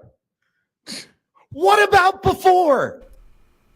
There was plenty of time before Travis was ordered out of the house for them to talk to the police. Not a word. I hope there are black people on this jury who understand We can understand it. why It's that a might be brother hard to and a do. mother who love the man sitting in that chair very much. We can understand why they said what they said. We don't have to accept it as truth. In fact, the video contradicts it completely, and common sense does too. We can feel sorry for Daryl and Linda and Sebastian and Keyshawn. We can. It's not their fault. It's his fault right there. He pulled the trigger 39 times. He was pissed off that they disrespected his mama's house, and he was going to make sure they could never come back and do it again. He doesn't have that legal right, ladies and gentlemen. Nowhere in that package you all have says that he can. It says that there had to be an imminent threat of death or great bodily harm when he pulled that trigger, and the evidence, the facts, the testimony, even his and his brothers and his mother's show this wasn't out of an imminent threat of death or bodily harm. This was payback. How dare you come over here and disrespect me? That is against the law, especially when you murder one person and almost kill three.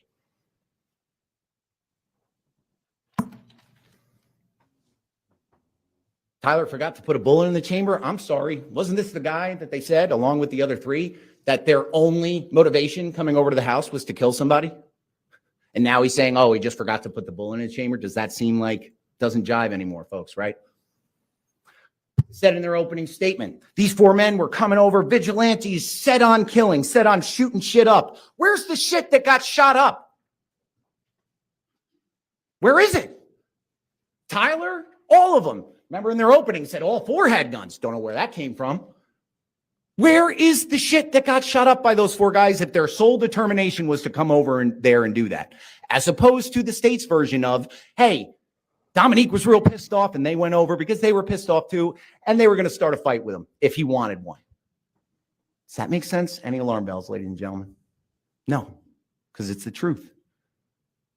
Tyler could have shot Daryl right in his face in the grass. Doesn't happen. When the fight first starts, any of them, according to Mr. Shiner, pull out the gun, shoot anyone, shoot the BMW, shoot the house, shoot the cameras. Not a shell casing, ladies and gentlemen, not one anywhere but his. 39 of them. How does that make any sense? Story not jive anymore? About these four vigilantes sent by Don Corleone to come over here? This ain't like a Sopranos episode, ladies and gentlemen. To turn Dominique Jones into Tony Soprano is a joke. Travis is the victim. Travis is the victim. Cheats on his girlfriend. Undisputed. When he gets in front of all of you, objection. That's not illegal. Who cares? Girlfriend. All this, she was all freaking that. married. Despite she sleeps over all the time. And in previous hearings, that's exactly what it was. And he admits that he was not faithful with her. She was married. She finds out. She gets upset. That ring any alarm bells or anything? Yes. Anybody would tend to get upset if they find out the person that they've been dating for a year has been cheating on them. Or Makes sense married. why she gets upset. Which means it's okay to assault She them says and very send nasty goons things after to them? him. Seriously? What does he do in response to that? When he's in the wrong now, ladies and gentlemen, he is. What does he do? Starts making fun of her body. saying, hey, the other girl that I've been cheating with, she got a way better body than you. Well, throw him in That jail seem for like the rest he's of not his a life victim? without possibility of parole for fat That shaming. seem like he's instigating? Does that seem like he's escalating with the girlfriend? The truth is a Yes. defense. Can we understand why Dominique gets a little bit more angry after that? Again, yes. And then what happens? He calls her a bitch. Said, hey, come get this crazy bitch. And then she gets upset again. Is there ever a moment where he's not the cause of her anger? But she is a crazy No. bitch.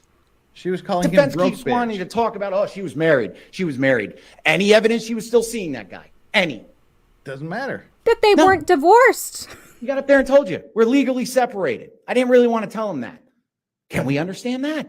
That a girlfriend in a relationship for about a year doesn't really want to talk about this thing that's about to end anyway and has no relevance in their relationship.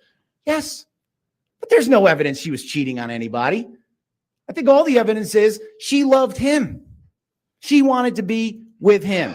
She got worried that he was being unfaithful, and lo and behold, he was. And She loved him so much she put a hit out on him. All makes sense. Now, should she have smacked him upside his head? I'm a prosecutor. Can't say that. Words. Can't let you do that. But she smacked him upside his head, and we can understand why. Then he puts her on the ground. So much so that Daryl, after the fact, is way pissed off at his brother, despite the minimization that's coming on after this fact. We know about that whole story. If all of it was just Dominique overreacting, he would not be upset with his brother. So that's how we know his brother was not the calm, cool, and collected person that they say he is 24/7. So she gets mad. She tells her loved ones what Travis did, and they come over to talk with him about it. Again, totally understandable, ladies and gentlemen. Totally understandable. Total bullshit. So the first thing they say when they get up to that door is they want to have a chat with Travis. This Tried is calling, somebody who that is didn't lost work. touch They want with to say his phone's humanity broken. and his Phone morality. records are there. Go ahead and look at He's the looking rejected to calls. win ladies at and all gentlemen. costs. He's angry because Can't do he's that if the phone ain't being working. challenged by a defense team, and so He he's ignored getting them, and then he came outside. Remember that version, ladies and gentlemen, from Daryl and Linda. This fight happens. All of them are getting text messages or phone calls saying, hey, we're coming over there. We're coming over there to have a chat about what just happened. This was a couple hours beforehand. They have the cameras pointing down at the front door. Daryl gets up and testifies, I thought it was the police. I just ran to the door and I didn't look anything. Give me a break.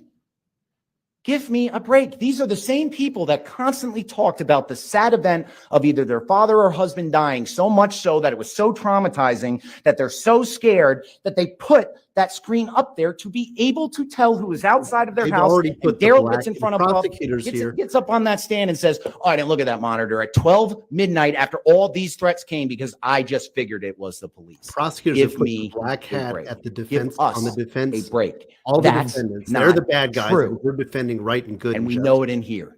He saw who was outside. He wanted to go diffuse it. Then Travis saw who was outside, and he wanted to put the argument into motion. He wanted to give his side of it, and he started that fight. He started it, and he certainly ended it, ladies and gentlemen. That's what the facts and the evidence show.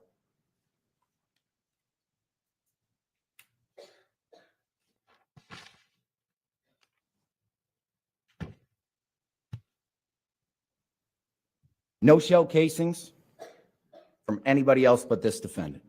Not one. Despite these guys being these murderous vigilantes, they somehow aren't able to pop off a shot when 39 are ringing back at them. Say what you want. Say what you want about on the porch, out on the lawn, walking down the road. Whether or not they could have pulled the gun, would have shot then, I submit to you, those are plenty of good times if they were on a murderous rampage. That would have been the time to shoot the gun. But absolutely, when 39 shots start ringing out, they don't take one defensive shot back to try to get him to stop. Give us a break. We know that if they had not one but two pointed directly at him and his brother, they would have pulled that trigger if it was anything close to true. There'd be a shell casing inside that car. There'd be a shell casing outside of the car. There'd be another shell casing that doesn't come from that Sig Sauer, and we don't have it. Why? Because they're trying to force you to believe that guns were in their hands when this happened, ladies and gentlemen, and forcing you to believe it, imagining that it happened, speculating that a gun might have been there, those are not reasonable doubts. Actions and the lack thereof can speak louder than words. He was not defending himself, ladies and gentlemen. He was pissed off. Just like they were pissed off. Difference is, every one of them that came in here, they acknowledged their role in this. Even looking back, saying in hindsight 2020, maybe we don't do that at midnight in terms of going over and confronting him. All of them acknowledged their faults. He got up and said, Detective Vanderlyn said she never made a mistake. I'll rely on you guys to go back in that jury room and see, was there ever a time that she was like, you know what? It was an oversight. You're right. I should have done that. Of course she did. She's not perfect. It's clear she didn't do nothing, ladies and gentlemen. And it's clear that she cares about this case because of all the work that she did to try to figure out who did it. And the answer is Travis Rudolph, because he was pissed off. Oh, shut up. Because he was pissed off.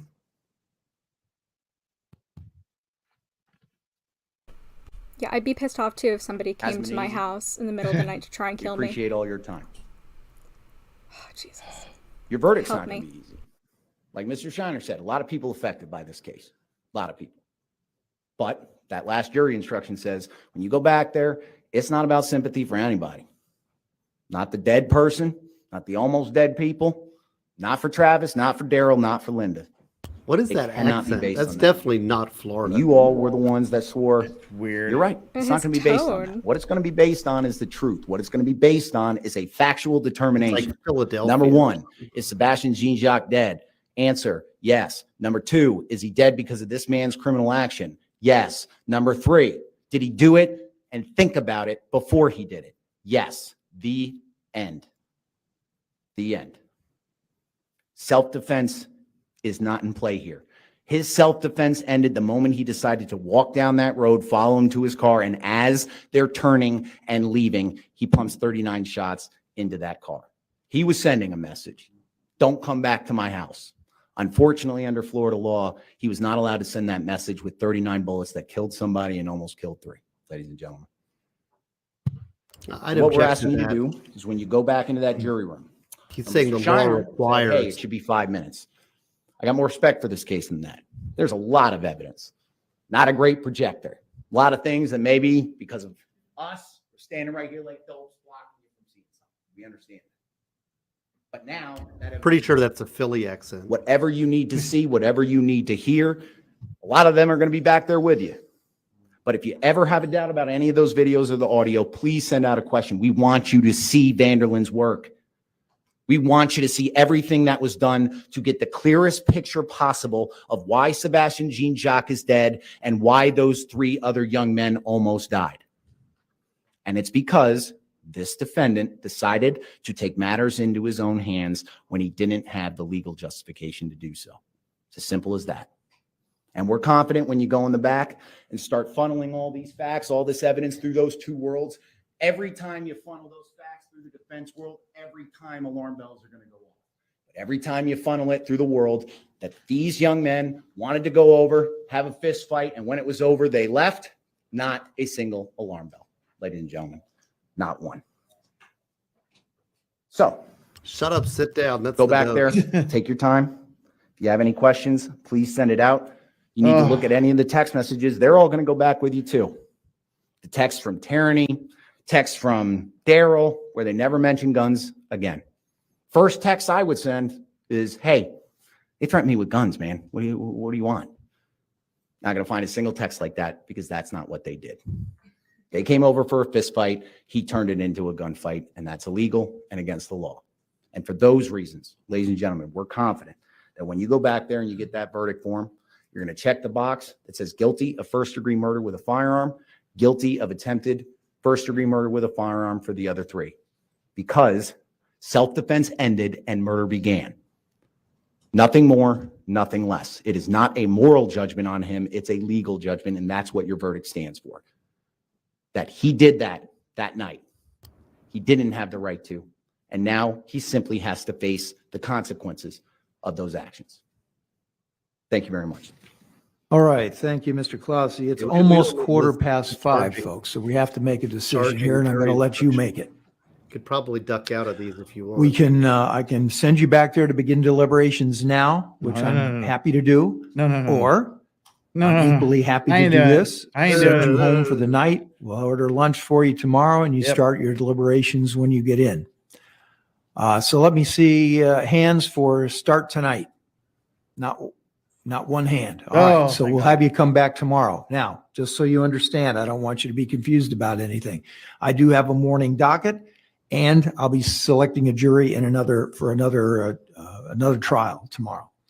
But I will take breaks from that jury selection process anytime, or I'll have another judge come in anytime you all have a question that needs answering. Actually, I'll do it for questions. I will do that. But if you want to come back out here and view any of the videos or look at any evidence out here, then that'll be fine. Most of the evidence will be back in the jury room. All right, we don't need to hear this. So that's not really. So it's going to be going. To All the right, jury so here's tomorrow. what we're going to do. Oh, hang on. I'm going to have you come back at 10 o'clock tomorrow, and here's what I will. Wait a minute, Ms. Edwards. What time did Miss Lee say? 10. Okay, good. So I need you here at 10 o'clock again tomorrow. And regardless of where I am on my morning docket, I will stop what I'm doing there. I will talk with you folks and get you going back into the jury room and get all the evidence back in there, the evidence except for. All right, that's good enough for today. Good enough. Oh Hey, my man, gosh. that was painful. I must admit, I finally nodded off there for about 2 or 3 minutes towards the end of that hysteric, weird fit thing of his. I hope you got some good sleep.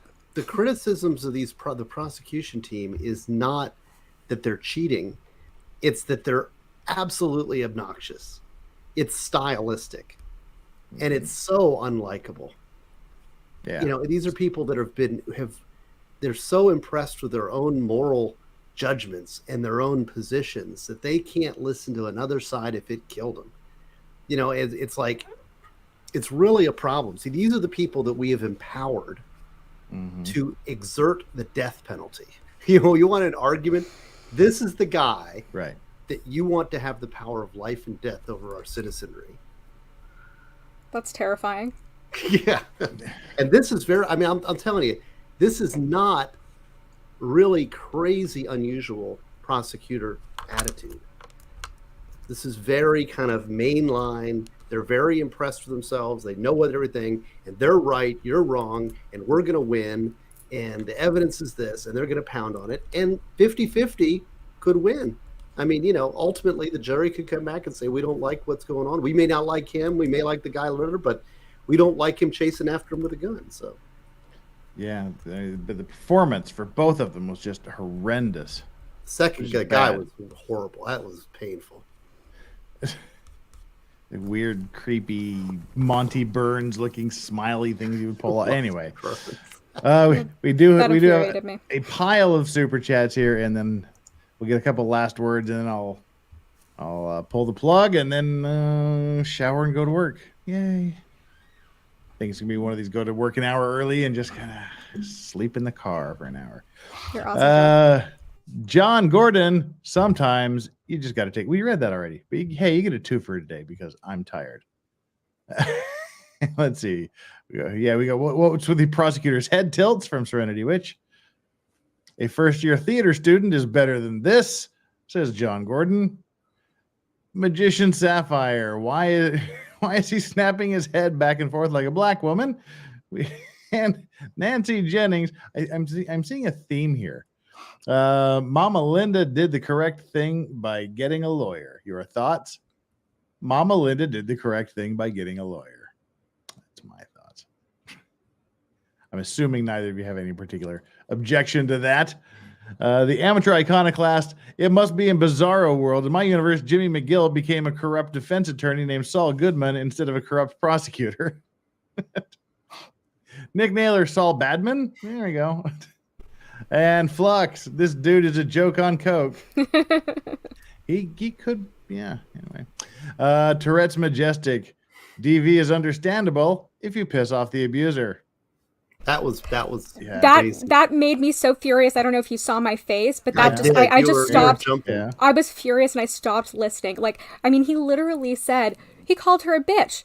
Is it understandable that she hit him over the head with a tequila bottle? Yeah, of course. Well, the moral prosecution, the Bizarro World female is right. prosecutor did that when she was cross-examining the defendant, because apparently he'd said in a deposition when asked about cheating and getting hit for it, he said, "You deserve to be hit, didn't you? Because you cheated." And he said, "Yes." In his deposition, she brought that up and raised. Are you kidding me? That's horrifying. That's a disgusting attitude to have. Would they say that to a woman? Oh, hell no. Thank you. Good job, Rick Chandler. Right. Flux, they're mad because they know they lost already. I hope Maybe. so. I hope so. Favorton, he can say she cared all he wants. Facts show she did not. Right. And Tank Rat, the message coming out of the state prosecution in this trial should worry people in that county/district. Yep. Mm-hmm. And finally, Kime, contribution to Jeff's coffee fund for the sleepless night of streaming. Oh my yeah, we're God, going to Jeff. need that one.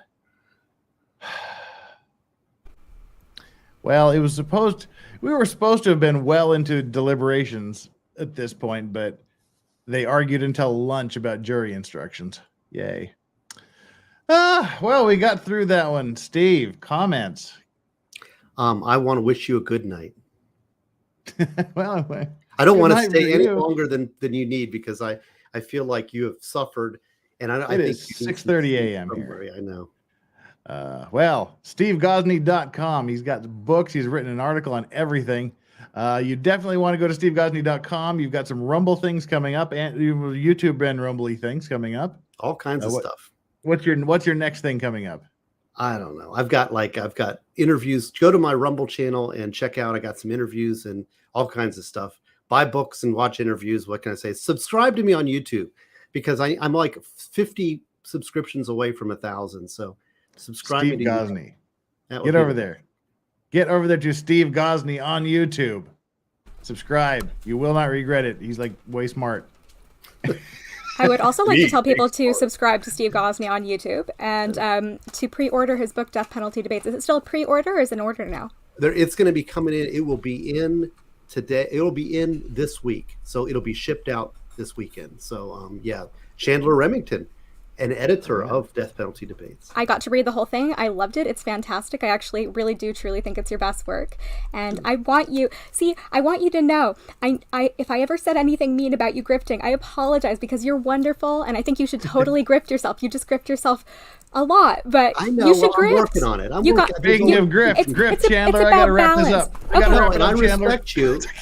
I respect you, and I'm trying to, there's reasons why there's reasons why, and you're right. I mean, getting the right tone on the internet is a difficult thing, and I'm trying to grift, but I'm also trying to get the tone right. So if I'm going too much, then I've got to fix that. So I appreciate your insights. I have immense respect for you, and I want you to be as successful as possible, because I think that your books are excellent. I think everybody should read them, and you're right, it's hard to get the right tone on the internet, so it's always meant as constructive criticism, and I know it's not really my place, because I'm not even, you're a lawyer, and I respect both of you guys a lot. So anyway, go. I'm Chandler Remington. Subscribe to me at Remy Legal. Go to sleep, Jeff. Good night, everybody. I'm not going to sleep. I'm going to work. Oh, go. Oh my God, go to work. Okay, Steve, buy Steve's books. That was painful, but I'm glad to be here. So love you guys. And go. Make sure you go to Remy_legal. Yeah. To subscribe to her as well. And everybody here, all 1,269 of you that are still here. We've lost about 300 since we ended. Why stick around? I would be gone too. If you haven't hit the like button, please do it. If you haven't subscribed, please subscribe on your way out the door. Join us tomorrow, probably about the same time court starts. We'll review stuff. We'll be on jury watch. We'll be on verdict watch, and we'll see how it goes. Join me tomorrow. Everybody, thank you for being here. Mods, thank you for this lengthy thing. Chat is the best chat. Thank you, Steve Gosney, for your insight, and Chandler for being here. See you all tomorrow. Bye. Bye. Oh wait, just about clicked the wrong button. Hang on. I'm punch drunk at this point. There we go. Hey, goodbye, everybody.